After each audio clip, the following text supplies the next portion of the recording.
global altars suddenly descended. Everyone can obtain opportunities by offering sacrifices of items. Someone sacrificed a supercar, successfully summoned the Tenderheart Spirit Maiden. From then on, enjoy life to the fullest. Some people also offered sacrifices to the imprisoned divine strategy, but summoned a million zombies. Bring devastation to all living beings in the world. And yet you chose to sacrifice a pack of spicy sticks. Those around laughed at you, thinking you must be out of your mind. But they had no idea at all. You can see exclusive sacrifice information. Clearly understand what the altar truly desires as an offering. But at the very beginning, you were just a poor boy with eye disease. Your girlfriend Xiao Weiwei squandered all your savings. Without hesitation, he turned and boarded a Maybach. Seeing this scene, whispers immediately spread through the crowd. These days, what kind of love can you talk about without money? Look at that girl, clearly she's latched onto some rich guy. Sentiment doesn't reach where money can't go. Maybach always gets you in. You wander the streets in a daze, only feeling that the road ahead was shrouded in darkness.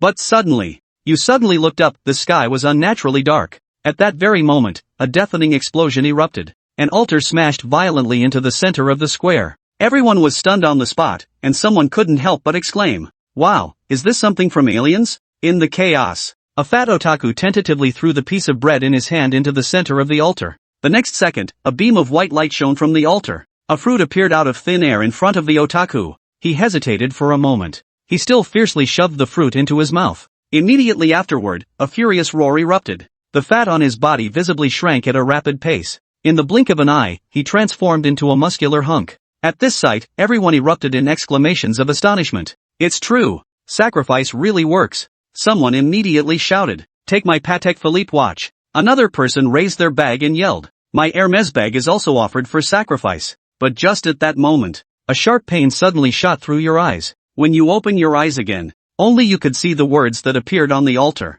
Altar number, 666. Connecting dimensions, the abyss of hunger. Current status. A mysterious giant beast capable of devouring all things lies in slumber. Its hunger did not stem from an empty stomach, but the sensory numbness brought by endless time. It craves a taste sensation that pierces the soul, delivering excruciating pain and a burning intensity. After reading this information, you suddenly remember the death god spicy strips your friend brought back from abroad. Back then, you only dared to lick it once. His throat burned for 3 days. But you can't stand it. That doesn't mean the mysterious giant beast can't withstand it either. Thinking of this, you immediately turned around and raced home in a frenzy. After arriving home, you rummaged through a pile of clutter and pulled out that pack of Reaper spicy strips. Taking a deep breath, you didn't rush out the door. Instead, he first turned on the computer to search for information. As expected, the global internet had already completely boiled over. A red-marked post instantly caught your attention. The calamity descends. The sacrificial ritual of Sakura Nation has failed. A cannibalistic demon crawled out from the black radiance.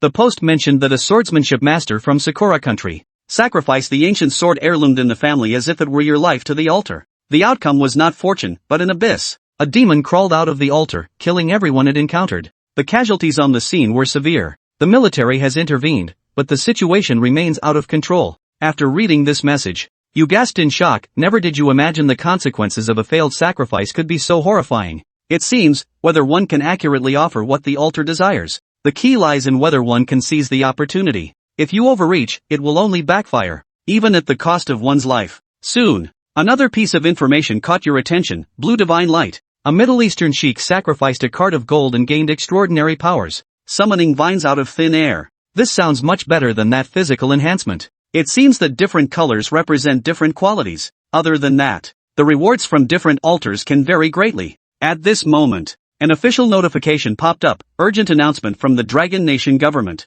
Attention all citizens. The altar's descent triggers a global unknown energy pulse. All operating surveillance devices were permanently damaged. After preliminary research, sacrificing at the mysterious altar carries significant risks and usage restrictions. Preliminary judgment. Each person can only make one offering per altar. The total number of offerings per person per day is 3. Please remain calm and avoid reckless attempts. You glanced up at the clock on the wall. 10 p.m. Isn't this the perfect time for your secret sacrifice? Take a chance, turn a bicycle into a motorcycle. With this thought, you grabbed the spicy strips of death and dashed out the door. Silently slipped back into the square. After confirming that no one was around, you approached the altar. He placed the packet of death god spicy strips on the altar. The next moment, a crimson beam of light shot skyward from the altar. Your heart pounds wildly. Red light? What is this quality? A few seconds later, the light dissipated. A giant egg appeared on the altar. You quickly rushed forward and hugged the giant egg tightly in your arms. Then he turned and left the square. And not long after you left, alarms blared at the headquarters of the Extraordinary Affairs Administration in the capital of Dragon Country. A middle-aged man asked grimly, "Have the coordinates been locked yet?" "General, according to the intelligence we've gathered, the approximate range has been locked." On the screen, a red circle popped up on a map of Long Country. It framed one of the locations, Longwei Jiangzhou Province, Jiangcheng West District. The general hastily issued the command. Immediately designate the western district of Jiangcheng as an S-level observation zone. Notify the Jiangcheng branch. Find out what that red light is at all costs. On the other side, you return home. Placed the giant egg on the bed. Then he carefully examined it. Looks impressive, but what exactly is it? Surely you wouldn't crack it open just to make egg fried rice? Suddenly, a line of text appeared on the eggshell. Abyssal Void Dragon Egg. Quality, Mythic. After hatching, you will have an abyssal demon dragon capable of tearing apart gods as your follower. You gasp after reading. Mythological tales sound even more formidable than golden legends.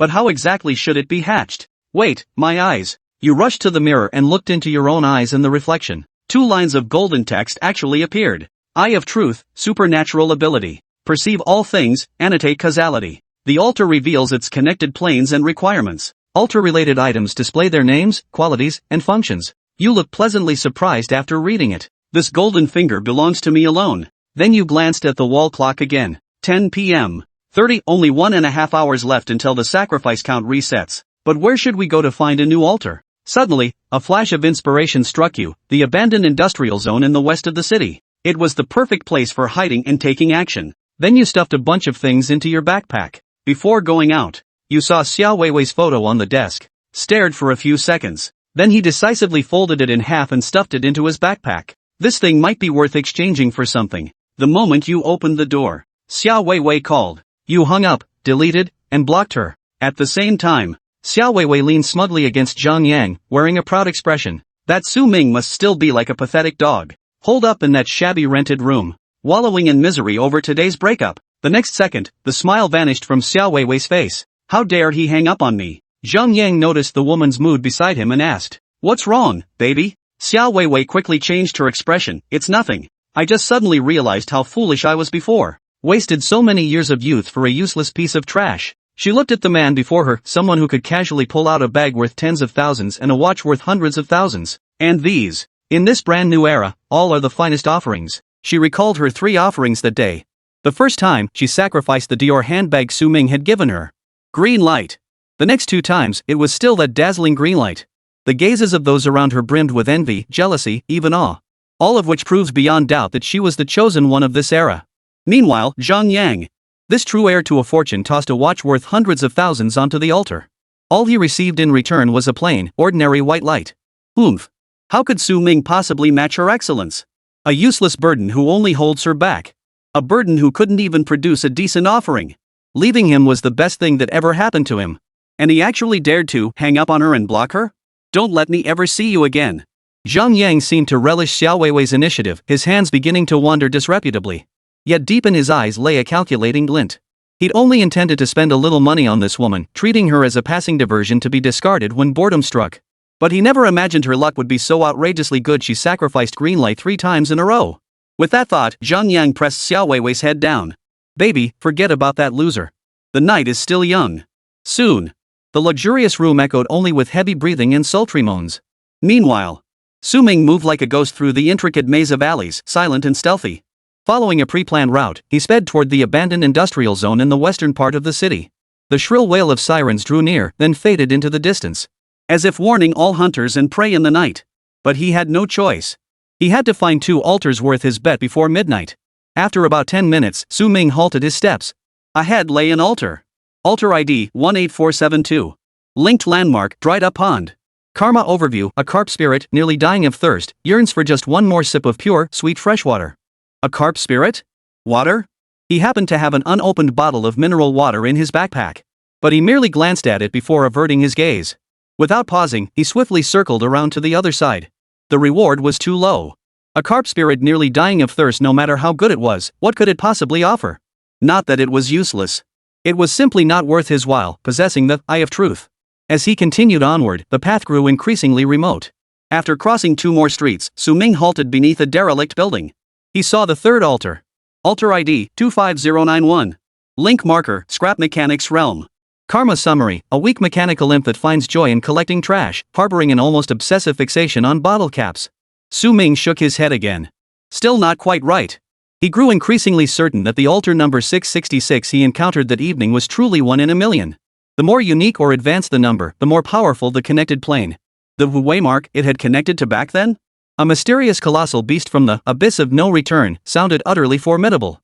These two minor disturbances now seemed utterly insignificant. With that thought, Su Ming quickened his pace. He passed through the abandoned building and continued deeper into the industrial zone. The surrounding structures grew increasingly dilapidated, and the air thickened with the pungent smell of rust. Suddenly, Su Ming abruptly halted in an alley littered with trash. His gaze locked onto the right side. Between a rust-stained giant trash bin and a moss-covered wall lay a filthy gap less than half a meter wide. The stench was overwhelming. Most people wouldn't even glance at it, let alone venture inside. Yet within that narrow gap, a faint flicker like a firefly in the night was precisely detected by his truth eye. After confirming the area was clear, he slowly focused his gaze on the altar, barely the size of a basin, half hidden beneath the trash. The eye of truth activated. Rows of golden characters, starkly incongruous with the filth around them, came into view. Altar ID 4444. Link beacon, the Weeping Theater. Karma summary, a tragic heroine trapped in eternal reincarnation upon the stage, utterly weary of her predestined script, yearns to taste food born of genuine betrayal imbued with profound hatred and intense resentment. Su Ming's breath caught for a moment. 4444. What kind of number was this? It seemed inherently imbued with a powerful sense of fate and foreboding. And its demand was utterly perverse. True betrayal? Ultimate hatred? Intense resentment? This sounds intriguing. Chapter 5. If there's no hatred in your heart, then create it. Su Ming instantly thought of the item in the outer pocket of his backpack and reached inside. He pulled out that single portrait of Xiao Weiwei. In the photo, she wore a white dress, her smile radiant and dazzling in the sea breeze. Once upon a time. He had always kept this photo by his bedside. Every morning, the first thing he saw upon waking brought him joy. Now, however, only indifference remained. Not hatred. Because it wasn't worth it. But the requirements for this tragic heroine are laid out clearly. Beyond authenticity, it requires utter hatred and intense resentment. Simply posting this photo probably won't convey much. In fact, an insufficiently potent offering might even invite punishment. For others, sacrifice relies on luck and wealth. But for me, it's deduction. To win big with little, there can be no room for luck. Since there is no resentment in my heart, Su Ming murmured softly. Then, create hatred. At this thought, his eyes sharpened as he swiftly drew the fruit knife from his backpack, a weapon meant for self-defense. The blade sprang out, flashing a cold gleam in the corner of his eye. He slammed the photograph against the filthy, greasy wall. Rip! Slashes crisscrossed the surface. In an instant, that exquisite face was pierced beyond recognition, torn to shreds, utterly disfigured. Huff! Staring at the ruined photograph, Su Ming let out a sigh of relief. He felt a bit tired. But this seemed insufficient. He couldn't fully express his hatred and resentment. With that thought, Su Ming slowly closed his eyes. He forced himself to recall. Fever? But I plan to go shopping with my bestie today. Drink more water. I sold your gaming account. Men playing games is a waste of time. I kept those few thousand yuan to buy you delicious food later. I don't care about that limited edition bag, I want it. So what if we eat instant noodles for the next few months? Borrow some from your coworkers, you can definitely afford it. You need to grow up. I refuse to waste my youth anymore. We're not meant for each other. Poof. Su Ming suddenly laughed. He fished out the cheap lighter from his backpack, the one that worked intermittently. Click. Click clack. He pressed it repeatedly, expressionless. A small, dim flame finally licked at the charred edge of the photograph. A pungent stench filled the air.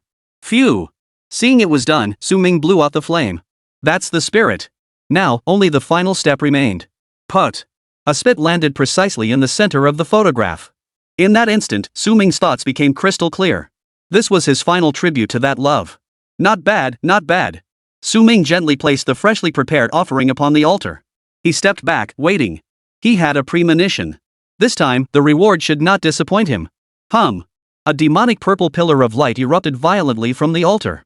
The light was incredibly dense, illuminating the entire narrow alleyway as if it were a divine realm. Su Ming's heart pounded wildly. This commotion was slightly more restrained than the earlier red light, yet far more sinister. Thank goodness. Su Ming whispered. Thankfully there are no cameras here, and this spot is sufficiently secluded. Possessing a treasure invites trouble. The red light was too conspicuous, making him a target in the undercurrents. Now a purple one had appeared. He recalled the information he'd seen online earlier. White light and green light flooded the internet.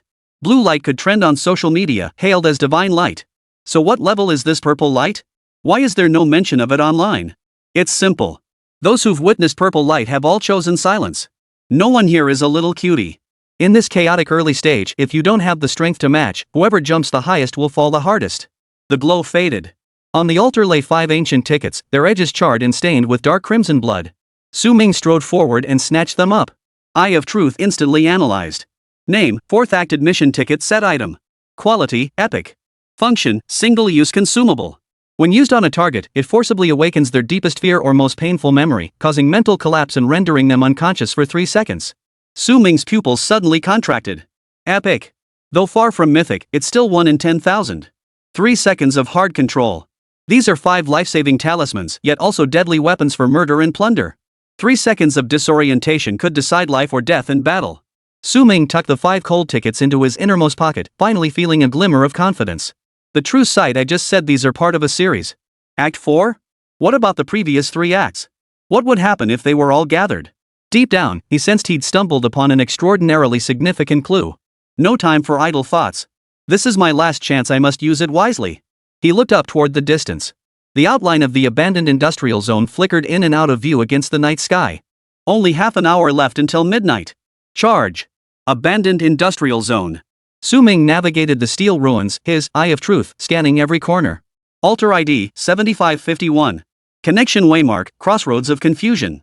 Karma overview, the soul of a lost traveler yearns for clear directional guidance. Hey! Su Ming shook his head and turned to leave. The number was relatively low. But the request was too vague. The definition of direction was too broad for him to grasp. Nothing in his backpack matched the requirements, and the rewards were uncertain. He walked on a little further. Altar number 19888. Waypoint connection, the silent library. Karma overview, an elderly librarian yearns to hear a heartfelt compliment. Su Ming's footsteps faltered, hesitation stirring within him. Time was running out. This number ending in 888 sounds pretty auspicious. How about taking a gamble? He instinctively thought of the philosophy book in his backpack. Since he was a librarian, giving him books should yield good results. But soon, Su Ming shifted his feet again. Must maximize the benefits. While there's still time, let's take another look. If it doesn't work out, we can always come back. After all, compared to books, what the librarian truly craved was praise. He refused to settle for less. Only 5 minutes remained before the new day began. At that moment, a massive workshop with a gaping hole in its dome caused Su Ming to halt abruptly. An altar composed of countless small fans was spinning silently. The sight was rather eerie. Altar ID 101010. At first glance, Su Ming dismissed it. That number was way too low. But then, his pupils suddenly contracted. Something was wrong. This is binary code. Connection beacon, logical singularity. Causal overview, a super AI on the verge of self-awareness has exhausted all logical and data-based deductions, yet remains unable to comprehend a paradox. Why would sentient beings ponder questions without answers, unverifiable, and utterly meaningless to survival? It craves a sample of this useless wisdom. This is it. Su Ming's eyes flashed with intensity as he swiftly pulled the philosophy book titled Being in Nothingness from his backpack. Perfect match. No time to hesitate. Gritting his teeth, Su Ming strode forward and solemnly placed the book upon the altar. Open for me. Chapter 6, The Golden Legend. Woo! The altar, composed of countless miniature fans, began spinning like mad the instant Su Ming set down his book. The shrill noise merged into a deafening cacophony, nearly piercing the eardrums. The air thickened with the acrid stench of burning electronic components. Su Ming's heart clenched and he instinctively took a step back. Did the CPU overheat? The entire altar shook violently, as if it might explode at any moment. Buzz. Suddenly, a dazzling golden pillar of light shot skyward. The entire abandoned workshop was lit as bright as day. Red. Purple.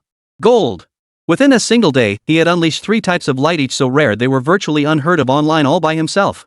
But, the instant the golden light flared, a chill shot up from Su Ming's feet straight to the top of his head. In the blinding light, he caught a glimpse of a dark shadow out of the corner of his eye. It was gliding along the ground at inhuman speed, silently charging toward him. The blade's edge was already inches from his face. Fast. Too fast. The entire sequence took less than 2 seconds. There was no time to dodge. Yet in the next instant, the attacker's charging body suddenly froze in place. Ugh! A pained groan forced its way from the depths of his throat. Clang! The dagger in his hand fell to the ground as he clutched his head in agony. In that very instant, Su Ming used up one Act 4 admission ticket. There was no saving it now. Right now. Su Ming's pupils dilated with terror, yet a fierce glint shot from his eyes. Instead of retreating, he advanced, drawing the fruit knife tucked at his waist stolen from the kitchen. Without a moment's hesitation, he plunged it directly into the side of the attacker's exposed neck, the vulnerable spot left open as the assailant clutched his head. Splatter! Blood spattered. Ha, ha! The ambusher had barely emerged from that world of terror when he felt his strength draining away like a gushing well. But Su Ming didn't stop. He dared not stop. Fear and the instinct to survive erupted in that moment. Thud! Thud! Put! The thick, pungent smell of blood choked him, making him nearly vomit. Finally, the body went completely limp, no longer making a sound. Thud! The corpse slammed heavily onto the cold concrete floor. Huff, huff, huff! Su Ming gasped violently, his body swaying precariously. Exhausted, he leaned against the wall behind him, his entire right arm shaking uncontrollably. His stomach churned violently. He whipped his head around. Ugh! He vomited everything inside him, along with acid, onto the ground. He never imagined killing someone would feel like this. Not a shred of the coolness portrayed in movies. It was filthy, sticky, and foul-smelling. And a shudder rising from the depths of his soul. Seconds later, Su Ming forced himself to straighten up and turn back. He forced himself to look at the corpse on the ground, already beginning to grow cold, and the ever-spreading pool of blood. Not ruthless enough. Su Ming's teeth chattered as he ground out the words through clenched jaws. Then I'll be the one to die. Killing more and more. Perhaps I'll grow accustomed to it. The fear faded considerably. His gaze grew steadily harder, colder. He won. But not entirely through skill. It was mostly luck. It was thanks to that game-changing 3-second hard control from the Act 4 entry ticket. Golden light, a sign of an immense opportunity. But at the same time, it's a death sentence. It will attract countless hyena-like lurkers. If you don't want to die, you must grow stronger at any cost. Above the corpse, 2 faint white orbs slowly materialized. What is this? The thought barely formed before the Eye of Truth activated on its own. Name, light leggings. Quality, common. Function, slightly increases movement speed and jumping ability. Status, ownerless. Name, inferior stamina talisman. Quality, common. Function, slightly increases physical endurance. Status, ownerless. Unclaimed. Those 2 words sent a shockwave through Su Ming's mind. This ing. A cold, ruthless, yet fatally alluring rule crystallized in his mind. Kill to seize the treasure. Loot the gear. As long as you kill your opponent, you could claim whatever he'd exchanged from the altar as your own. This guy has 2 items. He must have killed someone else before me. Su Ming's mind raced. Online, trending topics flooded the internet. All the discussions revolved around the opportunities and risks of the sacrifice. White light, green light, blue light. And the terrifying, dreadful black light disaster. But why? Not a single piece of information mentions this most direct, most deadly risk. It is also the most efficient, most bloody opportunity. The hunt by other sacrificial victims. It's not that no one knew, it's that those who knew chose to remain silent. Su Ming's body trembled slightly. Some among them, like the corpse lying on the ground, aspired to be hunters. They longed for everyone to remain in the dark, utterly unprepared for the treacherous depths of human nature. Then, silently swing the slaughtering blade. As for the others, they dared not speak. Take the authorities, for instance. Once revealed, it would be an admission to all. The existing social order begins to collapse. The law of the dark forest has descended. The panic it unleashes will be 100 times more terrifying than any black light incident. At that point, panic will grip the masses. More desperate souls will choose to take desperate measures. The entire world will plunge into a state of utter chaos in an instant. Whether hunters or authorities, all maintain this dangerous information gap with an eerie tacit understanding. The tide has turned. Su Ming suppressed his physical nausea and hurried over to the corpse, picking up the talisman and leg bindings. He strapped them directly onto himself. I will survive. Feeling the faint warmth spreading through his body, Su Ming's mind settled considerably. Then, his gaze shifted to the altar where all the fans had ceased spinning. The dazzling golden light had long since faded. At the altar's center, a fist-sized, entirely silver-white metallic cube floated silently. Its surface was smooth as a mirror, slowly rotating on its axis. It radiated an otherworldly sense of technological sophistication. Su Ming strode forward, his gaze fixed. Name, Dimensional Warehouse. Quality, legendary. Function, upon binding, grants a dimensional space with an initial volume of 10,000 cubic meters. Items related to the altar can be stored and retrieved at will through mental command. Whoa! Legendary.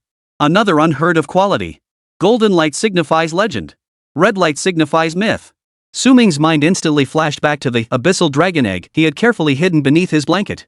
With this dimensional warehouse, all his treasures now had the safest vault imaginable and he could carry it anywhere. He could stockpile vast quantities of items like an arms dealer. God-tier logistics. I'm set for life. Su Ming's voice trembled, a flicker of excitement appearing in his pupils. He reached out, his fingertips touching the cube. The cube instantly melted into his palm and vanished. The next second, within his consciousness, a vast, empty space appeared, one that belonged solely to him. Su Ming thought it. The remaining few Act 4 admission tickets in his pocket vanished into thin air. He tossed them into the dimensional space. Feasible. After completing this, Su Ming pulled out his phone. It was just past midnight. A new day had dawned. Time to go. Su Ming tucked the blood-stained fruit knife into his backpack, ready to leave this trouble spot. But just as he took his first step, boom! A sickly pale lightning bolt ripped through the sky. Immediately after, splash! Bean-sized raindrops fell from the sky without warning, instantly forming a solid curtain of rain. How could this be? Su Ming jolted awake. Just moments ago, the moon shone brightly amidst sparse stars. Chapter 7, Rain? Outside the eaves, rain poured down in torrents. This rain, it's too unusual. And the timing is far too coincidental. Su Ming narrowed his eyes slightly, hesitating to make a move. Eye of truth, no reaction. His bag contained an umbrella. But whether this rain posed any danger, he couldn't say for certain now, and he dared not risk testing it himself. After all, even the descent of the altar had occurred. This sudden change in weather seemed anything but normal. What if the rain was corrosive, or carried some kind of infection? Then rushing out now would be pure suicide. Su Ming leaned against the wall and pulled out his phone. The signal was decent. He opened the forum he'd been scrolling through earlier. Sure enough, post after post about the rain flooded the forum. He wasn't the only one who had thought of it. Within minutes, the topics everyone was discussing had completely shifted. The previous hot topics were still about various sacrificial offerings or where the blacklight incident had erupted again. Now, however, the consensus was astonishingly unified. It's raining. Is it thundering and raining where you are too? Damn it! I was just about to sacrifice my prized collectible figure when a bolt of lightning struck and nearly took me out. Guys, this rain is definitely messed up. Don't get wet. Watch out for mutations. Wah, I got soaked. I don't want to turn into a zombie yet I haven't even held a girl's hand. No regrets in life. Looking for a hot girl to go wild with before I mutate. Posts were refreshing at an insane rate. Panic and confusion spread like wildfire across the internet. Su Ming's heart sank deeper and deeper. This rain must conceal some unknown rule. Many had been guarding the altar, hoping to refresh their sacrifice attempts after midnight. Instead, they ended up soaked to the bone. If this rain truly infects people, Su Ming dared not think further. Soon, a bold, red-highlighted post made his breath catch. Major incident. The altar is gone. Su Ming clicked on it immediately. The original poster sounded frantic, almost incoherent. Guys, I was right by the altar waiting for the refresh count. The moment the rain hit, I was ready to go. Splash. I popped my umbrella open and was ready to keep going. Guess what happened next? Hey! The moment the rain hit that altar, it was like someone poured acid on it. In under 3 seconds, it just evaporated. Below, the comments exploded with over 10,000 replies. Seriously? How freaky is that? True. I saw it too. The altar in our neighborhood vanished right before my eyes. Confirmed. Ours vanished too. I get it. This rain is cleansing the altars? Could it mean the era of sacrifices is ending? End my ass. How dare it? I haven't even unlocked the blue light yet. Just prepared a whole pile of offerings. Speculations of all kinds kept popping up. Some believed it signaled the end of the sacrificial era. Others spread alarmist rumors, claiming the rain would dissolve people or even trigger a biohazard outbreak. Su Ming scanned the chaotic messages, his mind racing. The altar melted by rainwater?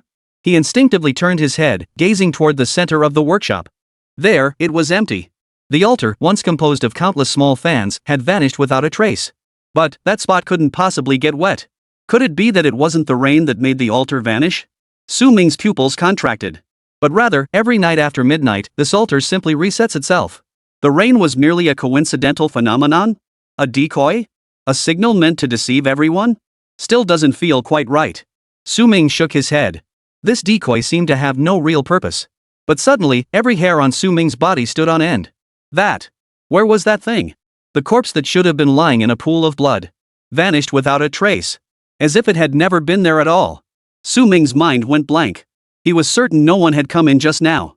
In this abandoned workshop, besides himself, there was not a single other living soul. A corpse certainly couldn't have walked away on its own. There were no signs of dragging at the scene either. Then, the only explanation. Su Ming lifted his head to gaze at the rain still pelting down outside. Every day at midnight, it rains. During this time, the altar vanishes. The bodies vanish as well. The rain symbolizes cleansing, washing away all traces of the previous day. But what it washes away isn't sin. Rather, it encourages us to commit sin. To kill. Su Ming swallowed hard. Because there's no evidence left behind. If you kill someone yesterday, just hold out until midnight. A downpour would wash away every trace. In fact, during the entire rainy night, the body might vanish completely. No surveillance. No evidence left behind. It was the perfect environment, tailor-made for murder and robbery. This world is forcing everyone to adapt to new rules through the cruelest means. Survival of the fittest. The winner takes all. So, that's how it is. Su Ming leaned against the cold wall, staring at his own hands. This hand had once gripped a knife. With this blade, he had taken a life. But this world told him, you didn't. Su Ming opened the forum on his phone, hoping to see if anyone else had discovered this secret. He refreshed the page repeatedly. Yet every single post still focused on two topics, the altar's disappearance and whether rainwater is harmful. Not a single person mentioned the body. So it was. Su Ming understood clearly. In this vast world, he was certainly not the only one to discover this truth. But just like the rule of kill to steal the treasure, everyone chose silence. Huff. Su Ming exhaled a long breath and brushed the dust from his clothes. His gaze had regained its calm. Since the rules were what they were, his task now was to adapt to them as quickly as possible and then exploit them. Instead of complaining about fate here, the rain showed no sign of letting up. The question now is how to get out of here. This rain was most likely harmless. Of course, he could be wrong. After weighing the pros and cons, he decided to move forward. First, although the golden light earlier hadn't caused as much commotion as the red light, it had illuminated the entire factory area as bright as day, making it a rather conspicuous target. He couldn't guarantee that someone wasn't already creeping closer. Second, he was still worried about the dragon egg at home. That thing was an unstable factor and must be dealt with properly. With that thought in mind, Su Ming pulled an umbrella from his backpack, his gaze fixed on the eerie downpour beyond the eaves. He took a deep breath. Time to head home. Chapter 8, This is a Miracle. Su Ming opened the large black umbrella, his gaze unwavering as he stepped into the curtain of rain. The same words echoed in his mind. He must survive, and he must grow stronger. Less than 10 minutes after Su Ming left. Swish swish. Several pitch-black SUVs glided silently into the abandoned industrial zone. Doors swung open. Over a dozen figures leapt out in perfect unison, clad in black combat gear. The leader was Qin Feng, team leader of the Zhengcheng Anomalous Affairs Bureau. Team leader Qin, according to our informant's intelligence, this should be the area. A team member hurried forward and reported in a low voice. Qin Feng nodded, his gaze sweeping the surroundings. Following the red light incident, higher-ups had ordered reinforcements deployed across all of Zhengcheng. No surveillance cameras? Human eyes would take their place. Spies radiate out from the city center in all directions. According to intelligence, informants in this area had spotted a brief, distant anomaly bright as daylight lasting only a few seconds. Form 3-person teams to conduct a thorough search of this area. Prioritize safety and report promptly. Over a dozen team members immediately fanned out, moving with professional precision and seamless coordination. Soon, Qin Feng's communicator buzzed with a report. No anomalies detected in Sector A. No abnormalities detected in Sector B. Report. Zone C, Workshop 3. Something's been found. Qin Feng's eyes narrowed as he immediately led his team towards Zone C. It was a massive workshop with a huge hole torn in its dome. Rain poured through the hole, pooling on the floor. Several team members were gathered around a spot, shining specialized equipment onto the ground. Team leader, look here. One team member pointed to a dry patch of cement. The dust here shows clear signs of being wiped and trampled. And over there, there's vomit that hasn't dried yet. The evidence here confirms that someone was here recently. Qin Feng pondered for a moment before finally fixing his gaze on the rear of the team. There stood a girl. She appeared to be in her early 20s, clad in the same black combat uniform as the other team members, yet her delicate beauty shone through. Lin Wan. Qin Feng's voice softened slightly. You've worked hard. The girl named Lin Wan nodded and took a few steps forward. Her heart raced with a mix of excitement and nervousness. By seniority alone, she had no right to join the Anomalous Affairs Bureau. But just yesterday, she had sacrificed her most cherished necklace. In exchange, she received a dazzling blue light. And a special ability. Huff. Lin Wan took a deep breath, walked to the area marked by the team members, and slowly closed her eyes. A soft, pale blue halo radiated outward from her center. The surrounding teammates held their breath, watching in silence, their eyes filled with admiration. This was Lin Wan's ability energy retrieval. She could sense the lingering energy fluctuations within the space. The brighter the light emitted during the sacrifice, the higher the energy level and the clearer the lingering traces became. In this day and age, with surveillance systems failing, it was nothing short of a god-tier skill. Countless chaotic energy particles collided within Lin Wan's mind. Suddenly, ugh! Lin Wan let out a muffled groan, her body jerking violently as her face drained of color. Lin Wan! Qin Feng sprang forward, grabbing her shoulders. How are you? Lin Wan gasped for breath, her eyes still filled with lingering terror and dread. Team leader. Her voice trembled slightly. So powerful. Too powerful. The expressions of those around her shifted. They knew full well that Lin Wan had previously surveyed another blue light site. The reaction back then had been nowhere near this intense. That time before, and here. Fireflies versus the sun. Whoosh. Everyone sucked in their breath. One team member couldn't help but speak up, his voice dry. Bright as day. Could it be golden light? Golden divine light. These 4 words made everyone's breath catch. According to the data released by headquarters. Currently, the highest grade light confirmed worldwide is purple. Every individual capable of manifesting purple light instantly became a priority recruitment or surveillance target for nations worldwide. As for gold, it exists only in theoretical simulations. And now, in this inconspicuous abandoned industrial zone, traces of what appeared to be golden light energy had surfaced. Qin Feng's expression grew grim to the extreme. Jiang Cheng. Something is terribly wrong here. First, that eerie crimson glow that dyed the entire city red. Now, a golden light as bright as day had appeared. A thought so absurd even he found it absurd surfaced uncontrollably from the depths of his mind. Red light. Golden light. Could there be a connection between these 2 events? Could it even be? Could they have been done by the same person? Impossible. Absolutely impossible. How could one person's luck be this good? To pull off 2 top-tier supernatural phenomena in a single day? This can't be explained by luck alone. This is a miracle. Team leader, what should we do now? The team member's voice snapped Qin Feng out of his chaotic thoughts. Qin Feng took a deep breath, forcing himself to calm down. Seal off this area immediately and conduct the most thorough search possible. Not a single clue should be overlooked. Also, he glanced at Lin Wan, whose face remained pale. Report the situation here to headquarters immediately. At the highest priority level. Inform them I suspect this place conceals something beyond all our imaginations. Monster. Qin Feng's eyes flickered uncertainly. The only thing he knew for certain was that the waters of Jiangcheng had been thoroughly muddied. And they were standing right at the eye of the storm. On the other side. Click. Su Ming quietly closed the door to the rental apartment and locked it from the inside. He was back. This journey felt endless. If this happens a few more times, I'll lose my mind. Several times, Su Ming felt something lurking in the shadows. Thankfully, it was a false alarm. Su Ming hurried back to the bedroom and pulled back the covers. The basketball-sized, pitch-black Abyssal Dragon Egg lay quietly on the bedsheet. Phew. The moment he saw it, Su Ming's heart finally settled back into his chest. So now, it's time to witness the miracle. Chapter 9, as if draining my people dry wasn't enough. Su Ming extended his hand, his fingertips gently touching the pitch-black surface of the Abyssal Dragon Egg. With a thought. Buzz. The next second, the basketball-sized giant egg vanished into thin air. Su Ming's breathing suddenly quickened. It worked. He could clearly sense it, within his own dimensional space, a giant egg now floated silently. Safe and reliable. Long-lasting pleasure. With this thing, he wouldn't have to worry about this mythical dragon egg being exposed no matter where he went. And a bolder thought emerged. Could the hatched dragon also be placed inside? He'd been fretting about it. If the creature grew too large and conspicuous, it would cause trouble. But if this idea held true, none of that would matter. He might even have the chance to forge a portable Legion of the Abyss. Su Ming's heart pounded wildly. Suppressing his excitement, he retrieved the dragon egg from the dimensional space once more. Then, a new question arose. How to hatch it? The Eye of Truth offered no guidance. Su Ming frowned in thought. In novels, isn't it always about dripping blood to establish a bond? He hesitated no longer, drawing a fruit knife from his backpack. A light flick of his finger sent a single crimson drop of blood land precisely on the jet-black eggshell. No reaction. Su Ming refused to give up, adding a few more drops. Still, nothing. Could I have guessed wrong? But just as disappointment washed over him, a new line of tiny text appeared on the shell. Hatching requirements: absorb sufficient blood. Blood?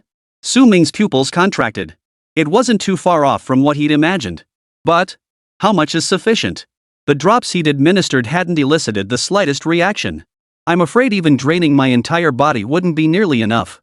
Su Ming narrowed his eyes slightly. This was a demon dragon, not some ordinary creature.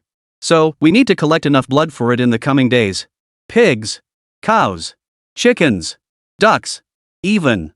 Su Ming stopped himself, not daring to think further. He glanced at the wall clock. It was already 1 a.m. The relentless running, fighting, and constant mental strain had pushed him to the brink of exhaustion. He forced himself to stay awake and check the forum on his phone for a while longer. An announcement pinned by the administrators caught his attention. Preliminary test report on gray rain. The announcement was straightforward. Authorities have tested rainwater samples and confirmed they contain a unique active substance never before observed on Blue Star. The rainwater itself exhibits a faint grayish hue, clearly distinct from ordinary rainwater. At the end of the announcement, a bolded warning states, as a precaution, citizens are advised to avoid intentional exposure to rain and await further research findings. Beyond this, no further valuable information was disclosed. Another one of those vague announcements. Su Ming shook his head and set his phone aside. He set his alarm for 6 in the morning. Rest up. Then seize the initiative at the start of the new day.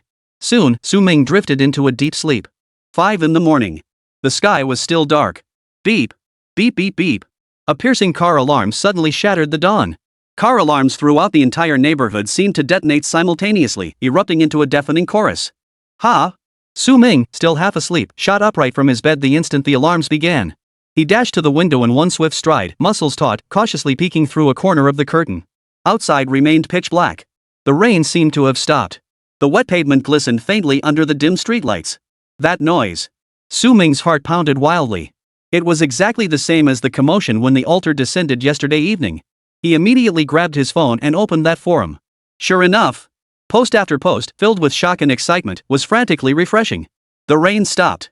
It's happening downstairs again. A new altar has arrived. Ha ha ha ha. I knew it. My era has arrived. Holy. Refreshed at exactly 5 o'clock? This is more punctual than clocking in for work. How are the brothers who got soaked? Still alive? Alive and kicking. Feeling great. This rain must be strengthening our bodies. Su Ming's eyes sharpened as he swiftly distilled several key points from the flood of information. First, those exposed to the rain showed no adverse effects. Second, the global gray rain would cease precisely at 5 in the morning. Third, and most crucial, the age of altars had not vanished. The next day, it began. Su Ming put down his phone. Since things have come to this, let's eat first. Truth be told, he was genuinely hungry. After washing up, he prepared a simple bowl of instant noodles with ham sausage. As the food settled in his stomach, a wave of warmth spread through him, chasing away the fatigue and chill. The essence of life finally returned to him a little. The sky began to lighten. The forum was buzzing with activity. Guys, are we still working today? Just got the boss's death notice. Latecomers lose perfect attendance. Like hell I am. Yesterday I sacrificed the jade pendant meant for the boss and it glowed green. Now I can lift a motorcycle with one hand. Let whoever wants to serve go ahead. Dude upstairs is lit. But I gotta go. Mortgage and car loan payments are crushing me, plus I need cash for pricier offerings. Can't exactly go robbing people, right? Hey, why not rob? There's no surveillance these days. The comments section exploded instantly. Some cursed, others agreed. And many more, all watching coldly from the sidelines. Su Ming scrolled through the comments expressionless. He noticed a rather interesting phenomenon.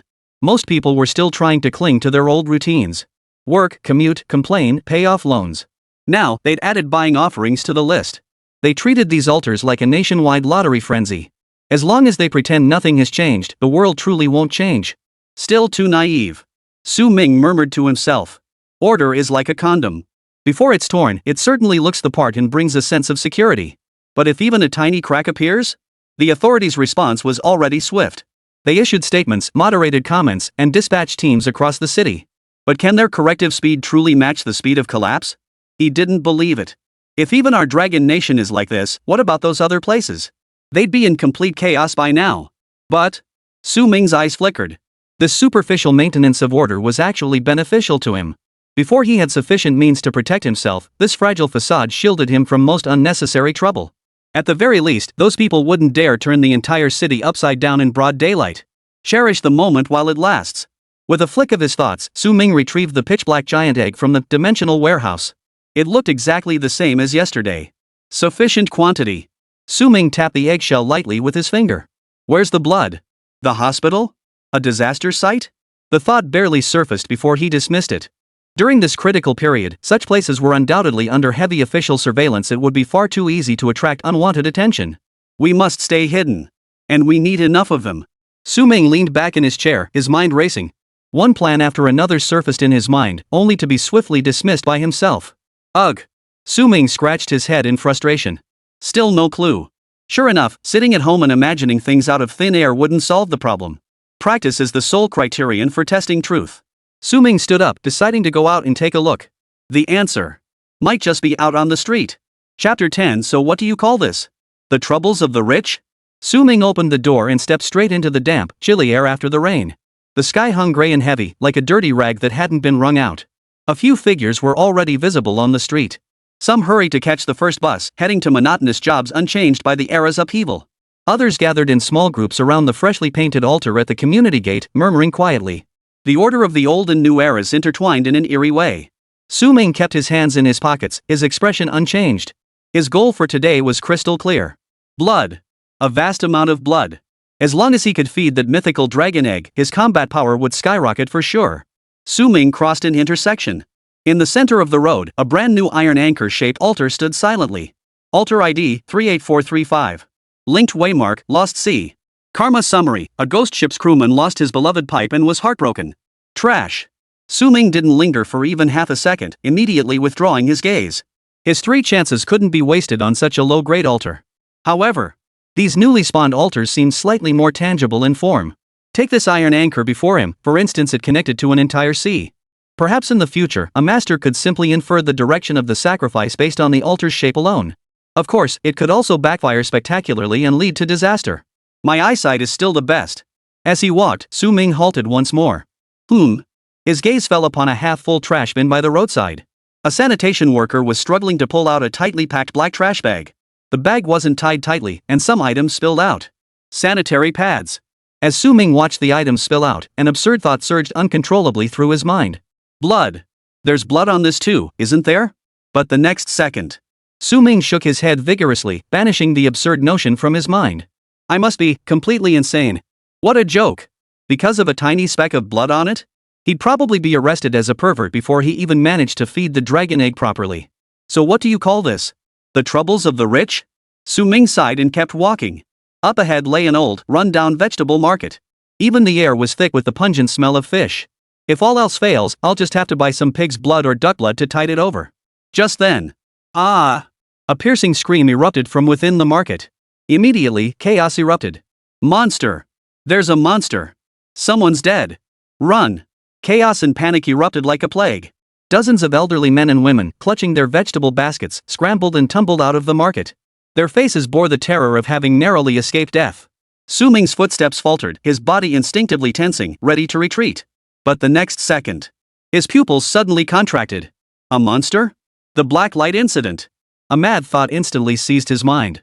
Monsters. Could it also mean a sea of blood? At this thought, Su Ming pushed against the crowd, moving slightly closer toward the vegetable market. Young man, are you crazy? Don't you want to live anymore? Why are you going closer? An elderly woman beside him yanked him back in alarm. But Su Ming remained unmoved. Life? He wanted it. But this monster's blood, he wanted it too. Su Ming squeezed his way to the entrance of the market, pressing his body against the wall as he peered inside. The sight before him made his stomach churn violently. Several stalls lay smashed to pieces. Vegetables and fruits lay scattered across the floor, mixed with dark red, viscous blood. In the center of the blood pool, a humanoid monster clad in tattered monk's robes, its body swollen and bluish, was bent over, tearing at a corpse that had long since ceased to move. Shreds of flesh hung from the monster's mouth. Not far behind it, an altar emitted an ominous black glow. Su Ming suppressed his fear, his eyes narrowing. Name, carnivorous abomination evil monk. Quality catastrophe common. Description, a martial monk guard who was beaten to death after being falsely accused of stealing pork. He now despises all offerings related to pork. Su Ming instantly understood. Who the hell sacrificed a pig's head meat? Pure suicide. What terrible luck. In the distance, faint sirens could already be heard. Su Ming didn't advance any further. Instead, he took a few steps back. First, he wasn't sure he could win, and he didn't want to waste his trump cards on this guy. Second, there were too many people around. Su Ming exited through the market entrance and quickly blended into the growing crowd lining the street. These people were just like him. Fearful yet unable to suppress their curiosity, they craned their necks to peer inside. Squay. A shrill screech of brakes pierced the air. Several pitch-black SUVs blocked the market entrance completely. Doors flew open. A series of lean, muscular figures clad in black combat gear leapt out. At the forefront stood none other than Qin Feng, the team leader of Jiangqing's Anomalous Affairs Bureau. His expression was grim. After a single glance at the carnage inside the market, he barked his orders. Secure the perimeter. Fire teams, prepare. Evacuate all onlookers. Now. The team moved with lightning speed, swiftly deploying yellow caution tape to cordon off the entire area. Everyone back up. Everyone back up. Danger inside. No onlookers. Amid the cold, commanding voice, Ming mingled with the crowd being pushed back, slowly retreating. But he didn't leave. His gaze fell upon a woman standing beside Qin Feng. He had just overheard her words. Team leader Qin, the energy fluctuations are intense. Be extremely careful. Energy fluctuations? Is this woman some kind of walking, breathing energy detector? Suddenly, Lin Wan beside Qin Feng seemed to sense something, staring straight toward the crowd. Damn it! Ming cursed inwardly at the sight, yet his expression remained utterly composed. Their eyes locked. Chapter 11, in short, more practice is needed. Ming forced himself to suppress the urge to turn and run. He maintained the curiosity and wariness expected of an ordinary bystander. Right now, he was just another ordinary face in the crowd. But why had it zeroed in on this spot? Was it because he had just activated the Eye of Truth? Lin Wan's brows furrowed slightly. Just moments ago, she had sensed a peculiar energy fluctuation flash through the crowd. It was faint, vague, and strange. Was it an illusion? She wasn't sure. Roar! At that very moment.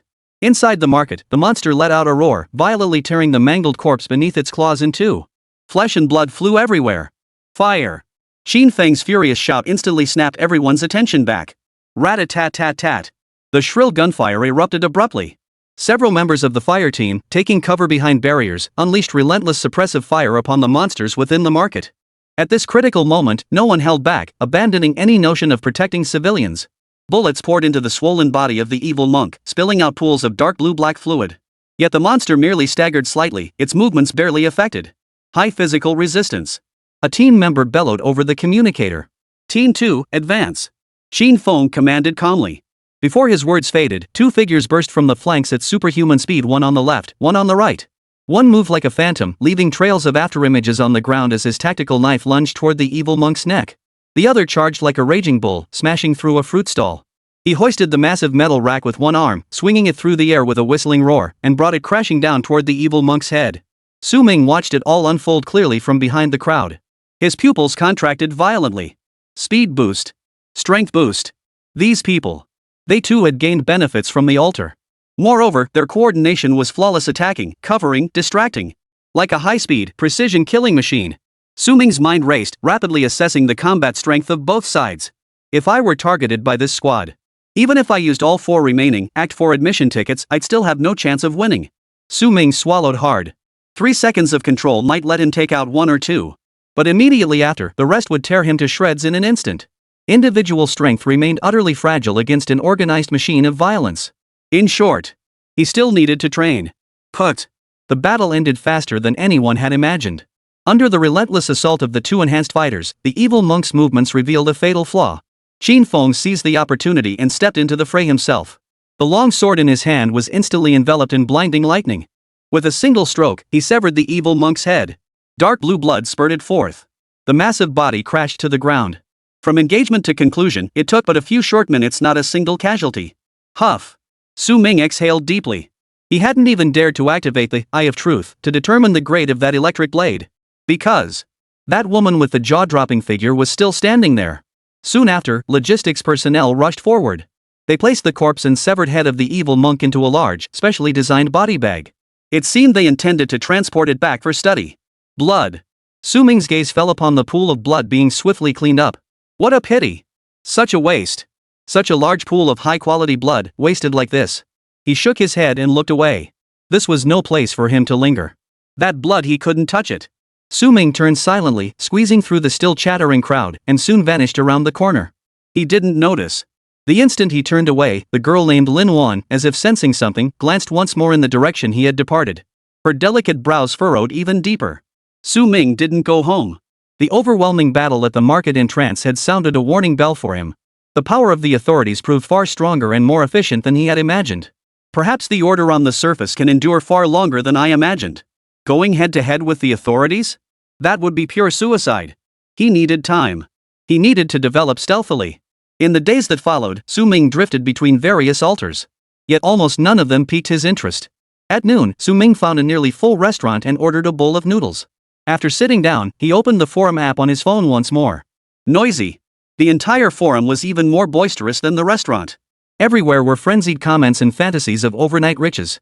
Someone flaunted a green quality dagger they traded for using a family heirloom so sharp it could slice through steel plates effortlessly. Below, a crowd of people shouted "big shot" in envy. Others wailed about trading their lifetime savings for a luxury watch, only to receive a worthless white quality stone that seemed utterly useless. And of course, there was no shortage of schadenfreude. The full spectrum of human nature played out vividly on the tiny screen. But at the heart of every post lies one word: gambling. No child cries every day, no gambler loses every day. After scrolling a bit longer, Su Ming silently shut off his phone and began eating his noodles. The news on the forum seemed somewhat outdated to him. This is how the gap between people's horizons gradually widens. The beef noodle soup was delicious, yet it couldn't dispel the gloom in his heart. Human radar. That beautiful woman's ability filled him with apprehension. This meant that every time he made a big move in the future, could be traced back to her through the network? No. She could track him through residual energy. He must be more cautious, more low-key. At the same time, he must grow stronger faster. The dragon egg needed blood. But damn it, this is no easy task. Steal blood bags from the hospital? Raid an official blacklight incident site?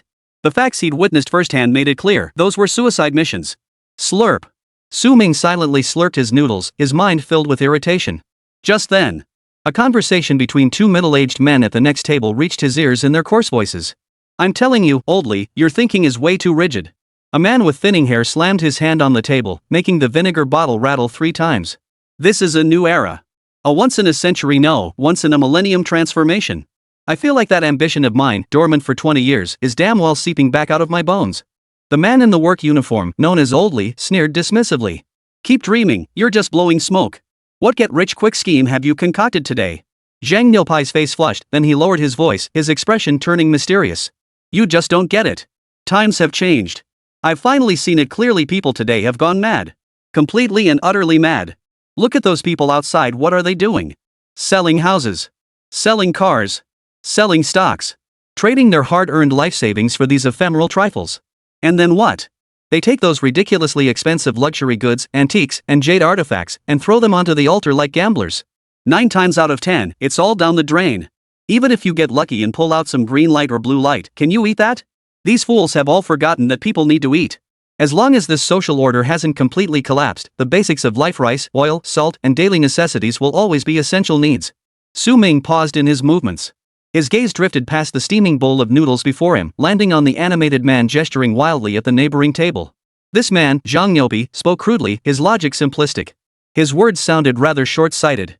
But in this moment, it felt as though a faint glimmer of light had illuminated a blind spot in his thinking. Yes.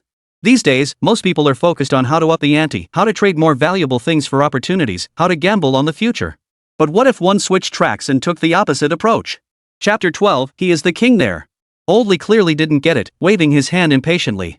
Enough, enough. Don't waste my time with this nonsense. Just spit it out. What exactly do you want? Zhang Niupai chuckled smugly, lowering his voice once more. So I've made up my mind. While everyone else is dumping, I'm going to buy low. Do you even know what bottom fishing means?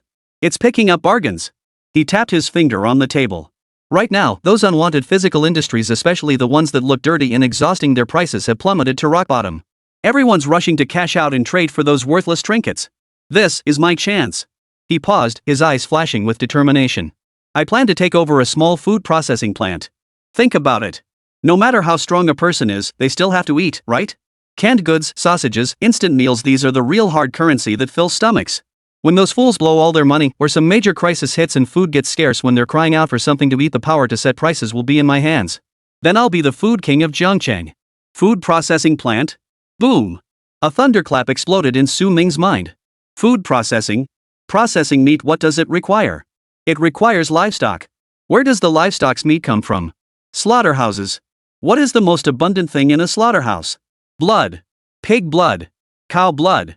Sheep blood. He had considered this before, but only as an employee. Too many eyes and ears, impossible to pull off. But what if he bought low, took over a slaughterhouse, and became the boss himself? Behind closed doors. He would be the king there. The blood supply would become incredibly stable, incredibly discreet, and endless. It's truly When you're sleepy, someone brings you a pillow. At the next table, Zhang Nyopi was still spitting saliva as he painted his grand vision of a business empire for Old Li. Su Ming had already left his seat and hurried back home to start researching the relevant information. Jiangcheng slaughterhouse for sale. Jiangcheng meat processing plant for sale. Enter. Multiple listings instantly popped up on the screen. Exactly as Zhang Nyopai had described, everywhere were blood-red labels screaming urgent sale and tearful clearance. The sudden dawn of the altar era sent shockwaves through every brick-and-mortar industry. Countless people were rushing to cash out, gambling on an uncertain future. Su Ming's gaze darted across the screen. His pupils contracted sharply as he locked onto one listing. Small slaughterhouse in western Jiangcheng suburbs. Urgent sale due to personal financial needs. Fully equipped with utilities and independent cold storage. Price negotiable. Posted just this morning. The most crucial detail was the location. That place was rarely visited, with complex terrain. Perfect. It was practically tailor-made for his secret hideout. Su Ming's heart pounded wildly. Without a moment's hesitation, he dialed the number listed in the post. Beep, beep. After just 2 rings, the call was answered instantly. Hello? Hello? Did you see my post? On the other end, the man's voice was filled with urgency, as if terrified Su Ming would hang up. Su Ming walked to the window, his voice calm. Yes, I'm interested in your slaughterhouse. Ah. Great. Fantastic. The man on the other end was so excited he could barely form coherent sentences. Let me tell you, my place is absolutely prime. All the equipment is brand new. It's just that something happened at home, and I need the money urgently. Otherwise, I'd never sell it for anything. Rest assured, all paperwork and contracts are in order. The process is straightforward, I guarantee it won't waste your time. Su Ming cut him off mid-rant. He could tell this was a gambler who'd lost his mind. 2 o'clock this afternoon. Meet me at the slaughterhouse entrance. Alright. I'll be waiting here all day. See you there. After hanging up, Su Ming glanced at his bank account balance. Not much, but it was all he had saved. To some, this sum might not even buy a decent sacrifice. But now, it might just buy him a real dragon's nest. 2 p.m., west suburb of Jiangcheng. Su Ming met the slaughterhouse owner, Lu the Fat, a slightly plump man in a floral shirt. The man paced back and forth like a hot potato before the rusted iron gate. The moment he spotted Su Ming, he immediately greeted him with a broad smile plastered across his face. Hey there, young man. You finally made it. Rubbing his hands together with a fawning expression, Lu Fatty led Su Ming into the dilapidated factory grounds, chattering away enthusiastically. This slaughter line just got a major overhaul last month. And that cold storage over there? The cooling system works like a charm. Su Ming remained silent. He merely scanned every corner of the factory with his eyes, his expression calm. His aloof demeanor only made Lu Fatty feel more uneasy. Finally, unable to hold back, he tentatively quoted an inflated price. Su Ming didn't speak, merely shaking his head. No, it's not too high, young man. This is truly rock bottom. Su Ming cut him off, blurting out a figure less than 40% of the other guy's offer. You've got to be kidding. Fat Lu looked like a cat whose tail had been stepped on. Just the equipment alone costs more than that. Su Ming turned and started walking away. Hey, young man. Don't go. Fat Lu grabbed Su Ming's arm tightly, his face twisted with struggle. Sell it? I'd lose my shirt. But if I don't sell, missing this chance today means I'm finished for good. Half a minute later, Lu Fatty slumped as if all his bones had been pulled out, his entire body collapsing. Fine. He ground out the word through clenched teeth. Sell. An hour later, the agreement was signed, and the money was exchanged. Lu Fat shoved a large bunch of keys into Su Ming's hand and practically bolted without looking back, terrified Su Ming might change his mind. He was off to gamble. With this money, he would gamble at the altar to reclaim everything he had lost. Su Ming weighed the heavy keys in his hand, and a faint smile finally touched his lips. Standing in the center of the empty slaughterhouse, he breathed in the faint scent of blood and found it strangely sweet. From this day forward, this place would be his secret base. His dragon's lair. Su Ming began surveying his domain. The slaughtering area, the cutting section, the aging room, the cold storage. Small but fully equipped. Earlier, Lu the Fat had also given him the contact information for nearby farms, directly solving the supply issue. Everything was going smoothly to an unbelievable degree. Finally, Su Ming pushed open a hidden door in the floor, revealing a storage room piled high with discarded wooden planks and worn-out tires. It was dark and damp, reeking of mold. Su Ming was about to turn and leave. Suddenly, his footsteps halted abruptly as his gaze locked onto the farthest corner of the storage room. There, a pile of rotten wood lay scattered. Yet between the cracks of the wood, an extremely faint energy fluctuation was precisely detected by his eye of truth. Ha! What is it? Su Ming took a deep breath, cautiously stepping forward to push aside the decaying wooden planks. His pupils suddenly contracted. Chapter 13. So, I am the greatest calamity in the world? This is? Su Ming exclaimed in shock. Behind this wooden panel, there truly was another altar. And this altar was vastly different from any encountered before. It's moving. Su Ming's scalp prickled as an overwhelming sense of oppression instantly engulfed him. It felt as though some ancient, malevolent deity was gazing upon him through the void of time and space with an icy stare. The altar's form was a blood-red crimson. It resembled a heart torn raw from a human chest. Thump, thump. The dull thumping sound did not enter through the ears. Instead, it reverberated directly within his skull, echoing through his very soul. Su Ming suppressed his fear and focused his mind. Eye of Truth, activate. Seconds passed. No reaction. The infallible Eye of Truth at this very moment had completely failed. What the hell? Su Ming's heart sank. Was there something wrong with his eyes? Or could it be? This wasn't an altar at all? Just as he was caught between shock and doubt. SSS-grade. A searing pain erupted once more from the depths of his eyes. But this time, he didn't look away. He saw it. Upon that thing, it wasn't golden characters. Instead, rows of crimson characters blazed with blood-red flames, scorching his retinas. Altar number 40. Link beacon, Crimson Throne. Karma overview, all things are sustenance until the crimson is crowned. Number 40. A 2-digit number. The strongest altar he'd ever seen, 666, had already yielded a mythic tier dragon egg. What kind of terrifying existence must this top 50 altar be? Crimson Throne. Crimson Coronation. Su Ming chewed on these words, his blood trembling throughout his body. Such vague descriptions were far more terrifying than any explicit explanation. It felt like a long staircase where all things are sacrificed, leading ultimately to godhood. Hiss. But it wasn't over yet. Below, 2 more lines of crimson text appeared. Special Attribute 1, Eternal Altar. This altar exists permanently, does not consume daily sacrifice attempts, and allows infinite sacrifices. Special Attribute 2, Flesh Melting Furnace. Any altar reward item sacrificed here is converted into source blood. Absorbing it permanently enhances your entire body's vitality. Permanently exists. Infinite usage. What the hell? Su Ming swallowed hard. His slaughterhouse was already in a remote location.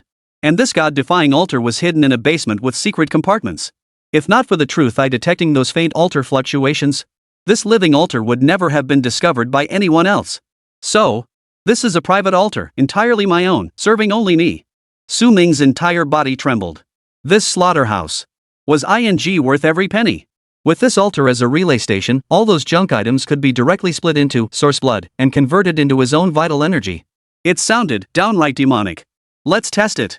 I have to try it right now. Su Ming could no longer contain the storm raging within him. As the saying goes, truth comes from practice. To transform, you need the ritual item from the altar. And he actually had one. Su Ming reached up and removed the substandard stamina talisman from around his neck. It was the white quality item looted from that guy last night. You're the one. The moment he removed the talisman, a faint wave of exhaustion washed over him. The buff vanished. But it didn't matter. External forces are just that, external. Only by becoming strong enough within oneself could one stand invincible. Su Ming took a deep breath and gently placed the substandard physical enhancement talisman in his hand upon the altar of the Crimson Throne before him. No light emanated from it. The talisman was instantly wrapped and pierced by those protruding veins. As if something within was frantically sucking it dry. Visibly shriveling and crumbling, the talisman finally turned to a wisp of ash. The next second. Gurgle. At the altar's center, a dark red droplet materialized out of thin air. The droplet grew larger and larger, eventually taking the form of a palm-sized, intricately patterned glass bottle. Inside, it held half a bottle of liquid so crimson it bordered on black. Success! Su Ming's heart pounded wildly as he hurried forward and took the blood vial in his hand. Eye of Truth activated once more. Name, Source Blood.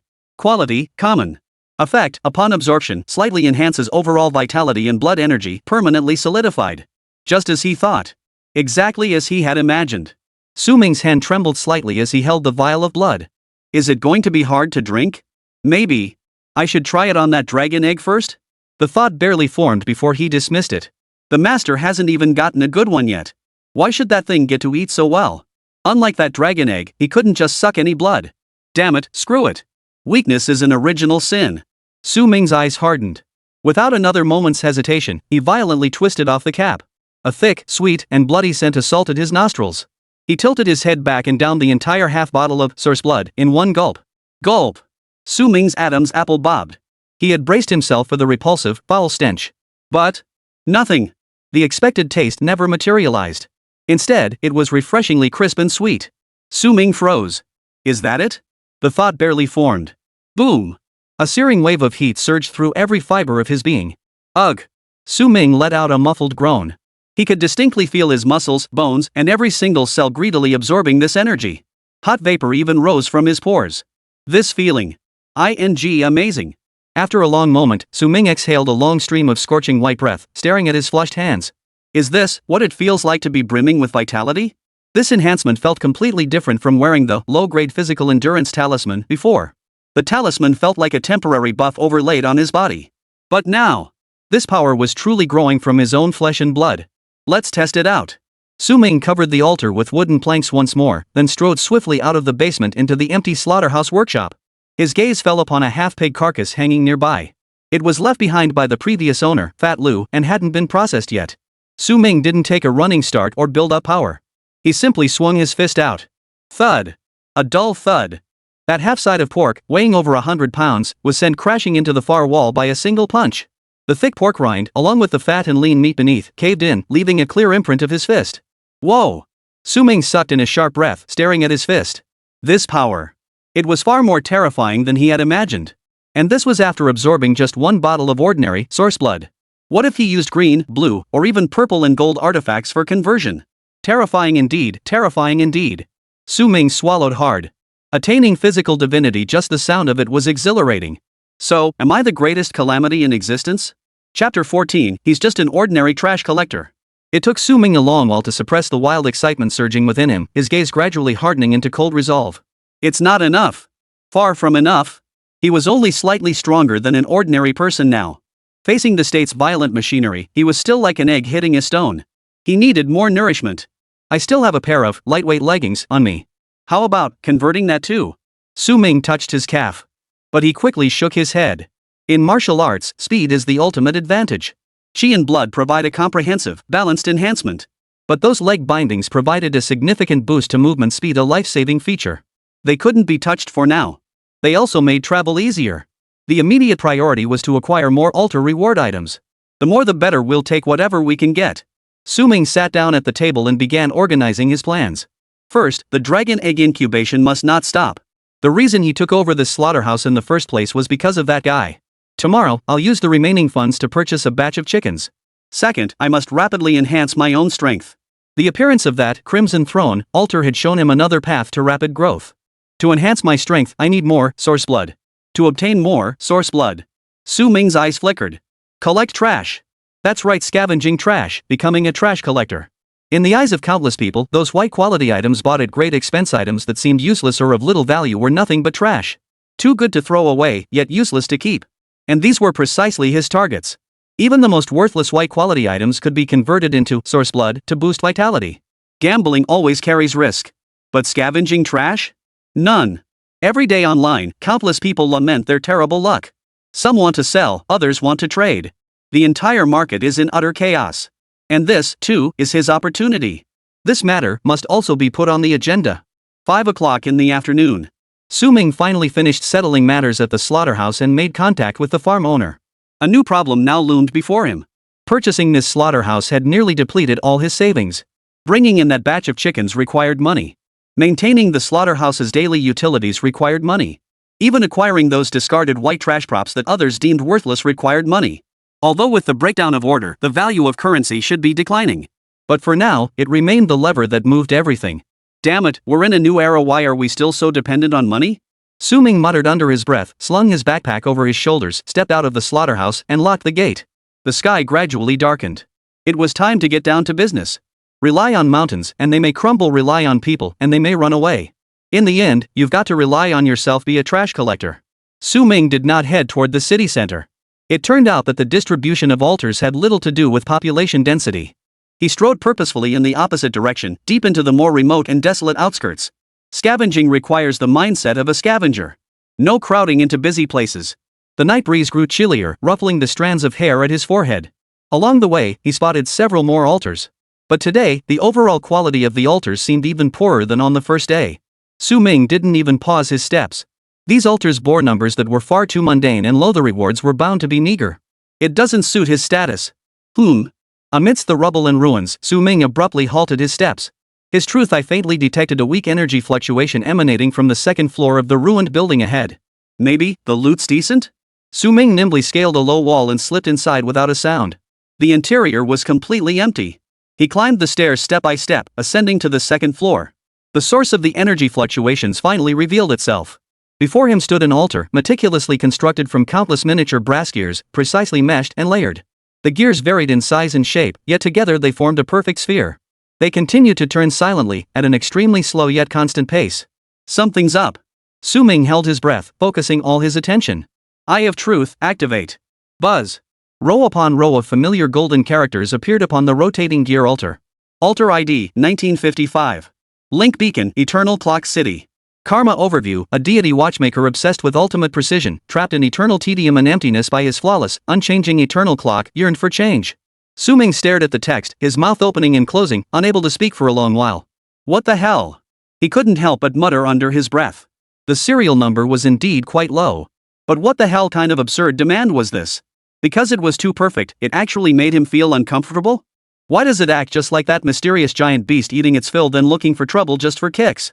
What the hell was this thing supposed to get? Time is something you can't touch or see. How could one possibly grant it? Su Ming instinctively reached for his backpack.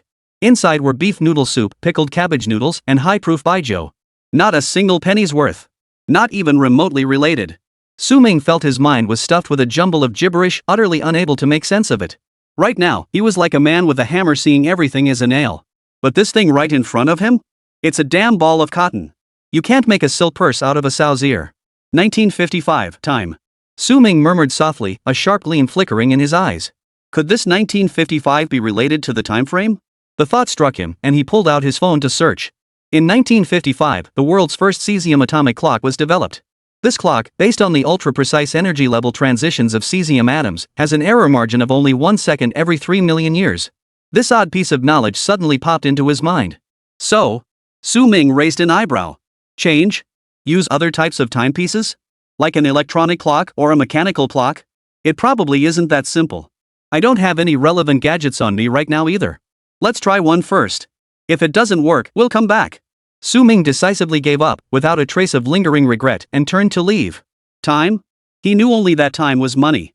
Forcing a sacrifice without certainty was something only desperate gamblers would do. And he? Just an ordinary trash collector. Su Ming pressed deeper into the darkness. The night grew darker. The surroundings grew increasingly desolate, even the chirping of insects fading away. After walking for about 20 minutes, he stopped once more.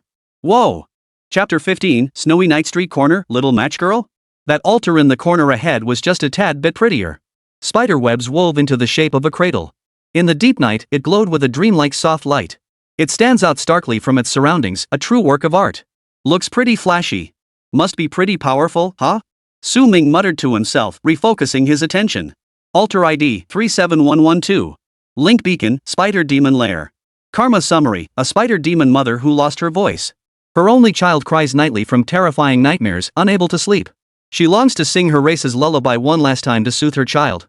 After reading this message, Su Ming felt his head buzzing. Even more bewildered than before. A lullaby from the spider demon race of another world? Where the hell am I supposed to find that? Forget a spider demon lullaby, he couldn't even hum a full human lullaby. No way, no way.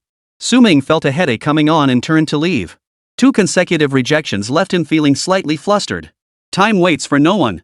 The moon in the sky had been obscured by dark clouds at some point. The surrounding light dimmed significantly in an instant. This place was indeed desolate. Continuing to wander aimlessly like a headless fly was no solution. All that dragon-slaying skill for nothing. Su Ming twisted his lips in a wry smile. Just as he was about to abandon this area and venture further afield in search of luck, his gaze inadvertently swept over a nearby bus stop. A faint glimmer there instantly caught his attention. What's that? Su Ming's heart skipped a beat. Almost instinctively, he started walking toward the bus stop. He took 3 steps in 2 strides. The moment he recognized it, his breath caught in his throat. It was a miniature altar constructed entirely from matchsticks. Barely the size of a palm, it resembled an exquisitely crafted toy model. But the eerie part was, each matchstick that formed it was covered with a thin layer of frost, crystal clear and translucent. The light that had shone earlier was reflected from this very place. Merely standing around this altar, one unconsciously felt a sorrow in their heart and a chill throughout their body. It was like A frost flower blooming silently amidst the ruins. What on earth is this? Su Ming focused all his attention, and a flash of golden light appeared in his pupils. Altar ID 23,333. Ha! The moment he recognized the sequence of numbers, Su Ming froze. 23,333. This number. Those in the know get it. Drawing on his limited experience with sacrifices, he could almost certainly tell. This was the real deal. Waypoint link, Snowy Night Street Corner. Causality overview, a little girl selling matches in a blizzard felt unprecedented confusion and sorrow. She couldn't understand why the hurried passers-by no longer needed the matches in her hands. Su Ming read every word of the description, then froze in place. His mouth twitched uncontrollably. Is this right? This familiar scene. This familiar character setup. This familiar atmosphere of sorrow. The little match girl? Are you kidding me? Fairy tales have actually become a separate dimension? What the hell kind of things are connected to this altar world? First, Cthulhu-esque abyssal beasts. Then a cyberpunk-style super AI. Now even fairy tale worlds are popping up? Is he really going to rub my worldview in the dirt over and over again? But shock aside. This altar truly holds meaning. Confusion and sorrow. No one buys her matches. She wanted to understand why. Su Ming pondered, then slipped his hand into his pocket. Click. A flame leapt from the lighter. Not the cheap, unreliable knockoff from the street vendor. It was the brand new lighter he'd splurged on today, spending a whopping 5 yuan in a fit of impulse. Here, take it. Su Ming gently placed the brand new lighter atop the makeshift altar built from matches. Times are changing. Though. If you can't keep up with the times or catch the wave, how are you ever going to sell anything? You need to use your brain, think outside the box. Su Ming was lost in his own musings. But the very next second, a sudden change occurred. Buzz. A faint hum emanated from the small matchstick altar. The thin layer of frost covering all the matchsticks. Like snow exposed to scorching sun, it rapidly melted away. Sizzle, sizzle, sizzle. White vapor rose in wisps, and the crisp, pine-like scent of burning wood filled the air instantly. Su Ming instinctively took half a step back, his eyes fixed on the bizarre transformation as his heart began to pound uncontrollably. This is bizarre. Though the commotion was minor, the eerie sensation seeping from its very core was no less intense. It's coming. Su Ming held his breath. The moment all the frost melted completely. Snap. Without warning, the tip of the matchstick at the very center of the altar flared into flame. Immediately after. Snap. Snap. Snap. A chain reaction began. Every match ignited, blooming into a dazzling flame lotus before the dilapidated bus stop. Everything around it was bathed in a warm orange glow. The cold advertising boards, rusted metal railings, moss-covered ground. This feeling. Su Ming reached out in a daze, wanting to touch that warm glow. He recalled the little girl shivering in the snowstorm. Perhaps this was the scene she saw when she lit all those matches. The world was beautiful, warm as spring. In that moment of distraction. Boom! All the flames extinguished, and a purple glow spread in all directions. Purple light again. Su Ming's heart pounded wildly. Thankfully, there weren't many people around here. If this had happened downtown, it might have drawn countless curious eyes. The purple light came swiftly and faded just as quickly. Darkness and stillness returned to the surroundings. His gaze immediately darted toward the altar's original location. Above the altar sat a palm-sized, intricately designed antique matchbox. Is that it? Su Ming strode forward, bent down to pick it up, and weighed it in his hand, feeling a twinge of unease. A matchbox? This thing is also a product of the purple light? Su Ming was puzzled. The previous fourth-act admission ticket seemed far more sophisticated than a mere matchbox. Did I just get ripped off? A troubling thought surfaced in Su Ming's mind. He quickly dismissed the distracting thoughts and focused his mind. Buzz. Name, Matchbox of Hope. Quality, Epic. Function, automatically generates 5 matches of hope at 5 a.m. daily. After reading these lines, Su Ming's expression froze completely. He blinked, then read it again. That's right. Su Ming fell silent. Then his defenses crumbled. Wait, your an epic tier item. You come out bathed in that noble purple glow. Is that it? I get it now. You're looking at my poverty and want me to sell matches for a living? Follow in your footsteps? What a bloody ripoff. Su Ming felt like crying. He felt his predictions about that fairy tale world had been wildly off the mark. He had assumed that connecting to the fairy tale realm would be an extraordinary, powerful altar. And what did he get?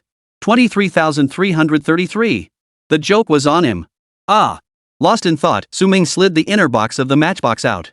He was determined to see what this so-called match of hope, what they actually looked like. Chapter 16, a purely bug-level combo. The inner box slid open. 5 brand new matches lay neatly arranged in the small recess. Su Ming poured them into his palm.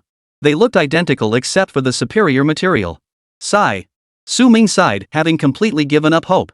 These things probably just produce a prettier flame when lit, or burn a little longer. Ultimately, they were still just matches. They couldn't change the fundamental nature of the product. But just as he was about to toss the box and its contents into the dimensional warehouse to gather dust, his gaze fell upon one of the matches. Eye of Truth activated. New golden text emerged from the tiny matchstick. Name, Match of Hope. Quality, common. Function, when lit, it provides intense warmth and brightness. Its flame is exceptionally resistant to wind or water, and it deals additional burn damage to disaster targets. Ha! It can hurt calamities? Su Ming raised an eyebrow. This property is actually quite interesting. It's a nice bonus. Might come in handy if I ever run into those black light monsters. Burn its ass. But that's about it.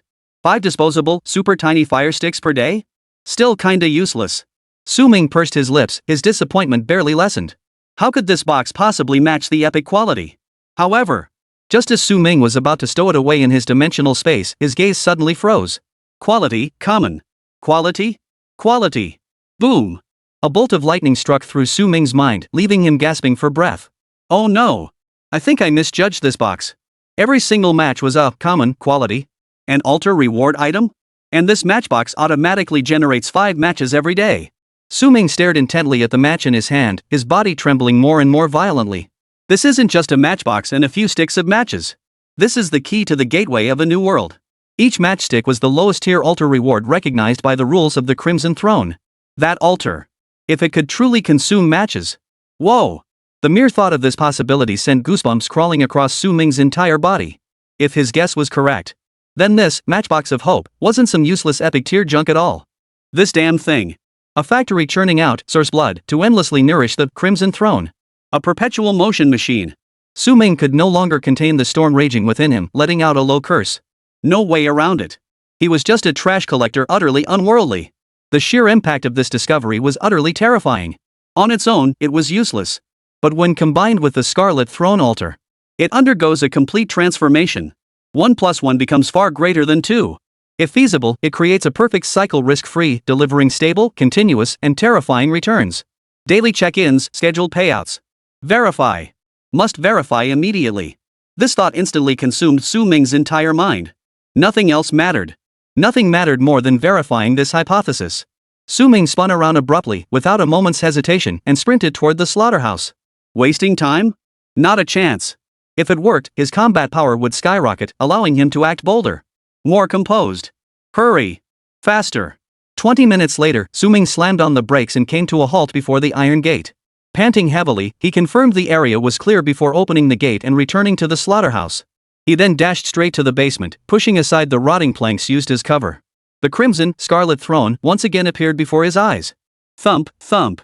The dull, pulsing sound continued to echo tirelessly. Su Ming extended his still trembling right hand. The matchbox of hope materialized out of thin air.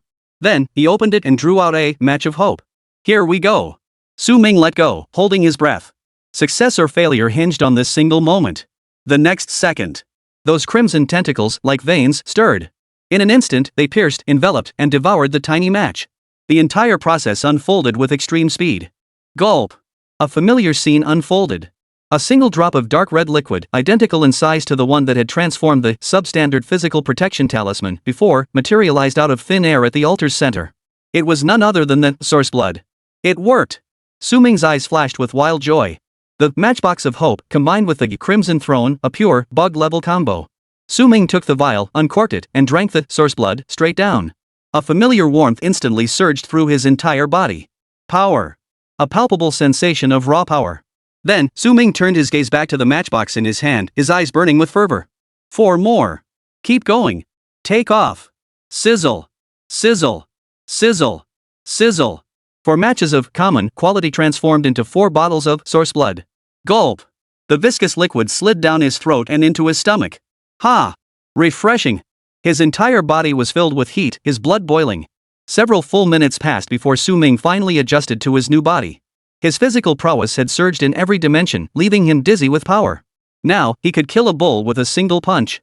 Finally, I have some self-defense capabilities. Su Ming glanced at his phone. 10 o'clock at night. Only 2 hours left until the end of today. 2 chances left, can't afford to waste them. With his current strength, he could afford to act much bolder. If anyone foolish enough came looking for trouble, he wouldn't mind adding an extra course. But before that, Su Ming's mind drifted back to that altar. Altar ID 1955. Link Beacon, Eternal Clock City. Causality Overview, a deity watchmaker obsessed with ultimate precision. His creation, the Eternal Clock, was flawless and unchanging throughout the ages, plunging him into eternal tedium and emptiness. He yearned for change. An altar related to time, with such an early number it absolutely won't be weak. But, what exactly should I use? Su Ming returned to his newly vacated residence, surveying the room's displays as he fell deep in thought. Everything useful from the West District had been brought over that afternoon. Not much, really. Change. The request sounded simple. But upon closer inspection, it was nothing but a trap. What does it mean to change? How does one measure change? The clockmaker God himself is the master of time. The timepieces he created are flawless, timeless, and unchanging. This proves he has reached the ultimate limit of precision. Would it make sense to give him a less precise clock? Su Ming opened his phone and searched for digital watches and mechanical watches. Images of watches with staggering price tags popped up on the screen. Patek Philippe. Vacheron Constantin. Hundreds of thousands, millions, even tens of millions. Su Ming shook his head. He couldn't afford them. Even if he could afford them, he didn't believe these things were any good. To that watchmaker God, these so-called luxury timepieces were probably no different from children's toys. They were just piles of moving parts. Wrong approach. Su Ming shut off his phone, stood up, and began pacing back and forth. Was he really going to give up? Suddenly, his gaze froze. His expression seemed a bit unnatural. Chapter 17, The very act of living is inherently imperfect. At the end of his gaze lay a desk calendar, its pages turned more than halfway through. It was a promotional gift his father had brought home from the company many years ago when he was still alive. He had never brought himself to throw it away. Su Ming walked over and picked up the desk calendar. It was light. Yet it felt incredibly heavy. He carefully wiped the dust off the plastic base with his sleeve. Then he began to flip through it. The first few pages of the desk calendar were pristine, bearing no marks whatsoever. But starting from a certain page, various marks appeared. He saw a circle drawn in bold black marker. The date was June 7th. Beside it, two crooked characters were scrawled. Anniversary of death. That was the day his parents died in a car accident. Every year on this day, he would visit the cemetery. He would sit for half a day, talking to them. He tells them he's doing well, that they needn't worry. Su Ming's fingers gently traced those two characters. He flipped back a few more pages. September 15th. A small heart was drawn in red ink. That was the day he was with Xia Weiwei. He kept turning the pages. December 24th. Xia Weiwei's birthday.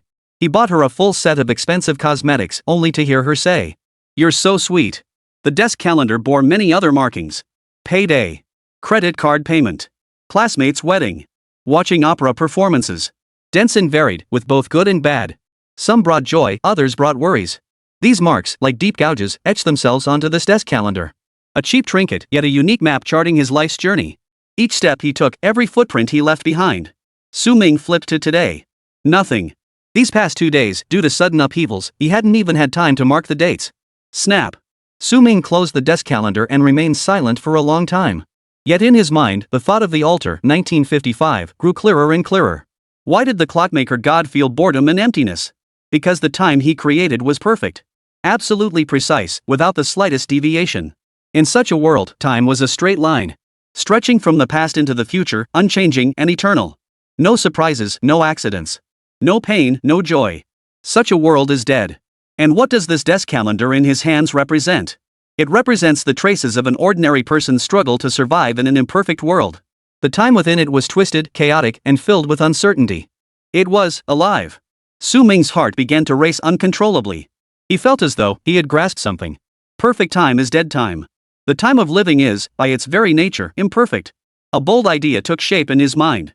So, what that clockmaker God needs isn't a less precise timepiece, nor some more advanced timekeeping device, but rather, a different way of experiencing time. Su Ming's hands trembled slightly. The eternal clock that fellow had created was unchanging, devoid of any sense of life. It was an emotionless tool. But what about this desk calendar in his hands? It wasn't precise. It was cheap. It's even worn out. But upon its pages lies the entire spectrum of joy and sorrow, laughter and tears, left by a living person in the river of time. This is time's truest, most moving form. Not an unchanging straight line, but a curve brimming with the mundane realities of daily life, filled with love, hatred, and all the complexities of human emotion. It's what the clockmaker God forgot in his pursuit of perfection. This is it. Su Ming's heart raced, all hesitation vanished. He slipped the desk calendar into his backpack and stepped out once more. Destination, that abandoned building. The night grew deeper. The deserted suburbs resembled a giant beast, its skeleton gnawed clean, revealing a monstrous silhouette in the darkness. Su Ming's figure darted through the crumbling buildings. His now abundant vitality, combined with the speed boost from the light leg bindings, made him glide through the night like a black cat. An hour ago, he stood before that altar, utterly helpless. He had no choice but to retreat in defeat. But now, he had returned with his trump card. Huff! The cold wind rushed into his throat, yet Su Ming felt not a hint of chill. His blood ran hot. His thoughts drifted along the way. He recalled many things. His father's stern, unsmiling face. His mother's gentle nagging and that bowl of egg noodles he could never tire of. After they left, he curled up in the cold room, watching the lights of 1,000 homes outside the window. He felt like a speck of dust in this bustling metropolis, insignificant and unnoticed. These memories had once weighed on his heart like a mountain, the very reason he tossed and turned through the long nights. But now, it was his trump card. Goodbye. Today, he would personally sacrifice it all. With that humble, painful, yet vividly lived first half of his life. To gamble for a future radiant with golden light. I will live. Soon. That familiar abandoned building appeared at the edge of his vision. Tap tap tap. Su Ming ascended to the second floor. The altar stood before him once more. Huff. Without hesitation, Su Ming retrieved the desk calendar. He placed it solemnly upon the altar. The desk calendar looked utterly out of place amidst the intricate piles of gears. Ha! He smiled. Perfect time is dead. Life filled with regrets and imperfections is what truly lives. Do you like this change? The moment the words fell, a sudden shift occurred. Silence descended upon the surroundings. Those miniature gears that had been rotating steadily at a constant pace. Suddenly, froze in place. Chapter 18, The Fate Pocket Watch. The silence around him was eerie. Su Ming's nerves were stretched taut, and he felt a tinge of fear, unable to move. Beneath the tattered desk calendar at the altar's center, a faint golden glow flickered. It wasn't dazzling, in fact, it was rather dim. Yet, this light instantly soothed Su Ming's fear, panic, and every negative emotion he felt. Buzz! Golden light suddenly burst forth. The entire interior of the abandoned building was illuminated at that moment, resembling a legendary divine realm. Su Ming stood bathed in this vast golden light. Countless fragments of human lives flashed before his eyes like an out-of-control carousel lantern, spinning and flickering at breakneck speed. The first loud cry of a newborn baby. The awkward whispers of lovers, newly awakened to passion, under the moonlight. A hero clad in blood-stained armor, triumphant yet solitary amidst the cheers of the crowd. And the ragged commoner in the biting cold, sighing contentedly over a bowl of hot soup. Joy, sorrow, meeting, parting, hope, despair. All flow together into the river of time. In those fleeting fragments, Su Ming even glimpsed himself. He saw the young man standing before his parents' cold gravestones, forcing back tears and putting on a brave smile. This was his imperfect yet vibrant life. He lost track of time. The golden glow faded completely. Everything around him returned to stillness. Su Ming turned his head, fixing his gaze upon the altar. At some unknown point, the gears atop the altar had resumed their steady rotation. The worn desk calendar that had held his first half-life had vanished. In its place lay a pocket watch of simple, antique design. Eye of Truth, activate. Buzz. Name, Fate Pocket Watch. Quality, legendary. Function, the bearer gains an extremely keen intuition for impending causal shifts in their surroundings, granting reaction and judgment times far surpassing those of ordinary humans. Passive ability. Passive ability? Just one? Su Ming's initial reaction was utter bewilderment. This was supposed to be a legendary artifact, yet its function was this simple? But the moment he reached out and grasped the pocket watch, his entire body jolted. An indescribably profound sensation. This is a god-tier skill. What this Fate Pocket Watch bestowed upon him wasn't some easily quantifiable power, speed, or defense. It was control. It was consciousness. Before, he possessed vitality and strength far surpassing ordinary men. Like a sucker in a game who just splurged on god-tier gear but had terrible gameplay skills. Boasting explosive stats, yet lacking the operational awareness to match. Against stationary targets, he unleashed heavy punches, knocking out one opponent after another. But when facing true masters, he'd struggle to unleash his power. But now, things were different. Anticipation. Insight. This Fate Pocket Watch instantly elevated his combat awareness from bronze to king tier. Even beyond that. What a treasure. Su Ming thought for a moment and attempted to store the Fate Pocket Watch into the dimensional warehouse. The pocket watch vanished from his hand. Success. Immediately, Su Ming closed his eyes. That strange resonance with the entire world didn't diminish in the slightest despite the pocket watch's disappearance. It worked. It felt no different than becoming one with his very blood. Last night, that ambusher charged from behind. Had it not been for that fourth act admission ticket, he would likely have been finished. But now, If that scene were to repeat itself, he has absolute confidence. Without needing to play any trump cards, he'd calmly turn the tables. One strike, fatal. after composing himself, Su Ming glanced at the time once more. 10:40 p.m. Just over an hour remained until the altars respawn. I can still get stronger. Before the words had fully left his lips, his figure had already plunged deeper into the night. He must hurry. After a long while, Su Ming fell silent. He had been riding high on confidence, brimming with motivation after upgrading his equipment. But reality had dealt him a harsh blow. Nearly an hour had passed. He had practically combed through the entire area. He did discover several more altars. But what the hell is all this crap? Altar ID 87451. Linked waypoint, Rotten Swamp. Karma overview, a giant mosquito on the brink of starvation, craving a sip of fresh blood. A mosquito? He hated mosquitoes more than anything. If he didn't swat it on sight, that was already showing mercy. And now he's supposed to make an offering to it? Next. Altar ID 54727. Link beacon, Dung Beetle Paradise. Karma summary, a dung beetle, having just finished rolling its dung ball, discovers its labor gone. It is furious. Su Ming's mouth twitched. He didn't even have the energy to complain anymore. What the hell is this? Was this world style getting weirder and weirder? He averted his gaze and walked away without looking back. If he stayed any longer, he feared he might lose control and take a dump right on that altar. Just to see if he could win the dung beetle's friendship. Time's running out. Su Ming glanced at his phone, feeling irritated. Less than half an hour left. Anxiety began to creep into his heart. Could his last chance today really be wasted on this junk? He refused to accept it. Suddenly, faint curses drifted on the wind. Someone? Su Ming instantly tensed, his body rigid with alertness. After only a moment's hesitation, he crouched low, softening his footsteps as he crept toward the source of the sound. His current strength was more than sufficient to be a hunter. Soon, he emerged onto an open concrete clearing. This place had once been an open-air storage yard, with abandoned shipping containers piled haphazardly about. Su Ming darted behind a container and cautiously peered out. In the center of the open space, two groups faced off, the tension thick enough to cut with a knife. Beside them stood a bizarrely shaped altar. The altar emitted an eerie pink glow, casting shadowy patterns across the surroundings. Its shape resembled a delicate, jade-like hand severed at the wrist and magnified several times over. Its fingers were slightly curved, palm facing upward. It radiated an inexplicable aura of ambiguity and eeriness. This is truly extraordinary. Su Ming's heart began to race uncontrollably. Just judging by its appearance alone, this wasn't some cheap street stall merchandise. This move was spot on. Chapter 19, is this even a proper altar? Su Ming didn't act immediately. Like the most patient hunter, he calmly observed everything before him. The mantis stalks the cicada, unaware of the sparrow behind. Now was not his time to make his move. Su Ming's gaze locked onto the altar, which emitted a faint pink glow. Fortune favors the bold. Inspect the goods first. Familiar golden characters appeared on the enormous jade hand. Altar ID 9269. HM? Top 10,000? Not bad. Su Ming perked up. After sifting through so much junk for so long, everything suddenly seemed much more refined. Connection marker, the Palace of Ultimate Bliss. Whoa. That name, paired with that jade-like hand. Su Ming's expression suddenly grew peculiar. Karma overview, a battle-hardened succubus queen, utterly jaded by mundane pleasures, craves a physical sensation that pierces the soul and delivers unprecedented ecstasy. Whoa. Su Ming sucked in a sharp breath. Is that right? 9,269? Love 69. Could this be a proper altar? Drought kills the parched, floods drown the drenched. Battle hardened. Battle what? Those in the know get it.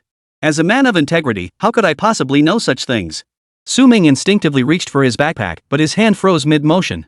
A sudden thought flashed through his mind. Unprecedented physical stimulation. It seemed like he actually had a way. This time, it was right up his alley. At that moment, the tension between the two sides on the field thickened. Su Ming set aside his thoughts and quietly observed. One group had the numbers, at least 10 strong. Each looked like a street thug, carrying steel pipes and cleavers, obviously roughnecks from the underworld. Their leader was a bald man with a thick gold chain around his neck, a face full of fleshy bulges, and a fierce glare in his eyes. He strode with a swagger, clearly having reaped benefits from the altar. The other side, however, was pitifully outnumbered. Only 4 people in total. They wore matching black tight-fitting suits and didn't look like pushovers either. Their leader appeared to be a tall, well-built woman. A black veil covered most of her face, revealing only a pair of eyes as cold as ice. Judging by the exposed brow and contours, she was undoubtedly a beauty in the making. You! Don't push your luck. The bald thug leader grinned savagely as he stepped forward. You've got some nerve. Stealing from our brothers? Hand over the goods now and leave whatever valuables you've got on you. You! Let us brothers have our fun and maybe we'll spare your lives. The surrounding thugs erupted in raucous laughter, their filthy insults too vile to repeat. Across from them, the woman remained utterly unmoved by the threats. Her gaze swept past the bald man, coldly taking in the entire scene before uttering a single word. Get lost. Her voice was clear and cold, utterly unruffled.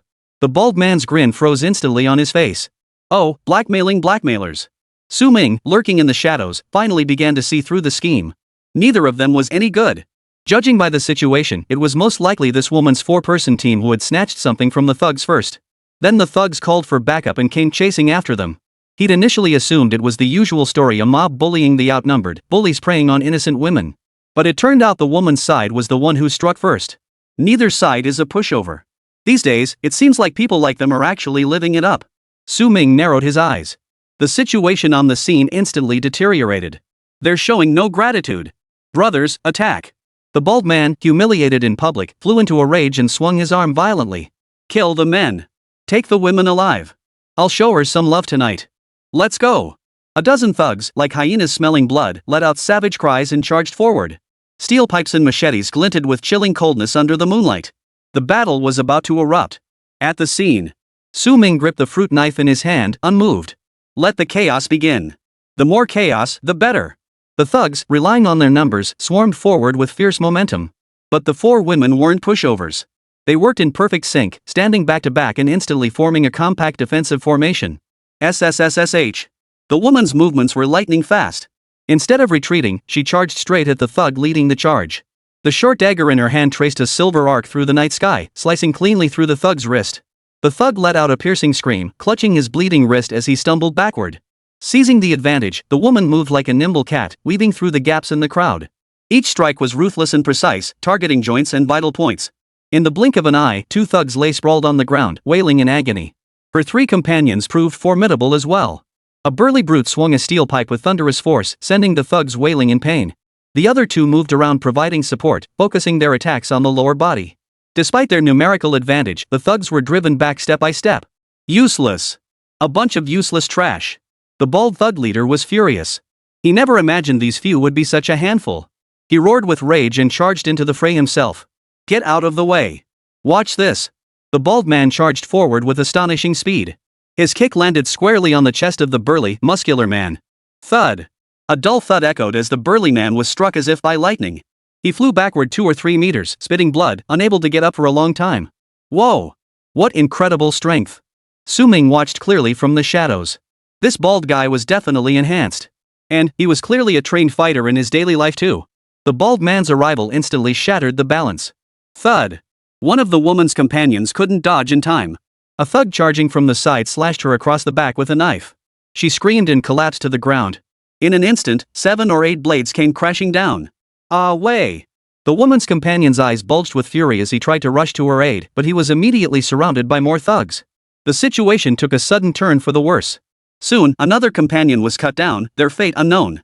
The numerical disadvantage was simply too overwhelming. On the field, only the woman and the burly man who had been kicked flying remained, desperately holding their ground. Ha! Little! Let's see where you can run now. The bald man grinned savagely, closing in on the woman step by step. The burly man also rushed over at that moment. The woman's eyes darkened as her back pressed against an abandoned shipping container. Haha, don't be scared. Big brother will be very gentle. The bald man extended his calloused hand, reaching for the woman's shoulder. But just then, a flash of ruthlessness flickered in the woman's eyes. She ducked sharply, evading the bald man's grab, then without hesitation pulled something from her bosom. It was a fist-sized, writhing, blood-red sack that reeked of a thick, pungent stench of blood. It resembled a beating heart. What the hell is that? The bald thug leader froze, instinctively sensing trouble and trying to step back. But it was already too late. Die! The woman crushed the blood-red sack in her hand. Chapter 20, let's talk things over. Do you even know how to treat a lady? Pop! The sack burst open. There was no splattering of flesh and blood as imagined.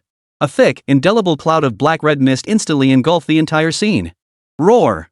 A terrifying roar erupted from the black mist. A violent shockwave sent several nearby thugs flying backward. What the hell is that? The bald thug leader's soul nearly left his body as he stumbled backward. The mist dissipated. A monstrous creature over 3 meters tall, covered in jagged bone spines and rotting flesh, loomed before them. Its skin was gone, muscles exposed, emitting a nauseating stench. 2 claws, like the scythe of death, glinted coldly. Monster, monster. A blacklight monster. The thugs froze in terror, their legs shaking like sieves, unable even to flee. Yet an even more terrifying scene unfolded. The moment the creature appeared, it turned without hesitation. It seized the nearest man, the burly thug who'd been knocked flying by the bald thug and was barely clinging to life. No! Help! The burly man's eyes widened in terror, his survival instincts forcing out a final, desperate cry. Splat! The monster paid no heed, swinging its claws. The burly man's upper body was torn clean in two. Blood and entrails splattered across the floor. This bloody, brutal, utterly inhuman scene shattered everyone's psychological defenses. Madwoman! She's a madwoman! The bald thug leader's heart nearly burst. This woman, she'd even kill her own men. Run! The thugs finally snapped out of their shock, screaming as they scattered in all directions. But it was too late. Roar! The monster's blood-red eyes locked onto the moving prey, roaring with excitement as it lunged forward. The one-sided slaughter began. Either a single swipe crushed skulls, or bite them clean in two. The bald thug leader, the strongest and fastest runner, was about to dash out of the clearing. The monster leapt suddenly, crashing down from above and pinning him beneath its weight. Then, a bloody mess.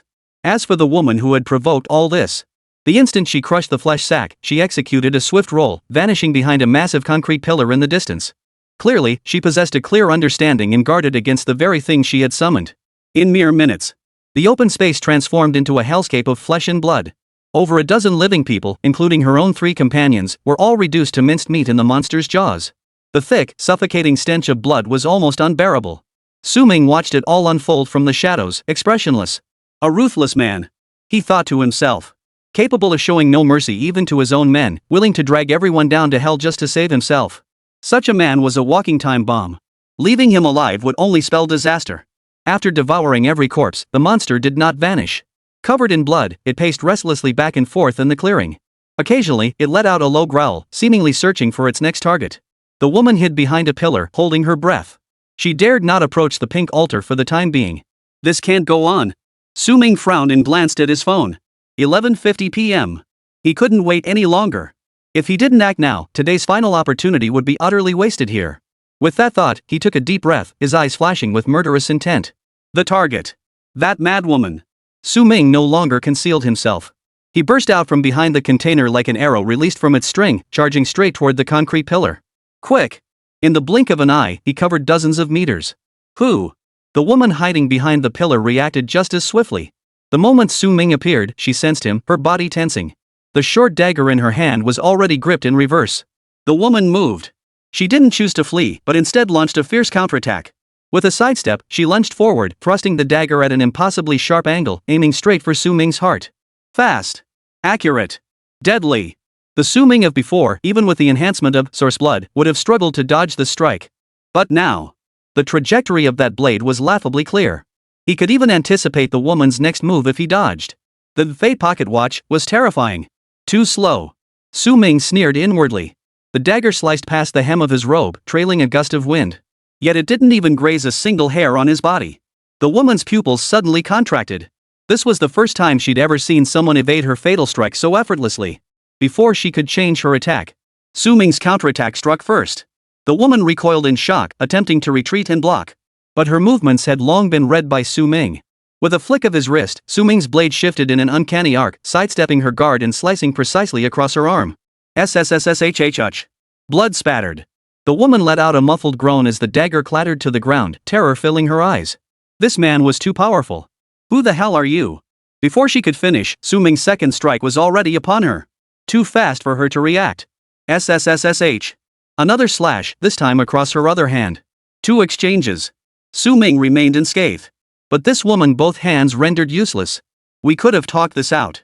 Don't you know to spare the fairer sex? Su Ming's gaze was icy cold, ignoring her completely. For such a madwoman, there was not a shred of mercy. Once he'd drawn his blade, he must cut the weeds at the root.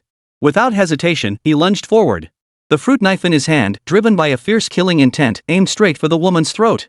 This strike channeled his surging vital energy swift and ruthless. Empowered by the fate pocket watch, he was certain she could not evade it. Die. Su Ming growled. But just as the blade was about to touch the woman's neck. No! The woman shrieked, her eyes flashing with utter madness and unwillingness. Thud. A dull thud. Su Ming watched helplessly as the body mere inches away suddenly exploded into nothingness. Her entire being instantly dissolved into a cloud of blood mist. Su Ming's blade, cutting through the air with a whistling sound, sliced through empty space. Nothing remained. What? Su Ming's mind reeled violently. He yanked his blade back and retreated, his face twisted into an expression of utter horror. The blood mist spread, carrying a pungent, sweet salty stench. Then, whoosh! The night wind swept through. The blood mist instantly dissipated into the air, leaving no trace. Dead? No! Just like that, he escaped? Su Ming stood rooted to the spot, his hand gripping the blade trembling slightly. It wasn't fear, but the shock of having his understanding completely overturned. A living person just vanishes into thin air? What the hell kind of bizarre ability is this? Is it also a prop? He stared intently at the spot where the woman had vanished. On the ground, only the blood dripping from his two slashed arms remained. Damn it! Su Ming couldn't help but curse under his breath. He had thought that with 3 consecutive power-ups tonight, his strength had surged enough to handle most situations. But in reality, he was wrong again. The depths of this world were terrifyingly unfathomable. Such a survival tactic was utterly unheard of. I got too cocky. Su Ming took a deep breath, forcing himself to calm down. Though the woman had fled, she was injured and wouldn't dare return anytime soon. Moreover, she seemed to have paid a heavy price. You can run, but you can't hide. Su Ming's eyes darkened with malice. This feud was now set in stone. Roar! At that very moment, a roar carrying the sound of wind ripped Su Ming's thoughts back to reality. The deformed bone-spiked monster had already charged forward. Just before its claws could strike, Su Ming moved. His body slid half a step to the left at an impossible angle. Whoosh! The massive claw whizzed past his nose. The gust of wind it created stung his cheeks. The monster's attack missed, and its immense momentum caused its body to pause momentarily. Opportunity! Su Ming's eyes flashed with determination. Seizing the monster's momentary stiffness after its missed attack, he crouched low and lunged forward. The fruit knife in his hand slashed viciously across the monster's calf muscle, tearing open a long gash. Roar! The monster, searing with pain, spun violently, its other claw sweeping out horizontally. Su Ming anticipated this and instead of retreating, he advanced. With a nimble roll, he seized the moment to deliver another slash to its other leg. Blood spurted everywhere. Ha! Su Ming felt his blood boil. This feeling of a dance of blows was exhilarating. The foresight granted by the Fate Pocket Watch made him feel like he had a full map cheat enabled. So, die already. Chapter 21, looks like this queen really knows how to play. Each of the monster's attacks played out like slow-motion replays in Su Ming's eyes, riddled with openings. And he, slithering like an eel, weaving through the colossal beast's movements. The monster roared with fury. Concrete shards flew everywhere. Yet it couldn't even graze the hem of Su Ming's clothes. Su Ming was terrifyingly calm. He didn't seek the blade. He avoids direct confrontation with the monster. Using his agility and speed advantage, he continuously inflicted wounds of varying depths upon the creature. Dark red blood began seeping steadily from the monster's body. This thing has some seriously thick skin. Su Ming dodged while inwardly startled. Even his surging vital energy could only inflict superficial wounds. At this rate, it would take an eternity to wear it down. I must find its weakness. There's no time. While maneuvering, Su Ming activated Eye of Truth. A faint black glow flickered at the back of the monster's head. Su Ming's spirits lifted. That's it. Seizing his chance, Su Ming suddenly stumbled forward. Seeing this, the monster thought it had an opening. Excitedly, it opened its gaping maw and lunged forward to bite. Gotcha! A cold gleam flashed in Su Ming's eyes. The instant the monster lowered its head, he surged forward with all his might. Instead of retreating, he pushed off the ground. His entire body soared high, spinning mid-air. The springy power of the light leg bindings reached its peak in that instant. Like a predatory falcon, he landed with pinpoint accuracy on the monster's broad back. Roar! The monster was startled, violently thrashing its body in a frantic attempt to shake the insect off its back.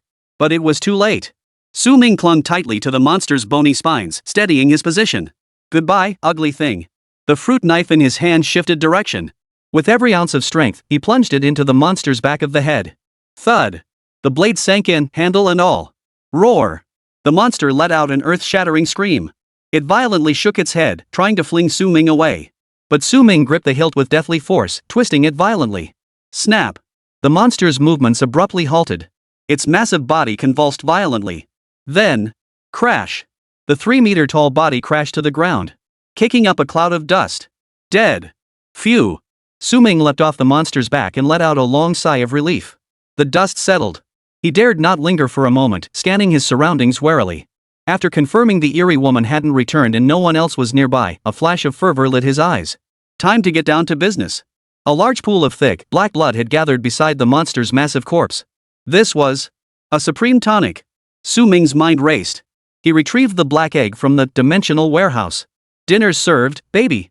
Su Ming chuckled softly, carefully cradling the dragon egg and placing it into the pool of black blood. The moment it touched the liquid, the dragon egg seemed to come to life. The mysterious patterns hidden on the eggshell's surface instantly glowed with a faint red light. Gulp, gulp. A faint yet distinct gurgling sound echoed. The pool of blood on the ground was being devoured by the dragon egg at a visible pace. Su Ming's eyes widened as he watched in disbelief.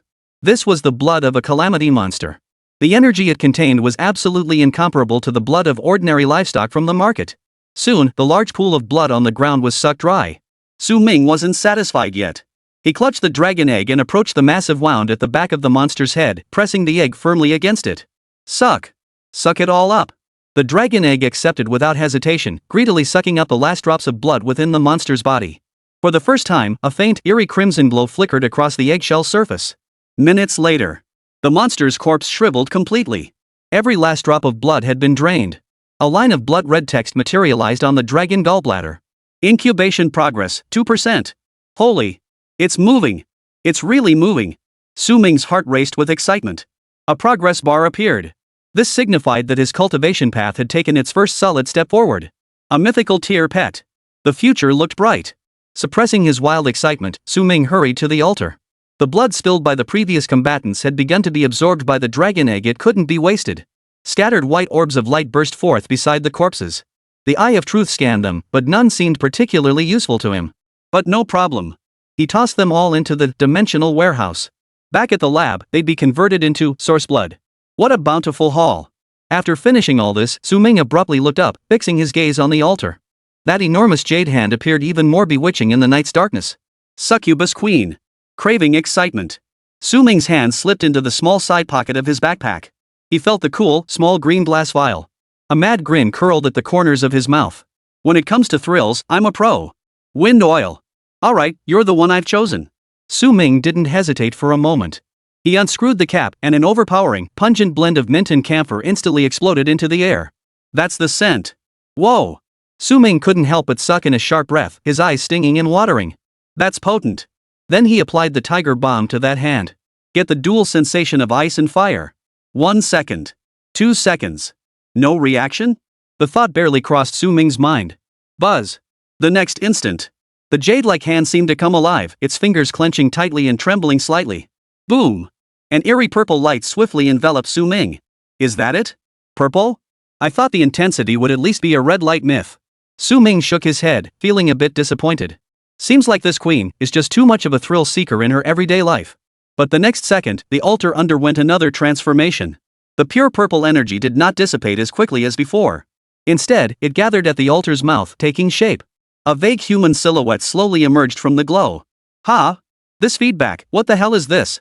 Su Ming froze, instinctively tightening his grip on the blade in his hand. The light gradually faded. A woman of breathtakingly perfect proportions appeared upon the altar. She slowly opened her eyes. They were soul-captivating violet eyes. Su Ming was momentarily stunned. Is this the one? What kind of peerless beauty was this? Her curves were breathtaking, her waist slender enough to fit in one hand. Her jade-like legs were straight and slender, accounting for nearly 2/3 of her height. She wore only a few pieces of cool black leather armor, barely covering the most crucial areas. Vast swaths of snow-white skin exposed to the air radiated deadly allure. A pair of delicate, petite devil horns sprouted from her forehead. Behind her, a supple tail with a heart-shaped tip swayed gently. A succubus. A living succubus. Ah! She stretched lazily, her curves displayed to perfection, her voice seductive. Then, she licked her sensual, full red lips, her gaze piercing through the void to land on Su Ming. Man. Chapter 22, Where's my epic wife? The succubus's voice alone was enough to make any man's bones go weak. You have succeeded in pleasing me. She descended from the altar with a cat-like sway. As a reward, the great Lilith shall bestow upon you. Su Ming felt his heart tremble, his mouth going dry. The blood coursing through his veins began to race uncontrollably. Holy! Can you even get a hidden variant like this? This ing. An epic tier wife? However, amidst this atmosphere thick with tension, buzz. A jarringly discordant buzzing sound suddenly erupted. Su Ming whipped his head to the side. Beside him, the black egg that had just finished absorbing the blood on the ground began to violently tremble. Ha! Before he could react. Boom! An indescribable, terrifying suction erupted from the black egg, its crimson patterns on the shell flickering wildly. No! What is that? Lilith, the succubus who had just solidified into form and was still basking in her own allure. The enchanting expression on her face froze instantly. She sensed the threat of death. That pull was brutal, domineering, and utterly unreasonable. Ah! She let out a terrified scream. She tried to flee, to resist using her succubus's innate powers. But it was too late. Her body rose uncontrollably from the ground, hurtling toward that black dragon egg at breakneck speed. Under Su Ming's stunned gaze. No! The succubus's desperate scream cut off abruptly. The instant her entire body touched the dragon egg, she instantly transformed into a pure stream of violet energy. Completely consumed by the dragon egg. Silence. Dead silence. Su Ming remained frozen in place, his eyes wide with disbelief. His mind buzzed, a blank void. What just happened? Where the hell is my epic wife? Burp. The dragon egg on the ground seemed to burp. Then. Hum. It slowly floated back into Su Ming's arms. Su Ming mechanically cradled it, feeling his hands tremble. Before his eyes, the text of the Eye of Truth flashed frantically. Incubation progress, 2%. 15%. 32%. 41%. The progress bar shot up like a rocket. It surged by nearly 40%. The energy of an epic succubus equals the blood of countless calamity monsters. Impressive. Su Ming murmured to himself. He didn't know if he was talking about the dragon egg, or mourning the love he'd just lost. Just then. Su Ming was astonished to discover that several faint purple lights had appeared on the dragon egg. Adorable little heart-shaped marks. Abyssal dragon? Heart-shaped marks? The combination of these two elements was utterly bizarre. Sis, you died so tragically. Su Ming felt like crying. So? This is the one I just pulled. Epic wife. Fed to it? Damn it. The dragon egg fidgeted restlessly in his arms, as if seeking affection. The faint purple glow emanating from the tiny hearts on its shell was particularly striking. Listen up, you hear me? Better hope it hatches into a stunning beauty to make up for this. Su Ming jabbed the eggshell fiercely. Just then. Rumble, rumble, rumble. A thunderous crack split the night sky. Immediately after, pea-sized raindrops poured down in torrents. Here we go again. Su Ming instantly grew alert, abandoning his playful mood as he darted under the nearby eaves. The jade altar of the Paradise Demon Palace, emitting a faint pink glow, rapidly dissolved into nothingness.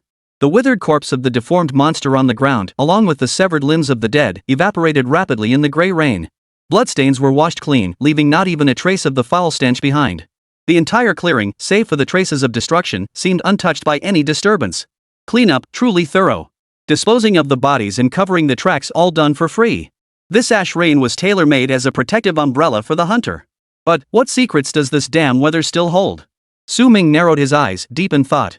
After staring at the rain for a moment, Su Ming still couldn't discern anything. But now, a fresh wave of irritation began to stir within him. It wasn't because the dragon egg had devoured his succubus. It was because that woman in the black veil had simply been allowed to escape.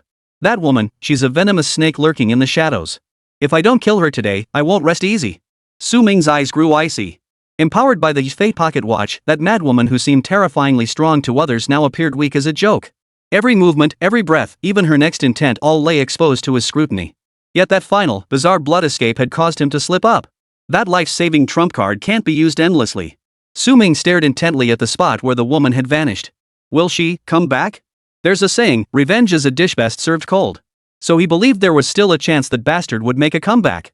After all, quite a few people's items were left behind here. Could she really bear to let it all go to waste? Su Ming's mind raced. Ultimately, he decided. Stay. To eliminate any future trouble. With that thought, Su Ming unfurled the large black umbrella, crouched low, and instantly vanished into the torrential downpour. Waiting passively for prey to come to him? That would be foolish. A high-caliber hunter should act accordingly. Huff. Soon, Su Ming climbed onto an abandoned three-story building diagonally across the street. He found a broken window offering the best vantage point. It offered shelter from the rain while providing a clear view of the open area below. He stowed his black umbrella and pressed himself against the wall. Like a true cheetah, silently crouched in the darkness. Rain pelted the windowsill, making a steady patter. Feeling the cold touch of the wall, the last trace of anxiety in Su Ming's heart vanished completely. Waiting was a long process. But patience was something he had in abundance. Ming pulled out his phone, dimmed the screen brightness, and tapped into the forum, ready to gather some intel. Unsurprisingly, it was bustling with activity. Gray Rain. Gray Rain is back. My altar is gone. Wah! My blue opportunity. 666. No luck, no skill, and you blame the altar? Sleep. Sleep. Wait till 5 a.m. to wake up and check the results. Altar lottery tips. Real and effective. Cheap prices. PM me. Oh. Chapter 23, The Secret of the Gray Rain. As he scanned the messages, Ming's lips curved into a faint smile. Just as expected. No matter what happened. There were still far too many people online just looking for a laugh. Meanwhile, Dragon Nation's capital, headquarters of the Anomalous Affairs Administration. The vast operations command center was brightly lit. The atmosphere was as oppressive as it could possibly be. Giant screens lining the walls continuously scrolled through emergency situation reports from across the nation. Read all of it a startling, alarming red. Xin Feng's direct superior, General Li Jinghua, a man bearing the stars of a general on his shoulders, paced the command center with his hands behind his back. Though past 50 with graying temples, his spine remained rigidly straight, his uniform immaculate. Zhang Zhou, what's the status of the investigation into the golden light and red light incidents involving Qin Feng? General Li abruptly halted, his voice low and thunderous. Reporting, General. Team leader Qin is conducting a full sweep in Jiangcheng. They've zeroed in on the abandoned industrial zone in the west, but the trail has gone cold. That area was scrubbed clean by the Gray Rain. Ah. General Li sighed, saying no more. Who could be blamed? After all, no one had ever encountered a situation like this before. Just then, another voice cut through the silence. The current situation is spiraling out of control at an accelerating pace. Everyone present stiffened. Yesterday alone, the frequency of known black light calamity incidents nationwide surged by 37% compared to the same period yesterday. Whoa! A collective gasp of shock filled the command center. Especially those underground forces lying dormant, they began small-scale turf wars and looting. With no fear of surveillance and control forces stretched too thin, they've unleashed their savagery completely. And overseas, it's completely collapsed. The analyst clicked open the world map. The dense cluster of red alerts made one's scalp crawl. Many regions had descended into chaos, order completely lost. And over in Eagle Nation. According to top-secret intel from our informant, the Eagle Nation military has deployed an armored division to surround a massive altar, attempting to sacrifice a brand-new main battle tank. What? The entire command center was stunned. And the result? General Li's voice trembled slightly. All they got was a purple glow. Dead silence. A main battle tank worth hundreds of millions, the pinnacle of military machinery, and all it got in return was a purple glow. What did this signify? It signified that the military might and wealth of the old era. In the face of this new law, they had depreciated to an outrageous degree. The patterns of the altar remain utterly unfathomable. What items did the Eagle side offer? Intelligence is completely blocked. No clue. A sense of helplessness settled over everyone. General. General. Good news. Just then, the command center doors burst open. A disheveled research director in a white lab coat stumbled in. Professor Zhou, what's happened? The eyes of everyone present brimmed with anticipation. The Gray Rain. The secret of the Gray Rain. We've cracked it. General Li lunged forward in a single stride. Get to the point.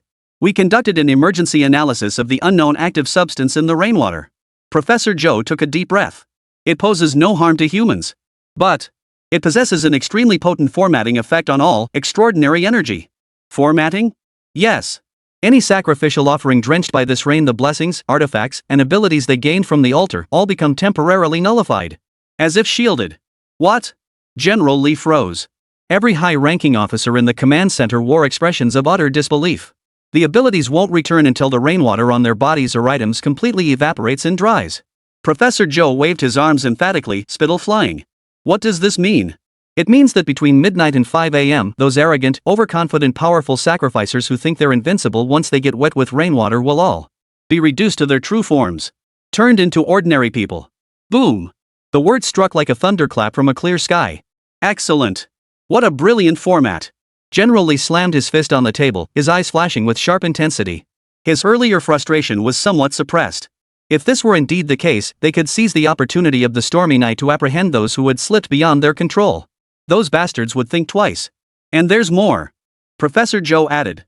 If we could extract and cultivate this active substance, turning it into an inhibitor or a high-pressure water cannon. At this, everyone's eyes lit up. They couldn't believe it. If it truly worked, it would become the sharpest blade in the government's arsenal. Inside the abandoned building, Su Ming remained utterly unaware of all this. His fingers still scrolled frantically across the forum. Suddenly. Shocking secret. Don't go out in the rain. You'll turn back into a mortal. A post flashed across the forum. Su Ming's fingers froze mid-motion, instinctively clicking on it. This post has been deleted. Instantly deleted? Su Ming froze. This couldn't be a coincidence. Return to mortal form? Su Ming recalled those words. If this were true, it meant that the madwoman back then couldn't have transformed into that eerie blood mist to evade that fatal strike. Immediately, a wave of unease washed over him. Wait, what about me? Am I affected too? He stared down at his own hands. If he too would become mortal, what the hell was the point of hunting anymore? The only sensible thing to do was to get the hell out of there. Huff. Calm down. Su Ming forced himself to analyze. If contact with the gray rain renders all abilities useless, then my fourth act ticket won't work. But something's wrong. Suddenly, Su Ming's entire body trembled. What I obtained from the Crimson Throne is source blood. The source blood has fused directly into my flesh and blood. The description said it's permanently bonded. This isn't some temporary buff, nor is it an external power-up. It was his own power. It's like rain can strip you of your armor, but could it dissolve the muscles on your body too? Probably not. Su Ming's eyes grew brighter and brighter. And there's more. With a thought, Su Ming confirmed the pocket watch now lay safely within the dimensional warehouse. The dimensional warehouse was an independent dimensional space. Rainwater? How could it even touch it? Therefore, the passive effect of the Fate pocket watch. That god-tier intuition and reaction speed still work? If this is truly as I suspect, then the extent of my weakened state is negligible. But the others? Su Ming felt his heart pounding so hard it threatened to burst from his chest. The entire world, beneath the gray rain, had transformed into a level playing field. But he would be the sole god in this rain-soaked night. Su Ming narrowed his eyes slightly. He would put it to the test. Chapter 24. This is the greatest fairness. Jiangcheng South District, Luxury Villa. Bang! The heavy oak door was kicked open. Miss! Quick! Call a doctor. Several men in black rushed in, panic-stricken. Yen Ruoshua's veil had fallen away, her face as pale as paper, her arms limp at her sides. Get away! She shoved her attendants aside and collapsed onto the sofa, gasping for breath. The aftereffects of the blood escape technique made her internal organs feel like they were on fire. The middle-aged butler hurried over, his face grim with horror. Miss, how are you? Where are Ada and the others? Yen Ruoshua closed her eyes, her voice hoarse. Dead. All of them. The steward's eyes widened in fury. Who did this? The Qinglong gang? I'll go. No. Yen Ruoshua snapped her eyes open, terror still etched in her gaze. It was someone else, a monster. A person? A monster? The butler froze. Find a painter. Yen Ruoshua clenched her teeth. She could not forget, nor dare she forget. Very handsome. Yes, make the eyes colder. Half an hour later, a sketch was complete. The subject bore a stern gaze and a menacing aura. Though only 6 or 7 parts similar, the essence was captured. Dig to the depths of the earth, find him. The butler took the portrait, his eyes blazing with fury. Hold on. Yen Ruoshua pressed her temples. Miss? Don't make a big fuss about it. The authorities are on high alert now, investigating too closely. Besides, that person must have powerful connections. If we make too big a move, we'll only bring trouble upon ourselves. The butler hesitated, then nodded. Understood. The villa fell silent once more. In Yen Ruoshua's mind, those piercing eyes that seemed to see through everything kept flashing back. Who exactly was that man? 2 a.m. Slaughterhouse. Su Ming stood beneath the eaves, letting the gray rain soak half his body. His instincts told him the woman wouldn't appear tonight, so he'd rushed back. He slowly raised his hand. Dimensional warehouse open. With a thought, the Act 4 admission ticket materialized in his palm. Observed through the eye of truth, the card in the gray rain instantly shrouded itself in a layer of viscous gray mist. As expected, the item gets cut off in the rain. Temporarily disabled. The lightness bestowed by the light leggings vanished as well. Ha! Yet Su Ming smiled. He clenched his fist. The explosive power granted by source blood surged like a raging river, showing not the slightest sign of weakening. Permanently sealed, terrifying indeed. Moreover, the Fate pocket watch within the dimensional space remained unaffected. That profoundly mysterious premonition remains crystal clear. Fair? This is the ultimate fairness. In a world shrouded by gray rain, all the powerful who relied on external aids were stripped bare. And he the one and only true god. Su Ming strode swiftly into the basement. The Crimson Throne pulsed silently. Without hesitation, he tossed the light leggings and all the white items he had collected the previous night onto it. Beneath the gray rain, these are but toys. Better to become my own power. The flesh tentacles instantly devoured the items. 4 bottles of source blood, his. He tilted his head back and gulped them down. A searing heat swept through his body once more, his muscle fibers rejoicing. My strength surged dramatically once more. Ha! Su Ming, thoroughly satisfied, returned to his room and collapsed into sleep. Only with proper rest could he accomplish anything during the day. Boom! At 5 in the morning, thunder roared, and the gray rain abruptly ceased. The altar refreshed. Su Ming was startled awake. He glanced at the time, rolled over, and went back to sleep. His plan for this morning was clear. Buy chickens, feed the dragon. He'd already coordinated with the farm owner yesterday. The first batch of chickens would be delivered this morning. What's wrong with sleeping in a little longer? 7:30 a.m. Cluck cluck cluck. Inside the slaughterhouse, Su Ming transformed into a cold-blooded chicken-killing machine, his hand swift as the blade fell. Not long ago, the middle-aged couple who owned the poultry farm personally drove over to deliver the first batch of goods. He wasn't worried about his address being exposed. After all, that Lu Fatso had already worked with these people before. The location couldn't be hidden anyway, no point in making a show of covering it up. The slaughterhouse became a battlefield of death, the black dragon egg greedily draining every last drop of chicken blood. Incubation progress, 41%. 41.5%. 42.3%. Su Ming stared at the progress bar, his blood pressure skyrocketing. 500 chickens, and it only went up 1.3%? He grabbed the dragon egg. UING. This damn thing is a pure gold guzzling beast. Who the hell is the master here? This can't go on. Su Ming checked his balance and felt a chill run down his spine. He had to change his strategy. He pondered as he used the machine to scald the feathers off these chickens. The reason he started this slaughterhouse wasn't for the money, but to obtain more blood so he could hatch the dragon egg as quickly as possible. A situation like last night's was a rare stroke of luck. But now the problem was, he lacks the funds to purchase these livestock.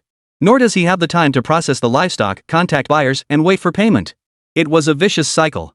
Su Ming recalled their conversation from that morning. This middle-aged couple now seemed anxious. The dawn of a new era was impacting everyone.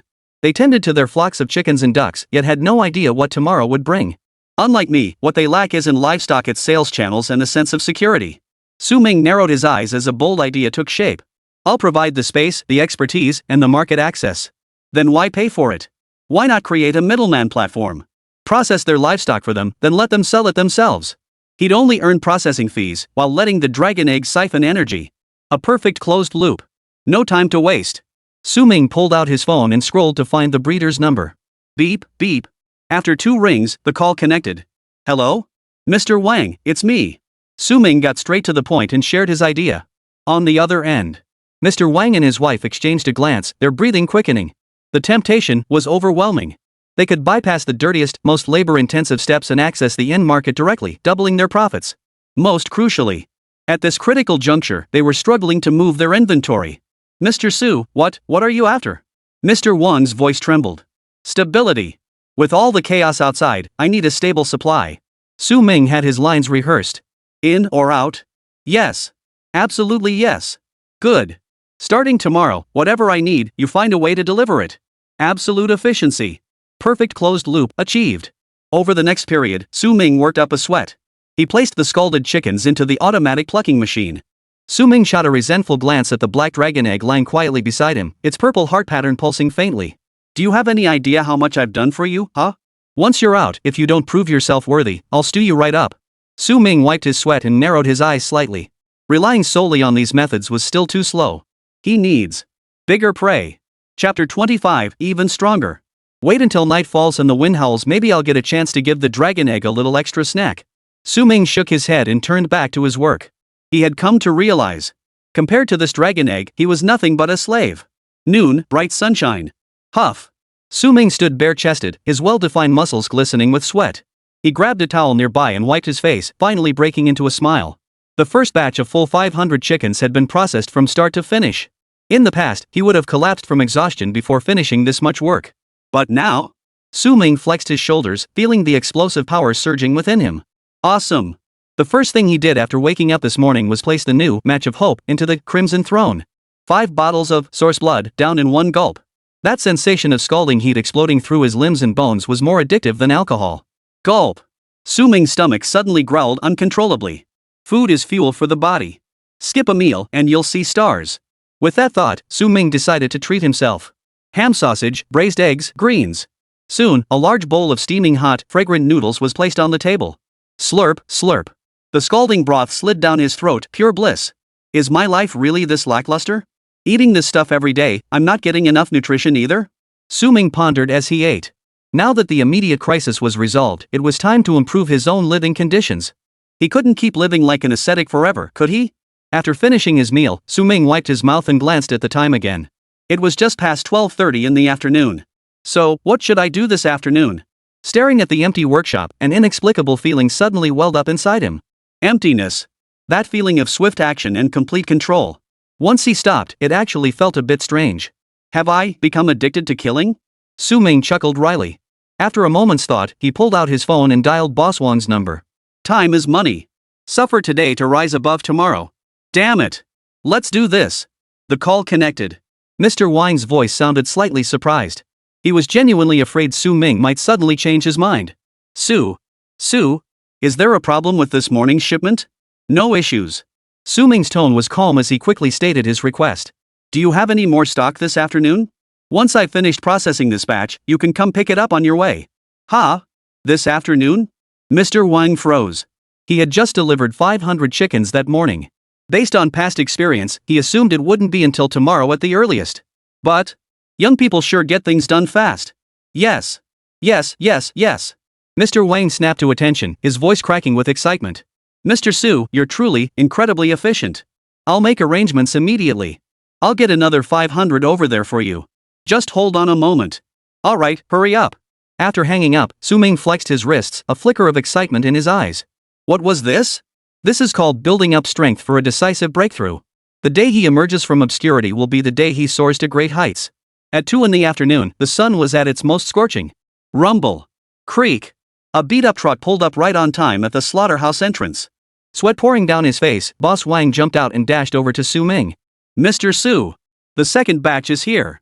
500 birds, not one missing. Guaranteed top-quality big red crowns. As he spoke, he pulled out a pack of Huazi cigarettes from his pocket, intending to offer Su Ming some. Su Ming waved him off without a word. Unload them. Got it. Mr. Wang showed no awkwardness, turning to bark orders at his 2 assistants who immediately got to work. While the unloading was underway, Boss Wang inspected the goods Su Ming had handled, his smile growing even broader. Perfect. Then he leaned close to Su Ming, lowering his voice with an ingratiating expression. Mr. Su, I need to discuss something with you. Go ahead. Haha, it's like this. Mr. Wang rubbed his hands together. I just noticed how efficient you are. I was thinking, my little stash might not be enough for you to handle. Su Ming raised an eyebrow, gesturing for Mr. Wang to continue. What I mean is, your channels are reliable. Your prices are fair. And your craftsmanship is solid. Mr. Wang gave him a thumbs up. Could I not only bring my own chickens, but also collect them for my fellow villagers and colleagues? They're all desperate right now, stuck with unsellable stock. I'll gather their chickens and deliver them all to you. What do you think? Hearing this, Su Ming smiled. This Mr. Wang sure had a sharp mind and a knack for making calculations. He wanted to become a middleman and pocket the markup. But he couldn't care less. As long as the dragon egg hasn't absorbed enough, he'd love to haul in more cargo. Agreed. Su Ming nodded. As long as the quality is decent, I'll take whatever you bring. But the rules remain unchanged. I only process them. I'm not responsible for selling them. Understood. Mr. Wang's face flushed with excitement as he pulled out his phone and transferred 888 yuan to Su Ming on the spot. Mr. Su, you've got guts. Consider this money my treat for tea. With your word, I feel confident now. Rest assured, from now on, you call the shots for all poultry processing in West City. Su Ming nodded with a smile, saying little else. What a sweet deal. Wow. Clang. 20 minutes later, Su Ming saw off the profusely grateful Mr. Wang and locked the gate once more. The flesh-grinding mill began its work once more. This time, unlike the morning, he wasn't simply chasing efficiency, killing for the sake of killing. He closed his eyes. The morning's relentless blade work had sparked a subtle realization within him. Splash. The blade sliced through the chicken's neck. Su Ming didn't look, but he could feel at the angle, the force of this strike. Were perfectly controlled. He wasn't some brute wildly swinging a butcher's knife. He was a surgeon of utmost precision. Hand raised, blade fell as smooth as flowing clouds in water. This was another form of cultivation. Kill. Su Ming's blade rose and fell, his control over the knife growing ever more adept. The blade in his hand seemed to become an extension of his own body. Su factory chickens worried Ming. Beside him, Black Egg was equally exhilarated. His egg-shaped body trembled slightly, the purple heart above it pulsing wildly as it greedily absorbed the blood pooling on the ground. This place was paradise. Boom! After a long while, the defeathering machine roared to life. Su Ming moved swiftly through the machine, his movements growing faster yet steadier. He began experimenting with using the least amount of force to achieve the most perfect results. Not a single ounce of energy was wasted. This repetitive labor actually allowed him to control his chi, blood, and strength with ever greater ease. So that's how it is. Su Ming's eyes flashed with sharp insight. He had the numbers. He had the mechanics. Now, he had even learned how to better harness this power. For the entire afternoon, Su Ming remained immersed in this extraordinary state. Thousands upon thousands of repetitions had ingrained the entire process into his very instincts. The afterglow of the setting sun spilled into the workshop. Su Ming slowly exhaled a breath of stale air. Stronger and stronger and stronger. Awesome. Su Ming couldn't help but roar in excitement, turning his head to glance at the black dragon egg beside him, a faint smile curling his lips. Incubation progress, 43.6%. Let's set a small goal first, get this guy's incubation past the halfway mark. If luck was on his side, he might actually achieve it today. Because the sun was setting. He needs to get ready to head out and be that ordinary trash guy. Chapter 26, Jiangqing's Underground Organization. Shadow? Su Ming slung his backpack over his shoulder and stepped outside. Daytime was for work. Nighttime was when life truly began. On the other side of the city. Nightscape Bar. Jiangqing's most seedy, underworld-infested corner. After the altar descended, this place didn't fall into ruin, it thrived. Deafening heavy metal music mingled with the stench of cheap alcohol and sweat, making one want to vomit. In the corner of a booth, Xiao Weiwei curled up tightly, her flawless makeup unable to mask the disgust and restlessness in her eyes. She hated this place. She despised these crude, foul-smelling men. But she had to endure it. Because she knew. In this era of collapsed order, to climb upward, one must deal with these filthy creatures. How could someone as sharp as her not understand? Outside the booth, her rich kid boyfriend Zhang Yang was bowing and scraping, plastering a sycophantic grin on his face for a man with a face full of fleshy bulges. Brother Long, here's your cigarette. Zhang Yang fumbled to hand over an imported cigar, his posture utterly servile. The fat man called Brother Long took the cigar without even glancing at him. Instead, those triangular eyes roamed shamelessly over Xiao Weiwei's body, accompanied by a sinister chuckle. Xiao Weiwei forced back her disgust, responding with a stiff smile. Brother Long, about that thing we discussed last time. Zhang Yang rubbed his hands together, his face plastered with a smile. You know, could you help a brother out with an introduction? To the Black Shadow side. Black Shadow. One of Jiangqing's largest underground organizations. In this age of altars, they've thrived like fish in water, gaining even more power. Rumored to monopolize countless resources, with elite operatives everywhere, a true powerhouse. Zhang Yang and Xiao Weiwei naturally dreamt of connecting with this network. In this world, having an organization to back you up is crucial. Dragon Brother exhaled a smoke ring, glancing sideways at Zhang Yang. An introduction? What do you take Shadow for? Some place you scum can just waltz into whenever you please? Zhang Yang's face stiffened, but he swallowed his anger and quickly pulled a thick envelope from his pocket, thrusting it forward. Brother Long, just a token of my respect. Once the job's done, this is what you'll get. He held up 5 fingers. Only 50,000? No 50,000. Only then did Brother Long snort, weighing the envelope in his hand before speaking slowly. Fine, I'll give you credit for being reasonable. But let me make one thing clear, whether you make the cut for the Black Shadow depends entirely on your own skills. Yes. Thanks, Brother Long. Beside them, Xiao Weiwei watched Zhang Yang's fawning, servile demeanor and felt a wave of contempt rise within her. Useless. If it weren't for the fact that Zhang Yang still had some family connections and could procure sacrificial offerings, she would have kicked him to the curb long ago. Why else would she endure his daily emotional roller coaster? Leaving the bar, the two got into the car. Zhang Yang exhaled deeply, feeling weightless with relief. He wrapped his arms around Xiao Weiwei's waist, his hands starting to wander. Baby, it's done. Brother Long agreed. In just a little while, we'll meet the big shots of the Black Shadow. Xiao Weiwei fought the urge to push him away, instead nestling into his embrace with a sweet voice. You're amazing, Yang. Tonight, I'll play along, as your mom. He. Zhang Yang was overcome with pride. Once we're in, Shadow, this whole Jiangqing will be ours to rule. Then, your useless ex-boyfriend and all those nobodies, anyone who pisses you off, we'll crush them all. Ex-boyfriend? Su Ming? At Zhang Yang's words, a shadow flickered across Xiao Weiwei's eyes. That good-for-nothing was probably eating bran and vegetables somewhere right now. How dare he block her? And it's been days, not a single message? Oh, and honey, I've got 2 heavy hitters lined up for your performance later. One is my dad's treasured blue and white porcelain vase, and the other is my mom's prized ruby jewelry set she keeps tucked away. You better not mess this up. Soon, the car reached the outskirts of Jiangqing. An abandoned chemical plant. This was Shadow's other secret hideout in Zhangcheng. Zhang Yang and Xiao Weiwei were led inside blindfolded. The moment the blindfolds were ripped off, both of them flinched. The vast, dilapidated factory floor was packed with burly men clad in black, each radiating a menacing aura and brimming with murderous intent. The most striking feature was the black-cloaked statue standing at the center of the factory floor. This was the symbol of the Shadow organization. Beside the sculpture stood a middle-aged man with a sinister face and a hooked nose. He toyed with 2 iron balls in his hands, producing a grating sound. This man was none other than the head of this branch. Eagle. Is it them? Eagle Boss didn't even lift an eyelid. Dragon Brother bowed low. Yes, Eagle Boss. These 2 friends of mine want to join your crew. Eagle Boss remained silent, lifting his eyelids to glance at Zhang Yang and Xiao Weiwei. His gaze was like that of a predator eyeing 2 lambs awaiting slaughter. Understand the rules? Understand. Understand.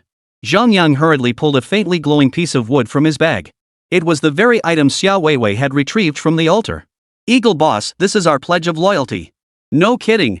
It's a green quality treasure. Hearing this, Eagle Lord looked somewhat surprised, giving the wood a few extra glances. At that moment, Xiao Weiwei took a deep breath and straightened her back. She knew it was time to prove herself. I'll do it. Taking the piece of wood from Zhang Yang's hands, she steeled her nerves and moved closer to Eagle Master. Under the watchful eyes of everyone present, she spoke.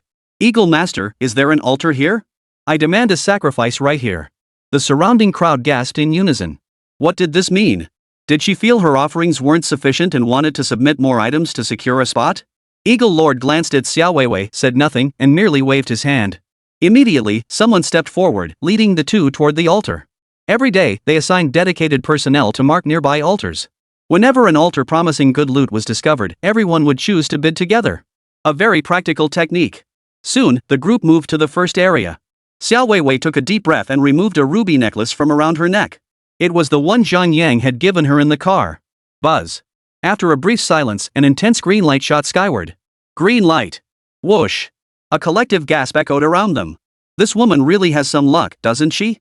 Eagle's fingers paused mid-twirl on the iron core, a flicker of surprise crossing his eyes. As for Zhang Yang, he nearly leapt to his feet in excitement. Sure enough. Just as I thought. Xiao Weiwei lifted her chin triumphantly. But it wasn't over yet. Next, the group moved on once more. The other 2 altars stood extremely close together. Xiao Weiwei took a deep breath, took the blue and white porcelain vase from Zhang Yang's hands, and placed it directly onto the first altar. Another green light. What the hell? The surrounding area instantly erupted in chaos. Is this right? My luck is off the charts. But this wasn't over yet.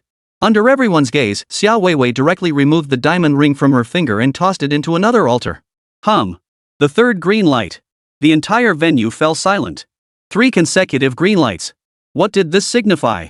In this era where white light dominates everywhere, you just pulled off 3 consecutive green lights? Beside them, Eagle's expression finally shifted. He tucked the iron ball into his pocket, walked up to Xiao Weiwei, and scrutinized her from head to toe. Not bad. Eagle Boss let out a rare smile. Young lady, you're quite lucky. Xiao Weiwei felt a bit uneasy under his gaze, but her vanity pushed her to speak up. This is nothing. All 6 of my previous offerings also produced green light. What? At this declaration, the tension in the room shattered. Even Eagle's eyes flickered with shock. 9 consecutive greens? What a terrifying probability. Is this even human? Xiao Weiwei took in everyone's expressions, her eyes gleaming with even greater satisfaction.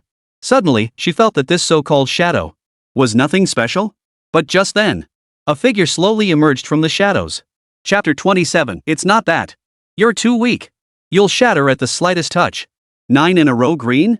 In the darkness, this cold, clear voice instantly plunged the entire scene into an icy cavern, drowning out all the clamor. Eagle Boss's grim face froze, then quickly contorted into deference. He hastily took half a step back, bowing his head in solemn attention. Behind him, Brother Long and the others were struck dumb, cold sweat pouring down their faces as they instinctively parted to make a clear path. Eagle. Eagle? Zhang Yang stammered. He couldn't fathom why Eagle Boss, who had exuded such swagger moments ago, had suddenly become so submissive. Eagle Lord shot him a fierce glare, signaling him to shut up. In this day and age, there were still such clueless fools? Tap, tap, tap. As the sound grew clearer, everyone finally saw who was approaching. It was a woman. She wore a form-fitting black leather outfit that accentuated her curves, her face veiled by a sheer black gauze. The newcomer was none other than Yan Ruoxue. She came to a halt in the center of the factory floor. The dim light fell upon her, illuminating the thick bandages wrapped around her right arm. Her icy gaze, palpable even through the veil, swept slowly across the entire room. Finally, they settled on Xiao Weiwei and Zhang Yang. The entire factory fell deathly silent, so quiet you could hear a pin drop. Xiao Weiwei felt an invisible pressure wash over her, catching her breath. She had never seen a woman with such overwhelming presence. Disdainful of everything, towering above it all. Yet deep within her fear, an odd thrill stirred. This was true strength. This was the life she had always dreamed of. With a flick of her wrist, she could command the heavens and earth, making all tremble in submission. She stared intently at Yen Ruoxue, fantasizing how glorious it would be if she were standing there instead. Beside her, Zhang Yang was utterly terrified, his legs weakening beneath him. This woman's eyes were beautiful. But that icy glare was 100 times more terrifying than Eagle Lord's. Yen Ruoxue leaned close to Xiao Weiwei, her voice devoid of warmth. "You're very lucky." Xiao Weiwei took a deep breath, forcing down the pounding in her chest. She knew this was the most crucial moment of her life. She couldn't show weakness. Xiao Weiwei lifted her chin slightly, meeting that icy gaze head-on, striving to make her voice sound calm and confident. "I've always been this lucky." Yen Ruoxue's gaze lingered on Xiao Weiwei's delicate features for several seconds, as if appraising the value of a rare commodity. Then, her gaze shifted upward toward the altar. 3 consecutive sacrifices, all green light. If one hadn't witnessed it firsthand, it would be hard to believe. And her claim of 9 consecutive green lights didn't seem fabricated either. Such a probability was sufficient to command the attention of any faction. With that thought, Yen Ruoxue spoke calmly, her gaze fixed on Xiao Weiwei. "The organization can offer you an opportunity. Because of your luck, you can become an outer core member of the Shadow Core." A chorus of gasps erupted around them. Don't underestimate the periphery. The word core carries immense weight. It meant access to partial organizational resources and a status far surpassing that of ordinary enforcers. Countless people had risked life and limb, yet still couldn't reach this threshold. Xiao Weiwei's heart raced, her face unable to hide her joy. It worked. She truly was no ordinary person. Yen Ruoxue, however, didn't look at Xiao Weiwei again. Her gaze shifted and landed on Zhang Yang. "And you? What do you have?" Zhang Yang was taken aback by the question, stammering. My family, still has some assets, and money?" Yen Ruoxue chuckled softly and shook her head. "These days, money really isn't worth much anymore." Zhang Yang's face drained of color, as if plunged into an ice cave. "But..." Yen Ruoxue shifted her tone and turned her gaze back to Xiao Weiwei. "For your girlfriend's sake, you barely qualify. Likewise, an outer circle core member." Hearing this, Zhang Yang was overjoyed, bowing repeatedly. "Thank you. Thank you, Your Excellency. Thank you." Beside him, Xiao Weiwei watched the scene unfold, feeling supremely satisfied. See? That good-for-nothing Zhang Yang only got in because of her. But this decision left many in the crowd seething with indignation. Especially those who had followed Eagle Boss for years, veterans who had fought alongside him through thick and thin. "Why?" A rough voice shattered the tense silence. From the crowd, a burly man nearly 2 meters tall, bulging with muscle, stepped forward. His name was Iron Hammer, the top enforcer under Eagle Boss. He'd been with the group since before the altar descended, earning considerable merit. Just because she got lucky? "We brothers risked our lives, and we're still just ordinary members. She walks in and becomes a core member? That's not fair." Iron Hammer stiffened his neck, his eyes blazing with fury. Yen Ruoxue slowly turned to face Iron Hammer. Beneath the black veil, the corners of her mouth seemed to curve into a faint smile. "You're not satisfied? I'm not satisfied. I've shed blood for the organization." "Oh." Yen Ruoxue responded with a single syllable, raising her bandaged right hand. The next second. Whoosh! A jet black streak sliced through the air like lightning. Splatter! Blood spattered everywhere. Iron Hammer's thick right arm was instantly pierced by a jet black throwing knife. The dagger sank half a foot into the wall. Still clinging to it was his flesh and blood. "Ah!" Iron Hammer let out a wail of agony. The entire crowd, finally comprehending what had happened, stared in horror, their eyes wide with terror. Dead silence fell over the scene. No one had seen how she had struck. Yen Ruoxue clapped her hands, as if merely brushing off a speck of dust, her voice still cold and indifferent. "You shed blood for the organization? Because you're strong and made great contributions? No. It's because you're too weak. You shatter at the slightest touch. If you're weak, what gives you the right to challenge me? To shamelessly demand favors? Who dares question my decision?" No one answered. Xiao Weiwei clenched her fist so tightly her nails dug into her flesh. She felt a twinge of fear. But more than that, she felt an overwhelming excitement. Too powerful. This was true power. She was incredibly glad she'd left that good-for-nothing Su Ming back then. If I'd stayed with him, I'd never have reached this level in my entire life. Then, she stole another glance at Zhang Yang beside her, a flicker of disdain crossing her eyes. In the past, Zhang Yang might have been a decent choice. But now. He might be rich, but in the face of true power, he was nothing more than a bug that could be crushed at any moment. She must grow stronger. One day, she too would be like the woman before her, capable of deciding others' fates with a mere flick of her wrist. Xiao Weiwei was lost in her fantasies. Yet Yen Ruoxue sat down expressionlessly on a high-backed chair. She casually draped her injured right arm over the armrest. In truth, she was masking the spasms that kept twitching. The recent exertion of her power had inevitably aggravated the wound. Once again, that figure unconsciously surfaced in her mind. That man. Too powerful. She couldn't even last a few rounds. Who on earth was he? Chapter 28, A Strange Altar? Achoo! Meanwhile, walking through the darkness, Su Ming sneezed. He'd been searching for the altar for ages. But not a single one had caught his eye. Su Ming rubbed his itchy nose. What's going on? My chi and blood are so strong now, yet I still feel cold? Could it be, a girl is thinking of me? Shadow Stronghold. Yen Ruoxue took a deep breath, suppressing the surging killing intent and fear within her. Then, she turned her gaze back to the fanatical expression on Xiao Weiwei's face. This woman's luck was truly remarkable. But in this dog-eat-dog world, luck unbacked by strength is nothing but a death sentence.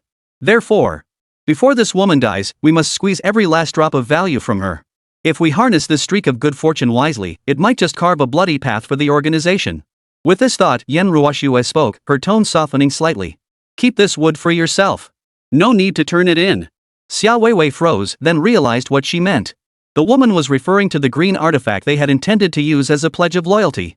Beyond that, you may select any 3 ordinary quality items from the organization. Hearing this, the surrounding crowd, who had been as quiet as mice, now looked on with a mix of disbelief and envy. Not only could she become an outer circle core member, but she'd also receive 3 items. Such generosity was too generous. Thank you. Xiao Weiwei trembled with excitement. She had made the right bet. She truly was the chosen one. Right from the start, she was treated with such importance. Xiao Weiwei walked tall, her head held high, basking in the envious stares of countless others. She felt as though she had reached the pinnacle of life. Oh, come with me for a moment. At Yen Ruoxue's command, Xiao Weiwei hurried to follow. What else did she want her to do? Yen Ruoxue walked to a map of Jiangcheng, picked up a red marker, and drew a large circle in the western part of the map. You can choose wherever you want to perform the sacrifice. Under normal circumstances, the organization won't restrict your freedom of action either. But this area. She jabbed the red pen forcefully into the circle. Absolutely, do not go near it. Why? Xiao Weiwei couldn't help but ask aloud. This time, Yen Ruoxue didn't answer. She walked away without looking back. She simply couldn't bear to recall that terrifying man. Xiao Weiwei watched the woman's retreating figure, a pang of irritation welling up inside her.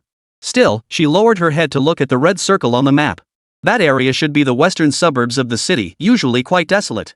Xiao Weiwei remained outwardly composed, but her mind grew increasingly restless. Playing coy. Isn't she just afraid I'll snag something valuable there and steal her thunder? The more she tries to stop me, the more suspicious it makes that place. Maybe it hides a top-tier altar that emits blue light or even purple light. The more Xiao Weiwei thought about it, the more plausible it seemed.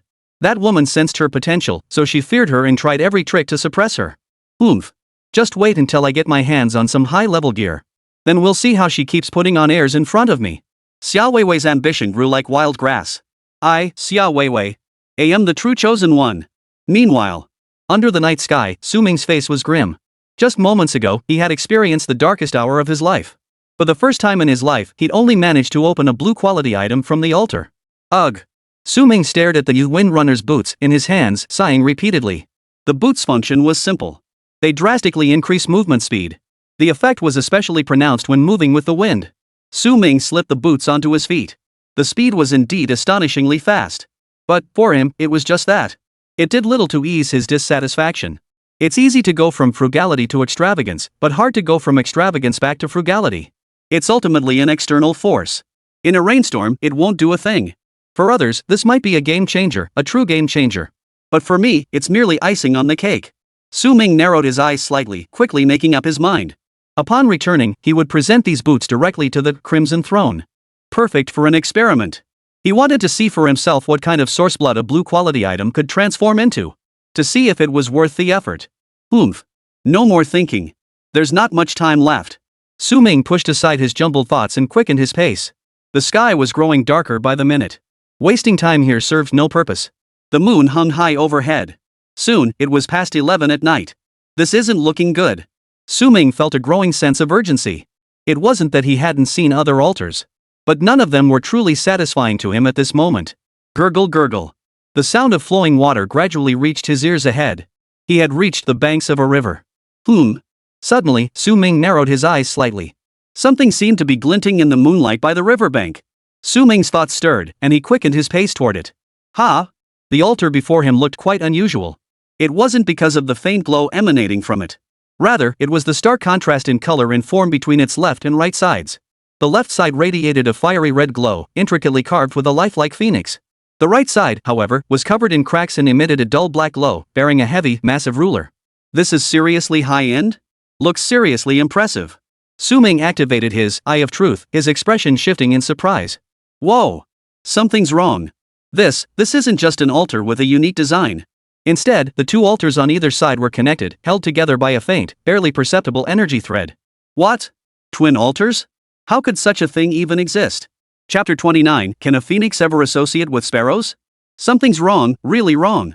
The more Su Ming looked, the more violently his body trembled. The reason was simple. The altar on the left. Altar ID 7766.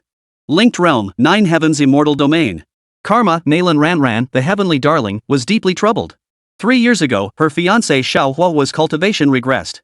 Clan elders forced the annulment of their betrothal. Standing at a crossroads in her life, she was lost, unsure of which path to take. Could this be right? The altar on the right was equally defiant of the heavens. Altar ID 6677. Connected waymark 9 heavens immortal realm. Karma, the prodigy Xiao Hua is trapped in agony. 3 years ago, his cultivation mysteriously stalled. The surrounding scorn and ridicule pierce his heart like blades. He yearns to break free from this predicament, yet no one can help him. The night breeze by the river froze in that instant. Su Ming stood before two starkly contrasting altars, his heart pounding wildly. Holy crap! Nalan Ranran. Xiao Hua. Su Ming took a deep breath, struggling to calm his turbulent emotions. This is clearly. We're rich. This time we're really rich. Su Ming's eyes gleamed with an almost frightening intensity. He knew all too well how this story would unfold. The prodigy falls from grace, his fiancée breaks off the engagement, he endures humiliation, then his God-given talent awakens. The protagonist embarks on a path to rewrite fate, delivering crushing defeats to his enemies, ultimately reaching the pinnacle of glory. A perfect circle of cause and effect. Right. So, if I were the mastermind behind the scenes, what should I do? If I'd rashly intervened and stopped the annulment, Xiao Hua might never have activated his golden finger in that desperate situation. Then that defiance of fate might never happen, and I'd gain nothing. Su Ming's mind raced. What he needed was to go with the flow. But at critical junctures, one must leave their own mark to maximize gains. So, first stir up emotions, drive Xiao Hua into the depths of despair. That way, no matter which path he takes, it'll only lead upward. With this thought, Su Ming's gaze locked onto the phoenix altar to his left. TSK. Nalan Ranran, the pride of heaven. She wasn't entirely heartless, but caught in the family's schemes, she wavered over her useless fiancé. What she needed now was that final push. Therefore, this annulment must be delivered with greater intensity and finality to drive Xiao Hua to the edge. Su Ming's expression turned peculiar. What did she take him for? Good for nothing but stirring up trouble. Soon, he pulled out a sheet of white paper and a pen from his bag. The pen tip touched the paper. After a moment's thought, Su Ming began to write in a sweeping, dramatic flourish. Nalan Ranran, look up at the sky. How could a phoenix ever associate with sparrows? The path of cultivation is rugged and steep, worldly attachments are but dust upon the heart of the Tao. Your future lies beyond the clouds, not in the petty entanglements of this world. To reach the pinnacle, one must first sever attachments. He no longer deserves to keep pace with you. After finishing, Su Ming picked it up and glanced at it. Finally, he added one last line. Only by letting go of obsession can one attain the great way. Then, he pressed the paper directly onto the fiery red glow of the phoenix altar. Go forth, proud phoenix. In an instant, the altar emitted a gentle suction force, and the paper dissolved into specks of starlight, vanishing without a trace. Immediately after, a luminous screen unfolded before Su Ming's eyes. Within the light screen lay the scenery of another world. Within an ornately carved and painted boudoir, sandalwood incense wafted gently. Nalan Ranran, clad in a simple white gown, sat before a mirror, her expression sorrowful. She clutched a jade pendant tightly in her hand. This was the token of their love, exchanged with Xiao Hua years ago. Hua, why did you? She murmured to herself, tears slipping from the corners of her eyes. Outside the door, the cold, urgent voice of the clan elder echoed. Ranran, the family's decision is final. Do not cling to delusion any longer. The Xiao family is no longer worthy of a union with our Nalan clan. Nalan Ranran's slender frame trembled violently as she closed her eyes in agony. At that very moment, A feather glowing with fiery red light drifted lightly through the window. Nalan Ranran snapped her eyes open, spotting the feather. The feather landed on the table, its glow instantly fading as it transformed into a letter. This scene left her feeling both startled and uncertain. With trembling hands, she unfolded the letter. Then, her slender body trembled violently. A phoenix can never associate with sparrows. She murmured to herself, the confusion in her eyes vanishing. The phoenix blood within her began to stir. I understand now. She rose to her feet, crushed the jade pendant into powder with a flick of her wrist, and pushed open the door without looking back. Let's go to the Xiao family. Break off the engagement. The light screen faded. Su Ming stood rooted to the spot, his scalp tingling. This really can't be blamed on me. Why did he suddenly feel a twinge of guilt? Where's my altar feedback? After waiting for ages, the Phoenix altar remained as silent as ever, showing no signs of activity. Does it mean I have to wait until both sides' karmic cycles conclude before receiving unified feedback? Su Ming's heart stirred, as if he understood. He then turned his gaze to the dim, cracked altar on the right, the heavy-scale altar. Now, the main event begins. Su Ming took a deep breath, his hand holding the brush trembling slightly. Then, let the blood of the young burn brightly. A tiger may fall in the plains but never bows its head, awaiting the wind to roar across the mountains and rivers. Do not mock the youth in tattered robes. One day, the dragon shall wear the phoenix. When you stand atop this world, beneath your feet shall lie a sea of bones. Fortunes shift like the tides, never mock a youth's poverty. After writing these lines, Su Ming felt a surge of fervor racing through his veins. Thud. The paper slammed onto the altar of the heavy ruler. Boom. This time, the karma light screen erupted with even greater ferocity than before. Chapter 30. The tide turns every 30 years. Never underestimate a young man in poverty. Su Ming stared intently at the scene within the light screen. The atmosphere in the Xiao family's grand hall was oppressively tense. Nalan Ranran stood aloof and cold as ice. The clan elders behind her wore expressions of utter contempt. Xiao Huahua, since you become a worthless, don't delay the future of our clan's holy maiden. Today, the Nalan family formally annuls this betrothal. Henceforth, we shall go our separate ways, men marrying women, each to their own. Ha ha ha ha. A worthless piece of trash is just that. A toad dreaming of swan meat. Outside the Xiao family hall, countless clan members roared with laughter, their mockery reaching its peak. In the center of the hall, the youth Xiao Huahua clenched his fists so tightly his fingernails dug deep into his palms, blood dripping freely. Humiliation. Unbearable humiliation. He stared fixedly at Nalan Ranran, the woman who had once promised to spend her life with him, yet now seemed like a stranger. Good. Xiao Huahua laughed bitterly in rage. I, Xiao Huahua, hereby divorce you today. From this day forward, we shall have no further dealings. They parted on bitter terms. Afterward, Xiao Huahua, like a wounded lone wolf, turned and sprinted toward the family's rear mountain. The rear mountain was rugged and desolate, a bleak and forlorn landscape. Damned heavens! Why? Why must you treat me this way? Xiao Huahua knelt on the ground, roaring at the heavens until his voice cracked. This was the darkest, most desperate moment of his life. Just as he was on the verge of collapse. From the sky, the letter bearing Su Ming's will drifted down. It landed squarely on Xiao Huahua's face. Ha! Xiao Huahua froze, snatching the letter. When he read the words written there, he froze solid, as if struck by lightning. Fortunes change over time, so never look down on a poor youth. Never underestimate the young and poor. Xiao Huahua's body began to shake violently. The flame within his chest, nearly extinguished, erupted in that instant, transforming into a raging inferno. Ea! He let out a beastly roar. All his resentment, rage, and humiliation ignited into the purest fighting spirit. My fate is in my own hands, not heaven's. I, Xiao Huahua, will never sink into ruin. Boom! At the very instant his resolve reached its peak. The simple, unadorned black ring on Xiao Huahua's right index finger, one he had worn for 3 years, suddenly erupted with a dazzling black radiance. A vast, desolate aura, dormant for eons, awoke from within the ring. Young one, you've endured much these past years. Boom! The karma light screen shattered completely in that instant. In the next instant, a surge of energy feedback, spanning time and space, crashed like a furious tidal wave against the twin altars by the riverbank. Damn it! Su Ming's expression shifted slightly. He had anticipated the backlash, but never imagined it would be this earth-shattering. So, what quality could it be? Su Ming stared intently at the two altars before him, his eyes brimming with anticipation. The next moment, the phoenix altar on the left stirred first. Boom! A towering beam of black light pierced the night sky. Damn it! Instantly, Su Ming's hair stood on end. He'd screwed up. It was black light. A calamity. A terrifying aura instantly surged forth from the altar. I'm truly amazing. I've driven that woman to fury. Su Ming's heart sank. He could sense the extreme fury and resentment contained within that black light. Run! We have to run now. Without a second thought, Su Ming prepared to retreat. But at that very moment, the heavy ruler altar on his right suddenly erupted with a pillar of energy. Red light flooded the sky, instantly illuminating the entire night. Damn it, run my ass. Su Ming halted immediately.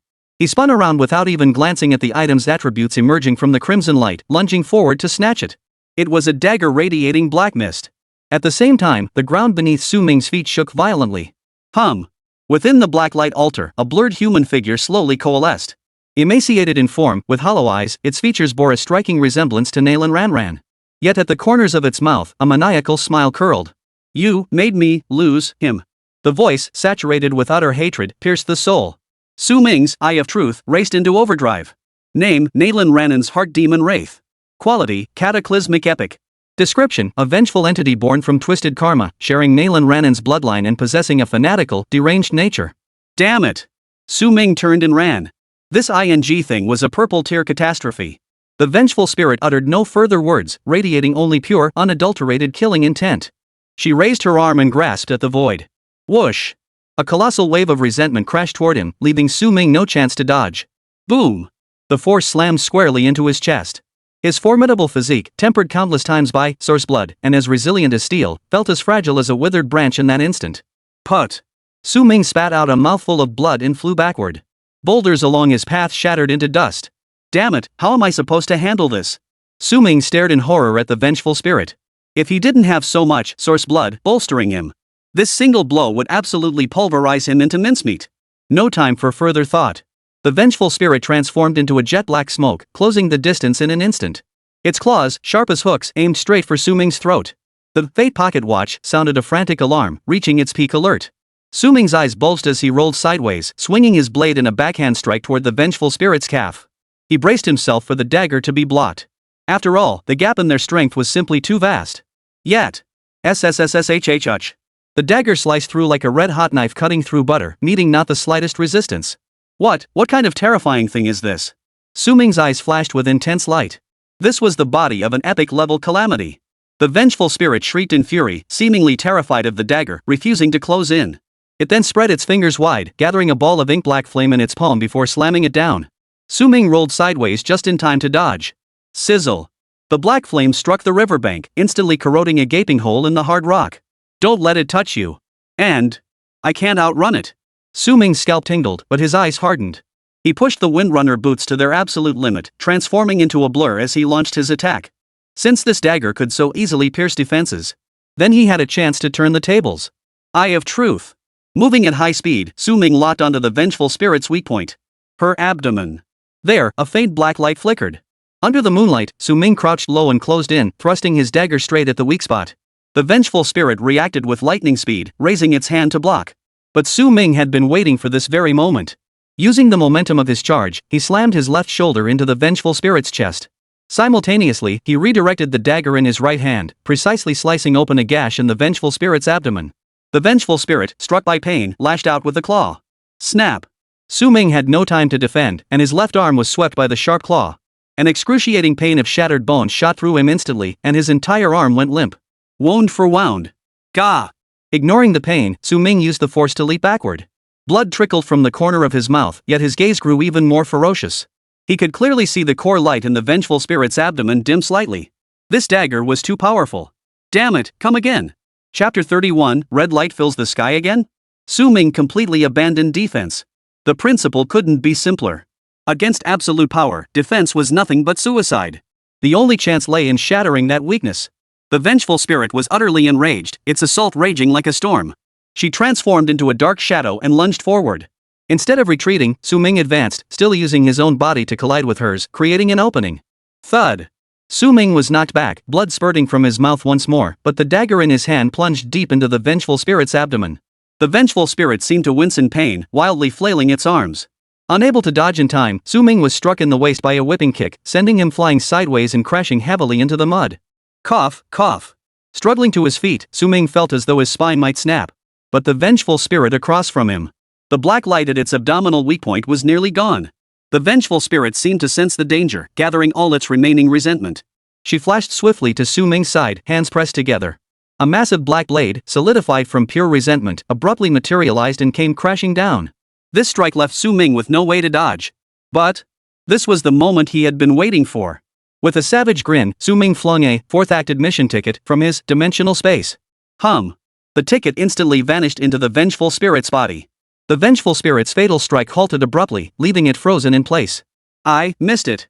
For the first time, a look of bewilderment and regret flickered across that hideous face. A fatal 3-second lapse. Die. Su Ming, dragging his battered body, erupted in an instant. His hands clenched the dagger, aiming it at the now utterly dim core. Thud. The first strike pierced through. Thud. The second strike. Third strike. Fourth stab. Su Ming, seemingly mad with fury, ignored the pain in his own body. Stab after stab, he drove the blade into that weak spot with frenzied abandon. Disperse. Su Ming timed his final, brutal thrust. If that still didn't work, he'd pull out another entry ticket. Rip. Black light scattered from the weak point. Boom.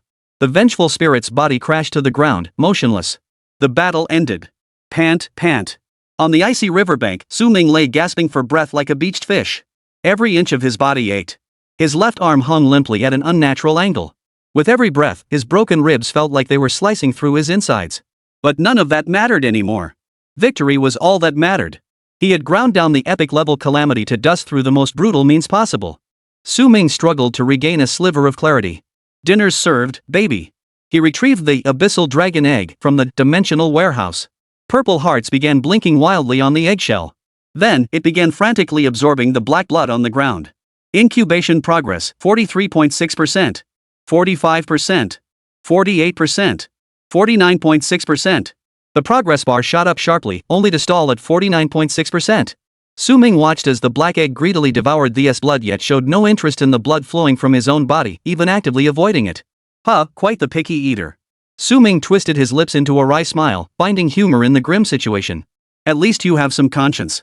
Otherwise, imagine if you drained me dry while I was asleep, that'd be just great. After settling Hey Dan, Su Ming struggled to push himself up. His truth, I detected something amiss. A faint trace of black resentment lingered in the air. Instead of dispersing with the wind, it drifted toward the black dagger in his hand as if summoned. Damn! How could I have forgotten this thing? Gritting his teeth against the searing pain, Su Ming focused his mind and activated the Eye of Truth upon the dagger in his grasp.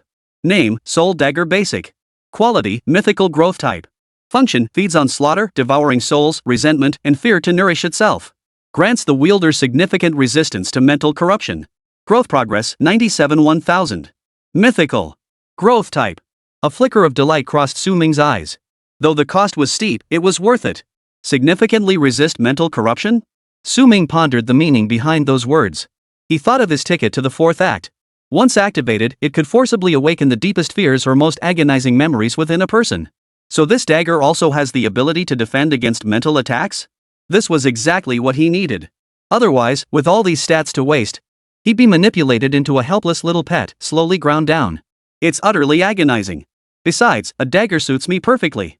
Having slaughtered thousands of chickens in the abattoir, he'd honed the most instinctive blade control. A weapon of similar size and weight felt incredibly natural in his hands.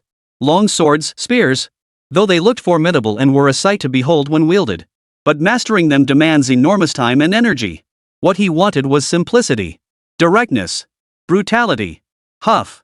After several minutes, Su Ming finally regained some control over his body. The regenerative power of a body modified by source blood is terrifyingly strong. He tried moving his fingers. They worked. Without hesitation, he struggled to his feet. I can't stay here any longer. He glanced at his phone. 11:45. I have to go. Su Ming gritted his teeth, stowing the fully absorbed dragon egg and soul dagger into his dimensional warehouse. Dragging his battered body, he limped toward the slaughterhouse, vanishing into the vast night. At the same moment, 3 black SUVs roared like beasts as their engines revved. Faster. Faster. Go faster. In the front passenger seat of the lead vehicle, Shin Feng stared intently at the road ahead, his face ashen. Beside him, Lin Wan clutched the hem of her shirt so tightly her knuckles turned white. These past 2 days had nearly driven them mad. Torture. First that airy red light, then the abandoned factory bathed in what seemed like daylight, a golden glow. Zhangzhou's waters ran murky, their depths impossible to fathom. The pressure from higher-ups weighed on them like a mountain. They were no different from headless flies. But just minutes ago, all 3 informants dispatched by headquarters reported back simultaneously. West suburb. Another blazing red light shot skyward. They dared not delay, immediately pinpointing the general area and mobilizing every available resource. This time, we absolutely must catch something. Xin Feng slammed his fist hard against his thigh. Team leader, it's 11:50. Can we make it? Beside him, Lin Wan's heart pounded wildly, her voice trembling. Only 10 minutes left. If they couldn't locate the scene before midnight, that damn gray rain would fall, washing away every trace of battle and residual energy, leaving nothing behind. All clues would be severed once more. Hurry! Hurry! Hurry! Chapter 32, The Triune Reinforcement Loop. Xin Feng roared. The convoy shot forward like an arrow released from its bow, making a final dash toward the riverbank that had fallen silent once more. Beep beep beep. The communicators buzzed incessantly. Team 1, Team 2, in position. Teams 3 and 4, in position. Team leader Qin. We've completed the encirclement around the target area. Good. Qin Feng's eyes narrowed sharply. Everyone out of the vehicles. Split up. Begin the search immediately. Hurry. Soon, Qin Feng and his team finally reached the riverbank. What met their eyes was utter chaos. Whoa! Clear signs of battle littered the ground. Reeds snapped clean off, mud churned up.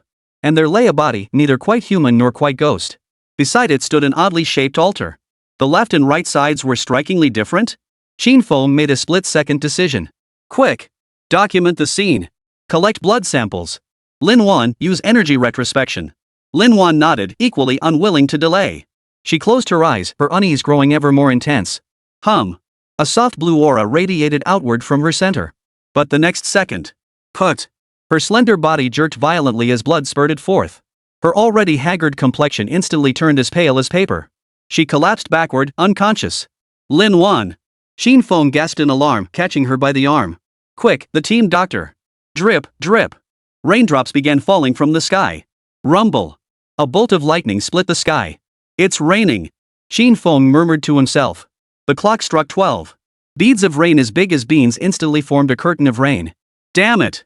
Xin Feng, furious and exasperated, kicked the mud on the ground with all his might. He knew it was all too late. All the clues had been washed clean once again by this damnable gray rain. The altar was gone. The blood on the ground gone. The bizarre corpse was gone. Captain, we didn't come back empty-handed. At least we got a vial of blood.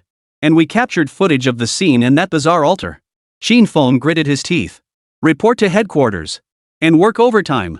Conduct a large-scale search and sweep of the surrounding area, using this location as the center. Don't alert the enemy. Prioritize safety.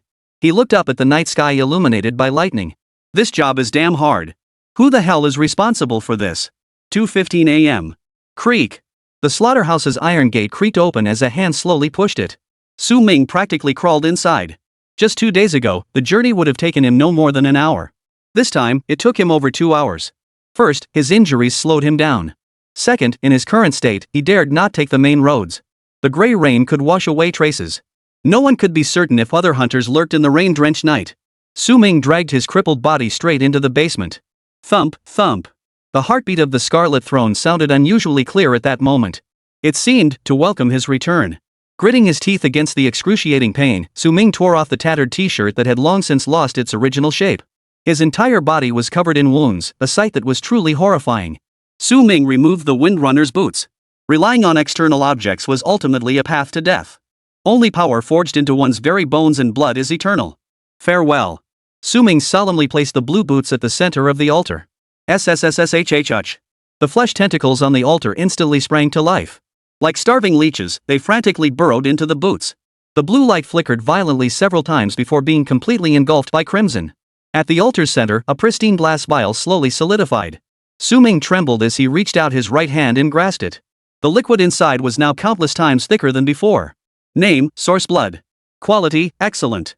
Function, upon absorption, significantly enhances overall qi in blood, permanently solidifying the effect. Significantly boost. Su Ming unscrewed the cap and downed the entire contents in one gulp. Boom! Pure energy surged through his veins like molten lava crashing into the sea, roaring and surging. Su Ming grunted, nearly knocked off his feet by the force of the surge. His once pale skin instantly flushed crimson. He could distinctly feel a dense, itching sensation emanating from his fractured ribs. His bones were frantically growing and healing. The gruesome wounds on his chest and abdomen were doing the same. This is the true power of source blood. Su Ming felt the changes coursing through his entire body, his eyes growing increasingly excited. This stuff, when you're on the brink of death, it's the most effective life-saving blood vial. Awesome. Su Ming sat in the basement for a long time, allowing the qi and blood within him to circulate freely, repairing every injury. Only when the burning sensation completely subsided did he slowly rise to his feet. He flexed his left arm. Though still stiff and painful, he could now lift it with effort. A miracle. The once terrifying, gruesome wounds had already begun to scab over.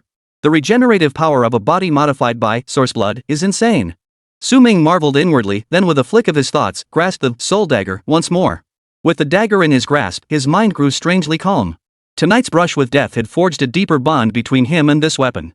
A perfect, Trinity-based enhancement cycle crystallized fully in his mind. Black Egg required vast quantities of blood. The soul dagger required the souls, resentment, and fear brought by slaughter. He himself needed to hone his skills and master his power through relentless slaughter. So tomorrow, more chickens to slaughter. Ming smiled. With every stroke of the blade, all three of us grow stronger. After the excitement faded, cold rationality reasserted itself. He returned to his bedroom, approached the window, and pulled it open a crack, gazing toward the western riverbank. Tonight's commotion was too great. A sky ablaze with crimson light, a life and death struggle against the black light calamity. He thought of the woman he'd encountered at the market. She was practically a human radar. Ming's expression darkened. The area covered by the red light is simply too vast it might be impossible to conceal. And, since the first day until now, this area of Jiangzhou has already seen 2 occurrences. Given the authorities' capabilities, with more research and thorough investigation, they'll definitely pinpoint the approximate location. He surveyed the sparse bedroom. If we can't stay here anymore, where am I supposed to go? And the Crimson Throne, I can't take it with me. A palpable sense of impending danger clung to him like a shadow. He must grow stronger before the authorities or other factions locate it. Strong enough to outmaneuver, even crush, any threat. Ah! 1,000 thoughts swirled, finally coalescing into a long, drawn-out sigh. Enough thinking. Sleep. Physical exhaustion and mental agitation tangled together. Too exhausted. He closed his eyes and sank into sleep almost instantly.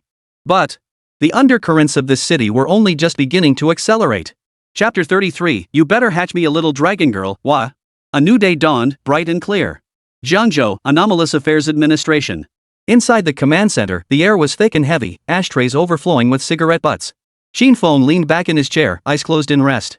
The dark circles beneath them were so pronounced they looked like he'd been punched. Several members of the task force beside him were sprawled haphazardly across the table. They had been operating at maximum intensity for nearly 40 hours straight. Squeak! The door opened quietly as Lin Wan entered. She was wearing a fresh, clean uniform. Though her complexion was still somewhat pale, a night's sleep had restored her energy considerably. The moment she entered and saw the room filled with exhausted, battered souls, Lin Wan's footsteps faltered. A fleeting sense of relief surfaced in her heart, beyond her control. If she hadn't fainted last night, she'd likely be in this half-human, half-ghost state now. Hearing the sound, Xinfeng abruptly opened his eyes and sat up straight. Lin Wan, you're awake. Xinfeng's voice was hoarse. How do you feel? Much better, team leader. Lin Wan asked softly. The samples from last night, any results yet? Xinfeng took the coffee Lin Wan handed him, his expression grave. Yes. They analyzed the pool of black blood through the night. That blood is extremely active. Even after all this time, the cellular activity in the residual sample remains terrifyingly high. Not human. Hearing this, Lin Wan's heart jolted violently. This strong? Just then, the side door of the command center swung open. Zhou Yan, the head of the expert team who had arrived overnight from headquarters last night, entered with his people. Team leader Qin, sorry to keep you waiting. Professor Zhou Yan looked alert and energetic, his eyes sparkling with excitement. His demeanor stood in stark contrast to the exhausted state of Xinfeng and his team. He began introducing the team behind him, whose impressive lineup was jaw-dropping. This is Dr. Chen Yu. Zhou Yan pointed to an intelligent-looking woman. Her ability is biological resonance. She can perceive the emotions of living beings in their final moments like resentment, regret, fear, and so on. Xiao Liang, nicknamed the Data Ghost, any data he analyzes has an 80-90% accuracy rate. Finally, Zhou Yan pointed to 2 men. These 2? Just call them Mountain Range and Raging Tide. One possesses formidable defensive capabilities. The other has combat prowess off the charts. Xinfeng's eyes welled up with tears. Finally, he had brothers from the organization to share his prison sentence with. Meanwhile, at the slaughterhouse in the western part of the city, Ming slowly rose from bed, feeling a pang of hunger. After a night's rest, those gruesome, bone-deep wounds had now faded into faint pink scars. Ming flexed his left arm. It moved freely. How terrifying. How utterly terrifying. After a quick wash, Ming hurried straight to the basement. 5 brand new matches were placed back onto the altar. Sizzle. Sizzle. Sizzle. Sizzle. Sizzle. 5 bottles of source blood were obtained. Su Ming grabbed 4 of them and downed them in one gulp. Boom! A warm current surged through his body once more. The wounds were nearly fully healed. His strength had been refined once more. The final bottle of source blood was stored in his dimensional warehouse. In critical moments, he'd pull out the little red bottle to extend his life. Blissful. Back upstairs, Su Ming boiled 3 huge bowls of noodles for himself and devoured them in a flash. Then, he pulled out his phone and dialed the number for Mr. Wang, the owner of the breeding farm. Hello, Mr. Su. Good morning. How many birds do you still have in stock? I've got everything sorted on my end. About over 1,200 chickens left. Send them all over here. Now. Whoa. On the other end of the line, Mr. Wang let out a sharp intake of breath. All of them? Yes. As soon as possible. 8:30 in the morning. Rumble rumble. 3 trucks loaded with live chickens rolled majestically into the slaughterhouse. Unload. Deliver. After Boss Wang left, the slaughterhouse gates slammed shut. Su Ming drew the soul dagger. Ha. The slaughter began. For the entire morning, the slaughterhouse once again became a battlefield of death. Not a single chicken could escape his grasp. With each life claimed by the soul dagger, the cold, ghostly aura clinging to its blade grew thicker. Growth progress 97.11 thousand. 97.51 thousand. 98.11 thousand. Meanwhile, Black Egg was equally caught up in the frenzy. Gulp. It gulped down vast quantities of chicken blood. The purple hearts flickering on its shell nearly merged into one continuous pattern. Hatching progress 49.7%, 49.8%, 49.9%. Just as the progress hit 50%, Su Ming suddenly sensed the black egg tremble violently. He paused his movements and turned his head to look. A tiny crack had appeared on the surface of the eggshell. A wet, fuzzy little tail poked right through. At the tip of the tail was a tiny heart shape. Whoa! Su Ming's expression turned peculiar as memories flooded back. The shape of this tail, identical to the tail of Lilith, the succubus devoured by the black egg that night. Exactly the same. That little tail wagged happily in the air. Good. My dragon's got taste just like me. You'd better hatch me a little dragon girl, you hear me? Su Ming's hands moved even faster. Full of enthusiasm. Meanwhile, at the abandoned storage yard, Yen Ruoshua led her group back to this location once more. The bandage on her arm had been replaced, but her expression remained grim. Xia Weiwei trailed behind, her eyes filled with confusion as she muttered under her breath. In such a remote place, are there really any masters coming? Yen Ruoshua halted, turned, and shot her a cold glance. Very strong. So powerful, that to deal with a worthless piece of trash like you, a single finger would suffice to crush you to death. Hearing this, Xia Weiwei flushed crimson but dared not react. Yen Ruoshua paid her no further mind, striding directly to the spot where the altar had stood that night. Huff. She couldn't help but draw a deep breath, her slender frame trembling slightly. The man's figure was utterly impossible to erase from her mind.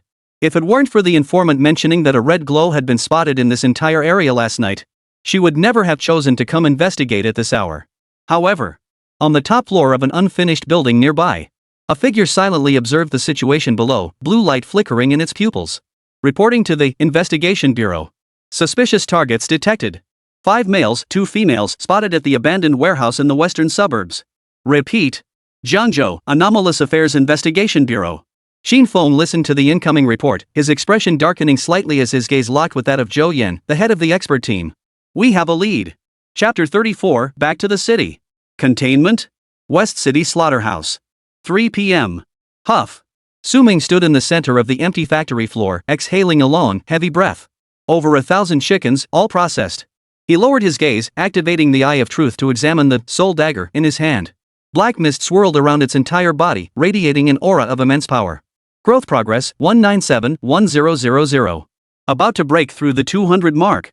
Over 1,000 chickens, that's nearly 100 points gained. What a demanding little beast to feed. Su Ming muttered to himself. He turned and cradled the black egg in his hands. Hatching progress 54%. Black egg seemed stuffed, its tail tipped with a tiny heart flapping against Su Ming's arm. Little black, how did you end up with such a great owner like me? 3:30 p.m. Su Ming slung his backpack over his shoulders, ready to head out. Compared to the previous 2 days, he was leaving much earlier. Following the plan, he should have continued deeper into the suburbs. But Su Ming narrowed his eyes slightly, a cold gleam flashing in his dark pupils. The series of disturbances had stirred an instinctive sense within him. The western suburbs now resembled a hunting ground littered with steel traps. Therefore, today, we're heading back to the city. He would take the opposite approach. On the other hand, These past days, he'd either been fighting for his life or working shoulder to shoulder with blood in the slaughterhouse. Nerves stretched too tight will snap. He needed a buffer zone. To see for himself what had become of this society, still maintaining a fragile equilibrium amidst colossal upheaval. Online information is hard to verify, and the crowd is full of fun seekers. Only by stepping into the fray firsthand can one uncover the truth. By the way, stock up on supplies and upgrade the rations. 5 p.m., Jiangcheng, West District, Pedestrian Street. The streetlights flickered on, neon lights dancing. The streets teemed with a constant flow of people. Were it not for the towering altars of diverse styles, this place would be almost indistinguishable from before the anomaly. Ming blended into the crowd, clad in an ordinary trench coat. On the surface, people maintained their daily routines. Yet deep in their eyes, an inescapable anxiety and fervor lingered. Like tightrope walkers, struggling to maintain balance, while greedily gazing at the treasures on the far side of the abyss. Let me go. Let me die. I've lost everything. A shrill, desperate scream tore through the bustling pedestrian street. Ming halted in his tracks and looked up. The central plaza of the pedestrian street was packed with layers upon layers of people. A middle-aged man, hair disheveled like a bird's nest, face smeared with grime and tear stains. 2 burly security guards held him down with all their might. In his hand, he clutched an empty brocade box. Let me die. Let me die. My wife ran away, and my daughter won't even acknowledge me. What's the point of living anymore? The man wailed hoarsely, desperately trying to throw himself against the nearby altar. If you want to die, go somewhere else. Don't defile this place. The security chief, looking utterly fed up, shoved him away with disgust. How many is that today? Think this is a bungee jump? Bystanders pointed and whispered, their murmurs thick with numb indifference. TSK. Another gambling addict. Son, don't follow this uncle's example. He sold his house for a jade pendant, all for this one gamble today.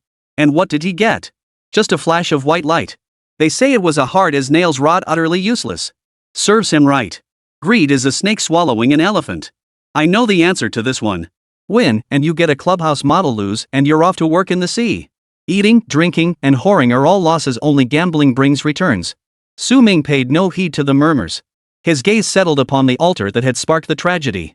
The design of this altar is exceptionally unique, resembling an oversized, bulging leather money pouch. Its opening is even inlaid with gleaming gold coins. This design, no wonder they're willing to gamble here. Focusing, the eye of truth instantly pierced through the illusion. Altar ID, 17,626. Link beacon, Goblin's abandoned treasury. Causality summary, an extremely fastidious, fickle goblin collector. It has grown weary of ancient gold, silver, and jewels, yearning instead to amass the world's most advanced, futuristic technological artifacts. Ming's lips twitched, pursuing the opposite goal. The middle-aged man, desperate for fortune, spent his entire fortune on a jade ring, only to present it before a goblin who collects nothing but cutting-edge technology. This outcome was predestined from the very start. The altar's serial number is rather low, and behind it stands nothing but a goblin. This altar's ceiling is nothing special. All flash and no substance, not something ordinary folks can afford. Ming sighed inwardly. Get him out of here. He's an eyesore. The security chief had completely lost patience, signaling his men to forcibly drag the person away. Hold on. Suddenly, a voice carrying 3 parts sarcasm and 7 parts arrogance cut through the crowd. The crowd parted automatically. A meticulously dressed figure, strutting like a proud peacock, sauntered forward. Ming paused in surprise. It was none other than. It was Xiao Weiwei. At that moment, she held her chin high, basking in the varied gazes of those around her. Then, she shot the middle-aged man a look as if he were trash. Want to die? Once you're dead, you'll truly have nothing left. Want to get back what you've lost? The middle-aged man lifted his head, a spark of desperation flaring in his eyes. Yes. I want it. Very well. Xiao Weiwei smiled, her expression brimming with amusement and pride. If you want daily sacrifices to gamble with, then follow me. He snapped his fingers, and several bodyguards behind him immediately stepped forward. They hauled the middle-aged man away like a dead dog. The onlookers murmured among themselves. Who is that beauty?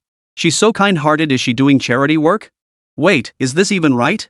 Isn't it usually rich kids keeping decent girls as mistresses? How did it flip like this? Whoa. I'm way better looking than that old guy. What kind of taste is this? Charity? Ha! From the outer edge of the crowd, a scrawny guy crouched by the flower bed, his eyes darting around suspiciously, snorted derisively, and spat. You guys don't know. This is called keeping her in captivity. Caged breeding? Seeing the surrounding eyes turn his way, the skinny guy smugly began to show off. Think about it, each person can only make 3 offerings per day. Many people don't have the money to buy offerings. But others have plenty of money for offerings, yet not enough attempts. These losers who gambled away their lives, they're the perfect targets. He lowered his voice yet spoke loud enough for everyone nearby to hear. Keep these losers penned up, feed them daily, and give them offerings to enter the lottery. Whatever they win, hand it all over. If they hit the jackpot, treat them to delicacies, let them revel in pleasure, let them indulge, so they keep playing. But if they fail to draw anything worthwhile for consecutive draws? The skinny man paused, a cold gleam flashing in his eyes. Then treat them like pigs. Give them a shack to live in and scraps to eat. Feed them, let them sleep, feed them again, turn them into useless husks until every last drop of value is squeezed out. Whoa! A collective gasp echoed around them. This human slot machine. Su Ming heard it all clearly from afar, though he wasn't overly surprised. This was the new order under the new rules. Survival of the fittest, stark and bloody. His heart remained largely unmoved as he turned to leave. The fate of others was none of his concern. But just then. Hey, you! Wait! Chapter 35, Snap. Hearing the voice, Su Ming's footsteps faltered slightly. He recognized the voice as Xiao Weiwei's. But soon, he resumed his leisurely pace forward. It probably wasn't directed at him. They weren't close. Stop! Su Ming! I said stop. Are you deaf? Yet the voice behind him had completely changed in tone. The tone was filled with hysterical rage. And a hint of uncontrollable excitement. The surrounding crowd fell instantly silent, countless eyes turning sharply in their direction. The black-clad bodyguards who had been supporting the middle-aged man immediately charged forward. Well trained and swift, they instantly closed in, forming a tight perimeter. With thick arms and cold stares, they blocked Su Ming's path completely. Tisk! Forced to halt, Su Ming slowly turned around. The impatience in his eyes was unmistakable. This woman. She's got some serious issues. Ha! Run? Like you could get away? Amidst the clatter of hurried high heels, Xiao Weiwei pushed through the crowd and approached. She stood before Su Ming, her face twisted with twisted delight. These past few days, she had managed to ingratiate herself with the shadow. The continuous green lights had made her a rising star even within the organization, greatly satisfying her vanity. But the name Su Ming was like a thorn lodged deep in her heart. How could she have ended up with such a useless ex-boyfriend? And this loser actually had the nerve to block her? Fortunately, this thorn had come to her on its own. Right now, she felt nothing but pure delight coursing through her veins. Su Ming, oh Su Ming, you're such a good little dog. Xiao Weiwei crossed her arms, looking down at Su Ming with disdain. You blocked me, yet you can't resist wagging your tail and following me. What? Regretting it now? She laughed so hard she shook like a leaf, her voice shrill and piercing. Let me tell you, it's too late. Scum like you isn't even worthy of tying my shoelaces. A chorus of laughter and murmurs erupted around them. Who's that guy? Some pretty boy? Getting roasted like that? Sounds like an ex-TSK, she's ruthless. A toad trying to eat swan meat, that's exactly it. Xiao Weiwei reveled in the feeling of being the center of attention. She intended to humiliate Su Ming publicly. To utterly trample this man who once dared to block her and now treated her with lukewarm indifference into the mud. Yet Su Ming's eyes remained as still as a well, his thoughts drifting elsewhere. He hadn't eaten lunch today. He'd been so engrossed in slaughtering chickens that he'd lost track of time. Now he was genuinely hungry, unsure what to eat. Xiao Weiwei watched Su Ming's indifferent, unresponsive expression, and an inexplicable anger flared within her. What are you pretending? Her voice suddenly rose, her face contorted with fury. Then, with a sudden cold laugh, she bent down. Slowly and deliberately, she removed the expensive high-heeled shoe from her right foot. Whoa! A collective gasp rippled through the crowd. This development was too shocking. Immediately after, Xiao Weiwei slid off her flesh-colored stockings. Didn't you want to beg for my mercy? She licked her lips, her eyes flashing with a vicious gleam. Here's your chance. Now. Immediately. Kneel. Lick my feet clean. Every single spot, no exceptions. If you lick me well enough, here's 2,000 yuan, consider it your dog food reward. She flung the stack of bills from her purse, slamming it hard onto the floor. Ha ha ha ha. Lick it. Lick it now. This guy's in for a treat. Trash should know its place. Wha, the goddess is so kind. Why reward him? Can I lick instead? The crowd erupted into a frenzy. Obscene remarks mingled with the jeering of onlookers who loved a good spectacle. Su Ming snapped out of his hunger-induced daze. What's this woman babbling about? He was genuinely annoyed. This was keeping him from grabbing a bite at the food stalls. You bastard. Get down on your knees. Seeing Su Ming still unmoved, Xiao Weiwei lost her mind completely. Smack. A sharp crack. The deafening sound instantly drowned out all the surrounding noise. Xiao Weiwei's shrieks abruptly ceased. Her entire body was knocked backward, her meticulously applied makeup instantly smudged. A purplish-red handprint instantly swelled on her fair cheek. Ouch! The entire room fell silent. You dare. Xiao Weiwei clutched her face, her eyes filled with terror and disbelief. Smack! Su Ming delivered another backhand slap. This blow sent Xiao Weiwei crashing to the floor. She let out a wretched scream, utterly defeated. Kill him! Kill him for me! Xiao Weiwei screamed and struggled on the ground. Hell! Only then did the bodyguards snap out of their stupor. Their eyes bulged with rage as they charged toward Su Ming. Then, crack! Smack! Smack! Crack! Not a single bodyguard even grazed the hem of Su Ming's robe. One by one, they screamed as they flew backward, spitting blood and shattering teeth. Su Ming clapped his hands, then walked over to Xiao Weiwei, who lay trembling on the ground. Bitch! He uttered the two words indifferently. Then, stepping over her body, he strode away amidst the stunned stares of the countless onlookers. Dead silence. A middle-aged man in an ordinary jacket, blending into the crowd, stared just as dumbfounded at Su Ming's retreating figure. But his daze lasted only a moment before he swiftly darted into the shadows nearby and pulled out a specially encrypted communicator. Report.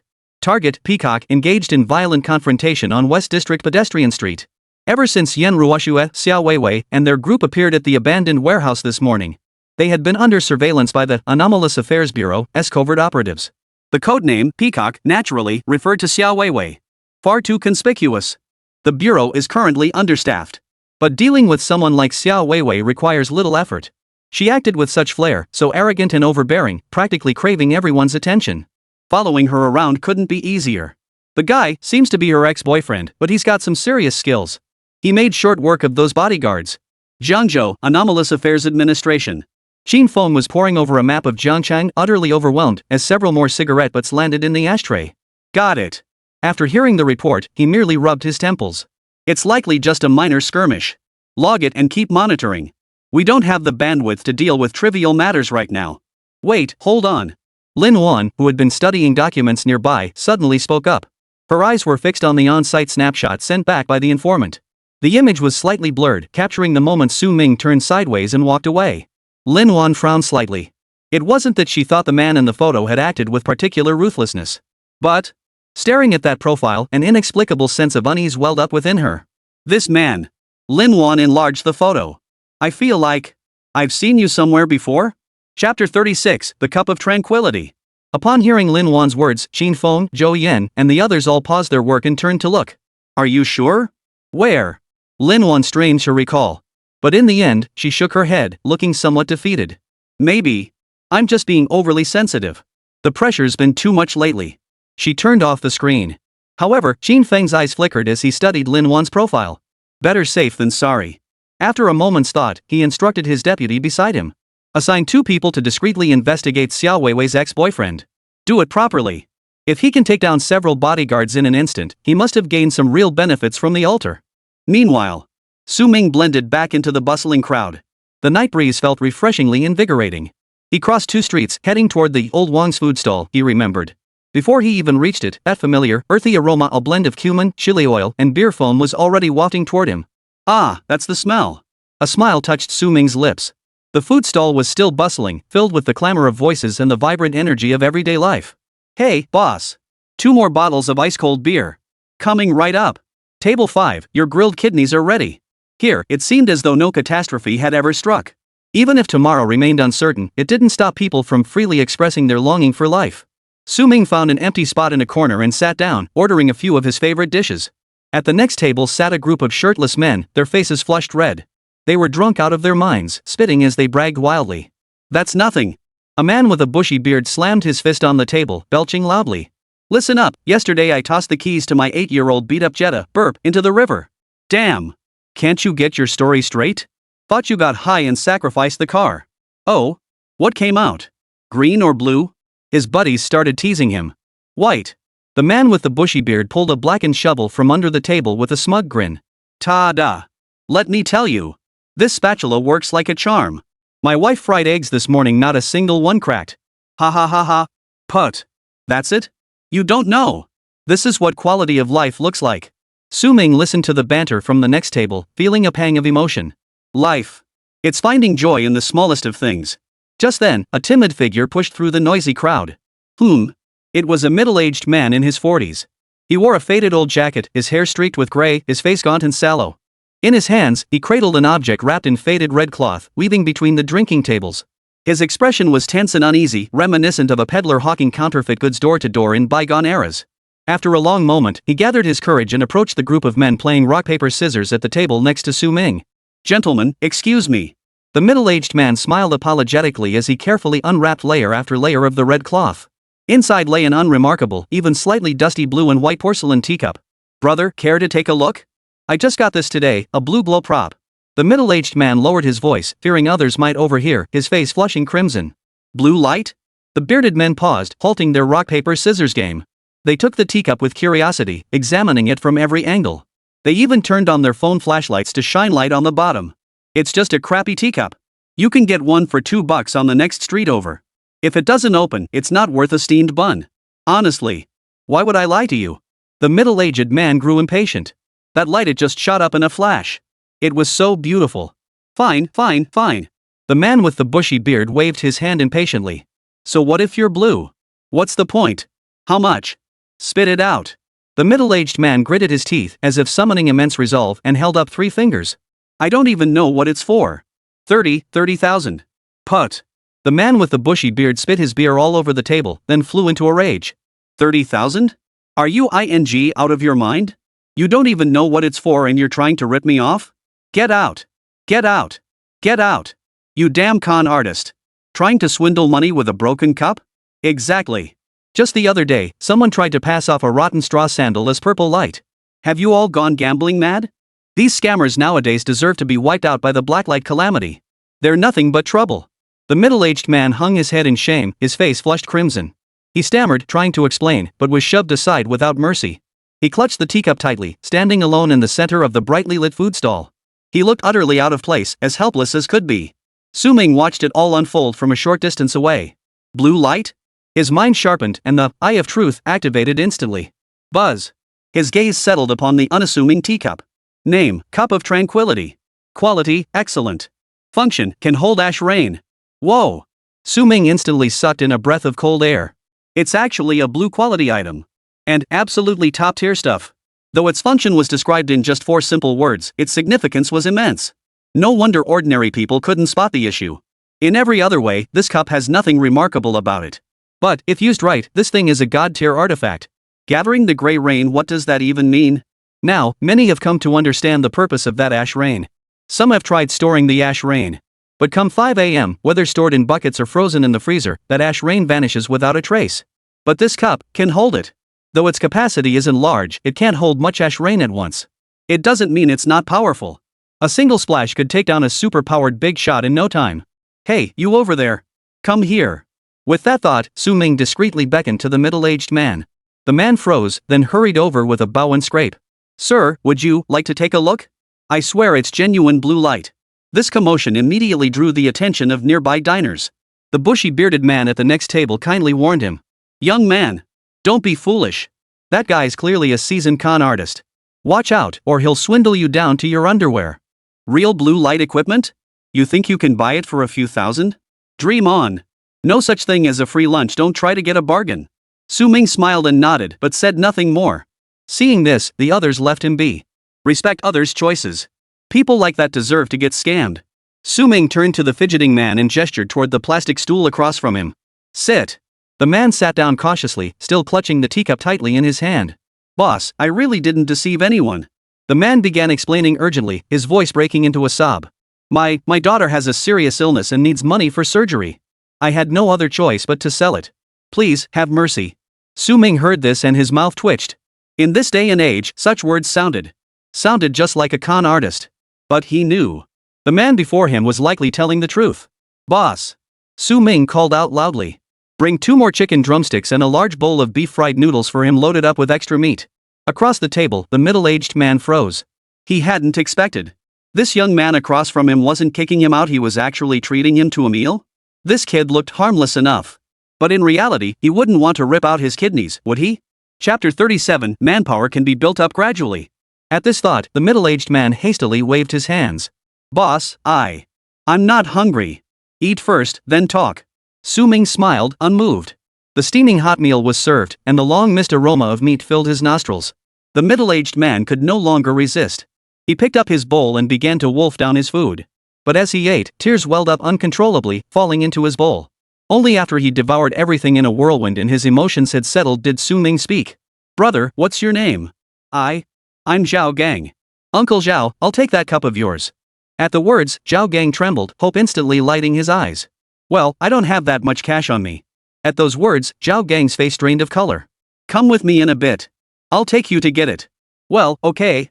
I'll go. Zhao Gang hesitated for a moment before gritting his teeth and agreeing. Even if the guy was a real scumbag, he had to go alone. He desperately needed the money.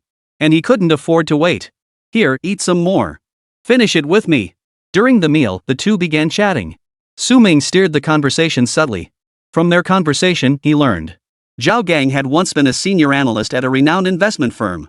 A true elite in the financial world. But 2 years ago, his daughter was diagnosed with a terminal illness. Distracted and unable to focus on his portfolio. This is a major no-no in the industry. He resolutely quit his high-paying job to care for his daughter. He sold off family assets and depleted every last penny of savings. And this teacup? It was the hope his wife traded for this morning in exchange for a copy of their daughter's pathology report. They were now so destitute.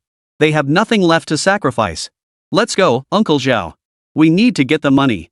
Su Ming settled the bill and patted Zhao Gang's shoulder. Zhao Gang rose awkwardly, clutching the dusty blue and white porcelain cup tightly. This was his daughter's life-saving money. The two walked one after the other into the bustling night. Young man, you really trust me? Zhao Gang couldn't help but ask, his voice hoarse. Su Ming paused but did not turn back. Uncle Zhao, it's not this cup I believe in, it's the sight of a father willing to risk everything for his daughter. The most precious thing in this world has never been some antique porcelain, but the light that still burns in your eyes. Hearing this, Zhao Gang's body trembled and his eyes grew hot once more. All along this journey, he had endured too many cold stares and mockery. But this young man, his two simple sentences carried the weight of 1,000 pounds. Young man, Zhao Gang, swear to heaven this money is for saving lives. I'll remember this kindness. If I ever get the chance, I'll repay you. Enough with the sentimentality. Su Ming waved his hand dismissively. Soon, the two arrived at the ATM. Su Ming made a few keystrokes and withdrew the money. He'd barely scraped together a little, only to lose it all, even his last bit of capital. Zhao Gang still looked haggard. A glimmer of hope had reignited in his eyes. When the heavy wad of 30,000 yuan was placed in his hands, he could no longer hold back. His hands trembled as he made to kneel before Su Ming. There's really no need for that. Su Ming steadied Zhao Gang, took the cup of tranquility, and narrowed his eyes slightly. His thoughts drifted to his own crimson throne. It was a bottomless pit. Massive quantities of junk items must be fed to him to convert into an endless stream of source blood, allowing him to grow infinitely stronger. Thus, he had long harbored a grand vision. To establish a scrap recycling network. Dedicated to acquiring those low-quality items that others despise or fail to recognize the value of. To others, they were worthless junk. But to him, they were resources for growth. Yet this plan faced two fatal obstacles. First, he lacked sufficient startup capital. Second, he lacked the time and energy to acquire them one by one. He needed manpower. He needed shrewd, reliable individuals who wouldn't betray him in the short term. But where on earth could he find such people? The man before him. A cornered financial analyst, a father willing to sacrifice everything for his daughter. A man like this if you give him a helping hand. Uncle Zhao. Su Ming's voice cut through Zhao Gang's endless thanks. Leave me your contact info. So you can sell me stuff later. Zhao Gang paused, then nodded eagerly. All right. Here's my number. Young man, if you ever need anything, Zhao Gang, will do it without hesitation. He watched as Zhao Gang disappeared into the crowd, moving cautiously yet hurriedly. Su Ming stood rooted to the spot, his eyes flickering. Perhaps, manpower can be built up gradually after all. Su Ming looked up at the massive electronic clock hanging over the pedestrian street. 7:40 p.m. Only a little over 4 hours remained until the gray rain descended. Next, I should find the altar. Su Ming murmured softly, his gaze instantly sharpening as he turned and merged into the teeming crowd. 8 p.m. Su Ming weaved through the crowd, his eye of truth scanning every street and alley. Along the way, he spotted 3 or 4 altars. But they were either absurdly low in numbering or had extremely bizarre requirements. The only upside was, at this hour, though the pedestrian street was crowded, few people were actually gathered around the altars performing rituals. The vast majority had already used up their 3 chances during the day. At night, with the crowd and prying eyes, the principle that possessing a treasure invites trouble those who understand. Su Ming was about to turn into an alleyway. But suddenly, a commotion erupted from the square ahead. Look up at the sky. What's up with the sky? Another altar falling from the heavens? What's wrong with the moon? Whoa!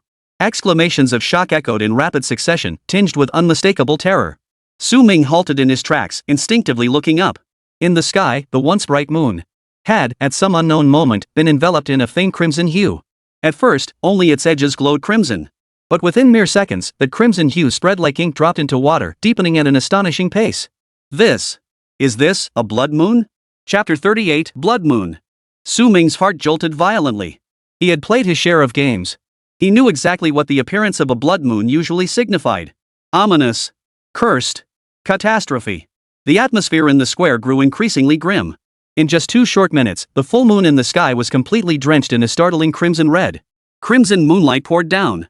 It bathed the entire city, along with every face on the streets, in an eerie, blood-red hue. Unease, oppression, and fear erupted instantly among the crowd. Su Ming's expression grew grave as he pulled out his phone and opened the nearly exploding forum. Holy! The moon's on its period? You upstairs are so brave? Keep your mouth shut. Is this a sign of good fortune or a disaster? Oh no, I have a bad feeling something big is going to happen tonight. I'm burying myself under the covers and going to sleep. Bold prediction, during the blood moon, the odds of getting good loot double. Gamblers, go for it. A whirlwind of speculation, banter, and panic swirled together, the information overload overwhelming. So, what exactly does this blood moon signify? Su Ming slowly put away his phone, his gaze sweeping toward the area not far ahead. There, an altar stood under the blood moon, fitting the occasion perfectly. From the outside, it resembled a rusted vending machine. It stood alone on the street corner, its body covered in mottled rust, the coin slots seemingly pried open by force. Most eerily, the fluorescent tubes inside flickered with an ominous red glow under the crimson moonlight. Su Ming's heart stirred, and he activated Eye of Truth. Buzz. Altar ID, 20,247. Link beacon, Mechanical Wasteland. Causality overview, a mechanical vending machine wandering the wasteland, with a penchant for collecting various currencies. Nothing seemed out of the ordinary. Yet beneath these 3 lines, a jarringly bright blood-red subtitle now glares. Blood Moon Effect, sacrifices remaining 1010. Remaining attempts? Su Ming's pupils suddenly contracted. What did that mean? Just then, a ragged figure looking like a gambler who'd lost his last penny lunged forward with bloodshot eyes. He rummaged through his pockets, finding only a single coin. Damn it! He roared, shoving the coin into the slot of this vending machine altar. Su Ming watched every move intently. Almost the instant the coin vanished, the text flickered faintly. Blood Moon Effect, remaining sacrifices 910. Sure enough, one less. Even more bizarre. Even the faintest white glow would normally be clearly visible in the night. But this time, the vending machine's dispenser clattered open and spat out an object. But throughout the entire journey, not a single glimmer of light. This? How can you tell its quality? The gambler pulled the object out from within. Under the deep crimson moonlight, the object seemed to be shrouded in a layer of blood mist. Even as onlookers craned their necks, they couldn't make out what lay within. Just another piece of junk. The gambler cursed under his breath and walked away. Su Ming's heartbeat suddenly quickened at that moment. He seemed to understand. First, once the blood moon descended, each altar had a limited number of sacrifices. After 10 offerings, this altar would likely vanish. Or worse, mutate into an unpredictable danger. Second, and most crucially, under the blood moon's influence, the sacrifice process is as if cloaked in invisibility. No light. The offerings are indistinct. This is impossible for me. Su Ming's fingers trembled slightly as a sharp gleam flared in his eyes. A golden opportunity. If it truly matched his suspicions, then tonight even in the heart of this bustling pedestrian street he could activate the red light 3 times. People would just think he was some unlucky bastard who couldn't even get it up. Perfect. Su Ming took a deep breath, suppressing his rising excitement. He would act without restraint. A blood moon hung overhead, its crimson glow flooding the land like a tide. Now, most people, filled with fear and uncertainty, had returned to their homes. Su Ming hurried through the streets drenched in crimson. He must complete the sacrifice swiftly and return to the slaughterhouse before midnight. He feared the blood moon might act without mercy and choose to attack unexpectedly. Inside the slaughterhouse lay not only the thousands of chickens he had painstakingly processed. More crucially, it housed the very foundation of his existence, the Crimson Throne. If the blood moon had any peculiar effects that caused the altar to vanish or mutate, he wouldn't even have a place to cry. 10:40 p.m. Su Ming had already completed 2 sacrifices. The results were somewhat disappointing. One yielded a blue-quality longsword that sliced through iron like mud, utterly indestructible.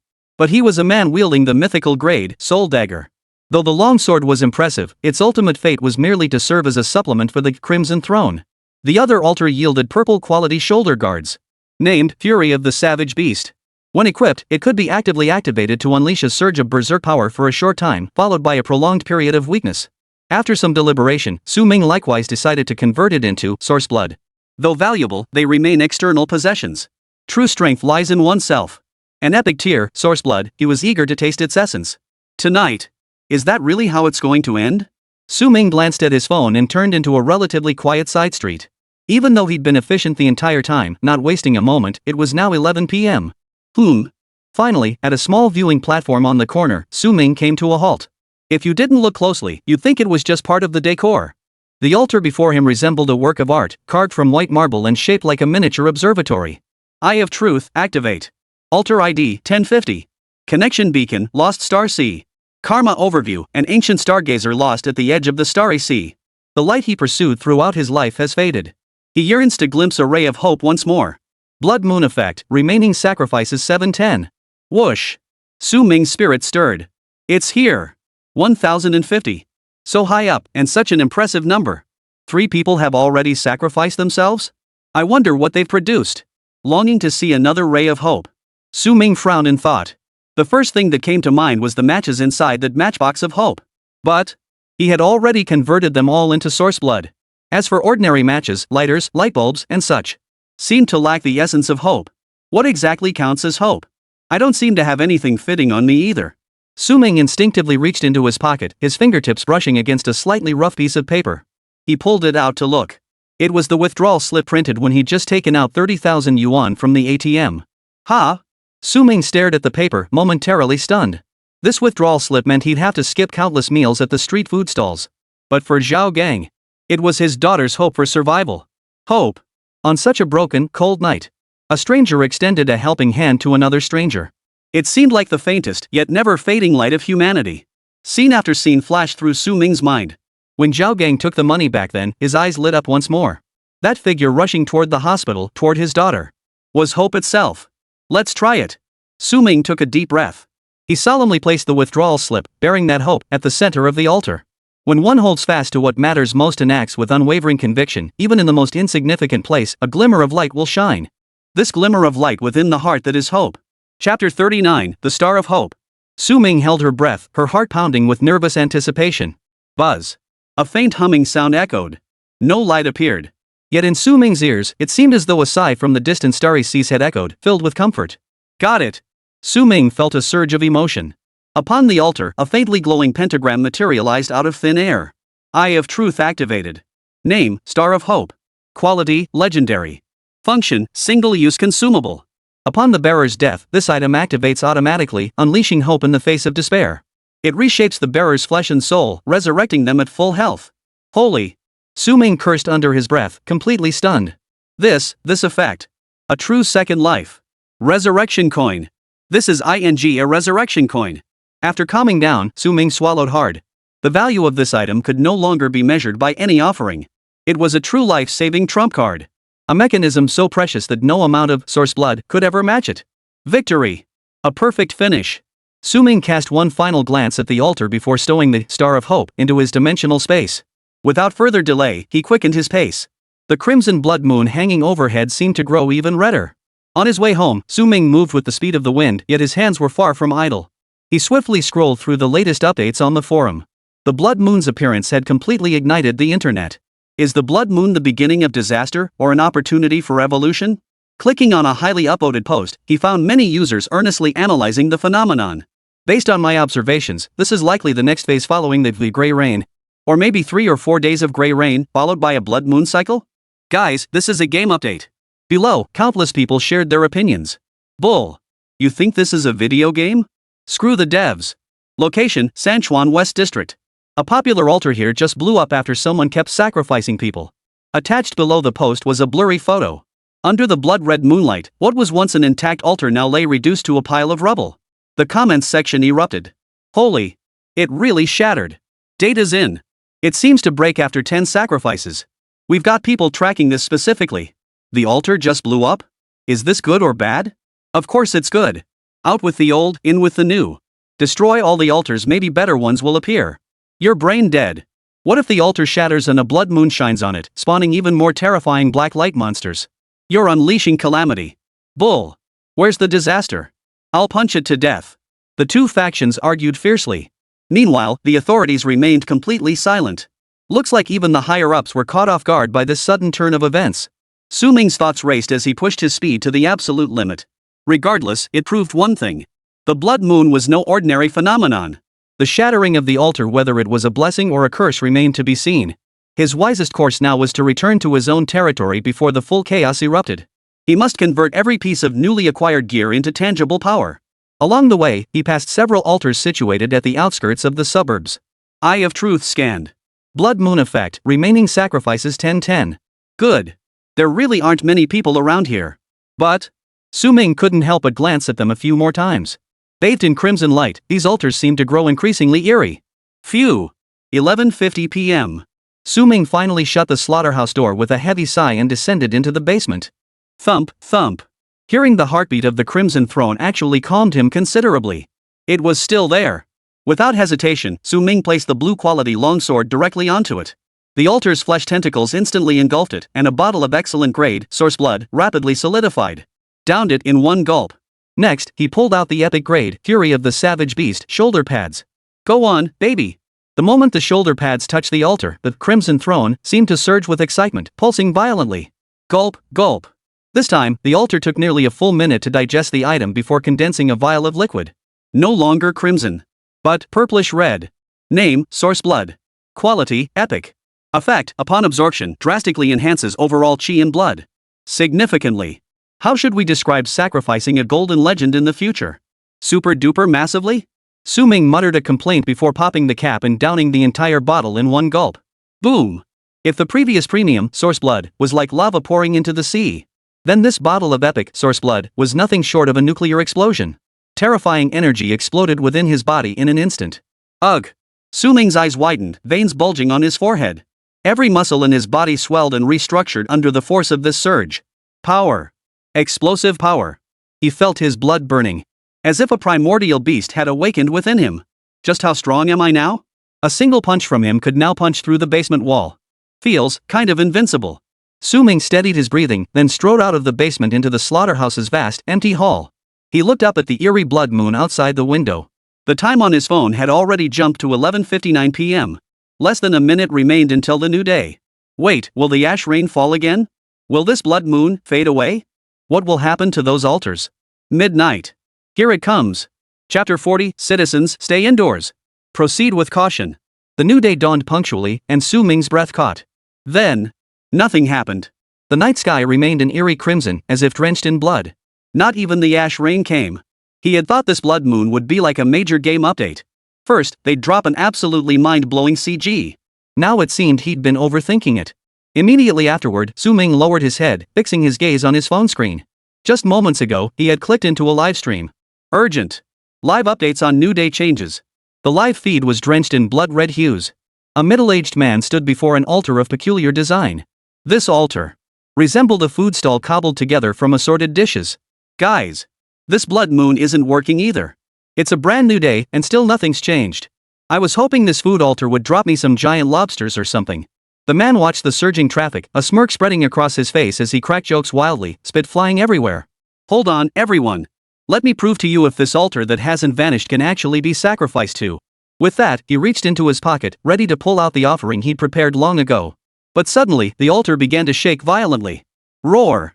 A massive monster, shrouded in white mist and covered in tentacles, burst forth from within. Then, its gaping maw opened wide. Crack, crack. The phone fell to the ground, its screen going dark. Yet the bone-chilling sound of chewing echoed clearly from the phone. The chat exploded instantly. What? What just happened? The streamer vanished while I was pouring a glass of water? I saw it. A giant tentacled monster crawled out of that altar. Poor streamer wanted to eat a big lobster but ended up getting swallowed himself. Holy.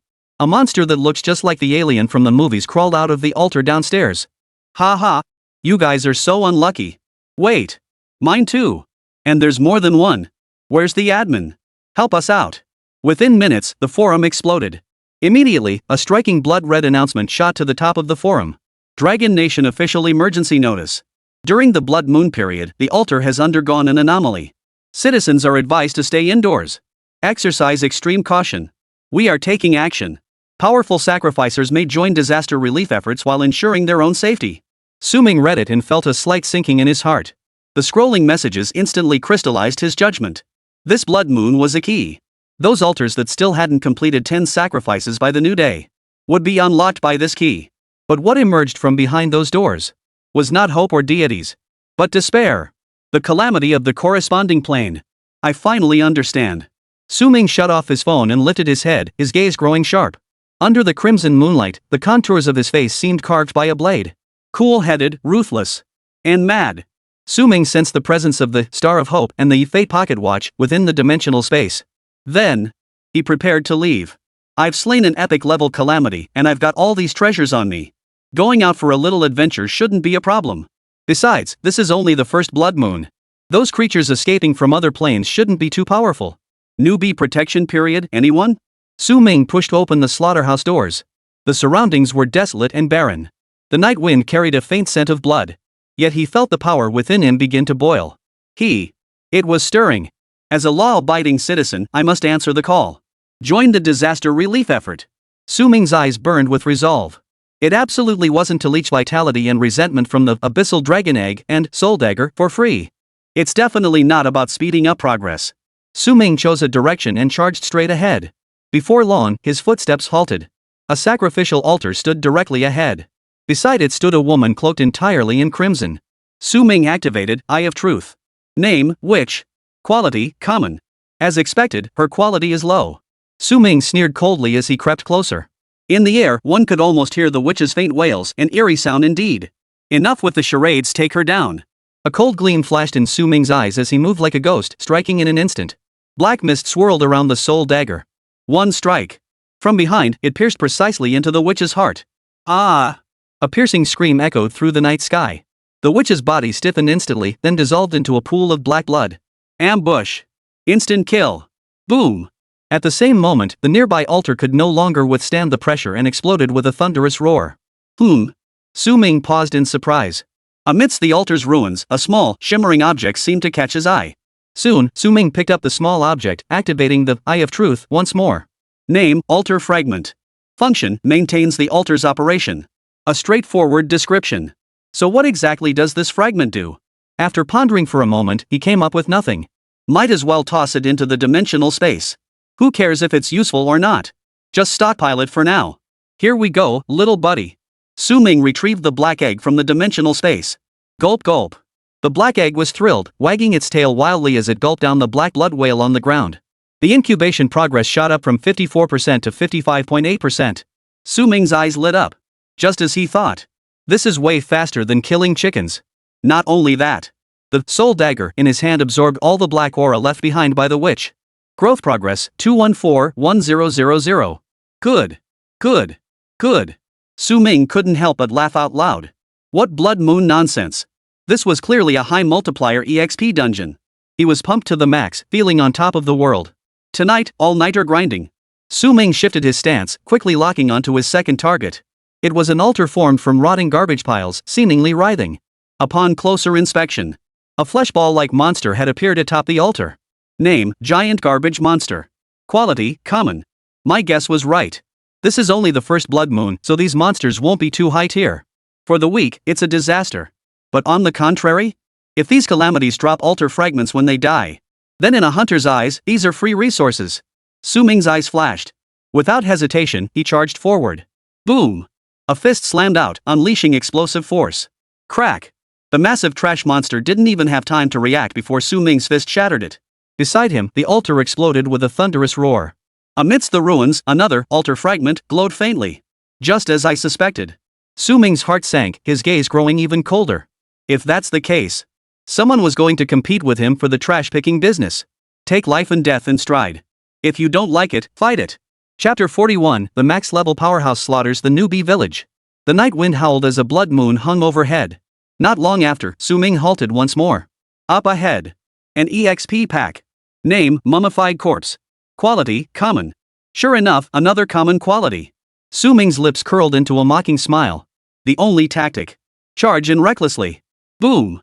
Su Ming thrust his feet forward with explosive force, transforming into a blur that instantly materialized before the desiccated corpse. The soul dagger in hand, black mist swirled around it. One strike, and the head rolled to the ground.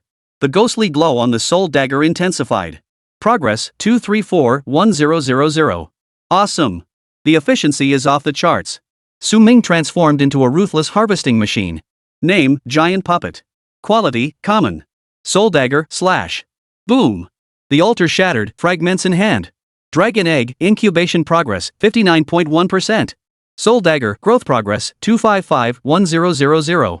Name, Vengeance Entity. Quality, Common. Boom. Shattered with a single punch. Dragon Egg hatching progress, 60.9%. Soul Dagger growth progress, 2741000. Su Ming grew more and more excited as he killed, finding endless enjoyment in it. A max-level veteran slaughtering the newbie village. If only there were more of them. I have to go hunting them down myself, which is such a waste of time. Su Ming couldn't help but mutter under his breath. The surroundings were empty and desolate. The further they went, the harder it became to find altars. They walked on for quite some time. Suddenly, Su Ming's eyebrow arched. Ahead, in the center of the abandoned container yard, a creature covered in sharp bone spines, wielding a giant bone scythe, was voraciously gnawing at the altar. Name, Bone Fiend. Quality, Elite. Finally, something different? This elite tier corresponds to green good quality items. But why bite your own home? Are you a husky? A sharp gleam flashed in Su Ming's eyes as he lunged forward with a flying kick. His goal remained the same, instant annihilation. Let this elite-level calamity taste the despair of utter annihilation. But just then, the bone demon suddenly turned its head. A faint red glow ignited upon its bone spines. Boom! Su Ming's expression shifted slightly, a hint of surprise evident. His kick had merely sent the bone demon stumbling back several meters. It hadn't inflicted any real damage. Interesting.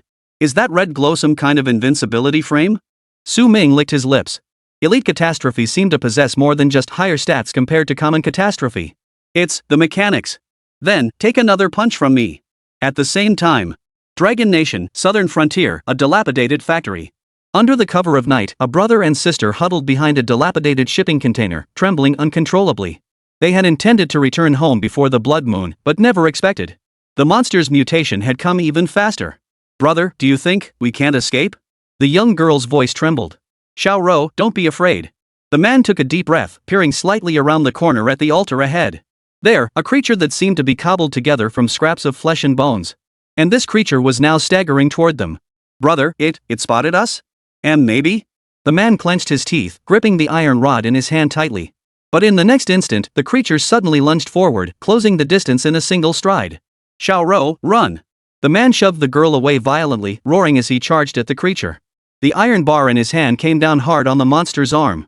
Clang! Nothing happened. Then, roar! The massive bone blade came crashing down. No, don't! The man's eyes widened in terror. In the next instant, his body was cleaved in two by the bone blade, blood spattering everywhere. Brother! The girl let out a piercing scream and turned, running frantically toward the exit. But behind her, the monster's chewing sounds grew ever closer. Dragon Nation, Northern Frontier, Snow Mountains. Several soldiers clad in military coats crouched behind a massive boulder. Captain, this thing, it's too tough to handle. One soldier's voice trembled. The automatic rifle in his hands fired at the monster ahead, yet only managed to spit out a few sparks. I know. The captain stared intently at the creature, his eyes heavy with determination. Refusing to accept defeat, he unleashed another burst of fire. Clang! Clang! Clang! But when the bullets struck the creature, they bounced right off. Damn it! The captain cursed under his breath. Captain! That thing, it's heading down the mountain. I'm not blind, I see it. The captain roared, his eyes red with fury. We have to fight it, even if we can't win. We must fight. We have no other choice. We can't retreat.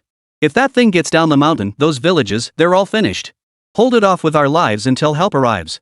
Dragon Nation, Western Frontier, a desolate Gobi desert. A 5-person squad, clad in matching red uniforms, stood huddled around a ruined altar. Phew! One of the young men exhaled deeply, wiping sweat from his face. Before him lay a massive creature, its entire body covered in hardened armor, now lifeless. Boss, that thing was one hell of a fighter. Good work. Beside him, the white-haired middle-aged man patted his shoulder, his gaze settling on the ruins of the altar. 3 shimmering fragments appeared before their eyes. A rather adorable-looking loli trotted forward, placing all 3 shards into a box with an excited tone. Wow! A powerful beast really is different. There were 3 shards inside this altar. Yes, everyone worked hard. Take a good rest now. The white-haired man smiled gently. The organization is still researching the purpose of this artifact. But orders have already been issued to acquire large quantities of these at high prices, just in case. Oomph. Beside him, another voluptuous woman with a commanding presence flicked her hair and let out a series of cold laughs. This stuff? It's not that easy to acquire. Even with our strength, we only got 5 fragments after fighting all night. Even the official elite forces probably aren't more efficient than us, right? Storm clouds gathered from all directions. West suburbs of Zhengcheng. Su Ming wiped the sweat from his forehead. The once lively bone demon had been torn to shreds by him. Damn it! What kind of joke is this? All that effort, and you didn't even get a single drop of blood. Beside him, the dragon egg hung its tail, looking rather aggrieved. Broken bones, no blood. It's okay, little one. I'll find you another one, okay? Su Ming gave the dragon's tail a pat, picked up 3 altar fragments from the ruins, and faded back into the night. Just a little more effort tonight. Maybe the little dragon lady will show up. Chapter 42, A Strange Dream. Bang! Black blood splattered. Next. Crack. The altars shattered. Keep going. Su Ming grew more exhilarated with each kill, increasingly hooked. This was 100 times more fun than slaughtering chickens. After an unknown span of time, the entire western suburbs gradually fell silent. Phew. Su Ming stood atop a tall shipping container, panting heavily as he surveyed his surroundings. Everywhere he looked, the scars of battle were evident. Exploded altars, shattered monster carcasses. It seemed as though he had utterly cleansed the entire area. Damn it! Su Ming couldn't help but curse under his breath. This is impossible. He felt like a gamer who'd unlocked every hidden level in the game. But he was still just short of the experience needed to level up. Damn it! Where the hell are the monsters? Scenes from tonight flashed through Su Ming's mind. Those common-level calamities were all one-shot by him, not even getting a chance to fight back. The next tier up, elite calamities, each came with their own mechanics. For him, they were merely interesting, slightly more troublesome. But to others, those extra mechanisms must have been incredibly troublesome, even deadly. Take, for instance, that earlier, elite-level, steel giant. Its entire body was composed of steel. When he stabbed it with his soul dagger, he actually missed for the first time. It wasn't that the soul dagger wasn't sharp enough, but that thing's mechanism was too overpowered. Immune to all slashing, cutting, stabbing, piercing, and other sharp-type damage. In other words, no matter the blade, sword, axe, dagger, no matter how fierce, none of them work. Once he realized this, he immediately laughed. No effect? No big deal. He just went full on punch a man. A few uppercuts, hooks, and jabs reduced to a pile of scrap metal. But if we're talking about the biggest joke, it's gotta be that nightmare. Su Ming murmured softly, a smile playing at the corners of his mouth. That little thing could actually create illusions. In the illusion, he found himself standing before the entrance of a couple's-themed hotel. After pushing open the door, there was Xiao Weiwei and her rich kid boyfriend in a heated embrace. Is that all? One strike. Yellow Springs Mandarin ducks. The illusion shattered. As for that nightmare, he crushed it with a single hand. Interesting. Su Ming massaged his slightly stiff shoulders and gazed into the distance. Rest's over. Let's continue. 1 hour later. Su Ming walked along the deserted riverbank. He drew his sword, looked around in dismay. Not a single drop left. Not a single one. Suddenly, Su Ming sensed something and looked up at the sky. The moon hanging in the sky was rapidly losing its crimson hue. What's going on? He quickly pulled out his phone and glanced at the time. 4 in the morning. So, this blood moon lasts until 4 a.m.? Su Ming clicked into the forum. Sure enough, related posts were popping up like mushrooms after rain. The blood moon seems to be gone. That monster downstairs and the altar beside it just vanished. Holy, that scared the crap out of me. Who else felt that sense of salvation when the monster charged at me and then vanished? Could it be I actually did something? Dream on. Su Ming glanced at the comments, then looked at the dragon egg in his hand, unable to resist scratching his head. Damn it. Didn't get to finish it off. Hatching progress, 82.8%.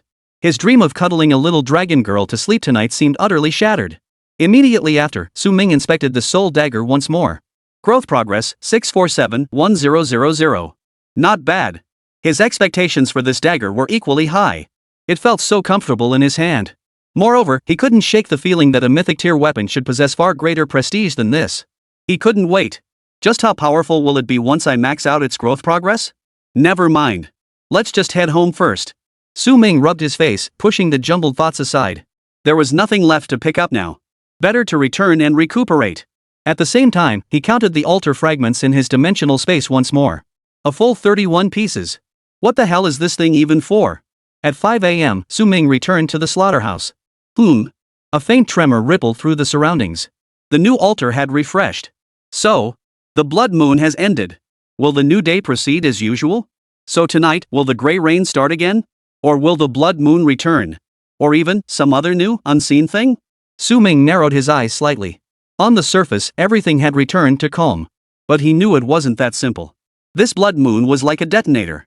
The immense upheaval it caused made the already precarious order even more unstable. This time, can the authorities hold out? Su Ming returned to the basement. He converted the 4 newly refreshed matches into source blood. He downed 3 bottles immediately, converting them directly into combat power. 1 bottle, identical to the previous one, he kept as a blood vial. As for the last remaining match, he recalled the 1050 altar from that time. Could these items also be used for sacrifice? To gain more with less? Keeping one might prove unexpectedly effective in a critical moment. After completing all this, Su Ming returned to his bedroom.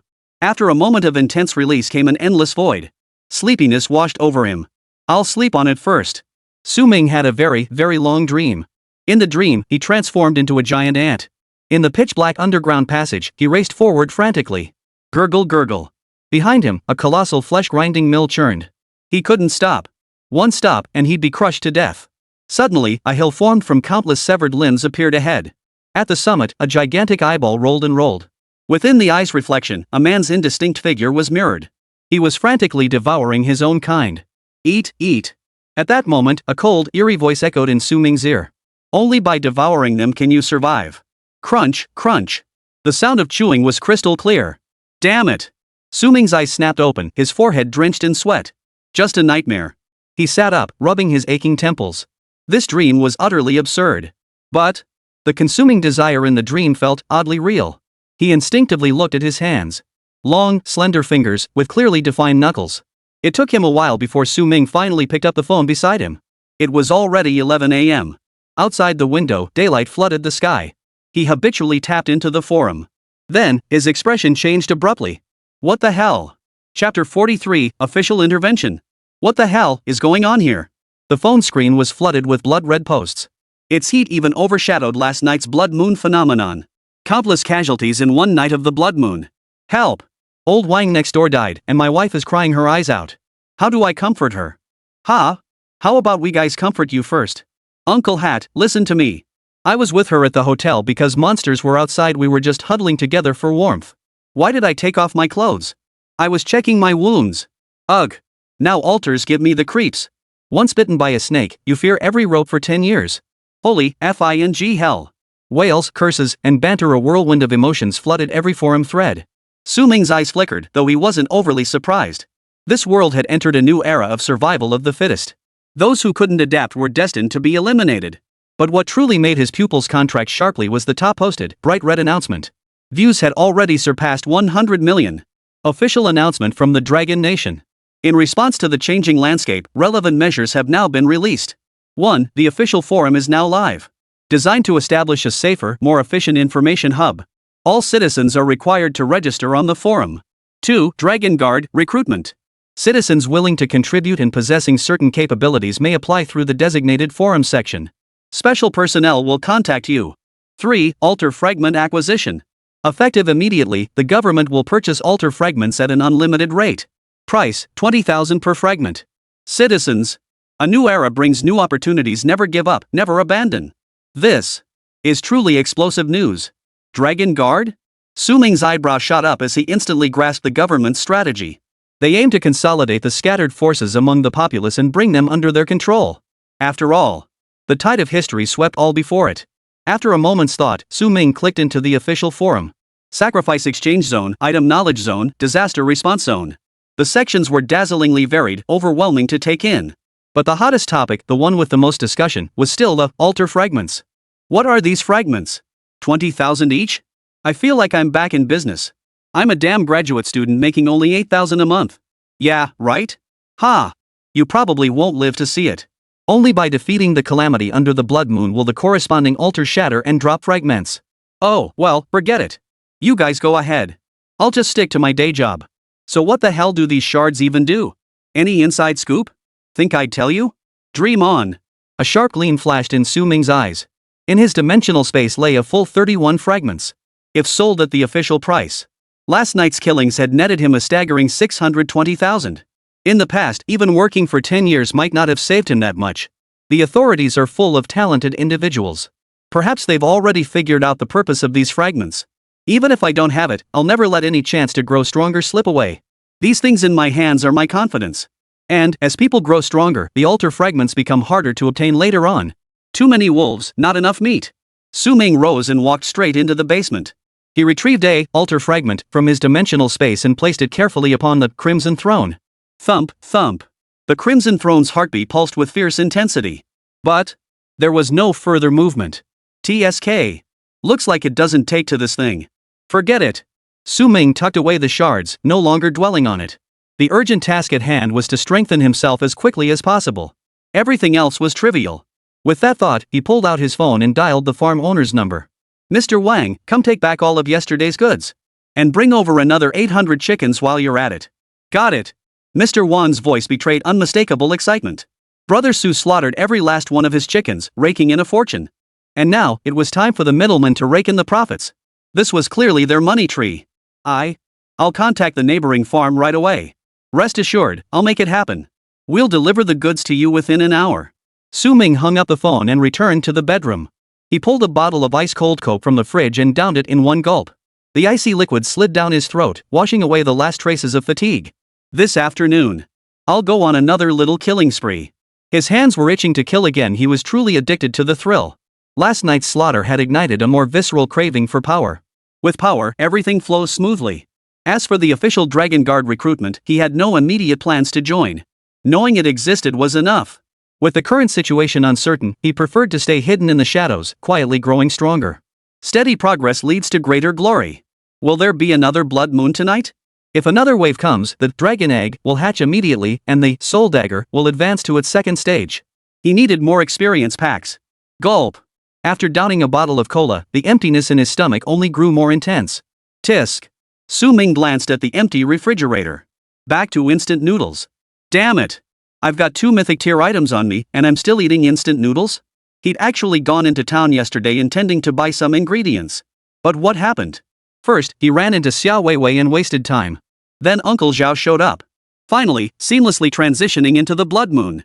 He never even got the chance. This really sucks. 20 minutes later. Slurp.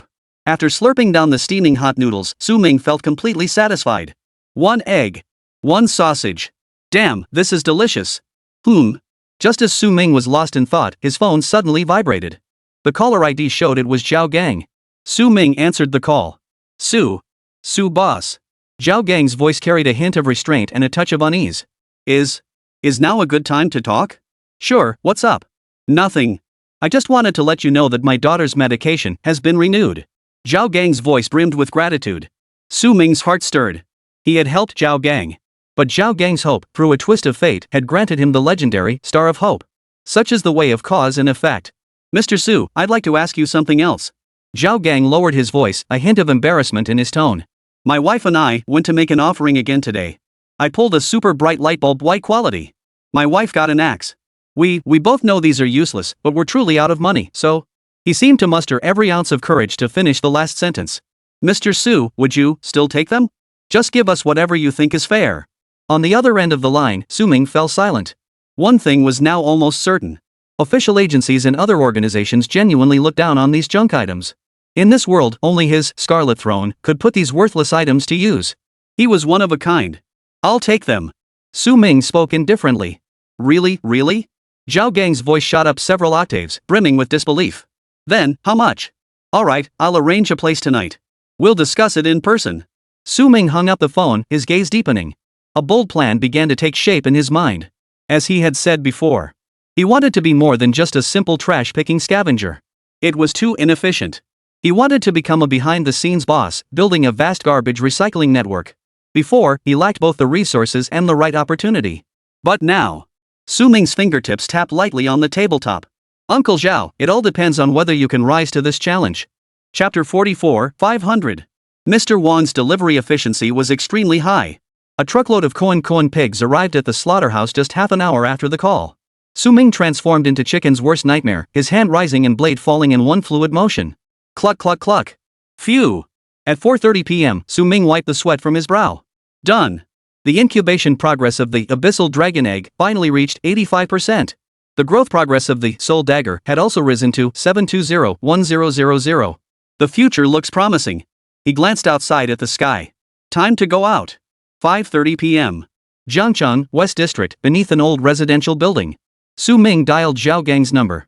Uncle Zhao, I'm here. I'll come down to meet you right away. Shortly after, the two met downstairs. Zhao Gang looked weary, yet his eyes held a steely resolve. Let's go. The apartment building was dimly lit, permeated with a musty, stale odor. Third floor, Unit 301. The two entered the apartment. The room was bare, devoid of extra furniture, yet spotlessly clean. Mr. Su, would you like some water? No, thank you. Su Ming shook his head, his gaze sweeping around the room. Several childishly drawn paintings adorned the walls, vibrant with color. They must all be the work of Zhao Gang's daughter. Su Ming felt a pang of sadness, the sight stirring his emotions. Uncle Zhao, is it just you here now? At the question, Zhao Gang's eyes dimmed further. Yes. My wife and daughter are still in the hospital. He gestured toward a closed door adorned with a cute cartoon sign. We've been staying at the hospital with them. We came back today to sell those two things and get some money. He pulled two items from a drawer. Su Ming remained impassive as he activated the Eye of Truth. Name, glowing light bulb. Quality, common. Function, illumination. Name, rusty iron axe. Quality, common. Function, chopping. Poof. Su Ming sneered inwardly. These two items were utterly useless except as fodder for the Crimson Throne. If it were anyone else, they might even doubt whether these items were truly products of the altar. It just goes to show. Even among white-quality items, there are differences. He recalled the altar numbered 666. That guy and that plane were just too powerful. So even when that fat guy sacrificed something, it was still practical stuff like power fruits. Mr. Su, these two, would you like them? The anticipation in Zhao Gang's eyes made him tense up. Uncle Zhao, how much are you asking? Su Ming countered. Zhao Gang's lips trembled at the question. I don't really know how much these two things are worth. They're certainly not high-quality items, but they genuinely came from the altar. I'm not deceiving you. How about 2 for 500? After uttering that figure, Zhao Gang tensed up completely. He was terrified Su Ming would think it too expensive and walk away immediately. 250? Su Ming's mind raced as he began calculating. Nowadays, as long as the altar didn't spew black light calamities, the minimum guarantee was white-grade items. For any ordinary person, sacrificing random junk at this rate would easily cost nearly 1,000 yuan a day. This price was too high. It was even a bit ridiculous. But consider it another way. For just a few $100, you could get a bottle of source blood. Those people would absolutely fight tooth and nail for it. Su Ming turned his gaze back to Zhao Gang, offering no immediate reply. Uncle Zhao, do you know many people? Zhao Gang froze, clearly taken aback by the question. His expression turned awkward. Finally, resigned to his fate, he shook his head with a wry smile. I've lost touch with most of my old work contacts. He was in the financial world. Those so-called friends were all about self-interest. With such a major upheaval at home, they were all afraid I'd ask them for money they couldn't avoid me fast enough. Why would I reach out? Now, aside from a group of fellow patients who share my suffering, I haven't been in touch with anyone else. Su Ming heard this and narrowed his eyes slightly. Fellow patients who were equally desperate. He seemed to glimpse an opportunity for the Scrap Recycling Network project.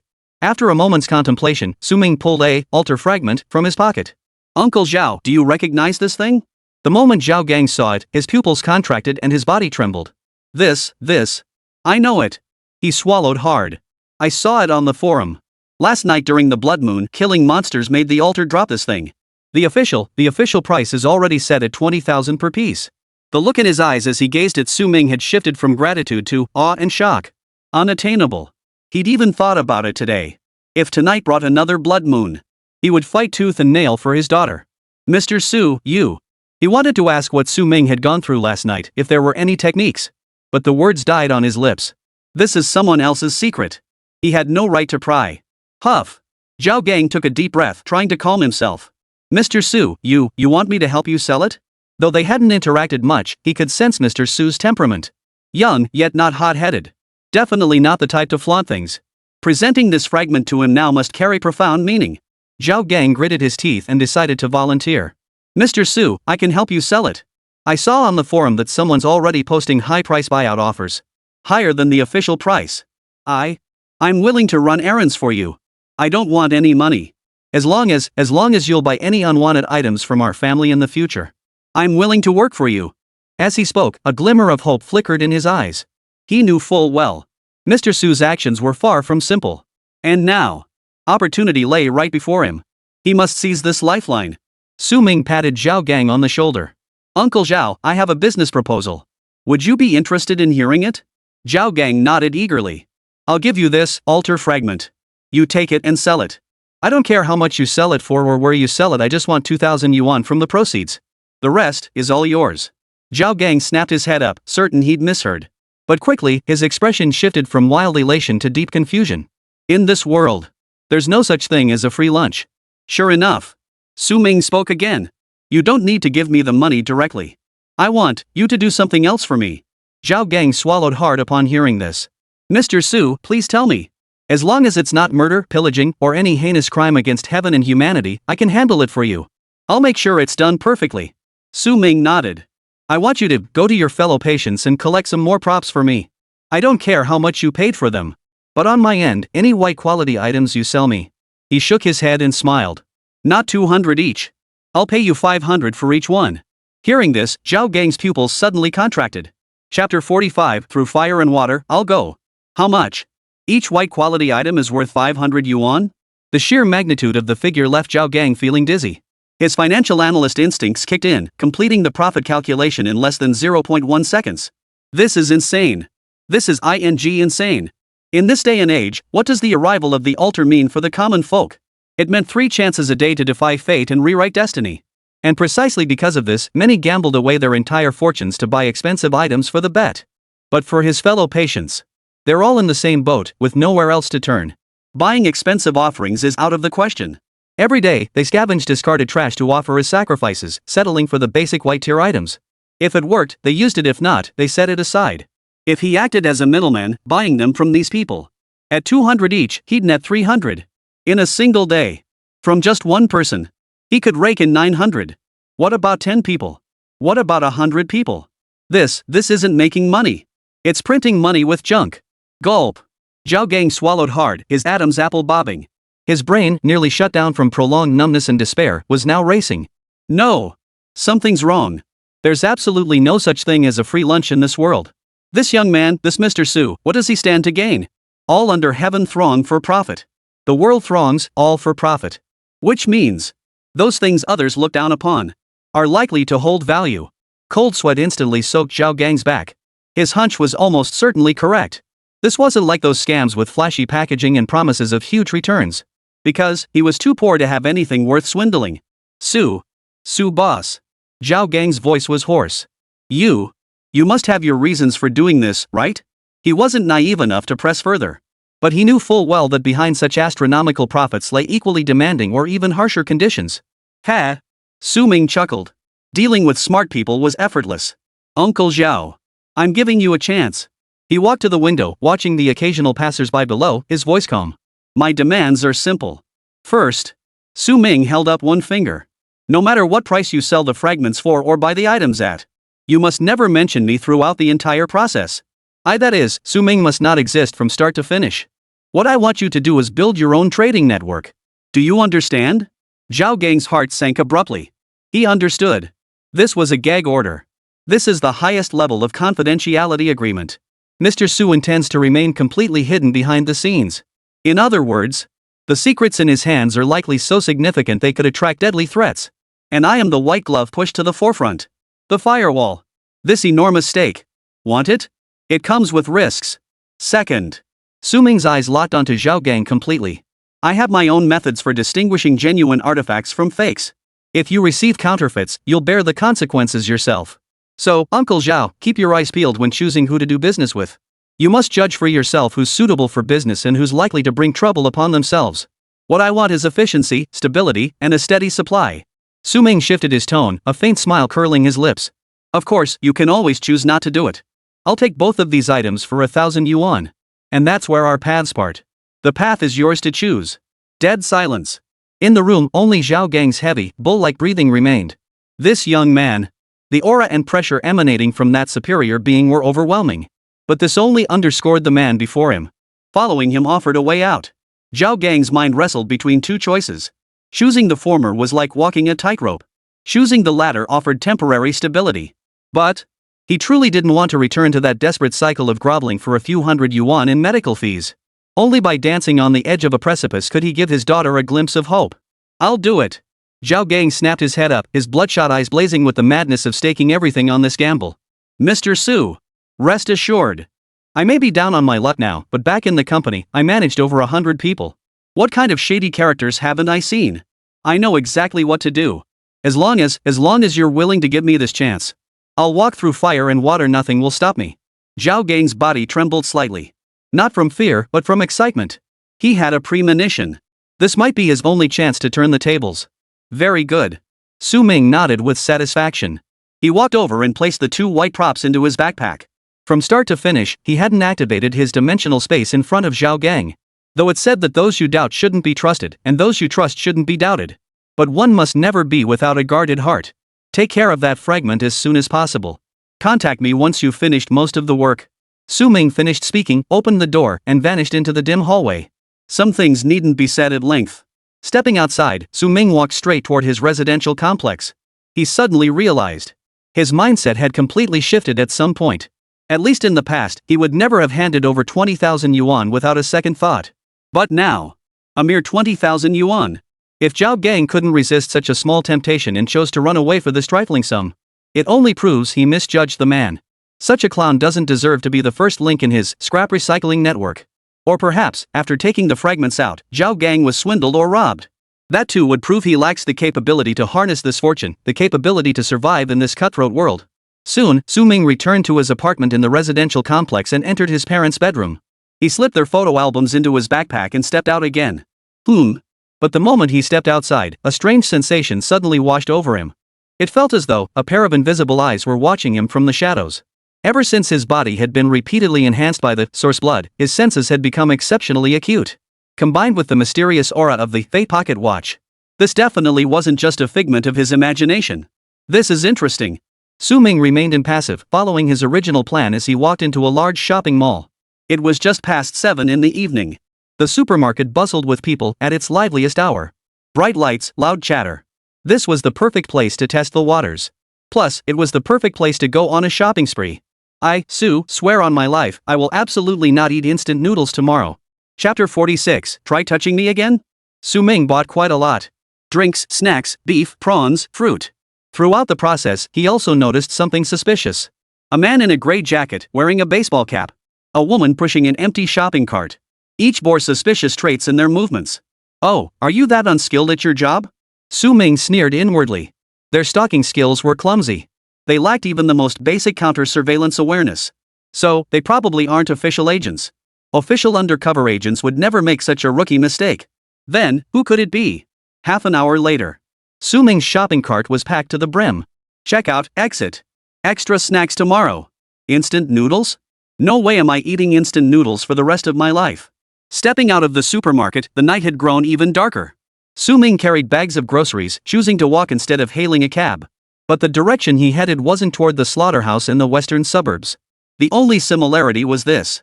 The farther he walked down this road, the sparser the human presence became. Streetlights grew dimmer and sparser. Behind him, those figures seemed neither close nor far, always following. Perhaps they were waiting for the perfect moment to strike? But I'm waiting too. Su Ming murmured to himself. Waiting for the most suitable place to dispose of trash. 8 o'clock at night. Su Ming looked up at the sky. The moonlight shone as usual, showing no sign of turning red. So, the blood moon doesn't happen every day? My poor little dragon girl. Su Ming muttered under his breath before continuing onward. 10 minutes later. The surroundings were desolate.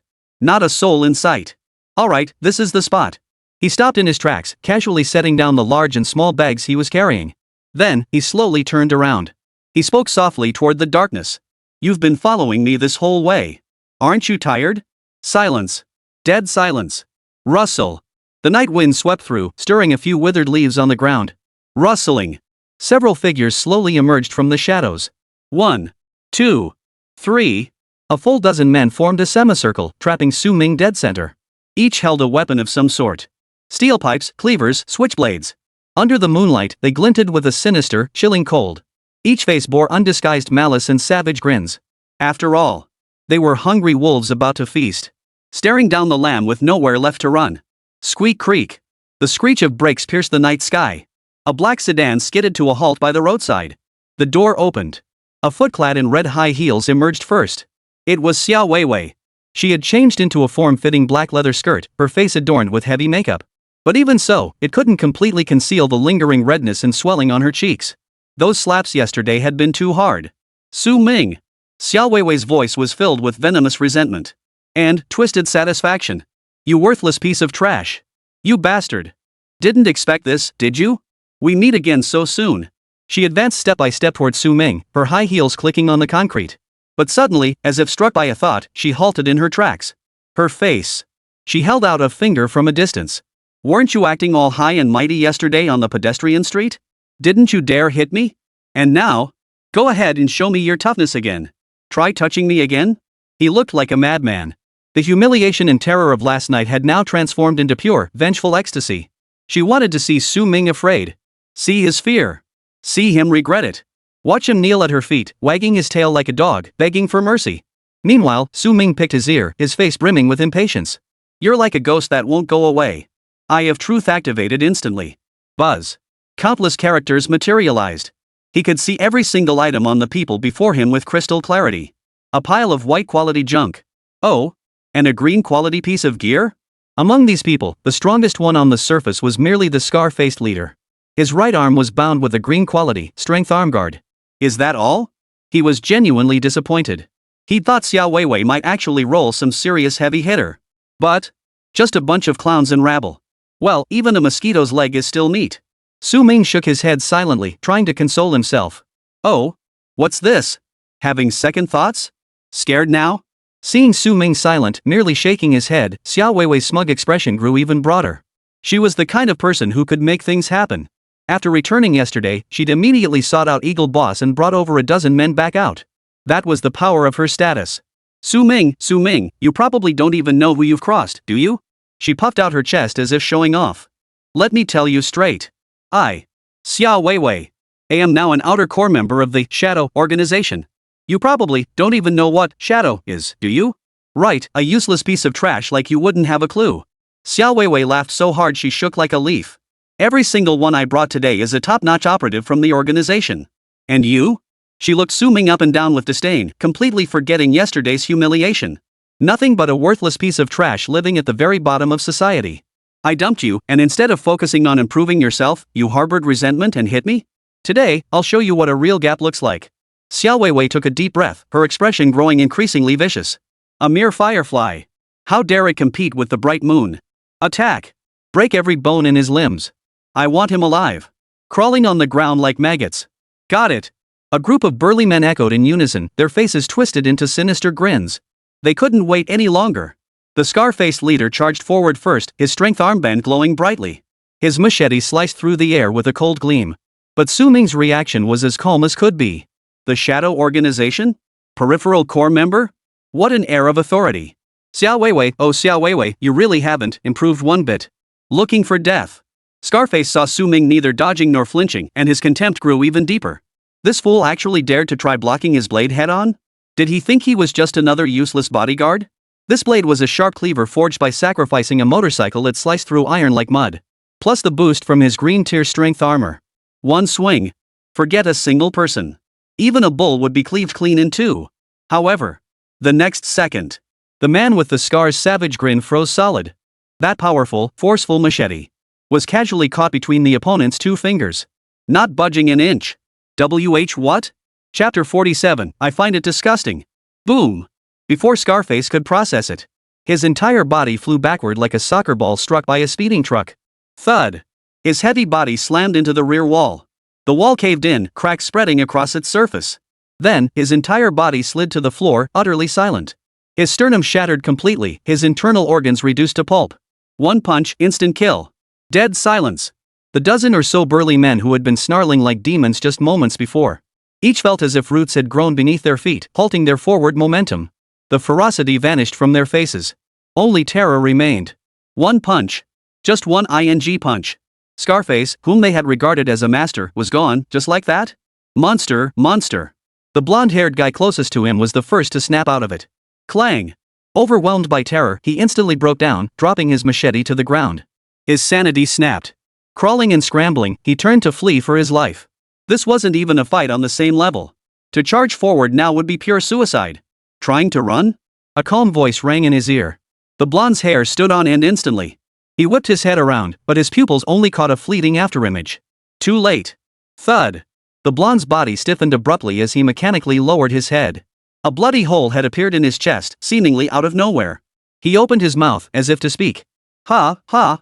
In the end, nothing came out. The light in his eyes rapidly dimmed, and he collapsed heavily to the ground. Black mist swirled around the soul dagger. Growth progress, 721-1000. Only a small amount of progress had been made. Hiss. The remaining few witnessed this scene, their souls nearly leaving their bodies. The last shred of hope vanished completely. Run. Scatter and run. A shrill cry rang out from somewhere. In an instant, they scattered like a swarm of headless flies, fleeing madly in every direction. Faced with death, their so-called brotherhood and ferocity crumbled as easily as a sheet of paper. It's useless. Su Ming moved. He took a single stride forward, catching up to the one sprinting ahead and snatching the steel pipe from his grasp. Snap. Under the horrified gaze of his opponent, the thumb-thick steel pipe was forcibly bent into a U shape. Then, with a flick of his wrist, whoosh! The U-shaped pipe sliced through the air with a whistling sound, snapping precisely around the neck of another fleeing escapee. Snap! The neck snapped. The man didn't even have time to scream before collapsing headfirst. Resistance? This was massacre. Under the moonlight, Su Ming moved like a butterfly flitting through flowers. Each time, a figure fell. In the blink of an eye. Of the once menacing group of burly men, only one remained. No, don't kill me. Don't kill me. The man had already wet himself in terror, collapsing to the ground as he scrambled backward, crawling and rolling. A long wet trail stretched behind him. I don't know anything. I'm just a small fry. It was Xiao Weiwei. That sent us here. He wept uncontrollably, desperately kowtowing for mercy. Su Ming walked slowly toward him, towering over him with a cold, piercing gaze. Where is the Black Shadow Organization's base? I'll tell you. I'll tell you everything. The man dared not withhold a single detail, spilling everything he knew like beans from a bamboo tube. This is just a small branch. The boss is called Eagle. This Xiao Weiwei, she's our branches. No, that's not right. She's trusted because there's an even more powerful woman above her. Miss Yen. Miss Yen? Su Ming raised an eyebrow. Yes. That's her. I heard she suffered serious injuries a few days ago and is recuperating here. Somehow, she took a liking to Xiao Weiwei. Desperate to save his life, the man racked his brain to provide every piece of information he deemed valuable. Very good. Su Ming nodded. Anything else to add? Like, how did you find me? It was Xiao Weiwei. That contacted Eagle Boss and activated his local intelligence network. We just got word that you were spotted near the residential complex, so we rushed over immediately. Su Ming understood. I've said everything I needed to say. Please, spare my life. I have an 80-year-old mother to care for, and... Put. Su Ming had no interest in listening to his fabricated tragic backstory. The soul dagger in his hand cleanly pierced the man's throat. He never showed mercy to his enemies. To uproot the weeds, one must cut to the roots. Yesterday in the bustling downtown area, with heavy foot traffic and countless onlookers. But now. The night was pitch black and windy, the location secluded. Perfect for killing. The night wind carried a hint of chill. The surroundings fell silent once more. No. One person still lived. Xiao Weiwei. She had stood frozen in place the entire time. She watched with her own eyes as Scarface was sent flying by a single punch, dead as a doornail. Watching the members of that organization, who had seemed so formidable in her eyes, fall like wheat being harvested, in waves upon waves. Her mind had completely shut down. Everything unfolding before her eyes was utterly beyond comprehension. This was Su Ming? That pathetic loser she'd kicked aside, destined to struggle at the bottom for the rest of his life, never to rise above his station? No. Impossible. This must be an illusion. But at that very moment, Su Ming took one step, then another, walking toward her. That face once so familiar to her, then so utterly repulsive. Now, reflected in her pupils, it was 10,000 times more terrifying than the most dreadful demon in the world. No, don't come any closer. Xiao Weiwei finally snapped out of her paralysis, her voice cracking into a shrill, distorted scream. Her high heels twisted beneath her, sending her tumbling to the ground in a heap. Crawling frantically on all fours like a grotesque maggot, she scrambled backward with desperate urgency. Su Ming. No. Brother Su. Ming. Daddy. Her voice cracked with tears, her makeup completely smudged. I was wrong. I was truly wrong. We were so sweet together before. Please, for the sake of our past, spare me this once. She began playing the sympathy card. She tried to use the past she herself had torn to shreds to stir even a shred of pity in Su Ming. Please. If you let me off, I'll do anything you ask. I can give you money. Give you props. I can go live every day. I can still be your girlfriend. I'll listen to you from now on. She pleaded incoherently, making a complete spectacle of herself. But Su Ming's footsteps didn't falter for a second. I'll do any position you want. I can even be your dog. Please, let's get back together. Su Ming finally stopped in front of Xiao Weiwei. His gaze remained utterly cold. Xiao Weiwei. Do you remember how you treated me yesterday on the pedestrian street? Xiao Weiwei's body trembled violently. Of course she remembered. Didn't you enjoy having your feet licked? Su Ming's lips curved into a playful smile. He extended his foot, hovering it before Xiao Weiwei. Xiao Weiwei's body trembled. Make her do something so humiliating? No way. But, when she met those emotionless eyes, all her dignity and pride shattered completely. She trembled, inching closer bit by bit. Yet, just as her lips were about to touch the tip of Su Ming's shoe, Su Ming moved. Snap. Snap. Two sharp cracks of breaking bone echoed through the night sky. Ah! Xiao Weiwei let out the most heart-wrenching scream of her life. Her arms were mercilessly crushed beneath his foot. You're willing? I find it disgusting. The words fell, and the soul dagger in her hand plunged forward without a moment's hesitation. Die. But just as the dagger was about to pierce her heart, Su Ming's pupils suddenly contracted. A sense of impending doom surged through him. Chapter 48, Targeted? The ticket to Act 4 was instantly pulled out of the dimensional space by Su Ming. But, too late. Boom! Xiao Weiwei's body exploded like a punctured blood-red balloon. But, it wasn't the gory carnage one might imagine. Instead, a crimson mist spread through the air. A cold night breeze swept through, dispersing it completely into the air. All that remained of Xiao Weiwei was the single red high-heeled shoe that had fallen to the ground. Damn it! Su Ming stood rooted to the spot, his face darkening. This ing. The second time. And again, right as he was about to deliver the final blow. The opponent had slipped away from his blade using some utterly bizarre tactic. Did he hold back? Absolutely not. This feeling was more disgusting than swallowing 100 flies. The Shadow Organization. Su Ming slowly raised his head, his gaze sweeping over the dozen corpses strewn across the floor. Finally, his gaze settled once more on that single red high-heeled shoe. An unnamed rage burned fiercely within him. Huff! Su Ming took a deep breath, forcing himself to calm down. Anger solves nothing. It only clouded his judgment. Begin. Review. Just a few nights ago. A cargo yard piled high with abandoned shipping containers. That woman in black veils vanished into a cloud of blood mist. Vanishing into thin air right before his eyes. Come to think of it. That woman's strength and resolve placed her among the strongest few in the eyes of most people. It was understandable. But why? Why did even Xiao Weiwei, a useless waste with nothing but looks, who only knew how to suck up to the powerful and possessed virtually zero strength, possess such bizarre and powerful means of self-preservation? Could it be that this blood escape technique has become commonplace? No. Impossible. Su Ming instantly dismissed this absurd notion. If it were truly commonplace, why couldn't he use it? Why hadn't a single one of those Black Shadow Organization members he'd just slaughtered effortlessly used it? A vivid image flashed through Su Ming's mind.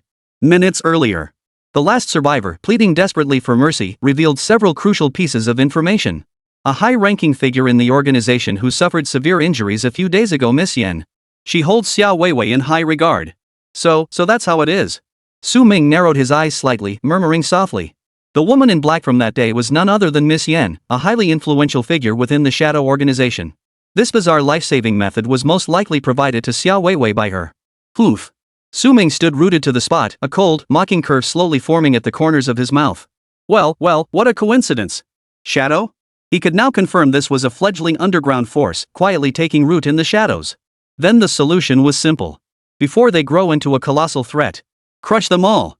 He knew all too well the dangers of nurturing a threat. Eagle Boss's branch base, the abandoned chemical plant. Tonight, there won't be time. But tomorrow, or the day after at the latest, he must personally visit that so-called stronghold. Even if he couldn't find that Miss Yen, he'll send that base a grand gift. Poof. With his decision made, Su Ming shook his head, temporarily suppressing his chaotic thoughts. His gaze fell upon the scattered props littering the ground. A pile of white-quality junk. And that green quality, strength armor. As a proper junk collector, he naturally possessed professional integrity. Nothing went to waste. All of this was nourishment for his Crimson Throne. Su Ming hesitated no longer. He strode toward the nearest corpse, ready to claim every last piece of loot. But Just as his fingers were about to touch the item, an overwhelming sense of being watched washed over him without warning. Who? Every muscle in Su Ming's body instantly tensed.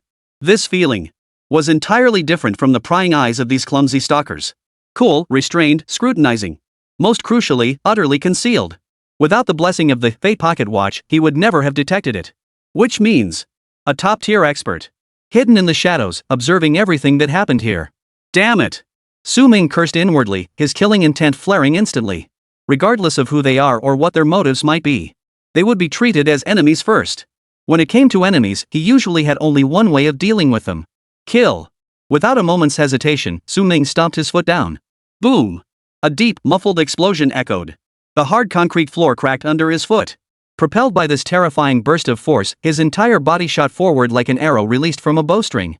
The body streaked through the air, leaving a trail of afterimages, accompanied by a sharp whistling sound, hurtling toward the source of the prying gaze. Shooting toward the dark corner of the wall 200 meters away. In the span of a few short breaths, Su Ming reached the corner. Yet, it was empty. Not a single soul in sight. Only a few withered leaves, whirling in the wind, swirled on the ground. Su Ming lowered his head. On the ground, there were a few very faint footprints. Hardly noticeable unless you looked closely. Someone had indeed been here. And they'd managed to escape. Su Ming's expression darkened completely. Damn quick reflexes. Damn, what a decisive retreat. This was absolutely beyond the capabilities of an ordinary person. From the moment he sensed the gaze to the surge of murderous intent to charging forward, the entire sequence took no more than a few seconds. And he still managed to escape? This combat instinct, this acute awareness of danger. Truly terrifying. This is going to be a problem. He was almost certain. That guy hiding in the shadows earlier wasn't from the Shadow Organization. Xiao Weiwei couldn't possibly have access to such a powerful individual. So, most likely it was. Su Ming narrowed his eyes slightly. Official personnel. Only the government possesses the capability and resources to cultivate elites of this caliber. At this realization, Su Ming's expression darkened further. Being targeted by a shady organization like the Black Shadow didn't bother him much. One came, he killed one. If two came, he'd kill two. But being targeted by the authorities was an entirely different matter. The authorities represented order. They represent rules. Justice. It's the violent machinery that keeps grinding on even after the anomaly descended. To oppose them. No matter how confident or arrogant Su Ming might be, he wasn't delusional enough to think he had the power to stand against them now. Moreover, he wasn't the sort to disregard reason entirely, to blur the lines between good and evil. He showed no mercy to villains. But if he lost all restraint, indiscriminately slaughtering the innocent, abandoning his own principles entirely, would he still be himself? Seeing me here, is it just a coincidence? Or when exactly did you start keeping tabs on me? What will your attitude toward me be next? An out-of-control sacrificer who indiscriminately kills innocents and must be eliminated? Or a formidable civilian power to be observed, co-opted, even exploited? TSK. Plans never keep up with changes, do they? Su Ming chuckled softly, pushing the thoughts aside. He was now fairly certain the hidden sentry had fled far away. Dwelling on it further would only breed unnecessary worry, pointless. Back to scavenging. Su Ming returned to his original spot, tossing each piece of loot into the dimensional space. When the enemy comes, meet them head-on. When water comes, block it with earth. At the end of the day, this set-up world. Ultimately, power reigns supreme. He looked up at the sky. The moonlight grew colder and colder. Time to get down to business. Chapter 49, Is This a Human? 2 kilometers away. In a narrow, shadowy alleyway. Huff, huff. Black Panther gasped heavily, his chest heaving violently. Leaning against the cold wall, his face was as pale as paper, beads of cold sweat trickling down. It wasn't exhaustion from running. He was scared out of his wits. Damn, it was terrifying. The final, mind-boggling scene of Su Ming still echoed in his mind. That ghostly speed, that terrifying burst of power. And those eyes, cold and utterly devoid of emotion. Is this even human? How did he find me? The thought clung to him like a nightmare. He was the Black Panther, after all. During missions, he was a panther lurking in the shadows. He could lie in wait for 3 days and nights, tracking targets across entire cities, yet never once was he detected. Within the Anomalous Affairs Bureau, his codename was synonymous with the pinnacle of tracking and counter-tracking expertise. But today, an ordinary-looking young man had actually detected his presence. No, this can't be. I must report this immediately. Black Panther forced himself to calm down, pulled out his phone, and dialed the encrypted line. Beep, beep. Hello? This is Black Panther. I request immediate evacuation. Black Panther's voice trembled. This was undoubtedly the most humiliating moment of his entire career. The target spotted me. What? I almost got caught. Black Panther took a deep breath and reported every detail of his surveillance mission, leaving nothing out. Including how Su Ming had strolled into the encirclement as if taking a leisurely stroll. How he sent the scarred leader flying with a single punch. How he slaughtered every last one of the dozen armed members of the Shadow Organization within a minute. Jiangchang, Anomalous Affairs Bureau. Inside the command center, a deathly silence descended. Xin Feng, Zhou Yan, Lin Wan, and all the staff members all stared in stunned silence as they listened through their headsets to Black Panther's breaths, still trembling with terror. It was hard to imagine.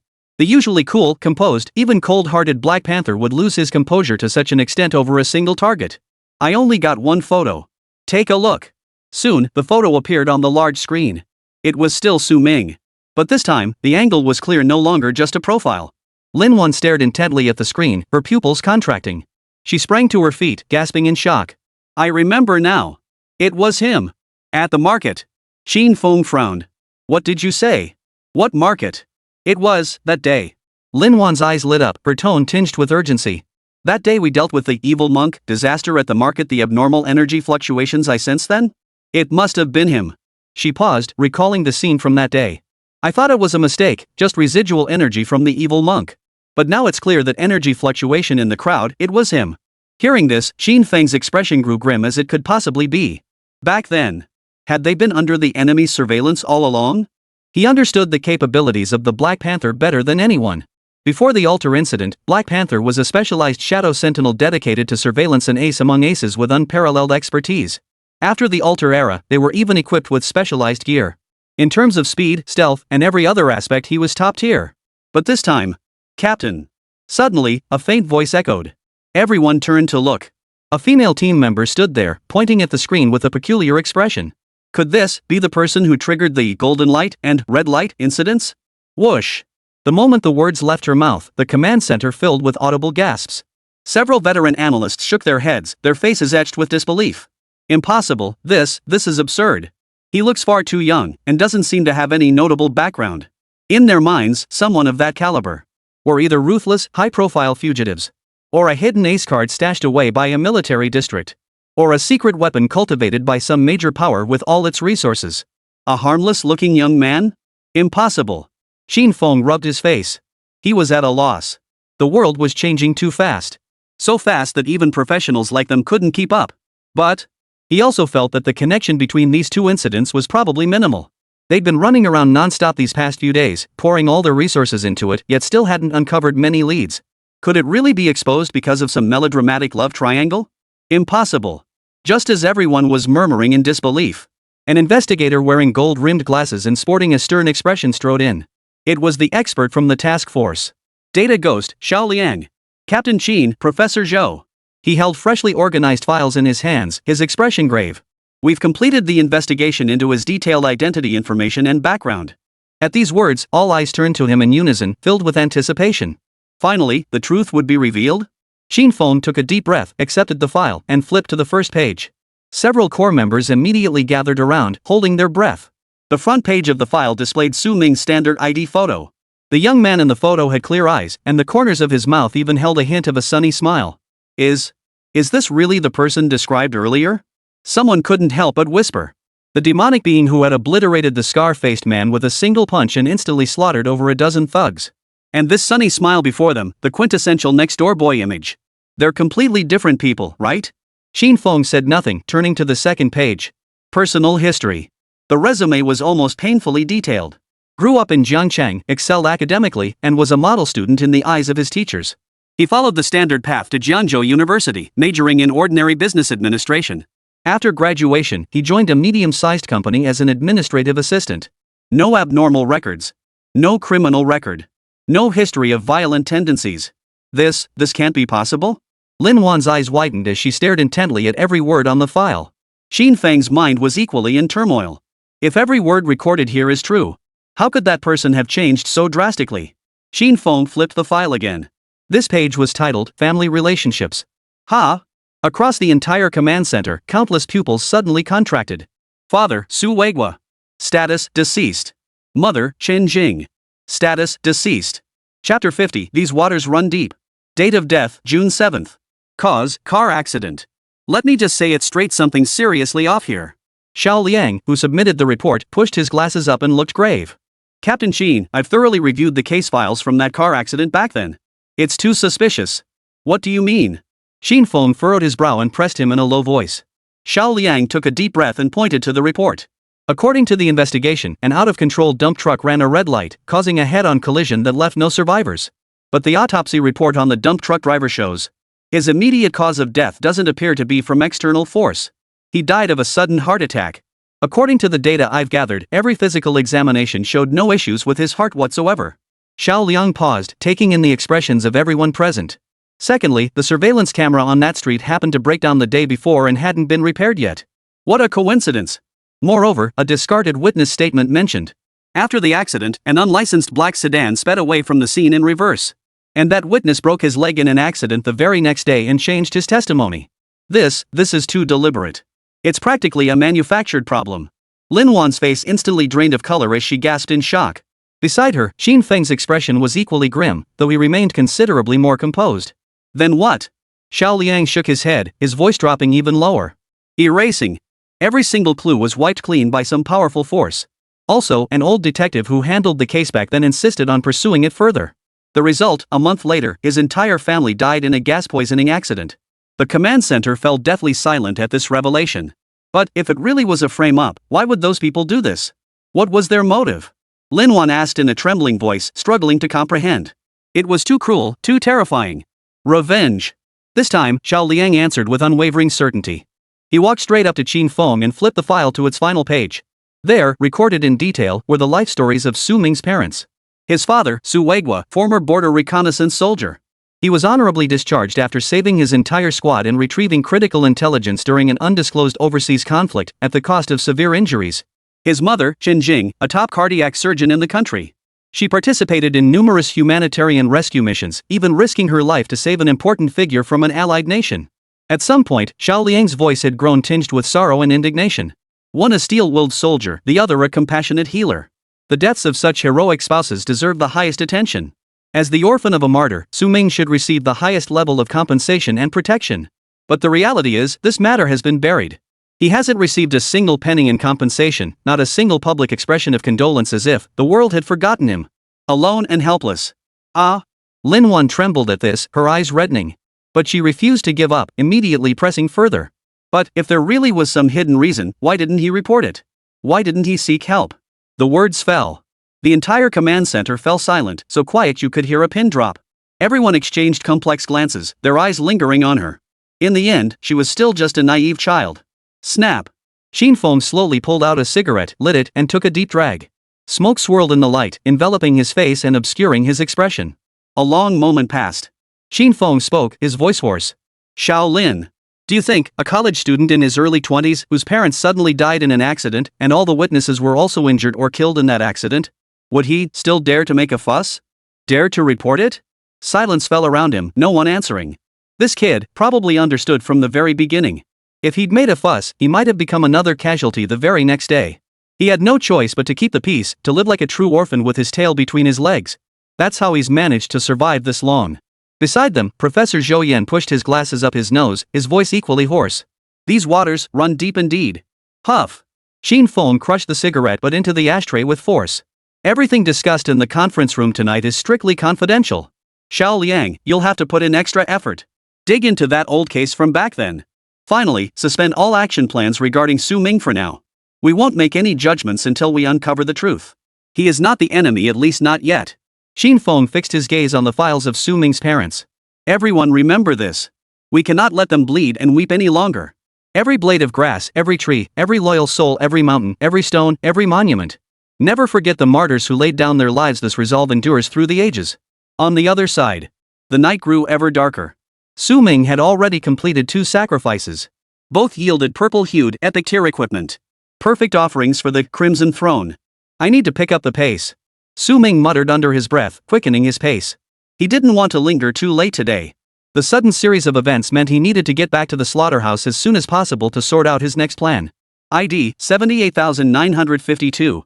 Waypoint, dry riverbed. Causality overview, nourish the source with the source, seeking a handful of sweet rain. Water? No. ID 95011. Waymark, rusted blacksmith shop. Karma overview, a dull blade requires a stubborn stone to sharpen it. A whetstone? Su Ming shook his head. He had just forged an epic tier axe himself, intending to convert it into source blood. Why would he bother with such junk? What happened to the law of conservation of luck? It's about time something decent dropped, right? Half an hour later. Su Ming halted before a foul-smelling, abandoned building. He looked up at the crooked sign above the entrance. Pet Market. Tisk. He actually knew this place. Right after graduating from college, he lived alone in an empty apartment. He'd thought about coming here to buy a puppy for company. But then he started dating Xia Weiwei and the idea faded away. Now that he thinks about it, I really should have just gotten a dog. At first, a developer had set their sights on this plot of land, planning to level it and build a high-end residential complex. But for some reason, the project fell through. The original businesses had long since vacated, leaving behind nothing but a mess and a foul stench. Damn, this stinks. Su Ming frowned and instinctively held his breath. But suddenly, the truth I detected an extremely faint energy fluctuation. The sensation. Like spotting an unnatural ripple in a stagnant pool. I have to go check it out. Su Ming's eyes flickered. Based on previous experiences. The more bizarre the place, the more explosive the discoveries tended to be. With that thought, he hesitated no longer and walked straight up to the market's rusty iron gate. Squeak! He pulled the gate open, bending it as he stepped inside. Soon, Su Ming spotted the basement entrance tucked away in the corner of the hall. Pitch black, it resembled a gaping maw ready to devour anyone who dared to approach. Su Ming descended step by step along the moss-covered stairs. Gloomy. Damp. The walls were covered in disgusting water stains and mold spots. The stench of decay in the air was almost suffocating. In the corner, countless iron cages were piled up like trash. What kind of decent altar could possibly come from this hellhole? Suddenly, Su Ming halted in his tracks. He had spotted the source of the earlier energy fluctuations. What is this? Chapter 51, Seeking an Empty Document, Forging an Unwavering Heart. Su Ming's breathing quickened, his heart racing. This wasn't any kind of altar he was familiar with. If he had to find a similar one, it was the Crimson Throne. This altar, it's got something special about it. Another top 100? Su Ming narrowed his eyes slightly. Before him stood a monstrous flesh cocoon over 2 meters in diameter, radiating an ominous aura. Through its thin membrane, one could clearly see. Inside, billions of tiny black insect shadows were engaged in the most primal, bloodiest struggle for dominance. Tearing. Devouring. Merging. Crunch, crunch. The faint yet relentless chewing sounds pierced the mind like countless steel needles. This was the most primitive, most brutal. Survival of the fittest. Only the strongest can devour all their kind and ultimately break free from the cocoon. This ing thing, could it be an altar? Su Ming dared not approach. Fear and repulsion flickered in his eyes. But above all else, excitement surged within him. The more bizarre and dangerous it was, the greater the opportunity. He forced down the surging blood and chi within him, focusing his mind. Truth's eye, activate. Several seconds passed before the text finally materialized. This time, even the text itself was rust green. Altar ID, 1748. What? Not in the top 100. But 1748? Die together? Su Ming's eye twitched. This number was just as ridiculous as the 9269 altar. The dragon and phoenix cub's pure malice. Connection marker, nest of 10,000 bugs. Su Ming's body trembled as strange, unfamiliar thoughts suddenly filled his mind. What the hell is this? Curses? This method, said to exist only in legends killing silently, utterly unpredictable actually exists? Immortal Lord, are you serious? So, this thing before me, is an altar made entirely of parasitic insects. Alright. Spring autumn cicada or golden silkworm goo? He didn't care. Su Ming forced down his shock and focused on the most crucial information. Karma overview, shadow must follow form, part must return to unity. Yet without formless shackles, how can one forge a mundane bond? Seek a piece of empty paper, shape an unwavering heart. Staring at this cryptic verse, Su Ming froze in place. Seriously, dude? You're messing with me, right? Su Ming read the passage over and over, word by word, his brow furrowing deeper with each repetition. What on earth was he babbling about? Invisible shackles? Bond of mortal existence? And what about that nonsense about a worthless piece of paper and an undivided heart? Is this right? I'll be damned if I believe it. Su Ming immediately pulled out his phone. What era is this? He could just look it up and be done with it. Shadow must follow form. The shadow must follow the body. Mind must be unified. Thoughts and will must be aligned. The first line is actually quite literal and easy to grasp. Su Ming's eyes flickered. In other words, this is about following and loyalty. Like a shadow, it can never betray the form. Then the first keyword is loyalty. Ming silently repeated it in his mind, shifting his focus to the second line. Yet without form, how can shackles be forged to bind the mortal world? Continue the search. Soon, the analysis succeeded. How can one anchor intangible spiritual loyalty with a tangible, visible contract? Wasn't this precisely the materialization of spirit? He understood this. Buy a bag? Not buying means no love. Interesting. Ming shifted his gaze to the last line. Seeking a worthless piece of paper to solidify an unwavering heart. This phrase was precisely the most contradictory and central point of the entire puzzle. A worthless piece of paper. A piece of scrap paper. A document with no legal standing, no binding force whatsoever. Yet it is precisely this document that is meant to forge unwavering loyalty, a loyalty that will never betray, even unto death. How is this possible? Ming's lips twitched violently. Are there really people willing to be beasts of burden, to be black slaves to this extent? Addicted to playing the martyr, huh? TSK. So what kind of sacrifice is required? A bond of servitude, a labor contract, a pledge of loyalty, or even a humiliating slave deed? These possibilities flashed through his mind only to be instantly dismissed by Ming. No. None of it was right. Contract? Ridiculous. As long as the stakes are high enough, it can be torn up at any moment. People who gather for money will eventually scatter for money. A slave contract? Even more nonsense. That thing relies on absolute military oppression, forced submission, not genuine loyalty. Once the oppression vanishes, what follows is only a more frenzied, more bloody backlash. These things are all built on interests, fear, or games. Like sandcastles on the beach. Looks pretty. But one wave crashes over it and it crumbles into nothing. How exactly does one achieve this unwavering loyalty? Ming narrowed his eyes slightly, his heart racing. Deep down, he had a premonition. If he guessed wrong, he would surely face its backlash. This black light calamity formed by so many poisonous insects. The mere thought sent shivers down his spine. What is it? What is it? Ming paced restlessly back and forth in the damp, gloomy basement.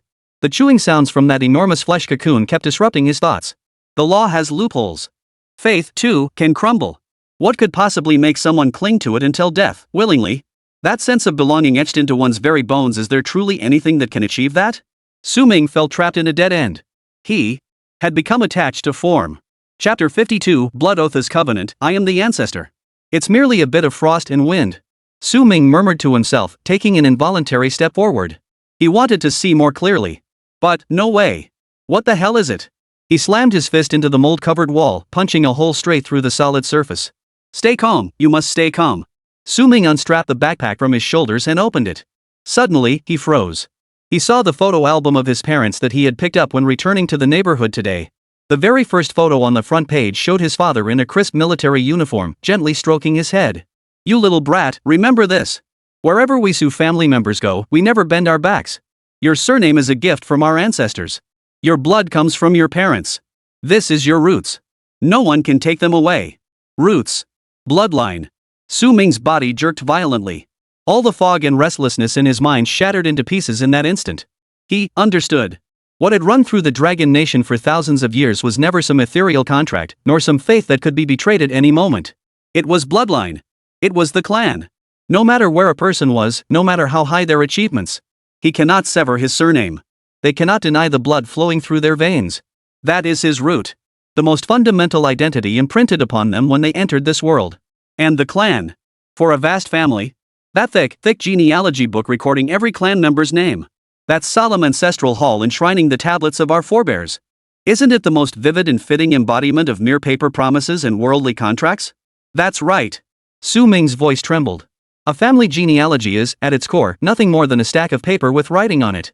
Ancestral tablets are, at their core, nothing more than pieces of wood engraved with characters. In and of themselves, they are worthless, possessing no tangible value whatsoever. But what they represent is a sense of belonging etched into our very bones. A loyalty written into our very genes. So, that's how it is. Ming exhaled a long, heavy breath, all confusion vanishing from his eyes. This cultural identity rooted deep within the bloodline. This collective honor woven into the very soul. These are the most unbreakable, most indestructible by external forces, the true, invisible shackles. This is the true, unwavering loyalty. But a harsher reality descended upon him like a mountain crushing his chest. He had no clan now. And certainly not that damned family register. His parents had left him, never to return. Relatives shunned him like a venomous snake. He was utterly and completely alone. The demands of this altar were an impossible, inescapable trap for him. Poof. A faint, low chuckle echoed through the silent basement. Had. The laughter grew louder and louder, more and more frenzied. So what if I have no family? Su Ming snapped his head up, his eyes blazing with a wildfire fierce enough to consume the heavens. I, Su Ming. From this day forward, I shall forge my own plan. The voice was not loud, yet it echoed repeatedly through the empty basement. Su Ming closed his eyes. He had said it from the very beginning. Now, he must live. Must live. Must live. Because this altar era is different. He saw an opportunity. Without this upheaval, he might have spent his life earning a meager salary, drifting aimlessly through mediocrity. Then, in every midnight dream, he would be torn apart by that accidental car crash, by the colossal conspiracy lurking behind it all. He would never know who his enemy was. He would only ever speculate in despair. Never able to touch that colossal hand that erased all traces. But now, Su Ming clenched his fists tightly. The moment those eyes first pierced his heart, his spirit had torn free from the mire of memory, transforming into a drawn blade. Gods and demons descended, order collapsed. Power was no longer monopolized by unseen rules. Instead, it lay within easy reach. He would rebel. He would slaughter. Therefore, since there are no predecessors to follow, then I, Su Ming, shall be the pioneer. Since there is no ancestral hall to worship, then this body of mine shall be my own temple. A mad, audacious, even earth-shattering plan crystallized within him. He would do it today. At this very moment. Right here. He would personally erect the very first spirit tablet for himself. To forge a lineage, one that belonged solely to Su Ming. Bloodline clan. Blood oath as our covenant, I shall be the progenitor. The thought solidified, and not a trace of hesitation remained in Su Ming's eyes. Scanning the room, his gaze settled on a collapsed pet shelf in the corner. Snap. He strode forward and snapped off the thickest pine plank with his bare hands. The plank felt substantial in his hands. Su Ming brushed away the dust with his palm, revealing the smooth wood grain beneath. He now had the tablet. Now he needed a brush and ink. He looked at his empty hands, a smile spreading across his lips. Put. His sharp teeth pierced his fingertip, and crimson blood gushed forth instantly. This blood, transformed by the source blood, possessed a deep, eerie hue and brimmed with immense energy. My blood shall be my ink. Su Ming's eyes burned with fanatical fervor, his expression mad. He extended his blood-soaked index finger, using it as a brush. He began to write solemnly on the rough wooden board, stroke by stroke. No intricate inscriptions. Only 2 characters were written. Su Ming. He wrote them enormous, nearly filling the entire center of the board. The brushstrokes were vigorous and powerful, cutting deep into the wood. The instant the final stroke fell. Hum. The entire wooden board trembled violently without warning. Above it, a faint crimson glow sent shivers down the spine. It worked. Su Ming could feel it clearly. Between himself and this crude spirit tablet, a strange, blood-bound connection seemed to have formed. An illusion? Perhaps. Ha. Excellent. Su Ming roared with laughter, his spirit soaring. From this day forward, I, Su Ming, shall be the founding patriarch of the Su lineage. If I become a god, my descendants shall all be divine progeny. Should I become a demon, my bloodline shall forever dwell in the abyss. My will is the law of my clan. My words and deeds shall be the law of my clan. He raised high the ancestral tablet that belonged solely to him. Like an emperor reigning over the world, he proclaimed his existence to all. After completing this act, Su Ming drew a deep breath, calming his surging emotions. The madness that had consumed his face vanished, replaced by a sudden calm. As if everything that had just happened had been an illusion. He walked quietly, holding the tablet to the flesh cocoon. Nest of 10,000 bugs. What you desired, I have given you. In this world, there exists no loyalty purer than this. No devotion more absolute. Su Ming's eyes blazed as he slammed the tablet into the flesh cocoon. Creak. The irritating chewing sound abruptly ceased. All around. Silence. Chapter 53, The Source of 10,000 Bugs. What the hell? Su Ming's heart pounded wildly. Dawn. The next moment, deep, stirring drumbeats echoed from all directions. His consciousness was gradually being pulled away. He was no longer in the basement. Surrounding him was a lush, primeval forest. Ancient altars, constructed from massive stones and animal bones, burned with eerie green flames. Below, countless devout tribesmen knelt in worship. Beside them, a blind old crone clutched a pitch-black claypot, her voice hoarse. Gurgle. Without silk, yet a web is spun without thread, yet bones are bound 3,000 bonds constrain, soul threads pierce the orifices. No melody formed. Nor was it sung for the tribe. But for the spider within the pot, snow white, dancing gracefully. No. This is no jar. It is a coffin woven from spider silk. Clink. Hearing the sound, Su Ming spun around abruptly. Behind him, dozens of graceful women danced with silver bells tied to their ankles, their steps flowing like water. They were luring. Not to lure him, Su Ming. But from the ground, the vines, the shadows. Countless vibrantly colored venomous snakes. Serpent rivers surge, nest gates open. Gus of every school were displaying their devotion to the supreme Gus nest. Behold! This is true Gu. It is adherence to the rules. It is inheritance. It is willing devotion. You, a rootless mortal with no credentials, dare speak of founding a new school? You. What? Gives. You. The. Right? Chaotic wills surged like a torrent, relentlessly interrogating him, determined to grind Su Ming's mind into dust. His mind felt like it was exploding, and the images before his eyes began to flicker wildly. Forest. Basement. Forest. Basement. He glimpsed the insects in the basement altar, about to burst through the membrane and crawl over his hand pressing the memorial tablet. He tried to pull away and escape, but suddenly froze in place. This. Su Ming's eyes blazed crimson as he roared. The soul dagger in his pocket pulsed with black energy. Your so-called legacy is nothing but the echoes of an ancient era. And I am the beacon of the new era. I am the rule. As the declaration rang out, the surging, chaotic will crashed against a mountain 10,000 fathoms high. No matter how it roared and churned, it could no longer budge an inch. Boom! The illusion shattered completely. Huff, huff. Su Ming gasped violently, his entire body drenched in cold sweat. But it felt utterly exhilarating. The parasites within the flesh cocoon, poised to burst through the inner membrane, froze in unison. The next moment. Creak. Creak. Creak. They stirred.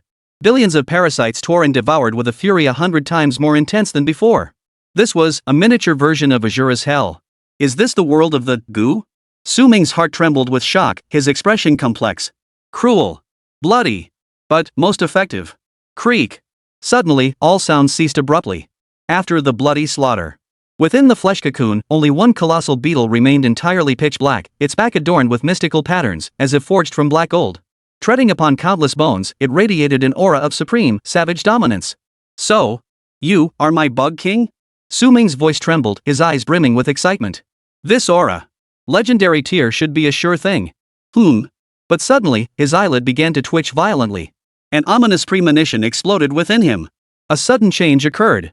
The thin membrane enveloping the Bug King's flesh cocoon suddenly tightened. Squish! The grueling battle had left the Bug King barely clinging to life, yet it was crushed into a bloody pulp in an instant. Hell! Su Ming's pupils dilated in shock, his defenses completely shattered. You've got to be kidding me? You're messing with me? He'd risked everything, founded a new sect, endured the mental shock. And in the end, he didn't even get a single bug? Just as he tensed his body, preparing to unleash a devastating blow. Boom!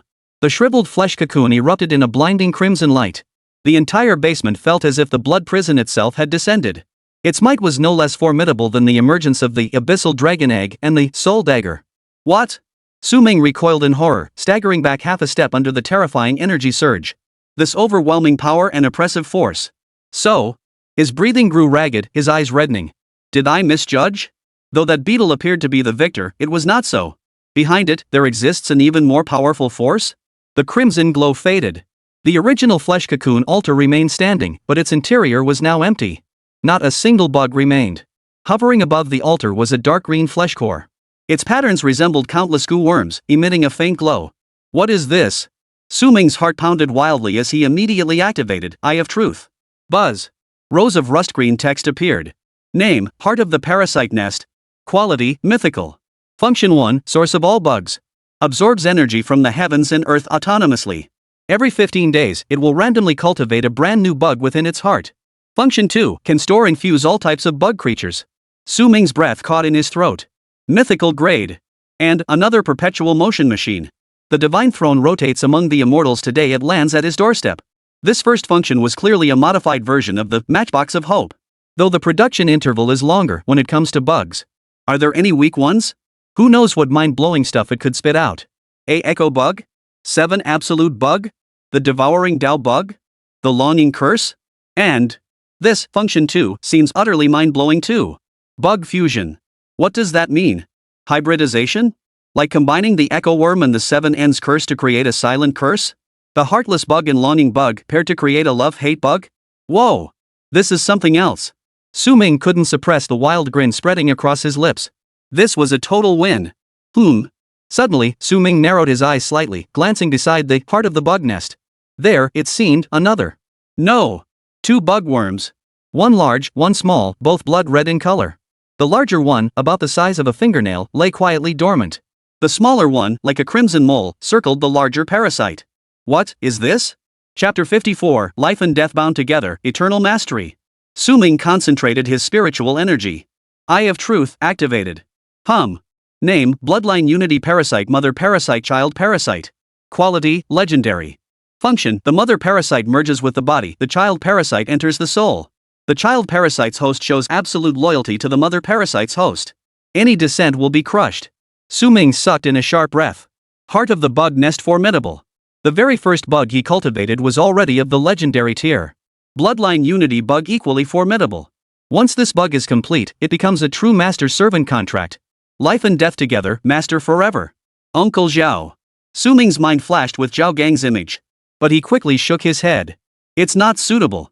If used properly, this bloodline unity curse could yield benefits surpassing even mythic artifacts.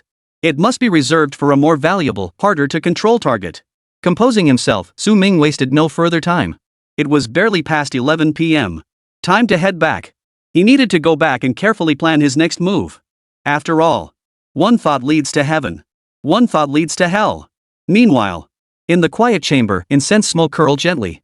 Yen Ruoxue sat cross-legged, eyes tightly shut, her face as pale as paper. She was healing the wounds within her body. The aftereffects of using the blood mist were far from as effortless as they appeared on the surface. Each breath tugged at the wounds within her body. Damned monster! She clenched her teeth, forcing back the agony. That man's figure lingered like a nightmare. Too powerful.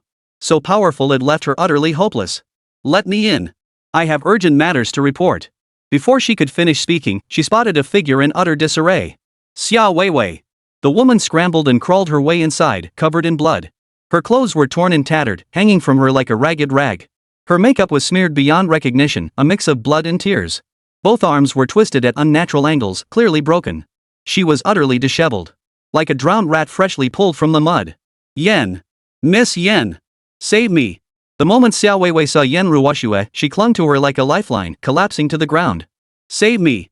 Please, save me. Yen Ruoxue's icy gaze swept over Xiao Weiwei from head to toe. Her eyes held nothing but undisguised disgust. What a useless piece of trash. How long had it been since then, and she'd already ended up like this? And it even made her feel like the scene was somehow familiar, like she could relate? Yen Ruoxue felt an inexplicable rage welling up inside her. Useless. How did you let things get this bad? Upon hearing the question, Xiao Weiwei began her tearful lament, embellishing every detail. Miss Yen, I was ambushed by that deranged, useless ex-boyfriend. He learned some weird martial arts from who knows where and suddenly became super strong. Driven mad by unrequited love, he ambushed and killed every single bodyguard Eagle Boss sent to protect me. I fought back desperately, but I was no match for him. If I hadn't run fast, I wouldn't be here to see you now. Yen Ruoxue listened to this incoherent, tearful outburst, her brow furrowing deeper by the second. Some useless ex-boyfriend you dumped ages ago? She distilled the key points and scoffed. That's it? The contempt in her eyes deepened. The look she gave Xiao Weiwei was like staring at a pile of worthless trash. Her own injuries stemmed from being ambushed by a top-tier expert after intense combat. But this stupid woman? She got injured by her ex-boyfriend, protected by over a dozen people. What else could she be but a useless piece of trash? If you can't even handle this minor issue, what good are you? Oomph. Yen Ruoxue stood up, towering over her with utter contempt in her voice. I gave you that prop to save your life. Not to pull it out at the drop of a hat. Do you even know how precious that is? And listen. If I had a boyfriend this useless, I wouldn't wait for him to jump around, I'd stomp him flat to eliminate the problem once and for all. Xiao Weiwei trembled at the scolding but dared not retort. She could only curl up on the floor, trembling, and continue begging. Miss Yen, I know I'm useless. But my ex-boyfriend has truly changed. And he already knows the location of our branch's hideout. He doesn't take us, Shadow, seriously at all. This is an insult to our organization's dignity. At these words, a flicker of contempt crossed Yen Ruoxue's eyes. How dangerous could a useless ex-boyfriend be, one who got dumped by a woman like Xiao Weiwei? But Xiao Weiwei's luck still held value for her. Most importantly, the abandoned chemical plant hideout held secrets and was at a critical juncture. With that thought, she pulled out her phone and dialed Eagle Boss's number. Eagle. Her voice was as cold as ice, devoid of any emotion. I don't care what happened over there, nor how useless your people are. Starting now, double the manpower at the base and raise the alert level to maximum. Make that place impenetrable. She paused, her voice growing even colder. Remember, any sign of trouble shoot on sight. Absolutely nothing must interfere with my plan. On the other end of the line, Eagle Lord broke out in a cold sweat, repeatedly assuring her. Yes. Miss Yen. I understand. I'll handle it immediately. Rest assured, not even a fly will be allowed to enter our base. After hanging up, Yen Ruoxue didn't spare Xiao Weiwei another glance. Get out. She walked back to her meditation cushion. However, the sudden anger had aggravated her injury. That familiar, excruciating pain surged through her body once more. Gah! This agony instantly dredged up the memory she dreaded revisiting most. That powerful man. Xiao Weiwei's useless ex-boyfriend, even 100 of him wouldn't stand a chance. Abandoned chemical plant, Black Shadow, stronghold. Eagle's face darkened. After finishing his call with Yen Ruoxue, he tried contacting Xiao Weiwei and his men countless times. No response whatsoever. How could he not understand? Something had gone terribly wrong. Everyone, listen up. Miss Yen has ordered the alert level raised to maximum. From this moment on, any suspicious individuals will be shot on sight. Anyone who messes with this, I'll be the first to take them down. The subordinates responded in unison. Yes, Eagle. Eagle nodded, though unease still lingered in his heart. Though the men he brought to aid Xiao Weiwei weren't true elite, their sheer numbers were their strength. Taking revenge on an ex-boyfriend shouldn't be a problem. But reality had just slapped him in the face. Damn it, no matter who you are. Dare to touch our Black Shadow people and you're asking for death. Come to our base? Bring it on. Chapter 55, I'm letting you descend into hell for me. Meanwhile, midnight. The gray rain fell punctually, washing away the traces of the entire day. Not long ago, Su Ming had returned to the slaughterhouse, converting a pile of props into source blood. Now, he stood beneath the eaves, filling the cup of stillness with the gray rain. Can it be retrieved? Su Ming retrieved the cup, then a thought crossed his mind. The cup vanished. Yes. Practice makes perfect. Heard you're pretty strong? I'll just rain down ashes on you. No wonder so many people love using cups. It truly brings joy to both body and mind. Now he finally understood. Su Ming returned to his bedroom. He tapped the desk lightly, lost in thought. Just how strong am I now? The absence of concrete power metrics was this new era's final courtesy to the weak. Let me take a look. Mythic tier artifacts, Abyssal Dragon Egg, Soul Dagger Basic, part of the Bug Nest. Legendary tier items, Dimensional Warehouse, Fate Pocket Watch, Star of Hope, Bloodline Unity Bug. Epic tier items, Matchbox of Hope, 3, tickets to the 4th act. Excellent grade items, Cup of Tranquility. Along with these, there are several vials of source blood prepared for healing. Every single item left now is incredibly useful. Any one of them would be fiercely contested if taken out. After examining the items, Su Ming closed his eyes. It wasn't that he wanted to show off. But circumstances demanded it. The authorities had likely already discovered him, though their stance remained unknown. His conflict with the Shadow organization was also unavoidable. On the eve of battle, one must possess the clearest understanding of oneself. Know yourself and your enemy, and you will never be defeated. It's past midnight now, the 6th day of the Alter Era. Su Ming narrowed his eyes slightly. In all the games I played, there's always a 7-day protection period for newbies.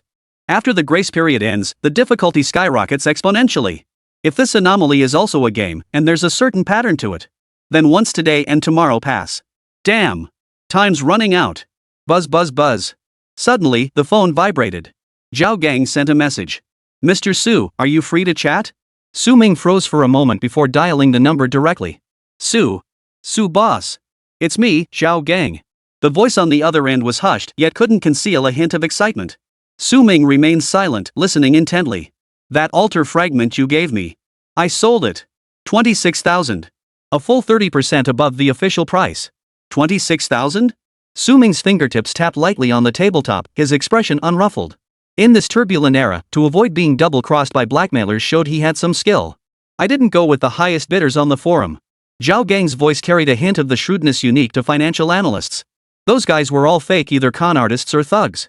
In the end, I chose the buyer with the cleanest transaction history and whose modus operandi most resembled that of a genuine organization. He paused, seeming slightly tense. They can claim to be from the Shadow organization. Shadow? In that instant, Su Ming's fingers stopped tapping the table abruptly. The casualness in his eyes vanished. This really is persistent.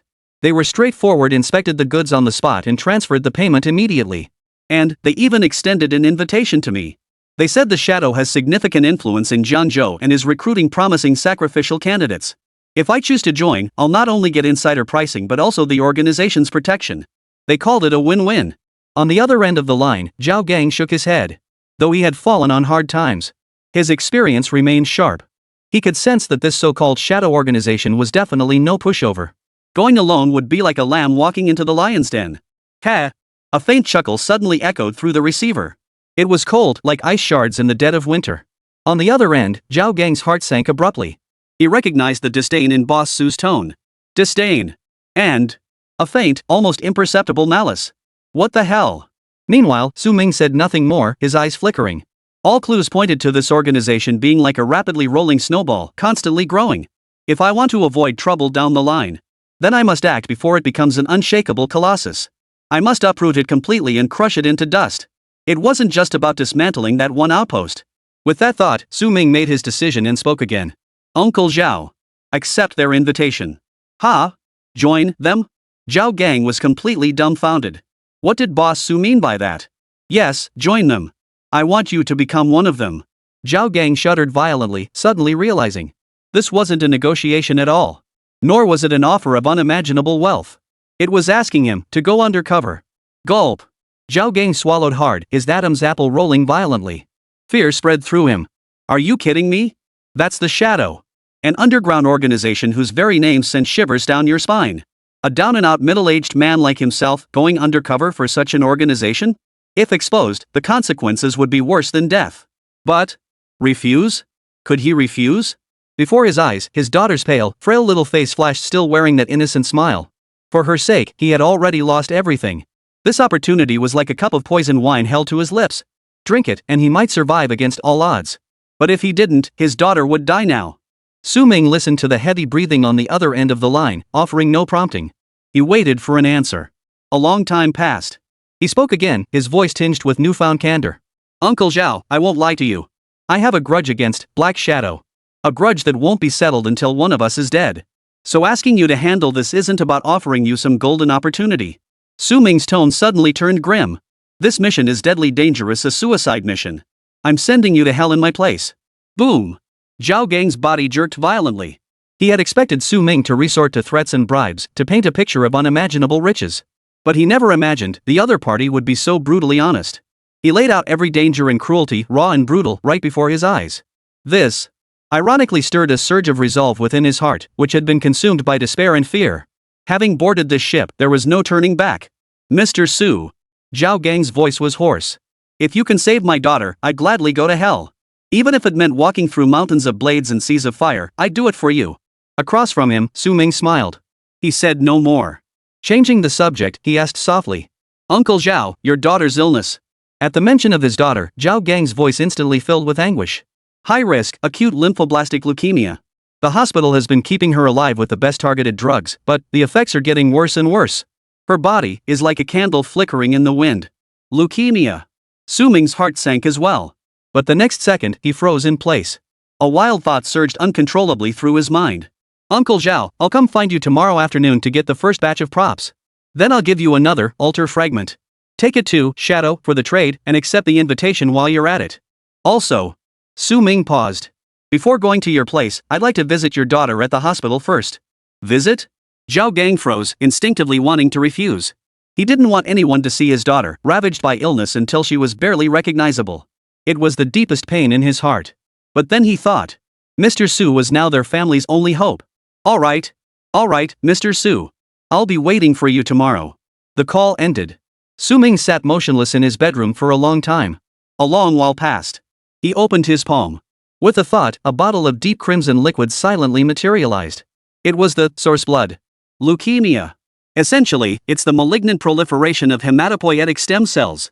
The faint glow of the source blood reflected in Su Ming's pitch-black pupils. And this source blood of mine, capable of reshaping bones and marrow. Could it thoroughly flush away those diseased, malignant cells from her body? Allow her to be reborn from the ashes? Chapter 56, Not Buddies? Get in bed. A flood of weary speculation finally overwhelmed him. Yet, the dream brought no moment of peace. Huff, huff. The good news, he was no longer that insignificant ant. The bad news, he was still fleeing in panic.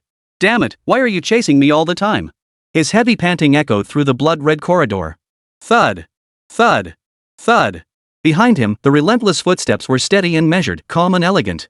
as if admiring the pathetic sight of this wretch struggling futilely in despair. Damn it! Su Ming clenched his teeth and spun around. He couldn't run anymore. Fight! What met his eyes was a man. He was strikingly handsome. He wore a blood-red tailcoat cut to perfection, and on his pale, slender fingers, a scarlet gemstone ring glowed with an eerie light. Majestic.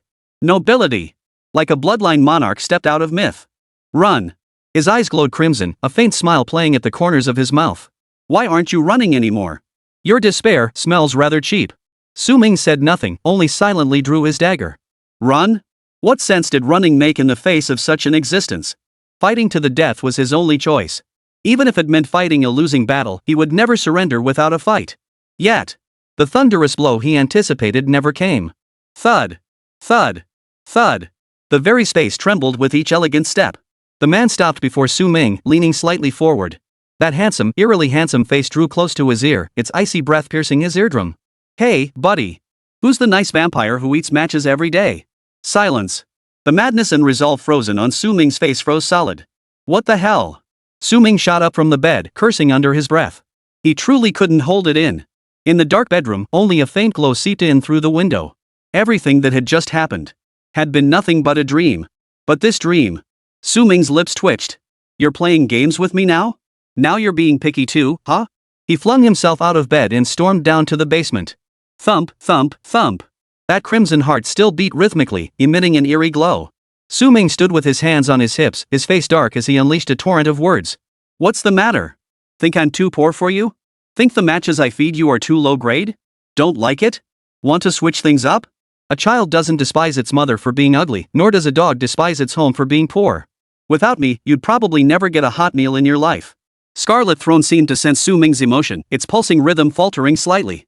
Dare not speak. Oomph. Su Ming saw it all and sneered coldly. Answer me, did you forget about those 2 epic tier gear pieces I fed you yesterday?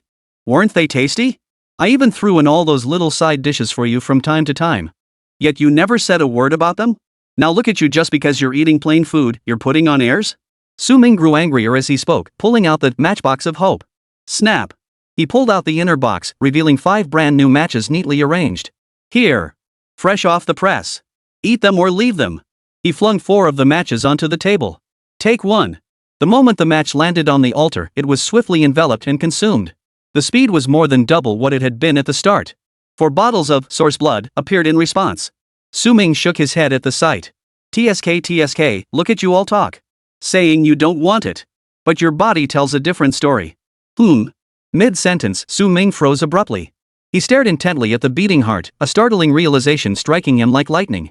Each time it devours faster than the last. Those first few days, it didn't even have the ability to enter dreams.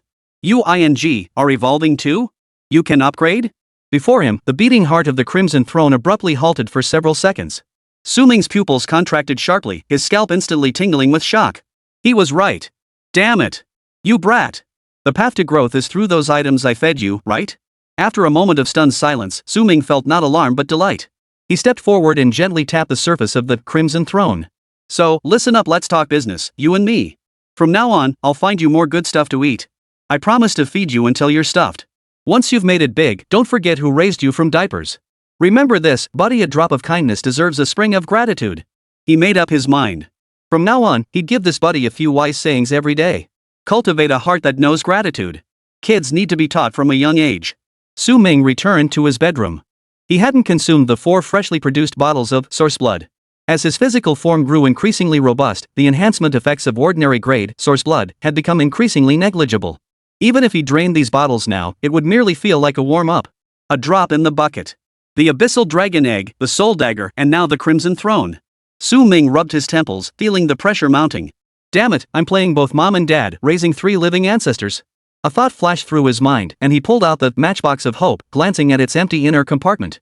Starting tomorrow, no more matches. I'll try sacrificing other items instead.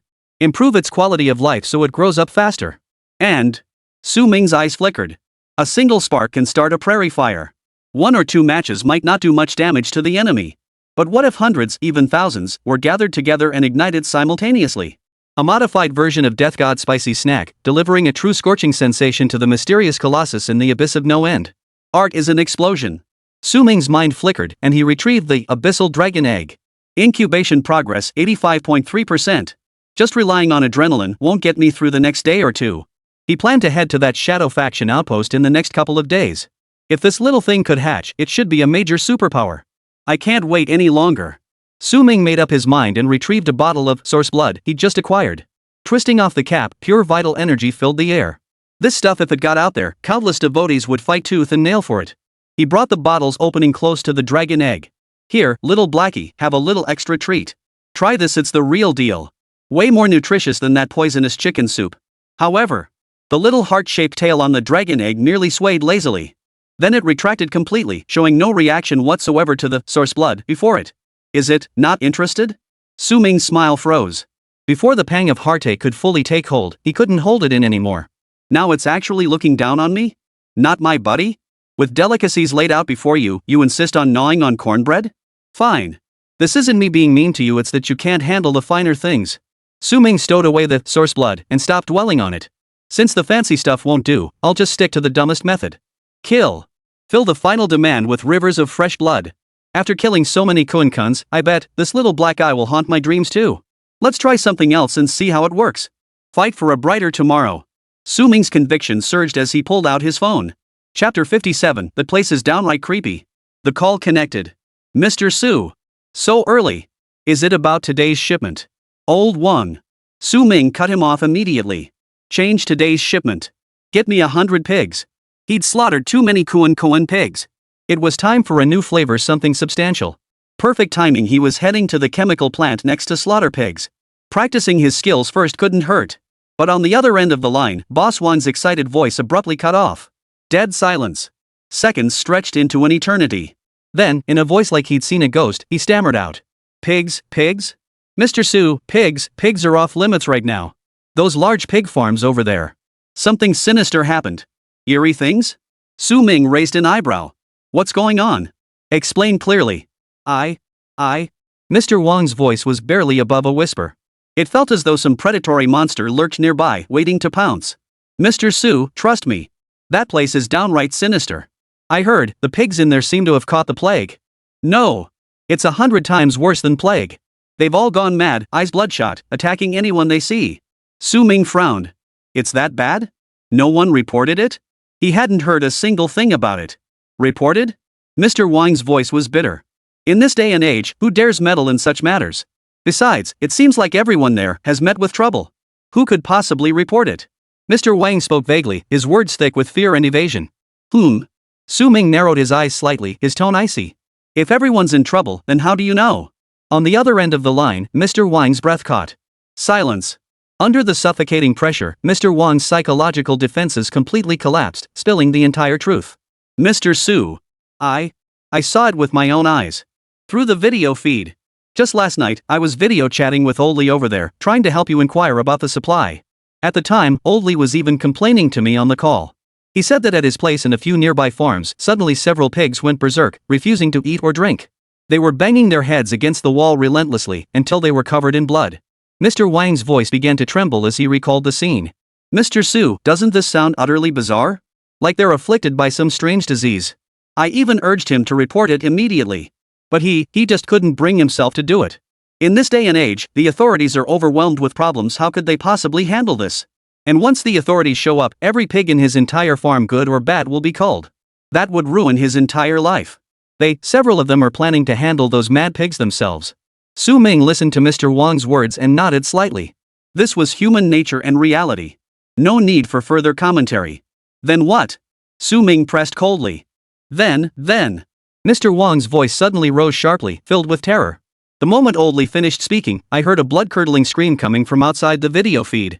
Right after that, the video feed started shaking violently. And Oldly, he let out a few screams too, then went silent. Mr. Su. I saw it. I really saw it. Mr. Wang's voice trembled. Right on the phone screen. The image only lasted a second or two, but I saw it clearly. Several monsters, each a full size larger than normal pigs. Their eyes were blood red, like two big red lanterns. Then the screen went black. All that was left was the pigs grunting as they rooted for food. By this point, his voice was breaking into sobs. Mr. Su, I'm not lying to you. Afterwards, I was scared out of my wits. I called everyone I knew at that pig farm, trembling all over. Not a single one is answering. No one's picking up. I'm sure that place is hell right now. I can't bring myself to call the police. I'm afraid of getting myself into trouble. After hearing all this, Su Ming frowned deeply. A plague? No. Most likely caused by the recent anomalies. What caused this? Is it because of some peculiar altar nearby? Or some unknown calamity has descended, infecting the livestock? Or perhaps, human intervention? Sounds a bit dangerous. But, Su Ming tapped his fingertips lightly. Risk and opportunity often coexist. That place could be a dangerous no-go zone. But it could also be a resource-rich land waiting to be harvested. If those pigs truly become a plague, slaughter them and both Xiao Haizi and Soul Dagger could feast on a luxurious, massive extra-large meal. If it's some kind of special altar, we've got to check it out. With that thought, Su Ming spoke up. Where is it? Huh? Mr. Wang jumped up from his chair in panic. Mr. Su. My dear boss. Please don't go. That place is a meat grinder. It's hell. Once you go in, you never come out. Can't we just stay away from that thing? Let's drop the pork business. Chickens and ducks make just as much money. I've got plenty of other suppliers. I can hook you up with them. He was genuinely terrified. He feared that Su Ming, this money-making machine, would just vanish into thin air in there. But Su Ming only repeated himself. Give me the address. No matter what happens, you won't be implicated. This stays between us. I won't tell a soul. Just consider it a favor for me. On the other end of the line, all of Boss Wang's attempts to dissuade him were shut down. Ah. He sighed helplessly. Then, he gave the exact location of that pig farm, down to the last detail. The place is called Lee's Hollow. It's been an abandoned village for ages. There used to be a few families there, but it's so remote and inconvenient. Plus, those pig farmers. The stench wafted for miles. You could smell that rancid mix of pig manure and feed from half a mile away. Everyone moved out. He paused, then hurriedly added, as if afraid Su Ming hadn't grasped the full extent of the risk. Now there are only 4 pig farms left in the village. Nothing else. The dilapidated houses have collapsed, leaving only the foundations. Weeds grow taller than people, and only a muddy path runs through the middle. Old Lee's place is way back in the middle, with just a big locust tree outside. If you really want to go, the moment you spot that crooked locust tree from afar, you'll know you're close. Stop immediately. He could sense the resolve beneath Su Ming's calm tone. Try stopping him now. Good advice falls on deaf ears. Curiosity killed the cat, after all. Thanks, Boss Wang. Rest assured, we'll keep this buried deep inside. Su Ming received the information and was about to hang up. But Mr. Wang seemed to have made up his mind, urgently interrupting. Mr. Su, hold on. Su Ming's finger hovered mid-air over the phone button. You. He gritted his teeth. If you really must go, wait for me. I got lucky the other day. I pulled a greenlight axe from the altar. It's razor sharp. I'll bring it over to you. At least you'll have a decent weapon for self-defense. Su Ming froze. A weapon of green quality. To him, it was nothing but scrap metal. But for ordinary people, it could be a lifeline. In Boss Wang's mind, this mission was a suicide mission. Even so, he was willing to give him the axe, unafraid of losing it too. This was truly. Su Ming leaned against the wall, listening to the heavy breathing of Boss Wang on the other end of the phone. A faint smile curved his lips. He'd grown accustomed to cold indifference these past days. This clumsy kindness unexpectedly touched him. No need. Su Ming's voice softened slightly. Stay home. Don't go anywhere. Wait for me to come back and I'll buy you and my sister-in-law drinks. Chapter 58, Lee Family Hollow. The call ended. Su Ming reined in all emotion, his gaze once again becoming as still as a deep well. Emotion stirred, yes. But the laws of this world never bend for a shred of kindness. The weak are preyed upon by the strong. The victor reigns supreme. That was the eternal truth.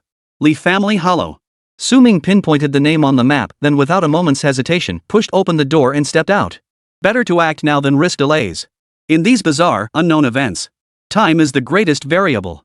Every second of delay could turn the feast he was about to devour into cold, neglected leftovers scattered on the floor. He absolutely refuses to let that happen. Breakfast? Like hell I'm eating. Seize the initiative to devour everything. Su Ming moved like a ghost through the suburban streets. According to the map's coordinates, Li Jiao was as remote as could be. Beyond that lay vast tracts of untouched wilderness and mountain forests. That godforsaken, lawless territory. It's nothing short of a natural breeding ground for crime. We need to get a vehicle as soon as possible. Su Ming muttered under his breath. It wasn't about speed. With his current physical condition, his explosive power had long since outclassed these metal boxes. But long-distance sprints drained his stamina like crazy. More importantly, playing a deadly game of speed in broad daylight was simply too conspicuous. An inconspicuous vehicle could shield him from a lot of unnecessary trouble. Buy one? He didn't have that kind of money right now. See if there's a chance to get one for free. As his thoughts raced, the buildings along the road grew increasingly sparse. A rusty, long-abandoned mailbox stood by the roadside. Su Ming halted in his tracks.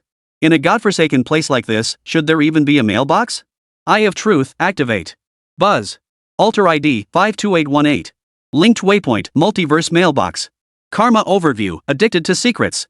Craves voyeurism, loves sharing everyone's private gossip. Su Ming's mouth twitched violently. 52,818? I love gossip? This altar's demand is truly unbelievably cheap. That's downright rude, woof. Not a shred of boundaries. But, if used properly, this altar might actually reveal some earth-shattering secrets? Su Ming hesitated for a moment before deciding to leave first. There were no leads for now. Let's handle the main business first. As the marker on the map drew nearer, Su Ming paused abruptly. Ha! The phone, no signal. The sky around him had grown hazy, shrouded in a layer of gray mist that obscured the view. The air thickened with a sickening mix of blood, stench, and decay. Mingled together, making him want to vomit. Above, a few crows circled and cawed, their voices hoarse and piercing. Beyond that, all was deathly quiet. Even the most common chirping of insects and birds vanished without a trace, creating an oppressive atmosphere that made it hard to breathe. This place, something was terribly wrong here. Looks like we're getting close. After several more minutes of swift walking, Su Ming finally reached the village entrance. A crooked stone tablet stood tilted in the muddy ground. Above it, the three characters Li Family Hollow were faintly discernible. Looking up, the village appeared desolate and lifeless, a scene of utter decay. It's just as Mr. Wang described. The soul dagger slipped silently into his palm as Su Ming drew his aura inward. Proceed with caution. The stench of blood grew thicker in the air, nearly overpowering the rancid mix of pig manure and feed. He traversed most of the village before finally spotting a massive, crooked locust tree ahead. Beneath it, the walls of several pigsties had already collapsed halfway. Wooden doors stood wide open, their dim interiors resembling the gaping maw of a beast. Snap. Crunch, crunch. A series of bone-chilling chewing sounds emanated from deep within one of the pigsties. Su Ming's eyes narrowed as he silently edged closer. Inside the pigsty, a monstrous creature of full size larger than any ordinary domestic pig. Its back turned to him, it was buried in something, gnawing frantically. Tattered clothing, scattered bleached bones. It was the mangled, bloodied remains of a human being, utterly unrecognizable. A faint light flickered in Su Ming's eyes as information surfaced. Name, plague-crazed hog. Quality, calamity common. Description, a livestock creature utterly corrupted, stripped of reason, reduced to a monster driven solely by slaughter and devouring. So it is contamination after all. Su Ming chewed on that keyword. But what is the source of this contamination? Where is it? Su Ming suppressed the murderous intent surging within him, his icy gaze sweeping the surroundings. Nothing. Without further hesitation, he circled around to the back of this plague-crazed boar. Snort! The monster seemed to sense something, abruptly halting its chewing motion as its massive head whipped around. Its bloodshot eyes held nothing but chaos and savagery. But it was too late. Splatter! A flash of black light streaked through the air. The soul dagger struck upward, and the massive boar head rolled to the ground. One strike, one kill. Clean and decisive. Growth progress, 740-1000. A flicker of delight crossed Su Ming's eyes. Just one kill boosted the progress of the soul dagger by over 10 points. Wasn't this much faster than killing chickens? But then, boom! The headless pig carcass on the ground suddenly exploded without warning. Foul-smelling black blood and shredded flesh splattered everywhere as a violent energy wave surged outward. The next second, the deathly silence was utterly shattered. Roar! Wah! Roar, roar, roar! From the surrounding pigsties, once dead silent, erupted a roar like a raging storm. Madness. Fury. Bloodlust. Bang! Bang! Bang! Wood chips flew everywhere. Bricks and stones scattered. 1, 5. Dozens of plague-ravaged boars smashed through the railings and walls, surging out of the darkness. Pairs of blood-red eyes locked onto Su Ming in the dim light. This scene would have scared the pants off anyone else. Did I kill your mother? Why the hell are you freaking out like this? Su Ming stood trembling amidst the black blood and shattered remains. But he wasn't afraid. Instead, excitement. Little dragon mother, oh little dragon mother. Your day of great joy has arrived. Chapter 59, Soul Dagger, Promotion, set in stone. Roar. The earth trembled violently beneath their trampling. Dozens of plague-mad pigs, each as massive as a small truck, locked their blood-red eyes onto Su Ming. Like an unstoppable torrent of steel, they charged forward with savage ferocity. Bring it on! Instead of retreating, Su Ming advanced, a bloodthirsty curve lifting the corners of his mouth. Saves me the trouble of hunting them down one by one. Boom! The chi and blood within him erupted violently. Like a ghostly apparition, he charged headlong into the surging herd of pigs. Slaughter! This was a feast prepared for the soul dagger in his hand. Fast! Fast to the extreme. Splatter! A jet black streak streaked across. The plague-crazed boar charging at the forefront didn't even have time to utter a cry of agony. Its massive head was severed in an instant. Foul-smelling black blood spurted forth as the headless corpse exploded with a thunderous boom, scattering into a sky filled with shreds of flesh. Su Ming flickered his wrist. The soul dagger hummed, its blade untouched by a single drop of blood. Growth progress 7511000. Awesome! Su Ming glanced at it briefly before returning to work. This was merely the appetizer. Drop loot. All of you drop loot for me. Roar! The violent explosions ignited like a powder keg, unleashing the savage fury of every rabid pig. From the pigsties farther away, hordes of beasts charged toward this slaughterhouse of flesh. Meat. They craved flesh. Come on. Keep going. Su Ming's fighting spirit surged, his eyes blazing with bloodlust. He could be even more frenzied than these rabid beasts. Splatter. Splatter. Splatter. Su Ming was like an unstoppable killing machine, reaping a bloody harvest among the swine. Blades flashed, pig heads rolled. Boom. Boom. Boom. Explosions echoed relentlessly, one after another. The entirely family hollow was utterly transformed into a hell on earth, shrouded in black blood. Growth progress 8131000. Progress 8261000. Growth progress 8401000. Awesome. Absolutely awesome. The hum of the soul dagger grew increasingly piercing. Black mist solidified upon the blade, swirling madly. Once these mad pigs are all slain, the soul dagger's advancement was a certainty. Little Black's emergence from the shell is just around the corner. Kill. Kill is the answer. Just as he was in the heat of battle, poised to clear the entire field in one fell swoop, a sudden, inexplicable pang of dread surged from the depths of his heart without warning. Ice cold. Piercing. As if, in the depths of the unknown, a pair of invisible eyes were coldly observing everything. Something's wrong. Su Ming's killing motion abruptly halted. Without hesitation, he leapt backward, creating distance between himself and the pig herd. Ever since obtaining the Fate Pocket Watch, this almost instinctive sense of impending danger had never failed him. The Eye of Truth instantly surged to its peak. At the same moment, the pig carcass he had just slain exploded with a thunderous boom. Boom! This time, Su Ming saw it clearly. Amidst the exploding mist of flesh and blood, a thread of dark red energy quietly seeped out. It was no different from before. But this spilled energy did not dissipate chaotically into the air. It had direction.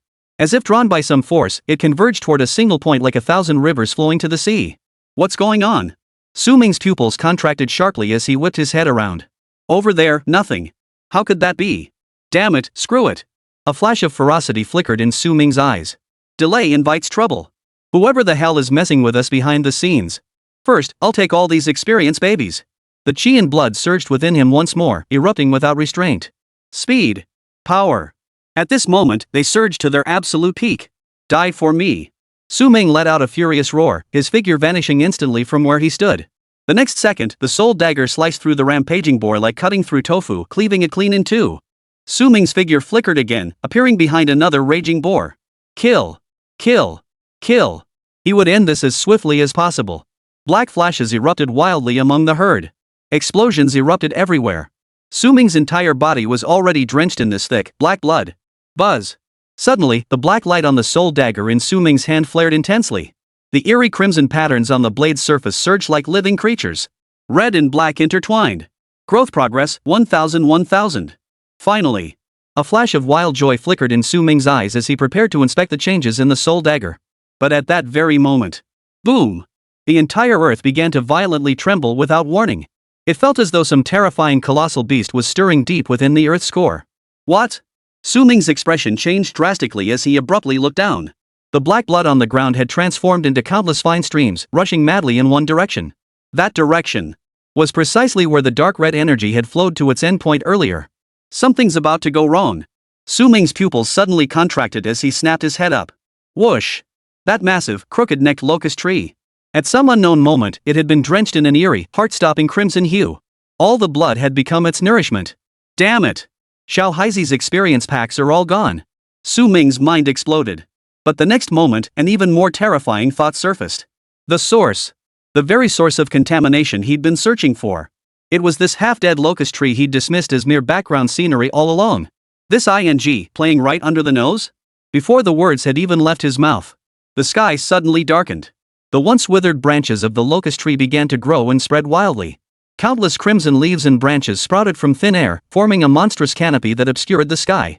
The shadows it cast dyed the entire land an ominous crimson. This ing would release tree realm birth, right? Su Ming muttered under his breath. Today, he had finally witnessed the real thing. And atop that thick, twisted trunk, gurgle, gurgle, countless flesh and blood wriggled and gathered.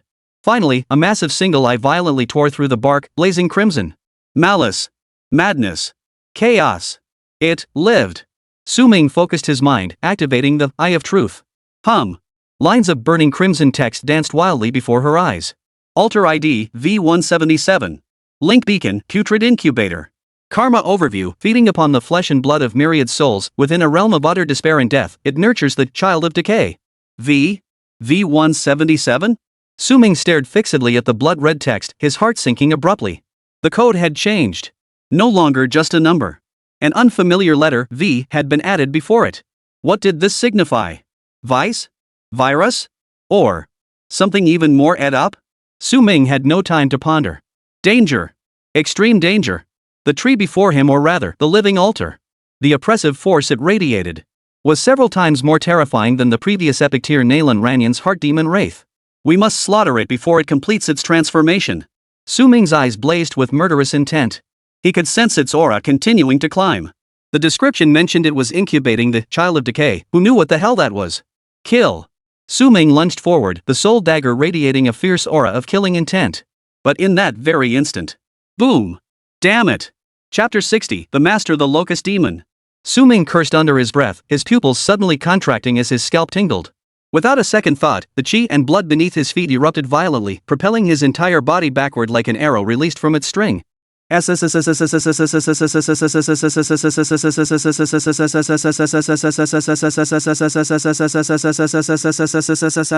The instant he retreated, the ground where he had stood was violently pierced by countless crimson vines.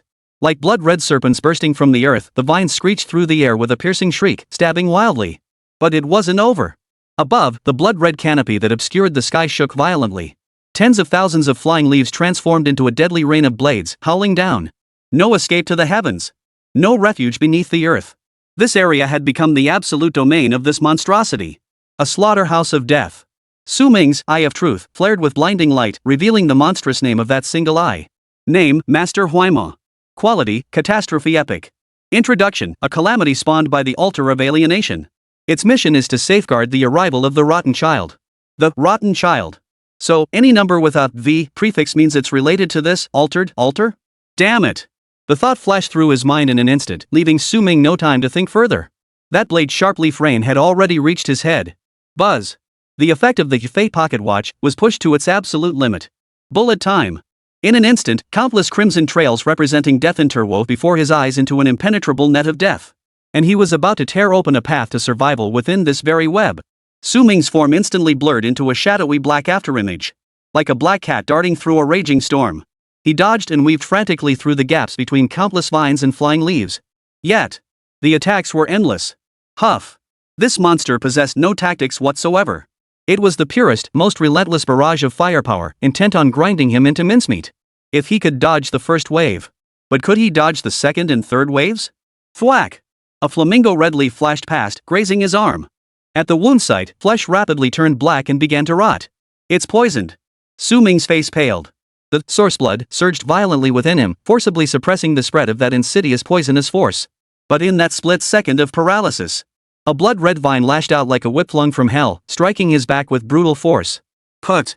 Su Ming felt as if struck by a sledgehammer, his body hurtling forward uncontrollably as a mouthful of blood gushed forth. Agonizing pain. A searing agony radiated from his back, as if his bones had nearly snapped from the blow. Disgrace! This was the second time he'd been driven to the brink of despair since facing Nalan Ranran's heart demon. An epic tier monster? That's a bit overpowered, huh? How about letting me level up for another 100 days? Roar! The attacks from Master Huaima showed no sign of stopping. Another massive vine, several times thicker than any before. Sweeping in from directly ahead with crushing force, it threatened to obliterate everything in its path. There was no way to dodge it. This strike could turn him into a pile of minced meat. Damn it! Su Ming's eyes blazed crimson. At the last possible moment, a blue and white porcelain teacup materialized in his hand. It was the very same cup of tranquility Zhao Gang had traded for. Get the hell out of my way! Clatter!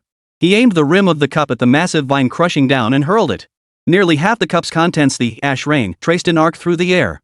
Desperate times call for desperate measures. The next second, time seemed to freeze.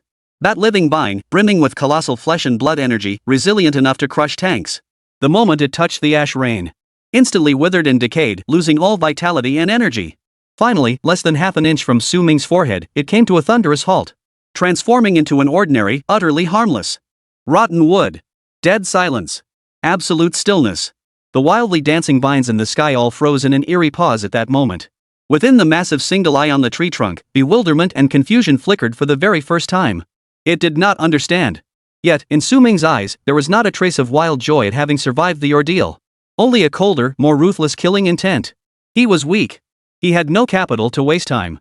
In the split second that Master Huaima hesitated, Su Ming's chi and blood surged again beneath his feet, propelling him forward dozens of meters. Roar! Master Huaima finally snapped out of his brief confusion, erupting in fury. Boom! The entire earth trembled violently once more. Hundreds of crimson vines erupted from the earth simultaneously, like hellish dragons breaking free from their chains. The assault of flying leaves became several times denser than before. This domain it ruled was now truly complete. A machine. A death grinder with no blind spots. Yet, Su Ming's face bore only utter resolve. The gray rain, capable of erasing all supernatural forces, was his most unbreakable shield and his sharpest, most unmatched weapon of conquest. Clear the way for me. Su Ming brazenly disregarded defense, forcing his way through attacks powerful enough to tear steel apart. He launched a desperate charge toward the true form of Master Huaima. Clatter! Clatter! He carefully controlled the rim of the cup. Each pore delivered only the most precise dose against the most threatening assault. Ash rain was scarce, every drop had to be used on the blade. Sizzle! Sizzle! Sizzle! Countless raging crimson vines withered and rotted before him. He forged a path through this realm of death. Closer. Even closer. But the cost was equally devastating. Ash rain could wither the vines, yet it could not shield him from every venomous leaf raining down from the sky. Thud. Thwack. Thwack. Each crimson leaf left a fresh wound. Pain. Su Ming could feel his consciousness growing hazy from blood loss and poisoning. But he couldn't retreat. He traded wounds for kills. Life for life. Roar. Master Huaima seemed to sense Su Ming's resolve, growing increasingly frenzied. Too close. It frantically channeled its power, unleashing waves upon waves of tendrils that surged forward like a rampant, flesh and blood jungle. Yet it was useless. Before the law-level, gray rain, all was futile. 30 meters. 20 meters. 10 meters. Su Ming could even see fear clearly in that enormous single eye. But at that very moment, Su Ming's heart sank abruptly. Cup of tranquility. Empty. Ash rain had been completely depleted. Damn it! Su Ming dared not delay, ignoring the tearing agony in his body. He leapt violently into the air, his body tracing a desperate arc as he lunged toward the colossal single eye. Boom! Master Huaima held nothing back either. The thick, massive tree trunk suddenly split apart from the middle. As if the gates of hell had swung wide. A pitch-black vine, distilled from the very essence of flesh and blood from the living sacrifice ritual, pure to its absolute core. Like a world-ending spear piercing the depths of the underworld, it shot forth. Fast. Swift enough to outpace sound itself. So fast that within Su Ming's Fate Pocket Watch prediction, only a blood-red expanse remained an inescapable, absolute death sentence. This was an unavoidable, fatal strike. No escape. No escape. Su Ming's mind went blank in that instant. The ticket to Act 4? No. Never mind whether it would even work on this monster. There's no turning back once the arrow is released. That vine won't stop. It's all too late. Chapter 61, Fire, Yet Hope. Death was within reach. That pitch-black vine, condensed from the essence of all flesh and blood, had already pierced the void, striking straight toward Su Ming's forehead. The fatal strike. At the very last moment. Sizzle. A cluster of insignificant sparks suddenly flared. Boom. The next instant, the flame touched the vine and exploded with a thunderous roar. The pitch-black vine, resembling a world-ending spear, couldn't withstand it for even a second, instantly exploding into charcoal scattered across the sky. In the deepest darkness, even the faintest spark is still a blazing light that sweeps across the land. Su Ming, wielding the soul dagger, had already materialized above the monocular eye. Just moments ago, he flung the remaining match of hope directly into the void. Fire overcomes wood. Fire. And hope. I said. Have you finished your antics yet? Break me now. Su Ming's roar shook the heavens and earth, the source blood within him igniting completely in that instant. He ignored the crimson vines bursting forth from the earth below, intent on tearing him to shreds. Ignoring the venomous leaves sweeping through the sky, capable of slicing bone and flesh. Man and blade became one, transforming into a jet-black streak of light that tore through the heavens. In his eyes, only that single, terror-filled eye remained. Splatter! No earth-shattering roar. The newly ascended soul dagger, radiating murderous intent, pierced the center of the colossal single eye with pinpoint accuracy. Time froze. The madness, venom, and savagery within the colossal eye froze in an instant. Then, dissipated. Snap! A spider-web-like crack of pitch-black darkness emerged from the very center of the pupil. Immediately. Crack, crack, crack. The cracking sounds grew denser and louder. The black cracks spread like a virus. In an instant, they covered every inch of the locust demon's bark, every branch, every blood-stained leaf. Boom! The towering tree, reaching heaven and earth, collapsed with a thunderous crash. It did not turn to flesh or decayed wood. Instead, it shattered completely into billions of pitch-black particles of death, shooting skyward. A pillar of pure black magic, piercing heaven and earth, rose from the ground where the giant tree once stood. The sky. Everything plunged into utter darkness. At that moment, throughout the entire Jiangzhou region, whether in the bustling city center or the remote countryside, everyone who looked up could see the terrifying black cloud connecting heaven and earth. Pow!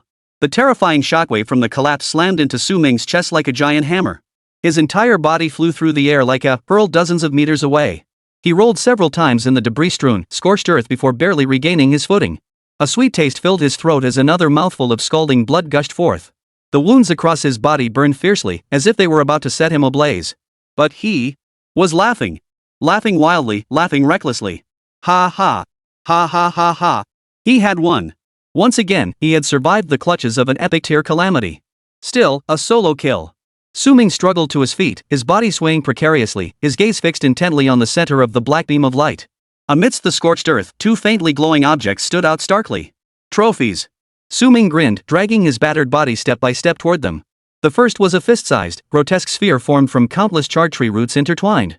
At its core, a narrow slit resembling the single eye of the Master Huaima remained tightly shut, its red glow flickering on and off. Eye of Truth, activate. Buzz. Dark red characters appeared. Name, V-shaped altar heart Huaima. Quality, epic. Function, can permanently fuse with any altar, transforming it. Description, the core that may crystallize only after an altar's demise. Both the echo of death and the embryo of rebirth. Caution, consumable. Once fused with an altar, forcible separation will cause this V-shaped altar core to vanish. Su Ming's breath caught, his heart skipping a beat. Permanent fusion and transformation? Used on another altar, he could perform a single ritual at most. But if fused with his own crimson throne. Whoa! This is something else. If it doesn't work out, I can always just remove it and ditch the thing. Su Ming swallowed hard, feeling a surge of excitement. This feels like I'm about to hit the jackpot. Suppressing his wild excitement, Su Ming promptly stowed the V-shaped altar heart into his dimensional warehouse. Only then did he turn his gaze toward the second piece of loot. It was an emblem radiating an ominous aura. Name, Mark of Decay. Quality, legendary. Effect, your soul bears a trace of decay. You gain significant resistance and affinity against all negative forces related to decay. Su Ming raised an eyebrow. Legendary tier, and this is it? I thought it'd be something really powerful. Turns out it's just a passive item that boosts resistance? Affinity. What good is that? Just as he was about to stow the emblem away, a line of fresh crimson text appeared before his eyes without warning. You have stirred a long dormant spark of amusement within the slumbering child of decay. It looks forward to formally meeting you. The joy on Su Ming's face froze instantly.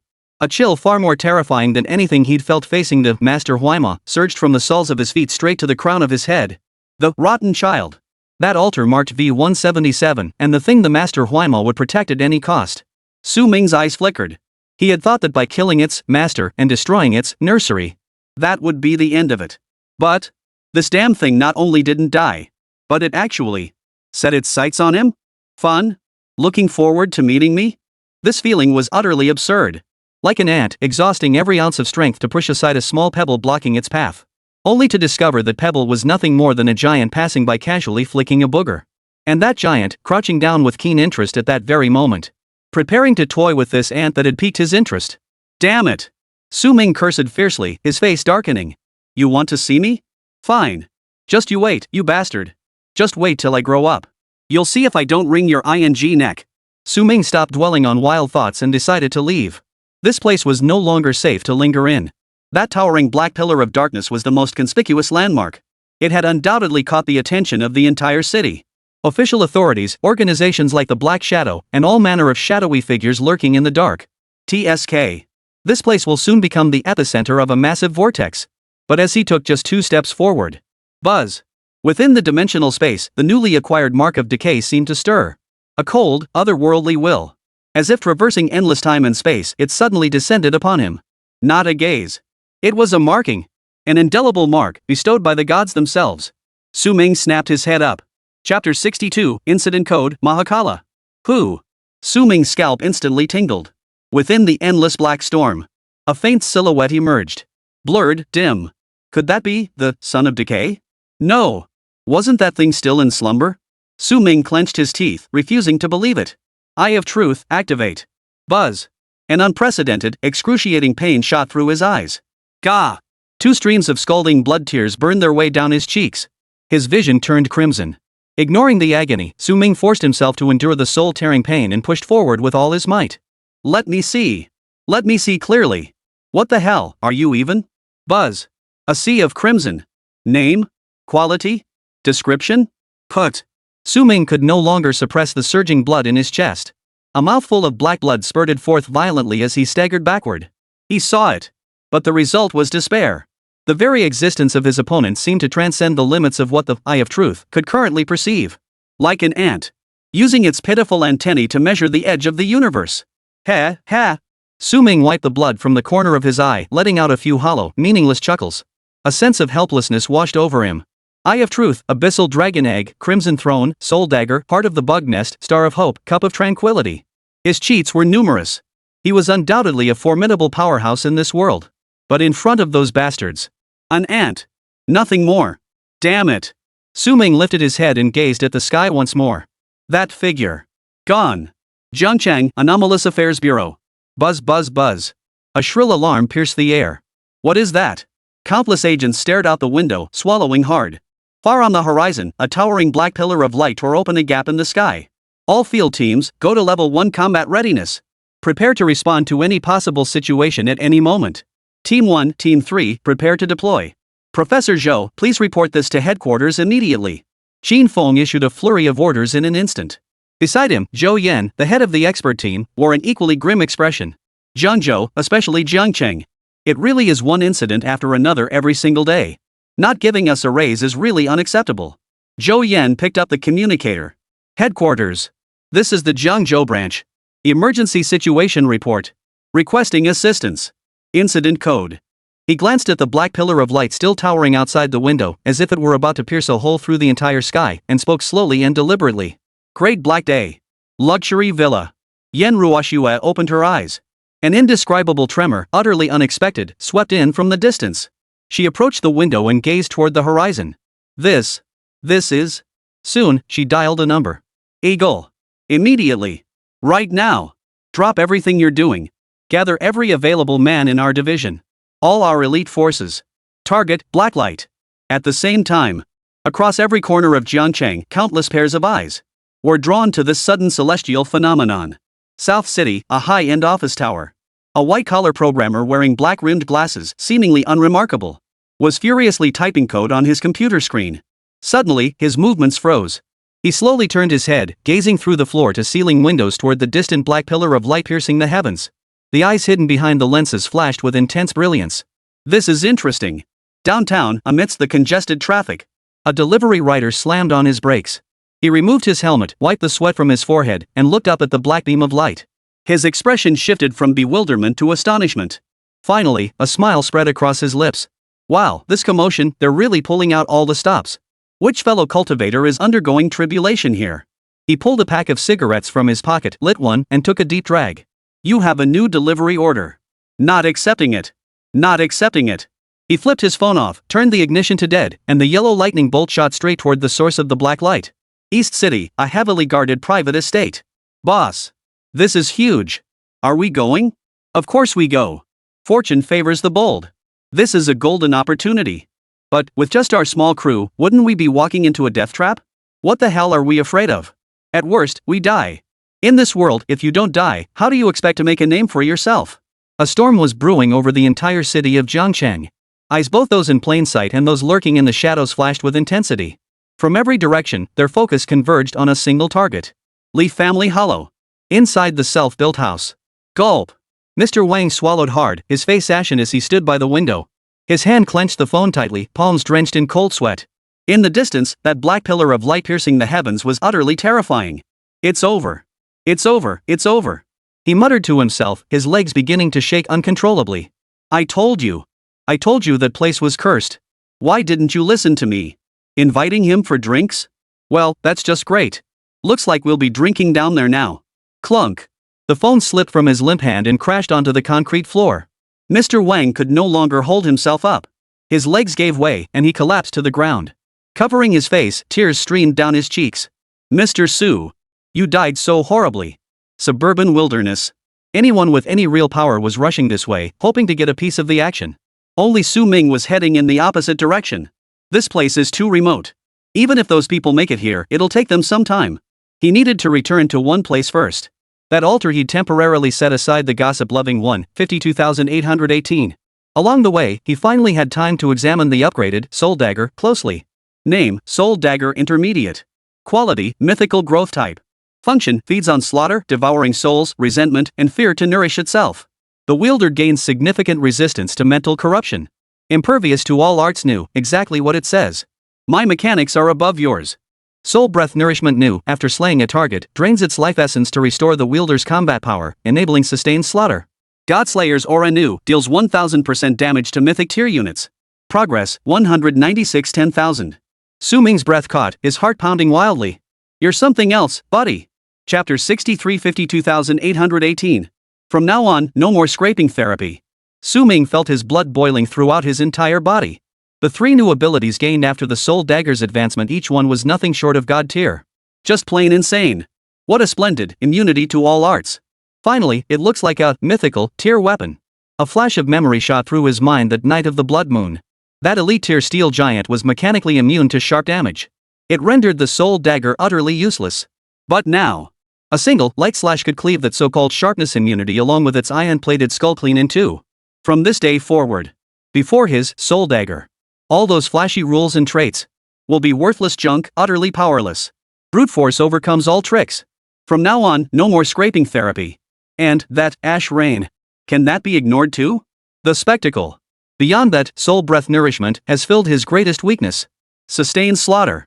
As long as the killing continues, he becomes an unstoppable, tireless killing machine. By the end of the fight, not a single drop of blood in his body is his own. And the final point. Concise and unparalleled in its dominance. Godslayer. You think I can do it too, right? Su Ming lowered his head, gazing at the humming Soul Dagger that seemed to respond to him with excitement, a gleam of determination flashing in his eyes. To hell with the rotten child. Just give him time. He would slay gods. A few minutes later, Su Ming returned to the rusted mailbox altar. Pens and paper were thoughtfully provided beside the altar. Su Ming picked up the paper. As for the pen? Not needed. His body was now covered in blood. Su Ming casually dabbed a bit onto his finger and wrote 8 bold characters in a sweeping, dragon-like script. I have seen a god. I shall slay the gods. Each character radiated his boundless killing intent and unwavering resolve. Without a second glance, he shoved it into the mailbox slot. No reaction. But seconds later, the entire mailbox began to tremble and shriek. This gossip is too explosive. More entertaining than a herd of sows falling into a ditch. Golden light shot skyward. Click-clack. From the mail slot, an envelope of antique black texture emerged. Su Ming snatched it up but didn't rush to open it. He turned and walked away. The golden light itself had caused quite a commotion. Plus, this area was close to the storm's center. Getting caught red-handed would be a bit troublesome. Half an hour later. Slaughterhouse, bedroom.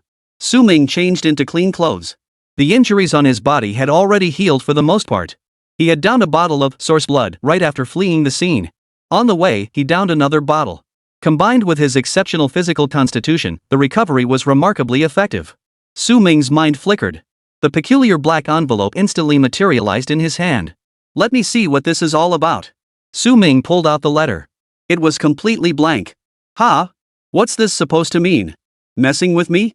But just as he frowned, several lines of text, dancing and shimmering with golden light, leapt onto the paper. Oh ho! Your gossip, I absolutely adore it. I can smell that sweet, delicious scent of overconfidence wafting off you. In exchange, I'll tell you 2 secrets. Seeing this flippant tone, Su Ming's eye twitched. This damn thing. Can I even trust this guy?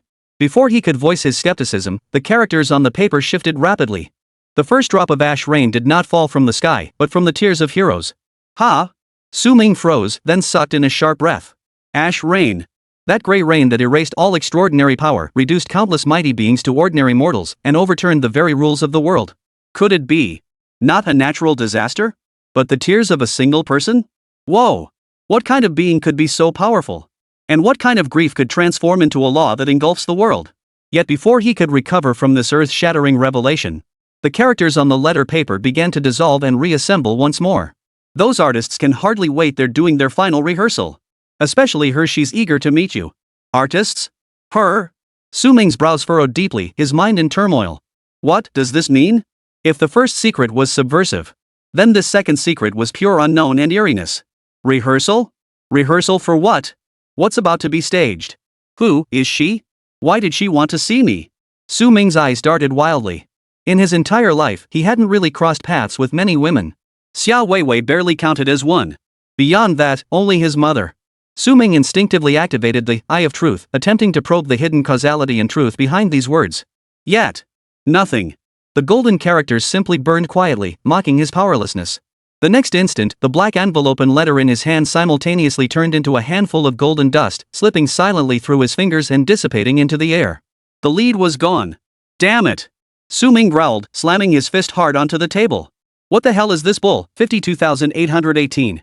Insane bastard, determined to play the riddle master. If you're going to write, at least write more. He felt utterly helpless. Stumbling upon a genius writer's block altar, he fought with all his might but couldn't overcome it. Chapter 64, Scarlet Throne, Fusion. Su Ming massaged his throbbing temples. These 2 secrets were like 2 persistent flies he couldn't shake off. He tried to ponder their connection. But the more he pondered, the fiercer the nameless rage burned within him.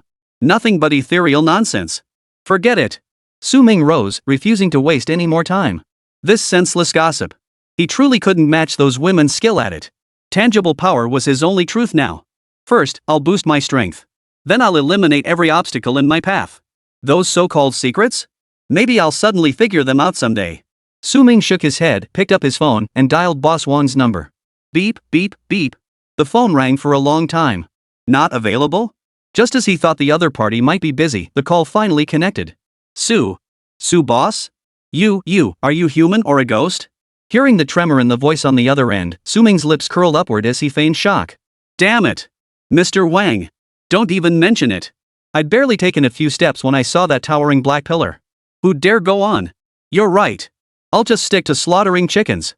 These words instantly made Boss Wang on the other end of the line feel as if he'd been granted a reprieve. Oh my goodness. My dear boss. Good that we're not going. It's better we don't go. Take it from an old hand like me in this day and age, staying alive is better than anything else. Su Ming listened to Boss Wang's sighs and lamentations before interrupting. Enough of that. It's bad luck. We still have to keep the chicken business going. Arrange another 1,000 for me, deliver them ASAP. And while you're at it, handle the delivery and payment. Got it, right on it. Top efficiency. Not a penny less. After hanging up, the look of shock on Su Ming's face vanished instantly. For honest folks like Boss Wang, acting the part was actually the best protection. Su Ming glanced at the time on his phone screen. It's only just past 11 in the morning. He wasted no time, turning and heading straight for the basement. Thump, thump, thump. In the dim light, the massive crimson throne pulsed rhythmically, emitting an eerie crimson glow. With a flicker of intent, Su Ming summoned the grotesque orb-tangled mass of charred roots into his hand. V-shaped altar heart Huima. If each altar heart possesses distinct properties, then does the locust demon grant abilities related to trees? What attributes, what are they typically used for? Su Ming licked his parched lips. All those games he played weren't for nothing. Wood. It could be life-related healing, stamina, revival, the natural power of restoration. It could be growth manipulation, summoning, shaping, environmental alteration. Even control type, toxin type.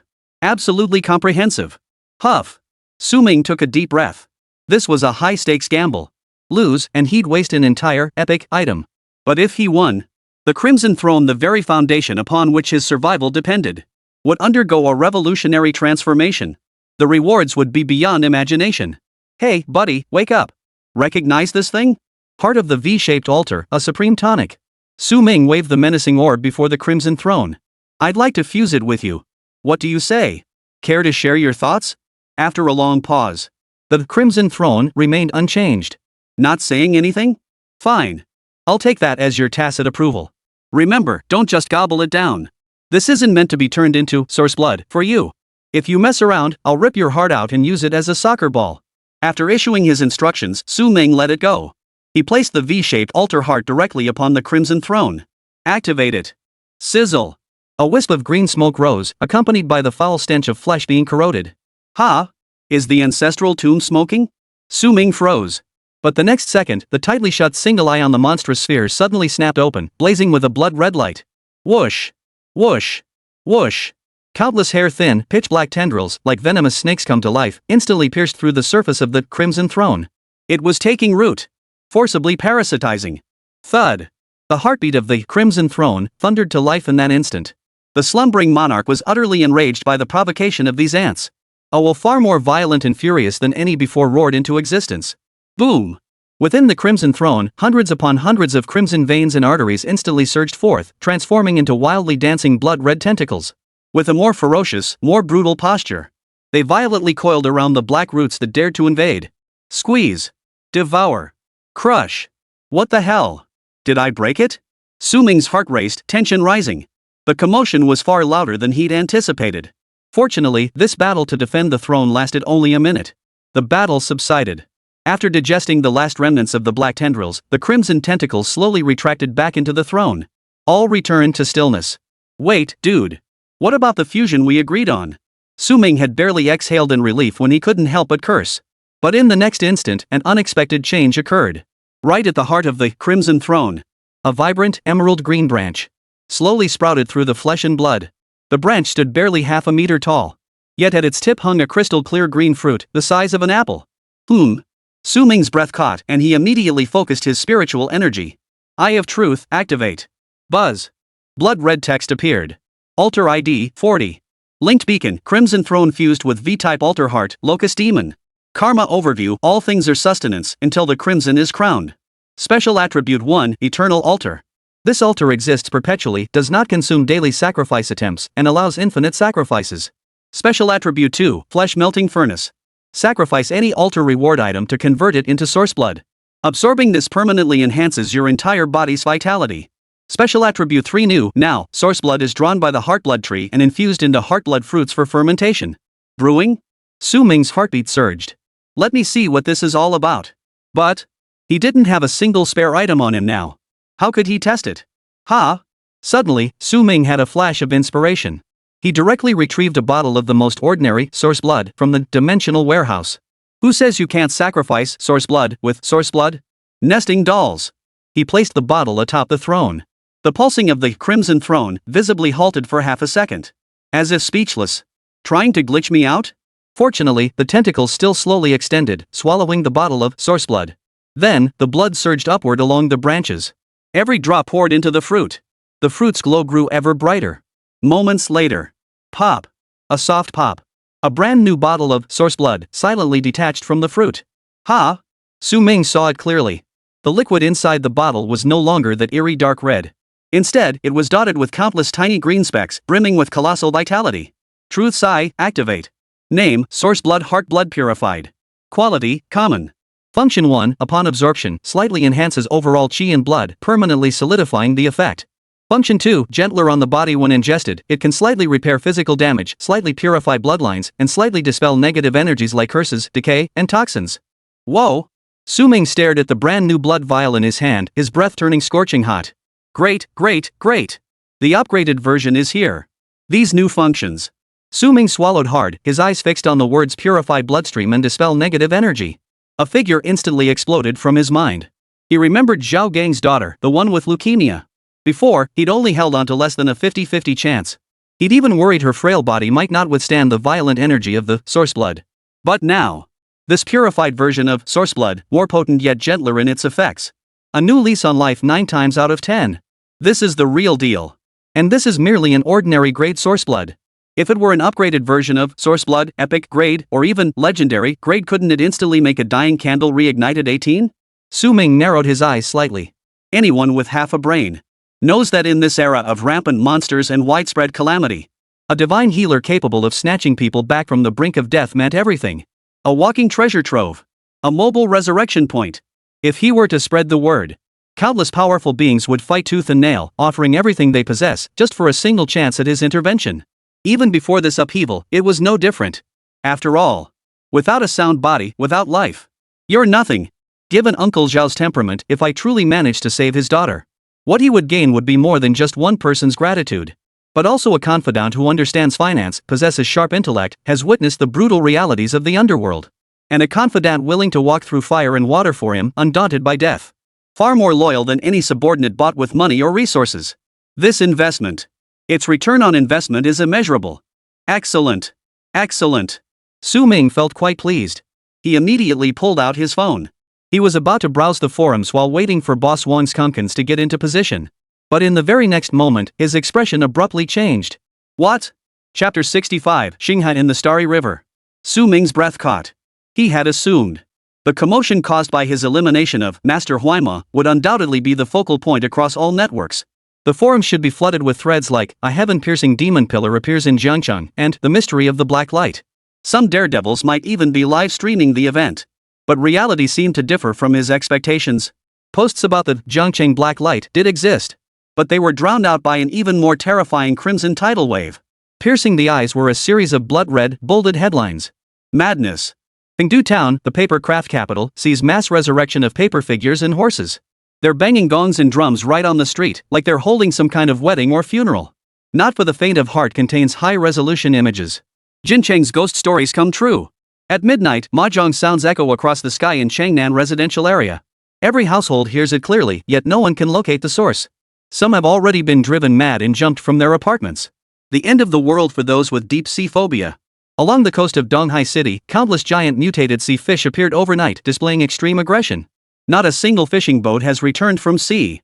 The beaches have been completely sealed off. Urgent report from the western frontier. All wind-eroded rocks have come to life, forming a legion of colossal stone beasts fleshless and impervious to blades or bullets, advancing toward the city. Whoa! Su Ming sucked in a sharp breath. And that wasn't all.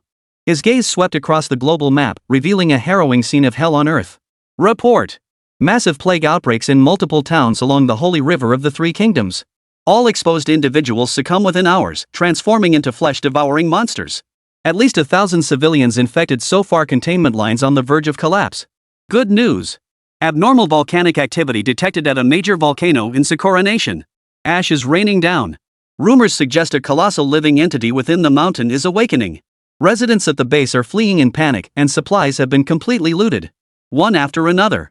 Eerie. Ominous. Terrifying. Something's wrong. This is completely wrong. Su Ming clicked open several posts, swiftly scanning through the descriptions and images. It's all real. These so-called paper dolls, rock beasts, mutated sea creatures. They weren't like the individual, easily identifiable calamities summoned by sacrificing black light.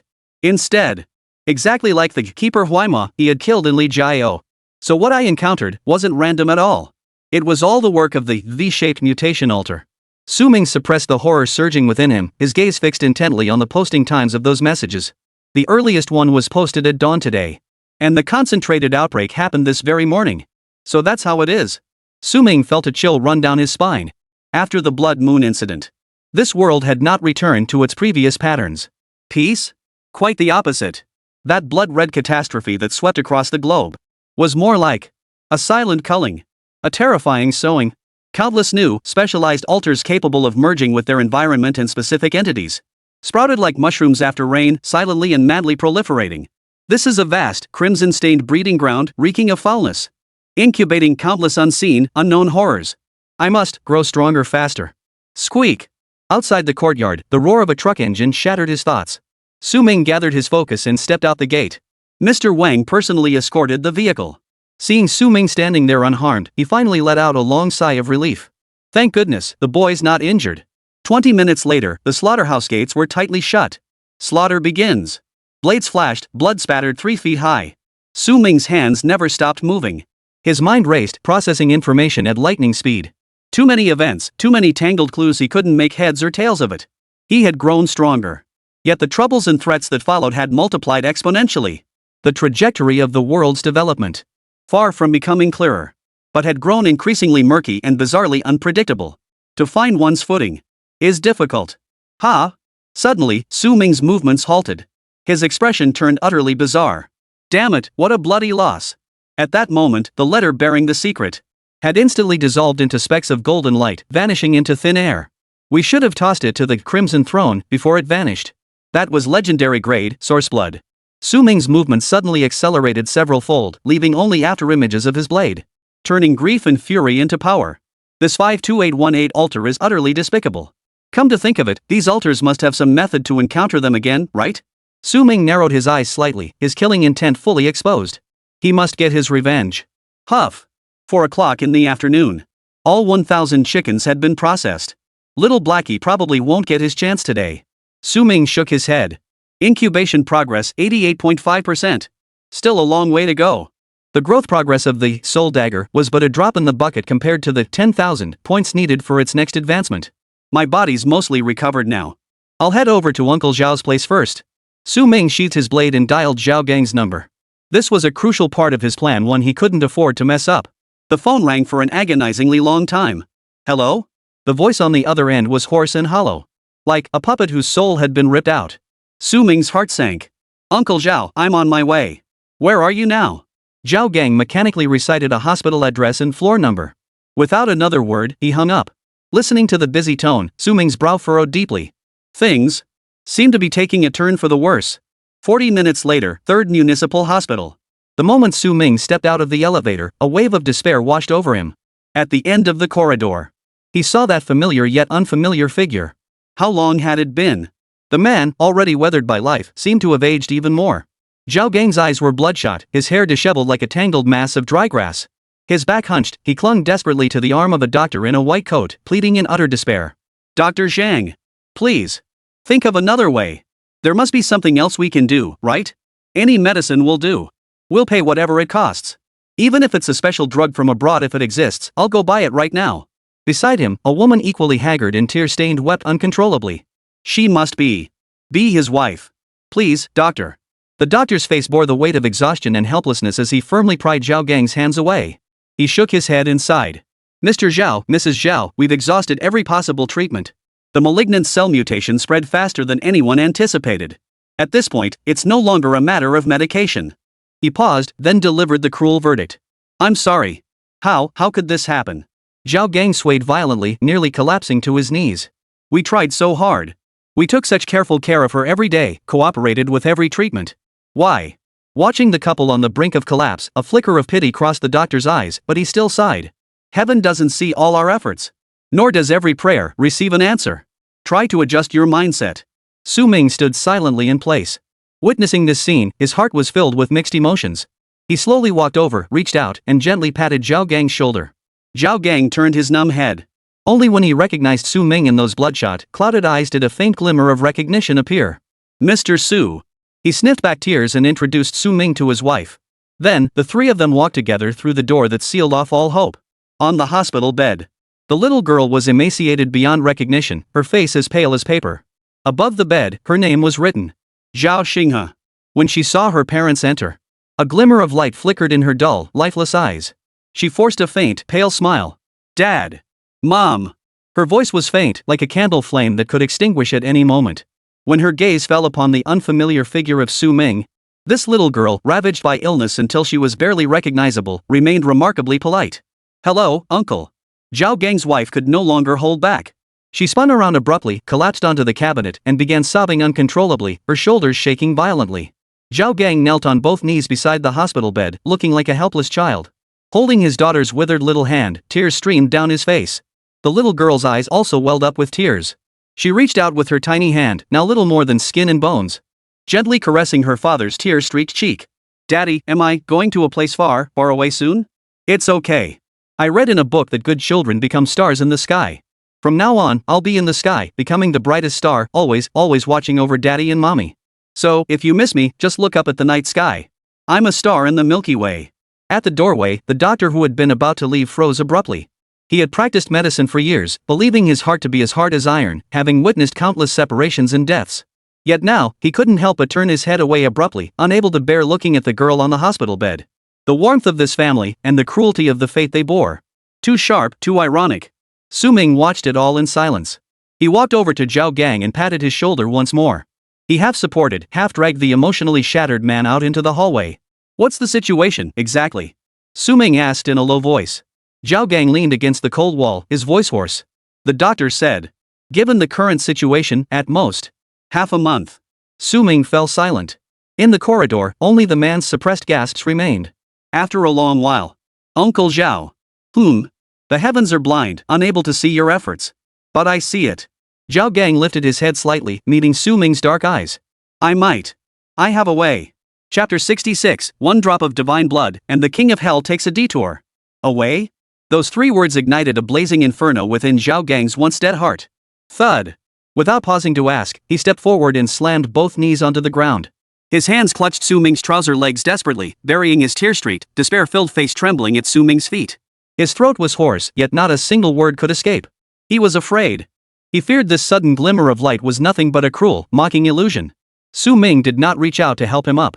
He slowly bent down, his dark eyes reflecting the man's shattered state. His lips moved slightly. The voice was faint, yet Zhao Gang's pupils contracted sharply. "No, no." Zhao Gang shook his head frantically. This was too absurd, too dangerous. But as he shook his head, he stopped. That ignited, feverish hope overwhelmed everything. Bet. Why not gamble? Zhao Gang scrambled back into the hospital room, explaining into his wife's ear. You're out of your mind?" Mrs. Zhao stared at her husband in utter disbelief, her expression frozen in horror. Then she turned to Su Ming, who had followed him in, with equal horror. Asking her to risk her daughter's life on some so-called miracle cure? But, when she saw her husband's bloodshot eyes, nearly mad with desperation, and the thought that her daughter had little time left, Mrs. Zhao abruptly turned her head, staring at her daughter in the hospital bed, her voice trembling. "Xinghe, uncle has a special medicine. But it might hurt a little, or it might hurt you even more." Are you afraid?" Lying in the hospital bed, Zhao Xinghe, weakened to the extreme, shook her head gently with almost no hesitation. "Xinghe isn't afraid of pain, as long as I can stay by mom and dad's side forever." After speaking, her gaze fell upon Su Ming. "Mom and dad, if the medicine doesn't work, please don't blame uncle. Anyway, Xinghe won't live much longer. If I can become the brightest star in the sky sooner to watch over you both, that's fine too." Zhao Gang could no longer hold back. He abruptly turned away, refusing to let his tears fall before his daughter. He nodded firmly at Su Ming. Su Ming said nothing more. He slipped his hand into his pocket, his thoughts focused. He pulled out a vial of source blood, its contents shimmering with a faint green glow. Mrs. Zhao took it with trembling hands.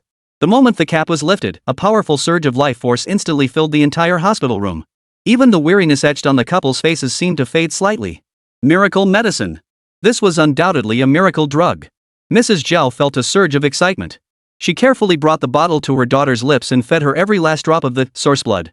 The liquid slid down her throat, and at first, nothing seemed amiss. But after a few seconds, Zhao Xinghe's frail body suddenly trembled violently. Beep, beep, beep. The readings on the electrocardiogram monitor began to spike wildly, the waveform becoming chaotic and erratic. Make way! Make way! What's happening in there? Outside the door, Dr. Zhang, alerted by the alarm, rushed in anxiously. Clang! Why is it locked? Open the door! What are you doing? Inside the room, Zhao Gang and his wife felt their hearts leap to their throats, nearly suffocating. But the next moment, the wildly fluctuating readings on the screen miraculously began to slow and stabilize. Finally, they returned to normal. The alarm abruptly ceased. On the hospital bed, a faint flush appeared on Zhao Xinghe's previously pale face. A faint glow returned to her skin. Zhao Gang's voice trembled, his tone altered. Xinghe, how do you feel? The little girl slowly opened her eyes. Feels so good, just a little. A little what? Su Ming and Zhao Gang's hearts clenched once more. A little hungry. At those words, the last taut string in Zhao Gang and his wife's minds snapped completely. Uncontrollable tears streamed down their faces. There was hope. Their daughter seemed to have been forcibly pulled back from the brink of death. One drop of divine blood, and the king of hell takes a detour. Clang! Dr. Zhang finally unlocked the ward door with a spare key. Just as he was about to erupt, he froze in place. This. Before him, the little girl's complexion had visibly improved, looking more rosy. And the readings on the machine. How could this be? Was this really the same child he had declared terminally ill, whose life was counting down? You all. Dr. Zhang's tongue was tied. Su Ming turned his head, his gaze serene. Dr. Zhang, no need to overreact. I used the altar artifact on her. I don't want today's events spreading around. It'll only cause trouble. Su Ming's voice was cold and utterly oppressive. Dr. Zhang shuddered, jolted awake from his profound shock. He wasn't some pushover. He could hear the threat in Su Ming's words and understood exactly what they meant. Now, with the altar anomaly unfolding, all manner of life-altering artifacts were emerging. It wasn't impossible for divine artifacts capable of resurrecting the dead or curing incurable diseases to exist. The altar era? An era of transcendence. But he truly never imagined that such a priceless, world-altering treasure could be used to save the life of a mere little girl. The power behind someone who could wield such an artifact must be terrifying beyond measure. Squeezing the life out of him would be easier than crushing an ant. Dr. Zhang understood perfectly. I'll go prepare for the follow-up physical examination. Rest assured. I'll keep this absolutely confidential. With that, he didn't linger for a moment, turning and leaving immediately. His survival instinct was incredibly strong. After Dr. Zhang departed, Zhao Gang and his wife could no longer contain themselves and knelt before Su Ming. Su Ming reached out to stop them. That's not what I want. You two talk first. Uncle Zhao, I'll wait for you downstairs. Zhao Gang paused, then nodded firmly. All right. I'll be right down.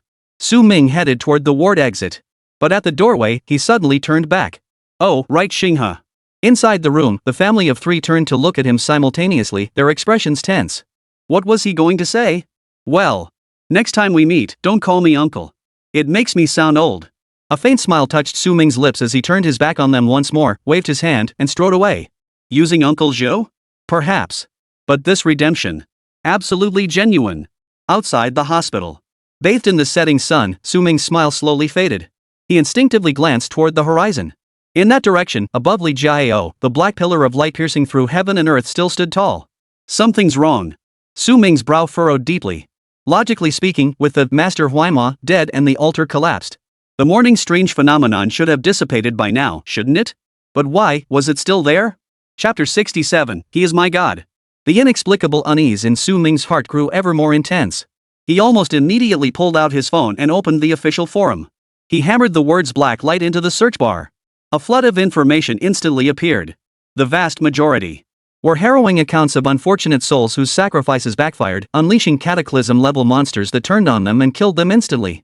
High-definition images from the scenes were everywhere, flesh and blood scattered everywhere, too gruesome to behold. Yet Su Ming's fingers flew across the screen. Several distinct posts instantly caught his attention. Breaking. Towering black pillar persists deep in Puyan Town's mountains. Location, Wanning City. Black light pierces the sky like a gaping hole. Authorities have imposed emergency lockdown. Latest count. Jiangcheng, Puyan, Wangning. 8 black light pillars now piercing the sky. Is this a sign of the apocalypse? 8 locations already. Su Ming narrowed his eyes slightly. As one of the instigators, he knew all too well what these black pillars signified. The complete collapse of a V-shaped mutation altar. Which meant he was the first to publicly eliminate a V-type mutated altar. But he was far from the only one. Whether it was the authorities who had already begun their operations, or the mysterious organizations lurking beneath the surface, or lone wolves like him. In this world, the number of powerful individuals capable of handling an epic-level mutation might be far more numerous than he imagined. Roll, just roll it well. Su Ming shook his head with a smile. He was already climbing fast enough. But others weren't far behind. How about buying some liver-protecting pills? Outside the hospital gates, people bustled to and fro amid the clamor and commotion. Passers-by hurried along, anxious family members waited, and medical staff wore faces etched with exhaustion. Together they built the world we see today, transformed by change. Zhao Gang moved through the crowd like this. His pace was unhurried, yet each step was imbued with unwavering steadiness and resolve. His back was held straight as an arrow. Like a spear that had weathered countless storms, yet been reforged in fiery trials, unbreakable, unyielding. Tear stains still clung to his face, his eyes red and swollen. Yet in those eyes, not a trace of despair or defeat remained. Only a blazing fire. Su Ming sensed something and looked over. Watching this man step out of the shadows of his past, toward a brand new life, one he had forged with his own hands. A mere distance of several dozen meters. Yet in Zhao Gang's mind, it felt like a lifetime had passed. Scene after scene flashed by in rapid succession.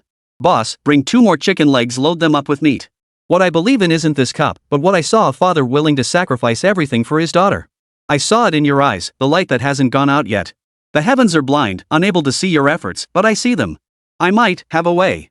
Boom. Faith was forged in that very moment. What a load of crap, this so-called heaven. What ethereal gods and Buddhas. None of them could compare to the slightest shred of reality this man before him brought him. He is my God. Amidst the dust and ashes. The one and only deity who rescued this lowly ant from the abyss of despair. Finally. Zhao Gang stepped before Su Ming. The surrounding clamor and bustling traffic faded away in that moment. He extended his hand. Ha! Su Ming paused, then smiled. Their hands clasped together. Everything was understood without words. Over 10 minutes later, at Zhao Gang's home, Su Ming sat on the worn-out sofa, examining the 17 white quality items Zhao Gang had collected. Sharp axe, rusty short sword, shadow concealing mask. The eye of truth scanned them, each item authentic. Nice work. This time, in front of Zhao Gang, Su Ming gave a light wave of his arm. The mountain of items vanished into thin air. Zhao Gang's pupils contracted. A miracle. Su Ming took in his astonishment. Uncle Zhao's loyalty was secured. But beyond gratitude, what was even more crucial was ensuring he could never fathom your true depth, that he would forever maintain a sense of awe. He must understand that following you holds promise. On the other hand, as the manager of the recycling station, Uncle Zhao's methods were simply too conspicuous to conceal. Su Ming retrieved another altar fragment and tossed it over. This one, handle it with the shadows as I instructed earlier. Infiltrate their inner circle. Proceed with caution. Sir, rest assured. Zhao Gang took the fragment, his expression solemn. From a financial perspective, this is called venture capital. He grinned, his smile radiating absolute confidence. Invest in me, and I'll never let you lose a penny. I want to feel that sense of purpose again. Su Ming nodded, saying nothing more. This was precisely the state he wanted to see. A well-honed blade should possess its own sharp edge. His employees should be no different. By the time everything was settled, night had fallen. Su Ming declined the dinner invitation from Zhao Gang and his wife, who thanked him profusely, and left the dilapidated apartment building alone. His stomach was starting to growl. He found a bustling street food stall nearby. He ordered a plate of fried noodles and 2 bottles of beer. At the next table, a group of burly men were still shooting the breeze, spit flying everywhere. I'll tell you what, I was on fire yesterday. Hauled bricks up to the 30th floor without breaking a sweat. Pfft, big deal. My security guard buddy got a rare drop the other day, a flaming longsword that cuts through iron like butter. Now he's been specially recruited by the Dragon Guards, 50 grand a month base salary. Holy? Is that for real? Amidst the buzzing chatter, Su Ming had already walked away. Their paths diverged. The path of the strong is one of solitary shadow. Just as he passed an old established pastry shop on the corner, his footsteps abruptly halted. The rich, sweet aroma of baking wafted out from the shop. Freshly baked mooncakes. Su Ming instinctively looked up at the sky. Night had already fallen. A bright, full moon hung quietly between the gaps of the high rises. Large and perfectly round. Only then did he belatedly pull out his phone and glance at the date. August 14th. Tomorrow was the Mid-Autumn Festival. Su Ming stood rooted to the spot, lost in thought for a moment. Boss, grab a few boxes of mooncakes. Chapter 68, Twin Realms expand, 3 vessels illuminate the path. Got it. What kind of filling would you like? We use only authentic ingredients and traditional recipes. Salted egg yolk, lotus seed paste, red bean paste, sesame salt, ice skin, we've got it all. Inside the shop, the owner in a white apron greeted customers warmly. What filling would you like? Su Ming stared at the dazzling array of mooncakes, feeling a bit dazed. Young man, first time here? Not sure what to get. Trust me, the salted egg yolk lotus seed paste is our signature, it sells like hotcakes. Take some home for your family to try, they'll love them. Family. Su Ming chewed on those 3 words, pausing in his movements. Boss. Extra salted egg yolk ones, and get some sesame and red bean paste too. His gaze swept over the center display, where the most lavishly filled and priciest 5-nut mooncakes sat. No 5-nut ones. The 5-nut filling. My parents don't care for it. Got it. The shopkeeper deftly packed the order. Su Ming paid, picked up the gift box, and stepped into the bustling night. Streetlights stretched his shadow long behind him, only to be shortened and swallowed by the next streetlight. Over and over. He walked for an unknown length of time. The surrounding lights grew sparse. The air began to fill with the dampness unique to the countryside. He stopped, tore open a mooncake box. He pulled out the egg yolk lotus seed paste mooncake, its rich savory aroma wafting up, and took a hearty bite. His taste buds exploded. The familiar taste made his eyes inexplicably sting. Still the same taste. When he was very young, the Mid-Autumn Festival was his favorite holiday. His parents' work schedules meant they were apart more often than together. But on this day alone, no matter how busy they were, they would gather together. My clumsy dad would wrestle with a live fish in the kitchen, making a huge mess. He'd stubbornly insist his knife skills were honed in the military. My genius mom would just shake her head with a smile, roll up her sleeves, tie on an apron, and effortlessly take charge of the whole kitchen. And he'd be right there peeling garlic and washing vegetables, occasionally sneaking a bite of freshly cooked braised pork. At night, the family would squeeze onto the small sofa, eating mooncakes, watching the Mid-Autumn Festival gala. The moon back then seemed brighter than it does now. A gentle curve formed at the corners of Su Ming's mouth. Other people's homes felt warm, but his wasn't exactly cold either. At least, I once had it, Su Ming murmured softly. But in the very next second, the smile on his face froze abruptly. What did I just say? Mid-Autumn Festival. Gala? A gala requires performances. The performers are artists. And before a major gala begins, the essential step is rehearsal. Whoa! Su Ming sucked in a sharp breath, a chill rising within him. The contents of the letter spat out by altar number 52818 flashed wildly through his mind. Those artists can hardly wait, they're doing their final rehearsal. Alright. Is this how you want to play it? A glimmer of understanding flickered in Su Ming's eyes. Especially her, she's eager to meet you. Who is she? Su Ming looked up at the cold, round moon, his thoughts racing. I really don't know any woman involved in the arts. Just then. A faint, mournful singing melody. Drifting eerily on the crisp night breeze, it entered his ears. The sound was wretchedly sorrowful to the extreme. It shattered the moonlight in the sky, seeping drop by drop into the crevices of his bones. This melody, too sinister. Too wicked. Who? Su Ming flipped his wrist and the soul dagger slid into his palm. A cold intent to kill instantly locked onto the empty wilderness around him. Yet, there was nothing. Only waist-high weeds undulated like waves in the night wind. The singing drifted in and out, intermittent and broken. It seemed to come from all directions. Or as if an invisible woman pressed close to his neck, whispering endless resentment into his ear. In this deathly quiet wilderness, it was like the wailing of a wrongfully killed female ghost at her grave on a moonlit night. This is just some ghostly trickery. An inexplicable rage surged within Su Ming. It wasn't merely fear. The sorrow and loneliness that permeated that voice resonated damnably with the desolation he felt right now, born of missing his parents. Damn it, I was finally starting to feel a little better. And now you come out singing this mournful tune, deliberately ruining my mood? Su Ming took a deep breath and placed the half-eaten mooncake back into the gift box with a blank expression. The last trace of warmth in his eyes was replaced by bone-chilling coldness. Follow the source of that voice. Tear away this ghostly disguise with my own hands. See what lurks beneath, human or specter. Whatever you are, since you dare disturb me, get ready to be my little Blackie's midnight snack. Su Ming crouched low, blending into the night. The singing continued unabated. A few minutes later, Su Ming parted the last patch of waist-high weeds before him, his pupils contracting slightly. What is this? A dilapidated open-air theater, ravaged beyond recognition by time, lay silently sprawled beneath the cold moonlight. The audience seats were empty.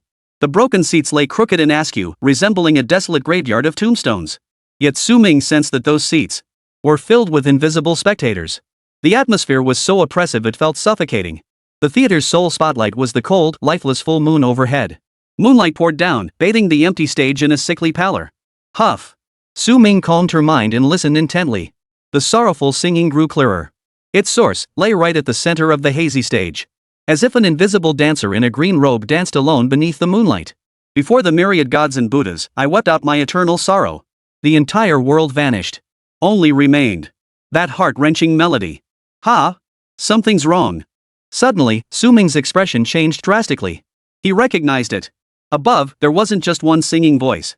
There were three distinct voices, each with its own unique style. Each emanated from a separate corner of the stage, singing its own melody.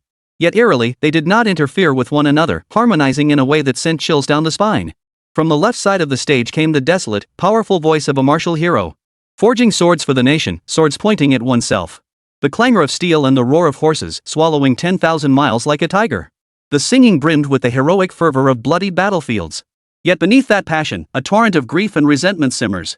At the center of the stage, the same heart-wrenching chingy melody he had first heard echoed. Love as the burns its body. Each word dripped with blood, each note tore at the heart. A peerless beauty in splendid attire wept before the solitary moon, lamenting a fate beyond her control. And from the far right of the stage, a shrill, eerie laughter rang out. Laughing at the death of others, only to become a skeleton oneself. Not a trace of joy in that laughter. It was eerily mocking, filled with merciless scorn for the ways of the world. What is this? Su Ming swallowed hard, every hair on his body standing on end. He recognized it. It was opera. A martial hero role. Ching-yi.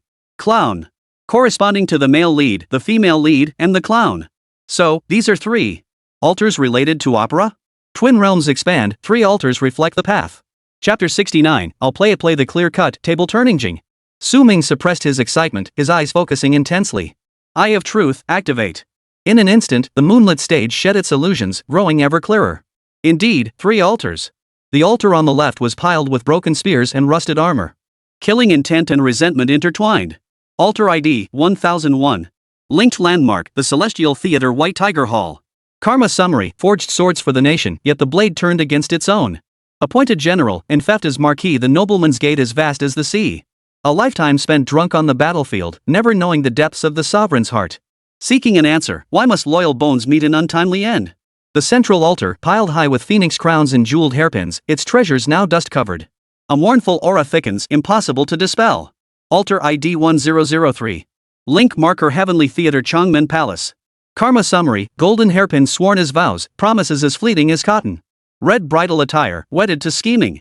A heart of devotion gazes vainly at the moon, a lifetime of glory for whom was it sought? Seeking one glimpse, what is true love, unyielding through life and death? The altar on the right is stacked with hundreds of masks, each bearing a different expression. Amidst laughter and scorn, a world-weary emptiness seeps through. Altar ID 1004. Linked landmark theater of all heavens, portraits of all beings. Karma overview, eyebrows drawn, eyes painted yet unable to discern loyalty from treachery. Tongues as sharp as blades only stirring up turmoil. Laughing at towers rising and falling, only to realize one is caught within. Seeking one truth, what is reality? What can shatter illusion? The Celestial Theater. Su Ming's heart skipped a beat. 3 numbers, all top-tier sequences. These 3, one filled with resentment, one with sorrow, one with nothingness. The pattern. It all made sense now. The loyal minister and valiant general embody life, the devoted noblewoman represents day, and the treacherous clown symbolizes night. Shang, Dan, Cho. Su Ming narrowed his eyes slightly. The story's backbone, the threads of emotion, the embellishments of worldly affairs. All in place. But for a play to be sung with enough intensity, enough ferocity, enough stark contrast between light and dark, it absolutely cannot do without that role. 1 leading man, 2 leading ladies, 3 painted face roles, 4 clowns. The one with the heaviest makeup, the fiercest temper.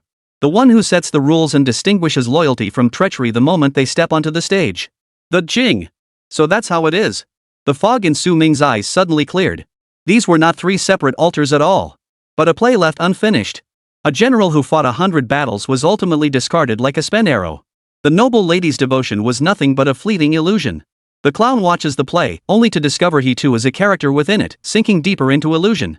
They are trapped within the play, endlessly repeating their own tragedy. Thus, to all spectators below the stage, a challenge is issued. The key to breaking this cycle.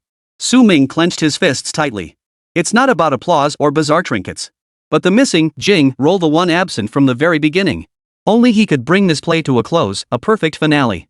Therefore, fill the role of the pure character. But where on earth can we find this Jing? Su Ming fell silent, his thoughts swirling. Back in childhood, the radio at home played nothing but Farewell My Concubine and the General and the Chancellor. The melodies were melancholic, the drum beats stirring. His dim-witted old man, usually stern and unsmiling, never knew how to express himself. But he loved listening to these few operas. At the banquet table, both father and son were flushed crimson. Dad, why do you always like listening to this gibberish? Nonsense? Can't you speak properly? Do you think your old man is that shallow? Let me tell you. On the stage, whether it's emperors and generals, or scholars and beauties, it's all about the spectacle. Only the painted face Jing role, with its vibrantly colored mask, embodies order and divine justice the moment it steps onto the stage. They stand for clear-cut love and hate, loyalty and treachery, true characters who stand tall and firm. You brat, this is teaching you how to live, be like those Jing actors. Black is black, white is white.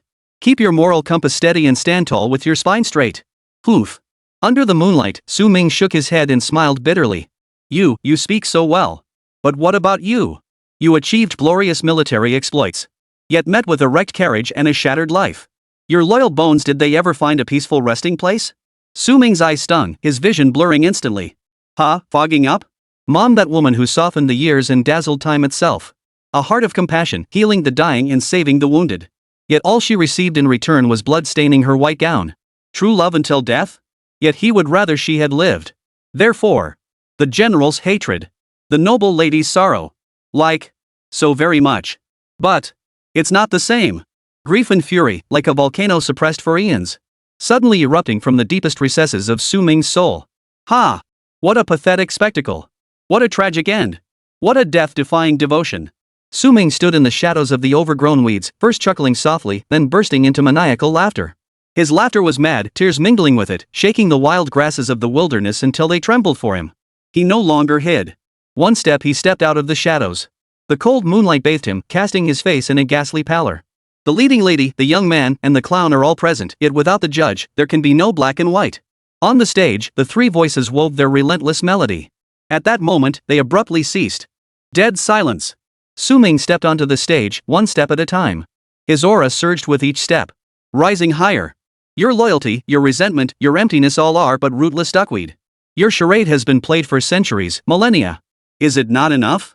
His voice grew louder and louder, each word like thunder, each cry filled with blood. What you lack is not a few spectators shedding tears. What you lack is not mortals to solve your dilemmas. Su Ming walked to the edge of the stage. He slowly lowered his head and extended both hands. He meticulously smoothed the collar of his cheap tracksuit. Now, this was no longer a cheap market stall fine costing a few dozen yuan. It was the splendid theatrical costume about to grace the stage. He raised his hands again, using his fingers as a comb. He gently smoothed back the strands of hair that the night wind had tousled across his forehead. Attire is reverence. What deserves reverence is not this stage, nor the three altars, but the role he was about to play. The one described by his father as upright and uncompromising. Pure. I say. Your play is missing one. Who dares overturn this table? Purity. The words fell. Su Ming lifted his right foot and stomped down hard. In one stride, he stepped onto this dilapidated stage that had witnessed countless years of joy and sorrow. Thud. The entire stage shook violently. The war drums, dormant for centuries, roared to life. He turned. Facing the empty audience seats below, rows of tombstones standing like a forest. Slowly, with perfect form, he bowed. No one? Bull. It was packed to the rafters. In the dark, deathly silence, it felt as though countless gazes converged upon him. There were comrades in arms who once shared drunken slumbers on the battlefield with the general. There were palace maids who wept with noble ladies in the depths of the imperial palace. There were common folk who had witnessed the world's cruelty amidst the clown's maniacal laughter. And then, Mom and Dad. Ladies and gentlemen, please.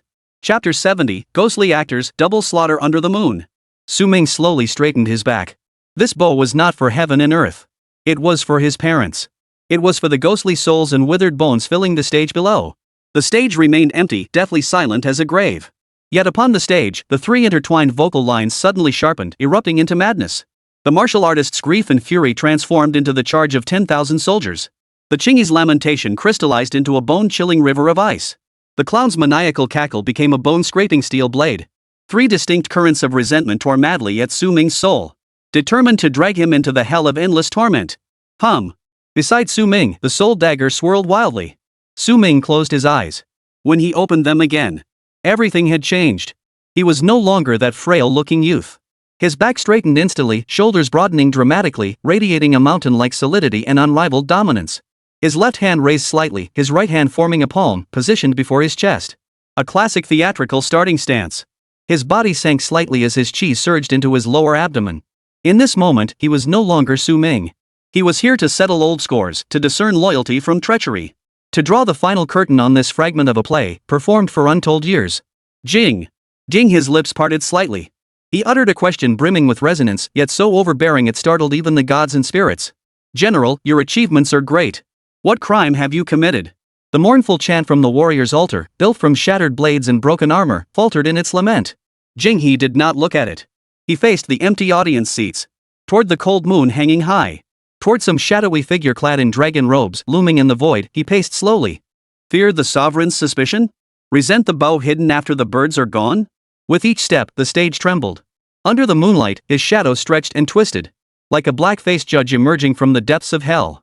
You resent the treacherous whispers that echo through the golden halls. The voice of the Ye Pure suddenly rose, its resentment piercing the heavens, colliding fiercely with the malevolent aura emanating from the White Tiger Hall altar. Beneath the blue heavens, I curse the dark hand that obscures the sky. You resent 10 years of military service, yet not a single word of trust from the sovereign. His stride quickened, leaving trails of afterimages in his wake, a fierce, battle-hardened aura radiating from him. I curse that my loyal bones, half a lifetime's devotion, lie buried in nameless dust. The words barely left his lips when Jing halted abruptly. He spun violently, his eyes blazing with fury, fixing his gaze upon the shattered armor altar. My thousands of loyal bones lie buried beneath the yellow sands. Brothers in arms, you refuse to seek justice for them, yet wallow in self-pity over your achievements overshadowing your lord? Are you fit to be a commander? This explosive shout carried no trace of melodic cadence. Only raw, volcanic fury and accusation remained. The altar of the White Tiger Hall shook violently. The mournful wail that had begun to rise was abruptly choked off. Jing, heedless of the danger, spun violently. The cheap tracksuit he wore now whipped through the air with the fierce roar of 1,000-pound black python sleeves. Then, facing the altar, he slammed his knee to the ground. This was no act of submission or worship. His right fist clenched, channeling every ounce of boiling blood and seething grief within him. Crash! Instead, he slammed it down hard onto the cold stage beneath his feet, sending bricks and stones flying. This punch embodied Su Weigua's lifelong loyalty. This punch also embodied Su Weigua's lifelong resentment. Jing raised his bloodshot eyes. With every ounce of strength, he unleashed a deafening roar at this altar representing the role of the living. His hatred. Can it be for your play, the falling general? The final two words thundered like a bolt of lightning. Seal the fate? Thud. A muffled thud. Far heavier and more oppressive than any sound before. The entire open-air theater hummed with reverberating echoes. Thousands of troops and horses roared in defiance from beneath the earth. The altar, built from shattered spears and broken armor, trembled violently. Crack! The helmet atop the altar shattered completely. The lingering aura of resentment and killing intent above began to visibly disintegrate. The mournful, powerful, and relentlessly anguished chant of the martial artist came to an abrupt halt amidst the deafening crash. Defeat! Jing slowly rose from the ground. The fierce, overbearing aura abruptly retracted. Her entire posture shifted, her waist bending with astonishing suppleness. His once straight spine now bore a sorrowful curve. The fierce, warlike aura that had enveloped him vanished like smoke. Only an indelible sorrow and resolute determination remained. The tone of his voice changed as well. No longer the heavy resonance of a copper hammer and painted face. Instead, it rose half a tone, transforming into the uniquely heart-wrenching sorrow of the Qingyi role. What fault lies in a princess's devotion? His gaze fell upon the altar of the Changmen Palace, built from a mountain of phoenix crowns and jeweled hairpins, filled with boundless compassion. Was the one entrusted not worthy? He bit his finger, using the blood as ink, and gently traced a line across his own eye. A startling trail of blood tears was drawn across his delicate features. The motion was gentle, yet it carried a pain that tore at the soul. You mourn the dream of the Vermilion Tower, yet it all ends in emptiness. Jing's voice trembled like the last flickering candle in the autumn wind. I mourn that my medical practice to heal the world ended without a good conclusion. You mourn the golden hairpin gathering dust, true love misplaced. He moved with the delicate, mincing steps characteristic of a Dan roll, his lotus-like gait light and graceful. Step by step, he approached the altar, his form a tragic beauty, like a moonlit ephemeral flower fading into nothingness. I mourn the blood-stained white robe, a compassionate heart unrewarded. As the words fell, the movement of his fingertips abruptly halted. That sorrow instantly transformed into icy scorn. He whipped his head around, gazing into the darkened audience seats as if surveying all humanity. The common folk of this land go hungry. How many women are treated as mere fodder? You dwell within the splendor of the palace, yet sigh only for fleeting pleasures? You fret day and night over some illusory royal affection? Are you truly worthy to be the phoenix? The accusatory words pierced like icy spikes, shattering the self-pitying sorrow. The jeweled radiance on the altar of the Changmen Palace dimmed slightly. The mockery faded from Jing's eyes, leaving only deeper sorrow. Turning back, she offered a sorrowful smile to the dust-covered, shattered phoenix crown. That smile! More heartbreaking than tears. That angel in white saves lives, yet cannot save herself. Her sorrow. For you, this piece, the broken hairpin. Jing reaches out, as if to touch the cold phoenix crown. But in the end, it pressed only into emptiness. With her last ounce of tenderness and despair, she uttered two final words. Close the coffin? The moment the words fell, the altar piled high with phoenix crowns and jeweled hairpins, the mournful chant of the green-robed singer unconsciously grew fainter until finally, vanishing into nothingness. Only the wailing, lamenting sound of the era remained. It became the accompaniment. Weeping for the sorrow of the present moment, mourning the lost benevolence. Respect. The martial hero falls silent, the maiden accompanies. Yet, caw, caw, caw, caw. In this moment of stillness, the altar of the multitude of forms, built from 1,000 masks. The shrill, sinister laughter not only persisted, but grew louder, more unrestrained. It mocked the general's blind loyalty, laughed at the princess's foolishness. It seemed to mock everything purity had done as futile. Presumptuous. Jing slowly turned around. The sorrow that had belonged to the green-robed figure swiftly faded from his face. Only coldness remained. He stared at the altar, still cackling wildly. He stared at the masks, each one twisted with mockery, rage, and falsehood. The atmosphere grew deathly tense in an instant. The era's melody gradually ceased. Across the entire stage, only that shrill laughter echoed through the empty night. After a long moment, Jing tugged at the corners of his mouth and smiled too. Yet that smile held not a shred of warmth. Poof. Laugh? You love to laugh, don't you? His right hand shot out. Soul dagger black mist surged skyward. Chapter 71, The Clown's Final Curtain Call. I am the play. Purity killing intent sharp as ice, step by step closing in on the multitude of forms, a towering structure built from 1,000 masks. Yet, the multitude of forms showed not a shred of fear. Instead, it erupted with an even more frenzied shrieking. Key. Well played. Absolutely brilliant. The shrill laughter surged madly into his mind, 1,000 mocking tones exploding simultaneously. What a pity, such a pity. It's all fake. In an instant, every mask shifted into a look of utter, mocking derision. Your hatred is yours. Your sorrow is yours. What does it matter to me? What does it matter to this resentful general? What does it matter to that lovesick princess? You're not pure at all. You're just a madman who got too caught up in the play and ran onto the stage to cause a scene. A self-important clown performing his own one-man show. The stage fell silent at these words. The White Tiger Hall, which had just dispersed suddenly blazed with a fierce light as the dissipating coalesced once more. The martial artist's anguished wail, refusing to yield, prepared to resound once more. Clang! At the center of the Nagatomi Palace, a golden hairpin flew up of its own accord, its mournful aura reigniting like embers rekindled. He isn't pure? An outsider?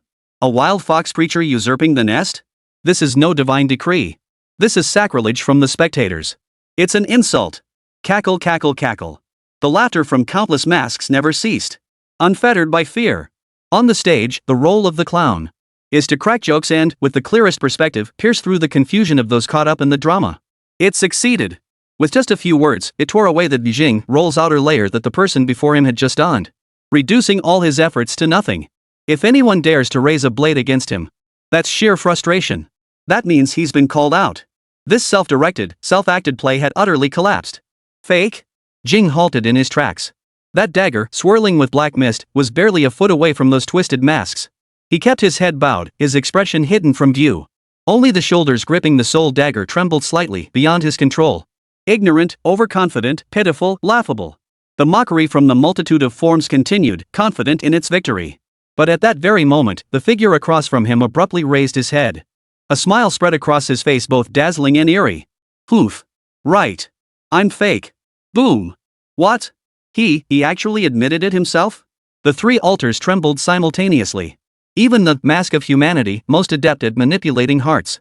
The expressions across its countless masks shifted from mockery to utterly unexpected astonishment. Confused. Perplexed. But what is real? What is false? Su Ming's body trembled even more violently, the smile on his face growing colder and more maniacal. Your singing, reciting, acting, and fighting all are but illusions and mirages within the play.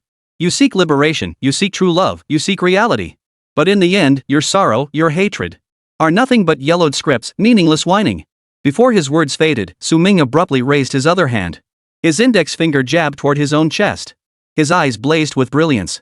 Only I, born of true sorrow, nurtured by genuine hatred. Every breath I take, every minute, every second I live, is more real than all your broken plays put together after countless years of singing. Real. The moment the final word erupted from his throat, the soul dagger in Su Ming's hand stirred. Not forward, toward the clown altar mere inches away. Instead, the blade's tip flipped violently. The sharpest edge reflected the lonely, cold moon in the sky. It also reflected his face, etched with madness. What was he doing? All three altars erupted in violent tremors simultaneously. They were sensing a trace of fear emanating from this man. Today, I shall make my body the altar. Su Ming raised the Yi soul dagger, its icy blade pointing without hesitation toward his own brow in the next instant. With my blood as ink. Let me show you what real drama looks like. Splatter! The blade pierced flesh without pause, slashing downward with brutal force. A horrifying trail of blood streaked from his brow, across his nose, over his lips, all the way down to his jaw. The crimson line split his face like a chasm, cruelly dividing it into two halves. In this manner, he carved for himself an image of unyielding integrity, a fierce hatred of evil. Yet also a mask born of a blood feud, a mask forged in vengeance. A mask. Gah! Pain. Too much pain. Yet the smile on his lips only grew more maniacal. Ha ha. Ha ha ha. He could feel it clearly. The once wavering White Tiger Hall and Changmen Palace were utterly cowed in this moment, trembling in fear. Even the self-proclaimed lucid and arrogant altar of all beings. The expressions on hundreds of masks froze solid. Mockery, confusion, astonishment. All transformed into pure terror. Could it be? It was painted with their own flesh and blood. It worked. I've done it. Now. He is Su Ming. And also, purity. Who dares say this play of his is fake? My performance. Su Ming slowly raised the soul dagger, still dripping with scalding blood. Its tip pointed straight at the heavens. His chest heaved violently as he greedily inhaled the cold night wind. Then, summoning every ounce of strength within him, he spoke, enunciating each word deliberately. He would name the opening act of this epic drama. It shall be called Lonely. It was the loneliness of the night before Mid-Autumn Festival, without even a family to share mooncakes with. It was the loneliness of being forgotten and abandoned by the entire world, wandering alone through a dark and desolate wasteland. This loneliness was more bone-chilling than a general whose achievements overshadowed his sovereign. More desolate than a princess's seclusion in the palace. My child. It is witnessing one's parents brutally murdered yet powerless to stop the murderer from evading justice. It is witnessing divine justice treated as a mockery by a son who betrays his own kin. This unfilial act. This utter helplessness. It haunts him in nightmares that keep him tossing and turning, tormented beyond endurance. Hate. Orphan's rage. All is silent. The lingering wails, the bitter lamentations, the caustic sneers. At this moment, all vanished into thin air. He is not a god of drama. Yet his truths surpass their stories. His passion burns fiercer than their obsession. He carries heavier karma than theirs. He is the play itself. As the final note fades, gods and demons alike tremble. Boom! The deafening blast erupted first from the altar of the White Tiger Hall. All killing intent and resentment dissipated. Transforming into a torrent of pure, unadulterated gunmetal of force condensed from the spirit of battle and steel, it surged skyward. Immediately after, the altar of the Changmen Palace began to crumble. The phoenix crown and jeweled hairpins shattered into countless fragments, transforming into a dazzling golden rain that blanketed the sky, a sight of breathtaking, tragic beauty. Woo! Finally! The altar of the multitude of forms, composed of 1,000 masks. After a sigh that sounded like both a cry and a laugh, a sigh of immense relief. All expressions on the masks dissolved, transforming into billions of golden particles, as ethereal as a dream. 3 distinct beams of golden light intertwined, each vying for supremacy. Boom! Before the outcome could be decided, a pillar of crimson light, red as blood, crashed down from beyond the heavens. Like a god-slaying spear, it cleaved the 3 golden beams apart. Chapter 72, Divine Gear. Divine Gear. Still Divine Gear. What the hell? Su Ming's mind trembled violently. This overwhelming aura far surpassed that of the 3 golden beams. Whose subordinate is this, to be so incredibly fierce? Before he could react, the 3 scattered beams of golden light transformed into 3 surging streams of information, violently flooding into his brow. 3 distinct, fragmented scenes materialized within his mind. The first scene. The battle-hardened general. No exoneration in the Golden Hall. Nor the king's repentance. The broken spear in his hand had become a rust-stained hoe. Surrounding him lay a desolate mass grave. There lay the bones of countless soldiers who had fought alongside him, yet never even left their names behind. He swung the hoe, adding fresh earth to each solitary grave. Finally, he reached into his robe and pulled out the general's seal, a symbol of glory. He glanced at it, then crushed it underfoot. The powder mingled with the soil as he scattered it over the wild grass seeds beside the bones. The phantom image finally froze. Across the mass grave, white wildflowers bloomed everywhere. No longer questioning whether the loyal bones found a peaceful resting place. Only that the nameless may not be forgotten. Act 2. The golden hairpin fell silently into the palm of the noblewoman in green. The elaborate court robes were shed, replaced by plain ceremonial attire. The golden hairpin slanted through the hair. Within the imperial study, the emperor pondered the disaster reports for a long while. 3 batches of relief funds have been dispersed, yet local authorities still report shortages. There may be embezzlement. A thorough investigation might cause too much commotion and unsettle the disaster-stricken populace. The beauty lay reclined. Your Majesty, you have shown great consideration for the welfare of the disaster victims while also exercising caution in the investigation. This is indeed a well-balanced approach. I shall personally review the detailed records of grain fund transactions across all regions, beginning with the accounts from the past 6 months. We shall proceed discreetly, gradually uncovering the truth, so your Majesty need not bear this burden alone.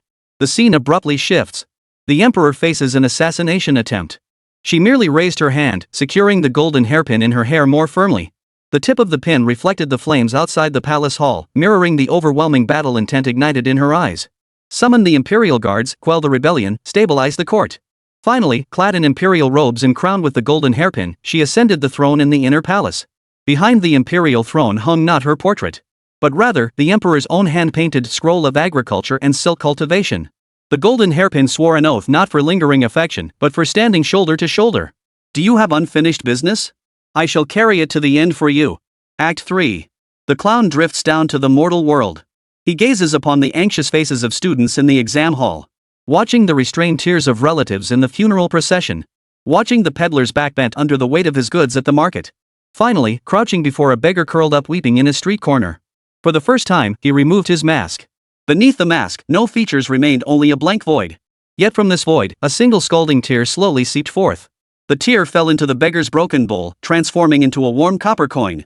At last, the clown's figure faded away, transforming into the very wind that swept through the bustling streets. 3 fleeting fragments of memory, gone in an instant. 3 sacred treasures hung upon the altar. Thud! Su Ming's legs buckled, and he fell to one knee. Huff! His face was deathly pale as he gasped for breath. The series of events had taken an immense toll on his mind and spirit. It's over. But my show has only just begun. Su Ming pulled out a bottle of source blood and downed it in one gulp. A torrent of life force surged through his limbs and bones, rapidly healing the wounds on his face. He rose slowly, stepping leftward to the altar of the White Tiger Hall. The Eye of Truth activated, focusing on the first piece of spoils. Name: Overlord's Helm Life Series Item 1-3. Quality: Legendary. Function 1: Overlord's Heavy Might Passive Ability. The more robust your vitality, the heavier your imposing presence. Proportionally increases physical damage reduction and damage output. Function 2: Last Stand Passive Ability. When surrounded by 3 or more enemies, the effect of Overlord's Heavy Might intensifies based on the number of foes. Forging swords for the nation, pointing blades at oneself. At the hero's end, the Overlord sheathes his armor. A fine piece. Su Ming's eyes flashed with excitement. With the passive backed by the Crimson Throne. It's tailor-made. Enjoy overwhelming odds? Watch me stand tall. A legendary, tier set item. Just how powerful could the full set be? Su Ming murmured softly, stowing away the Overlord's helm before approaching the Nagato Palace altar. The item above glowed translucently in the moonlight. It was a jade pendant radiating shimmering light. Name: Enchanting City Pendant Dance Series Item 1-3. Quality: Legendary. Function: Diverting the Calamity passive ability. All single target locked attacks directed at you have a chance to deflect, randomly striking other units near you. A heart devoted to the moon in vain, a lifetime of glory for whom did I strive? Su Ming's expression turned peculiar. This thing feels kinda sinister. But I like it. Who dares to target me? First ask if those around him will agree. This thing. Team Fight Disruptor, the father of all assassins. Finally, Su Ming shifted his gaze to the right, his expression complex. All forms of existence, alter. This, ugly, corner. Su Ming shook his head. After his father passed away, he developed a passion for watching traditional Chinese opera. He had developed his own insights. The painted-faced Jing roll embodies propriety, the Qingyi roll represents affection, and the Wuxing roll stands for righteousness. But the clown, seemingly all slapstick and madness, was often the only one who remained lucid throughout the entire performance. A wise fool who speaks truth through madness. A blade that pierces hypocrisy with its eerie laughter. Had not the altar of human nature, at the final hour, torn away his disguise with the most scathing words, driving him to the brink, there would never have been that performance of "With blood as my palette, I am the play." In a sense, this clownish role defined him. Su Ming stepped forward. He reached out, gently cradling a dark red tooth in his palm. Name: Backtongue Clown Series Item 1-3. Quality: Legendary. Function 1: Tit for Tat passive ability. When afflicted by a negative status effect, there is a chance to trigger a counterattack, weakening the effect and rebounding it back to the caster. Function 2: The Actor's Insight. This item carries the final obsession of the ugly character. Laughing at towers rising and falling, only to realize I too am within them. A chance to reflect negative status effects? Su Ming's breath caught. In this age of transcendence, raw power is terrifying. But those unforeseeable curses, toxins, mental corruption, and the like, were even more damn annoying. If that chance gets stacked up, it'd be invincible. But this second function, he couldn't quite grasp it. What exactly was this obsession with ugliness? And what possible use could it have? Su Ming shook his head and stowed, tongue twister, away in his dimensional space. 3 legendary tier divine artifacts. This haul was a total steal. Finally. Su Ming lifted his head, his gaze locked dead center on the stage, breathing heavily. There was where the crimson beam of light had just struck. A faint light flickered. Chapter 73, The Actor's Chronicle. The Qualified One. Here it comes. The real grand finale. Su Ming's heart pounded uncontrollably.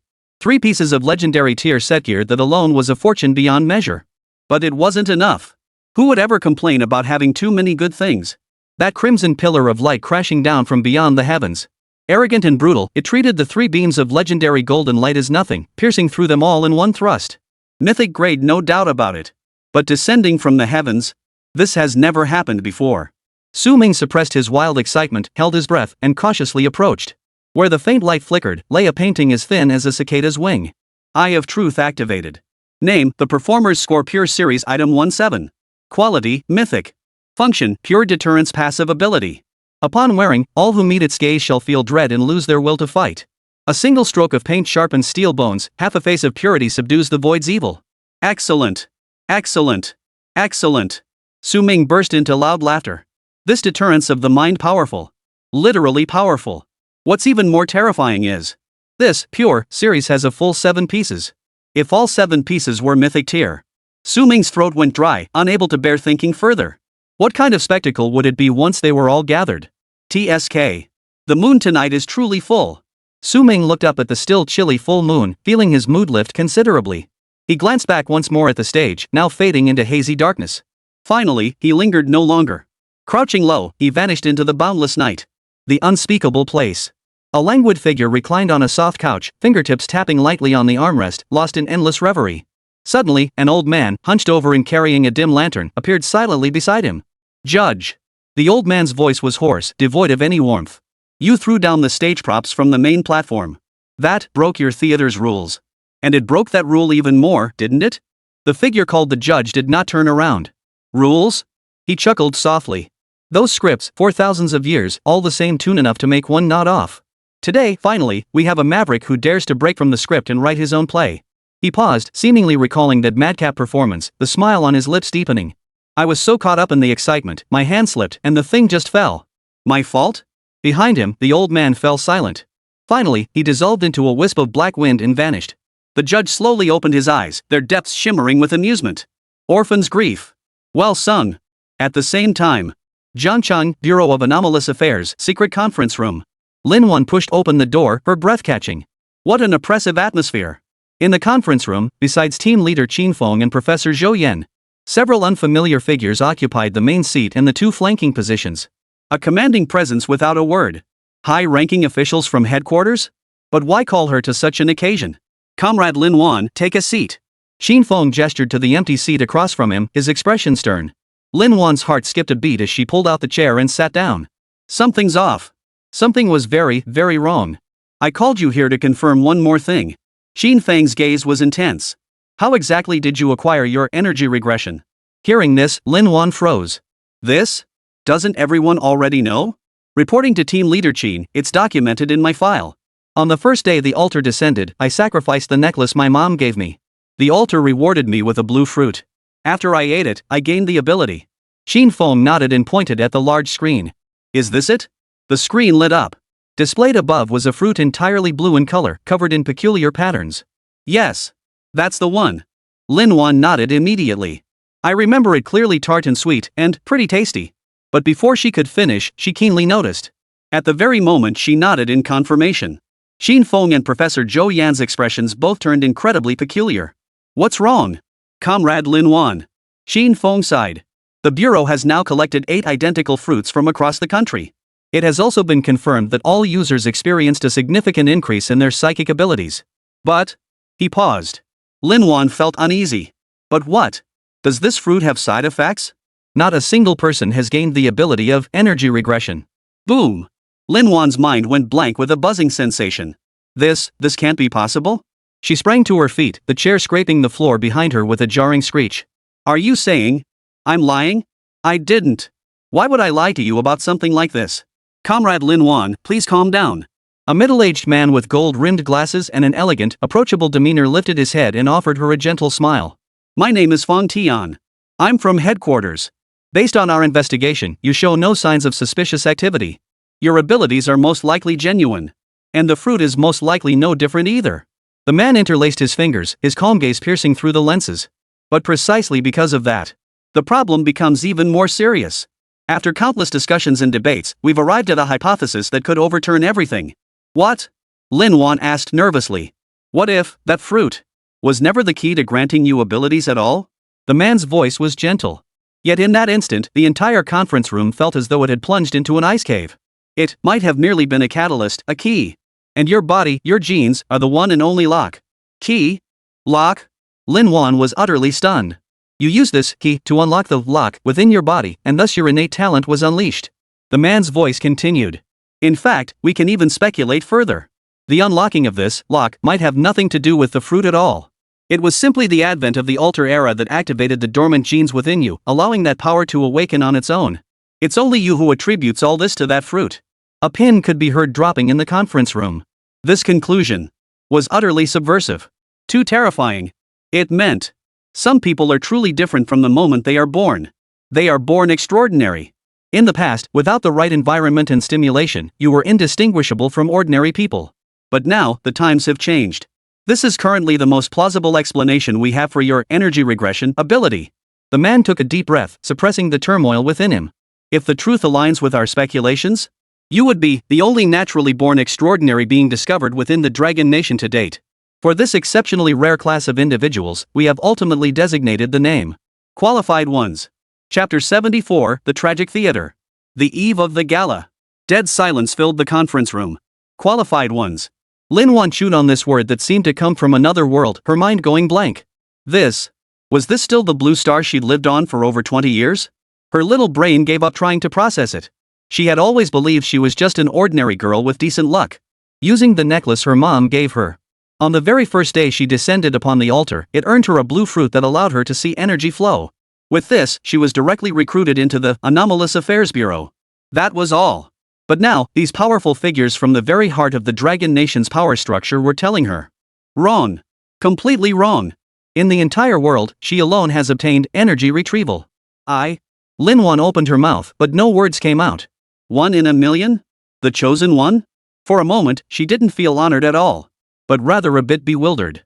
Even lonely. If such a thing as a qualified one truly existed, then might other monsters lurk hidden in this world? What kind of world-ending, earth-shattering abilities might they possess? In comparison, my own ability merely a human shape detector. Is it too ordinary? Too weak? Seated at the main position, Fang Tian seemed to read her thoughts and offered another gentle smile. Comrade Lin Wan, do not belittle yourself. First, while this hypothesis could overturn our entire understanding of the alter era, it remains unconfirmed. Second, your abilities have never been weak. Fang Tian pushed his gold-rimmed glasses up his nose. Have you ever considered the possibility of further unlocking its potential? For instance, instead of merely tracing residual energy, what if you could trace back through time itself, witnessing events as they unfolded in the past? Either way, it holds irreplaceable strategic value for us in uncovering clues and reconstructing the truth. With that, he fell silent. All along the way, he'd been pondering one question. Jiangcheng, it was too peculiar. Red light. And not just once. This was unheard of anywhere else. If the red light signifies a higher level, what kind of being could possibly create such a commotion? Qualified one? Qualified one. Meanwhile, West Suburb Slaughterhouse, bedroom. Moonlight like water spilled across Su Ming's face. The gruesome wound left by the face-painting mask not long ago was now just a faint red mark. 11 at night. It's still early. Su Ming murmured softly, his emotions still unsettled. 3 gold and 1 red, it was just too insane. Any one of them, taken out into the world, would be enough to unleash a storm of bloodshed. Huff. Su Ming took a deep breath, forcing himself to calm down. The events of today had suddenly made his understanding of this world a few degrees clearer. After enduring the clouds, the moon finally shone through. That damned 52,818. The first drop of ash rain did not fall from the sky, but from the tears of heroes. Now, he gained a new understanding of this phrase. The reason my eye of truth couldn't decipher the composition of the ash rain. Because this thing isn't some product of the rules at all, but the manifestation of some god-tier powerhouse's innate ability. Su Ming grinned, his smile as cold as ice. And what about that blood moon? That night. Eerie and sinister, it brought utter devastation. The blood moon was another powerhouse's doing? Where the hell did these bastards come from? And just how powerful are they? Gods? Or beings beyond gods? Su Ming scratched his head, then shook it with resignation. Pondering these questions now seemed a bit premature. But the other 2 lines in the letter. Those artists can hardly wait, they're doing their final rehearsals. Especially her, she's eager to meet you. I couldn't make sense of it before. But after tonight's performance, the fog of confusion finally lifted. The 3 from the Celestial Theater. Aren't they simply the purest, most extreme form of artists? Following this logic, before encountering the Heavenly Theater troupe, he actually knew one. With a flicker of thought, Su Ming produced a ticket from thin air. Its edges were singed, and an eerie purple glow emanated from its entire surface. Act 4 admission ticket set item. He stared intently at the information on the ticket, and the altar from that time instantly flashed through his mind. 4444. Tears of Sorrow Theater. A tragic heroine eternally trapped in a cycle of rebirth upon the stage. An artist, a heroine, her. All the clues connected into a single thread at that moment. The one mentioned in the letter was most likely the eternal heroine of this Tears Theater. He had sacrificed that photograph of Xiao Weiwei, the one he despised, spat upon, and burned in exchange for the ticket. This was the karma long forged between him and that heroine. Therefore, he was marked. No wonder the Eye of Truth saw karma. At first, he hadn't fully grasped the meaning of those two words. Sacrifice is far more complex than it appears on the surface. And it ing comes with a reckoning later. Su Ming instinctively glanced at the date on his phone. August 14th. Tomorrow was the Mid-Autumn Festival. A day for families to reunite. And the most fitting day to host a grand gala. Final rehearsal. A chill crept up. What unfolds tomorrow is no Mid-Autumn celebration. But rather, the artists from the Tragedy Theater presenting to the entire world. The official performance. Fine. Is this how you want to play? Su Ming swallowed hard. Two critical questions loomed before him. First, was this encounter with the eternal heroine a blessing or a curse? Was it like tonight's heavenly theater bringing him unimaginable wealth? Or was it because the intense hatred he de-channeled during his sacrifice had resonated with her? Now dragging him into her tragedy, making him a fellow wretch in her misfortune? Second, in what form will these artists descend tomorrow? Will they materialize out of thin air like altars singing to themselves in some corner? Or will they materialize amidst bustling pedestrian streets, at family reunion dinners, or on the grand stage of a gala event? Unleashing that shocking performance? What should we do? Should we avoid their sharp edges? A flash of ferocity flickered in Su Ming's eyes. He had nowhere to hide. And he refused to hide. Damn it! Here we go. He violently pulled out 3 major items from the dimensional warehouse. Abyssal Dragon Egg, Soul Dagger, Bloodline Unity Curse. I've always been a hospitable host. Chapter 75, Mid-Autumn Night, a solo journey to the banquet of death. Su Ming extended a finger, lightly touching the soul dagger, its surface swirling with black mist. It felt icy cold to the touch. Yet it resonated with his very soul. Faintly, he could hear the whispers of countless souls within. This thing is ruthless to others. But to him, it truly protects its master. Tonight, during the performance at the abandoned theater, had this thing not spontaneously circulated to shield him from countless soul assaults? Tisk, no need to say more. I approve of your resolve, woof. Then, his gaze shifted to the second item at hand. Bloodline Unity Bug. He extended his hand, and 2 bugs, one large, one small, obediently crawled onto his fingertips, darting back and forth with affectionate ease. Your name is way too long. Su Ming's lips curved into a smile. From now on, you'll also bear the surname, Soul. Your name shall be Soul Bug. As if they understood his words. The 2 bugs wriggled even faster, radiating pure delight. Finally, Su Ming turned his gaze to the Abyssal Dragon Egg, which was affectionately rubbing against his arm with its little heart-shaped tail. He grinned.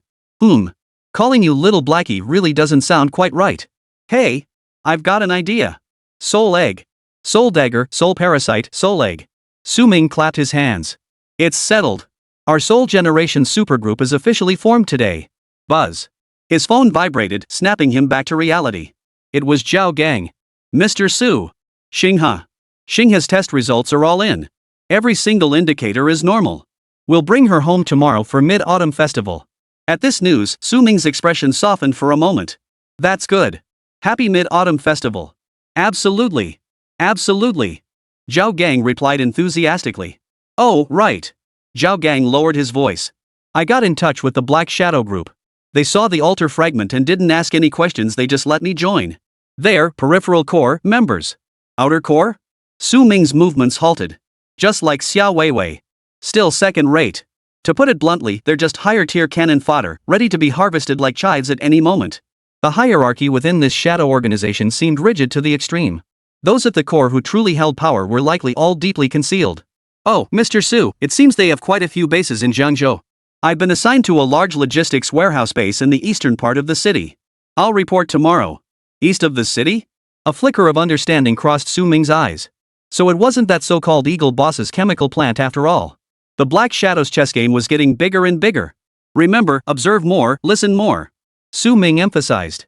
And protect yourself. You have a wife and daughter who love you. I understand. After hanging up, the room fell silent once more. Ming rose, carrying out the mooncakes he'd bought earlier, a bottle of ergwota liquor, and the old radio his father had left behind. He pulled up a small stool and sat beneath the eaves by the doorway. Looking up, he could see the moon in the sky, bright and pure as a jade plate. The moonlight was as cold and frosty as ice. Ming unscrewed the cap and poured the fiery liquor onto the empty ground before him. To heaven. To the earth. To my parents. Then, he tilted his head back and gulped down a large mouthful. The fiery alcohol shot straight to the top of his head. Cough, cough, cough. It must be said, it was quite fiery. He turned the radio dial. After a burst of static, a desolate yet stirring voice cut through the air. If I do not go, shall I not be mocked by the Eastern Wu? After years of leading armies across the land, I fear no upstart from the Eastern Wu. The performance unfolding was none other than the classic Peking opera masterpiece. The Single Blade Meeting. Ming silently broke off a piece of his father's favorite salted pepper mooncake and popped it into his mouth. Salty yet sweet, just like that man's profound love. He picked up another piece, the bean paste filling his mother favored, soft and delicate. Like the warmth of her embrace. Finally, he reached for his own egg yolk and lotus seed paste mooncake. A sip of wine, a bite of cake. Under the moonlight, his shadow stretched long and thin, lonely as a spear piercing the heavens and earth. Dad, why does Guan Yu have to go? You know nothing. The man's face was flushed red from drinking, his voice booming. Didn't Guan Yu know he was walking into a den of tigers and dragons when he went to the meeting alone? Of course he knew. He went anyway because he was Guan Yu. The martial saint. That's not recklessness, you brat. That's responsibility. That's the spirit of a hero. Knowing the mountain harbors tigers, yet heading straight for it. Got it? Oomph. Under the eaves, Ming sipped his wine and nibbled on a flatbread, a bitter smile tugging at his lips. Understand. How could I not understand?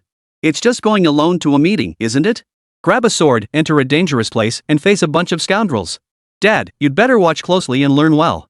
See how much this good-for-nothing son of yours resembles me. The bright moon in the sky quietly faded away.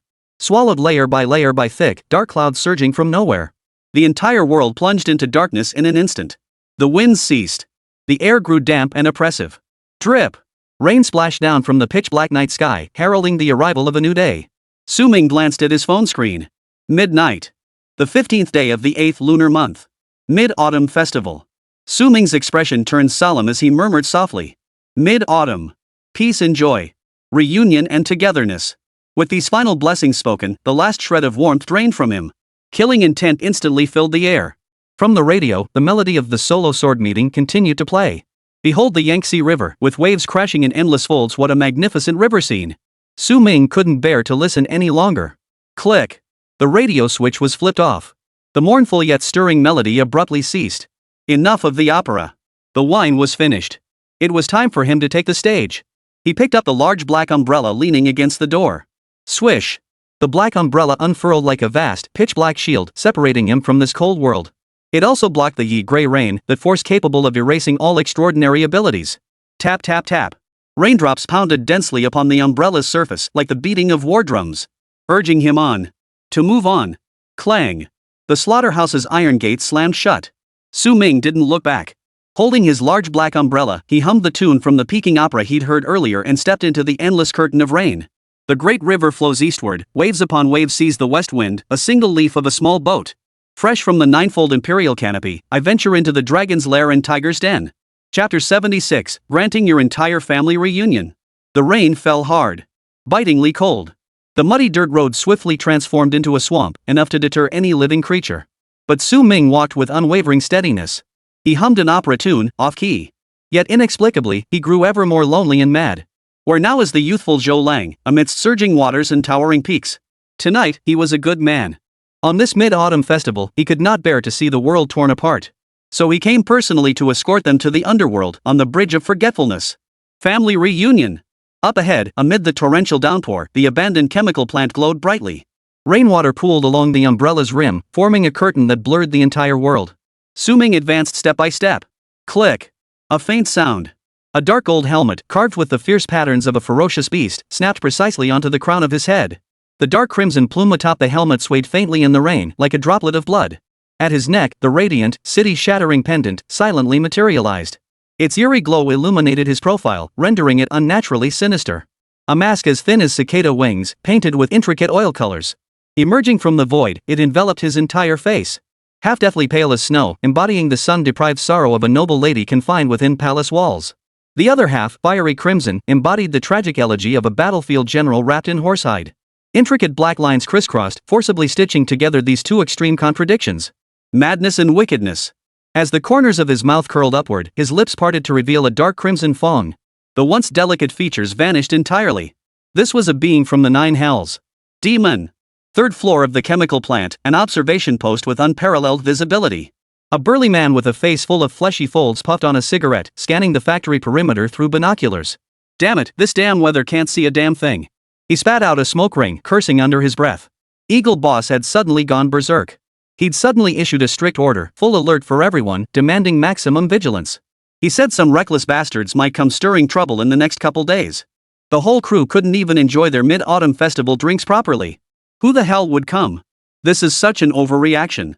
Just as he was grumbling inwardly, a solitary figure holding a black umbrella suddenly appeared in the binoculars' field of view. Ha! He froze. What the hell? Who in their right mind would go for a walk in this crappy weather? Just one person? There's no way they're here to invade, right? More like suicide. He adjusted the focus, trying to make out the person's face. But the rain was too heavy, and the umbrella was held low. All he could make out was a blurred silhouette. Just as he was filled with doubt and alarm, the figure seemed to sense the gaze and lifted its head slightly. Just one glance. Holy! The man was terrified out of his wits, dropping the binoculars from his hands onto the ground. What the hell was that? A ghost. Enemy attack. He grabbed the walkie-talkie on the table, his voice hysterical. Enemy attack. Enemy attack. The gate. The factory gate. There's a ghost. It's coming this way. Repeat. There's a ghost.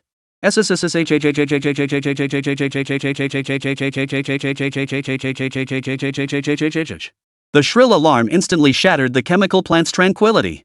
Clatter. Clatter. Lights flashed on in countless rooms, immediately followed by hurried, chaotic footsteps and crude curses. Damn it!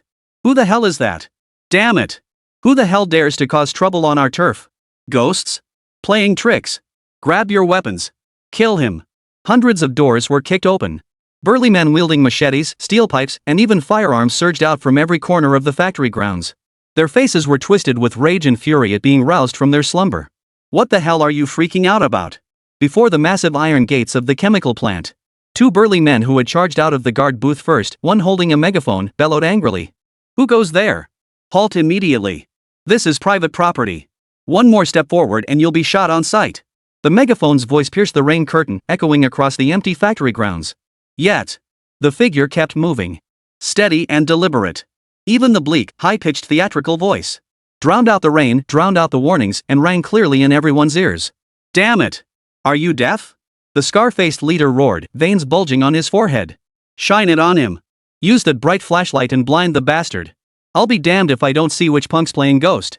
Whoosh! Whoosh! Whoosh! Several powerful flashlights tore through the gloomy rain-drenched night, striking Su Ming with pinpoint accuracy. In an instant. Silence. Dead silence. The ferocity frozen on the scarred man's face. All the burly men who had just charged out, their faces twisted with fury and displeasure, now turned to sheer terror. Their facial muscles twisted and twitched. What kind of face was that? It didn't belong in this world. Ghosts. There really are ghosts? The terrifying pressure of pure deterrence swept through the air in an instant.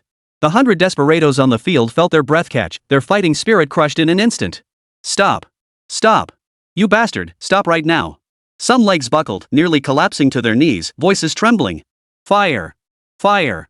Under the crushing weight of utter terror, one man finally snapped, his mind shattering into a hysterical roar. Bang bang bang bang bang bang. The deafening gunfire erupted suddenly. Multiple assault rifles simultaneously spat out furious tongues of fire.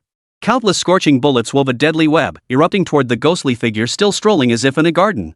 But in the very instant the shots rang out, the figure abruptly became ethereal. Fast. Fast beyond belief. Its entire body transformed into a ghostly black shadow skimming along the ground, hurtling toward the open iron gate. Whoosh. Whoosh. Whoosh. Bullets whizzed past, grazing his umbrella and his body. Behind him, the ground erupted in a series of half-meter-high mud splashes. Yet not even a single thread of his clothing was grazed. Good Jiangfeng. Urging this light boat onward, leaving behind the fierce battle at Red Cliffs, to the land of Jiangdong. As the final syllable faded, Su Ming had already materialized before the two closest spearmen. Beneath the mask, his eyes held not a trace of emotion. Put. The soul dagger traced a silent black arc through the air. Too fast to react. The world spun. Thud. Thud. Two heads, frozen in shock and bewilderment, flew skyward. Su Ming's figure showed not the slightest hesitation. The ordinary black umbrella in his hand whirled violently, its rim slicing precisely across the third man's throat. Swoosh. Blood spurted wildly. The slaughter began. Now, alone I face this meeting, like a fish entering a jar. A true hero fears not a million mighty troops. Su Ming hummed the tune as his figure completely blended into the first floor lobby of the chemical plant. Before him stood a dozen burly men, frozen in shock and terror after their comrade was instantly slain. His left hand still steadied the ordinary black umbrella, an incongruous sight in this blood-stained place. In his right hand, the soul dagger pulsed with black energy, greedily licking the soul it had just devoured. The next line of the theatrical melody rang out. The melody abruptly shifted from the earlier fervor of a lone warrior heading into battle to the grim, martial intensity of clashing steel. Slaughter and burn Chao's troops 80,000 strong, not a single soldier left standing. Chapter 77, Devil. He's a devil. Su Ming felt he was singing quite well. But to these desperate outlaws, it sounded more terrifying than ghostly wails. Keep singing, you bastard. Get him. Slash him to death. What are you standing around for? Use your powers. There was nowhere to run. Outside the door, a torrential downpour inside, demons reaping souls. Only a desperate fight to the death could bring life from the brink of death. Roar. The scarred leader's eyes blazed crimson as blood. He bit through his tongue, madness burning in his gaze. He clasped his hands together and slammed them hard onto the ground. Rise up for me. His roar was hysterical. Rock-solid barrier activated with brutal force. Boom. A half-meter-thick earthen wall, reinforced with steel and cement, shot up from the ground, blocking Su Ming's path. Puff, puff. Scarface gasped for breath, a savage grin spreading across his face. It worked. This was a green tier ability. The kind that could even stop bullets. If I can stall for just a moment, the brothers can regroup. Then we'll chop this charlatan into mincemeat. However, behind the earthen wall, beneath Su Ming's mask, his gaze remained utterly still. His left hand remained steady, holding the umbrella in the same position from start to finish. Facing the earthen wall as thick as a mountain, he casually raised his right fist. Then, he delivered a punch. No technique. No flashiness. Pure, raw power. Boom. The seemingly indestructible earthen wall shattered instantly, unable to withstand even a single breath. A storm of debris and dust, whipped by an unmatched gale, erupted outward in all directions. Thud. Thud. Thud. Thud. Several burly men were reduced to blood-soaked, riddled sieves before they could even scream. But in the eyes of the scarred man, what he saw was not a fist at all. It was clearly a meteorite from the heavens. It shattered his defenses, crushed his barriers, and shattered his last shred of hope. Boom. His skull was pierced by a single punch, exploding on the spot. Ah! Nearby, a thug who'd luckily dodged the flying debris saw his defenses collapse completely. He flung his machete aside and turned tail, fleeing in a panic. Su Ming didn't even glance at him. His theatrical delivery remained perfectly measured, neither hurried nor forced. Chow Chow, in a small boat, fled in disarray. The moment the singing ended, he twisted his wrist. The ordinary black umbrella's curved hook traced a deadly arc through the air. Swish! The hook snared the thug's ankle with pinpoint accuracy. Then, his arm yanked backward with force. Ah! The thug screamed in agony as he was dragged back, crashing onto the cold concrete floor and splattering a pool of blood. Thud! One kick, and he was silent. Now, complete silence. The remaining desperado's pupils twitched violently. Go for it. Kill him. All at once. Or none of us will survive. The instinct to survive ultimately overcame their fear. Blade flash. Sword flashes. Steel pipes screech. And in that very instant, the dark gold, ferocious beast patterns on Su Ming's Overlord helmet suddenly blazed with intense light. The passive ability, Last Stand, triggered. Facing the encircling attack, his imposing presence doubled. Damage dealt and damage reduction skyrocketed. Simultaneously, beneath the red and white warpaint on his face, the vengeful spirits of the clown's repertoire howled with frenzied rage. Pure deterrence. The closer one approaches, the chill intensifies, and movements grow stiff. They face not enemies, but a sovereign who commands submission at a glance. Su Ming propped his ordinary black umbrella with his left hand, strolling through the swirling blades with effortless grace. In his right hand, the soul dagger danced with a rhythm all its own. Whether thrusting, stabbing, slashing, or hooking, each strike was lethal. Lift the blade, crescent moon blade, blade of the azure dragon, dragon swallow's mouth. As Su Ming chanted these words, a maniacal grin curled beneath his mask. He no longer dodged. Let several sharp machetes hack viciously at your body. Clang! Clang! Clang! The clash of metal rang out, sparks flying everywhere. Yet each blade was repelled by the counterforce. Several men's palms split open, their scalps tingling. Not a scratch on them? Is he even human? Yet. This question was destined to remain unanswered as their consciousness faded. That figure continued to wander. Kill one, advance one step. Another step. Carving a bloody path to the second floor. He stepped onto the staircase. At the stairwell entrance, over a dozen men stood ready for battle. At their head stood a burly, bald man radiating formidable presence. His arms were encased in metallic gauntlets that glowed with a sinister blue light. Quality, excellent. Ability, exploding iron fist. The bald brood watched Su Ming's bizarre figure, umbrella in hand, knife at his side, ascend step by step, a chill rising within him. What the hell, are you? He roared, his voice trembling with fear beneath the bravado. Halt! Take one more step and I'll blow you to smithereens. Su Ming ignored him. His footsteps didn't falter.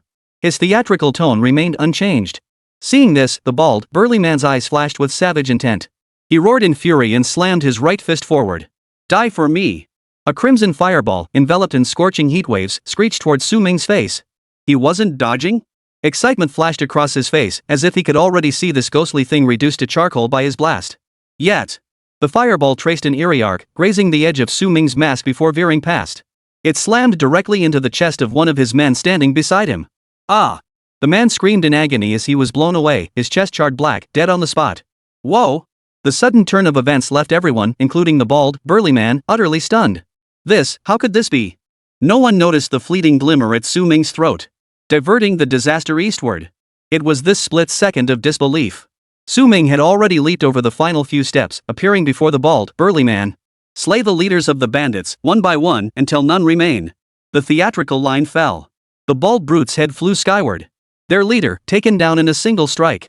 The remaining bandits on the second floor completely collapsed. Demon! He's a demon! They wailed and screamed, scattering like headless flies.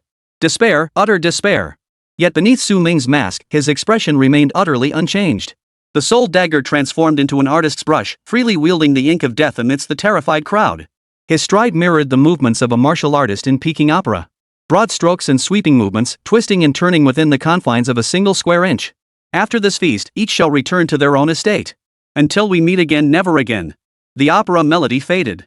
The entire second floor fell utterly silent. Not a single soul remained. Su Ming looked up, gazing toward the pitch-black stairwell leading to the third floor. The aura above finally felt different. Su Ming raised his hand, adjusted the tassel on his overlord's helmet, and pointed distantly, his theatrical voice ringing out with force. This solo journey to the meeting, I fear not. I shall expose these lurking demons for what they truly are.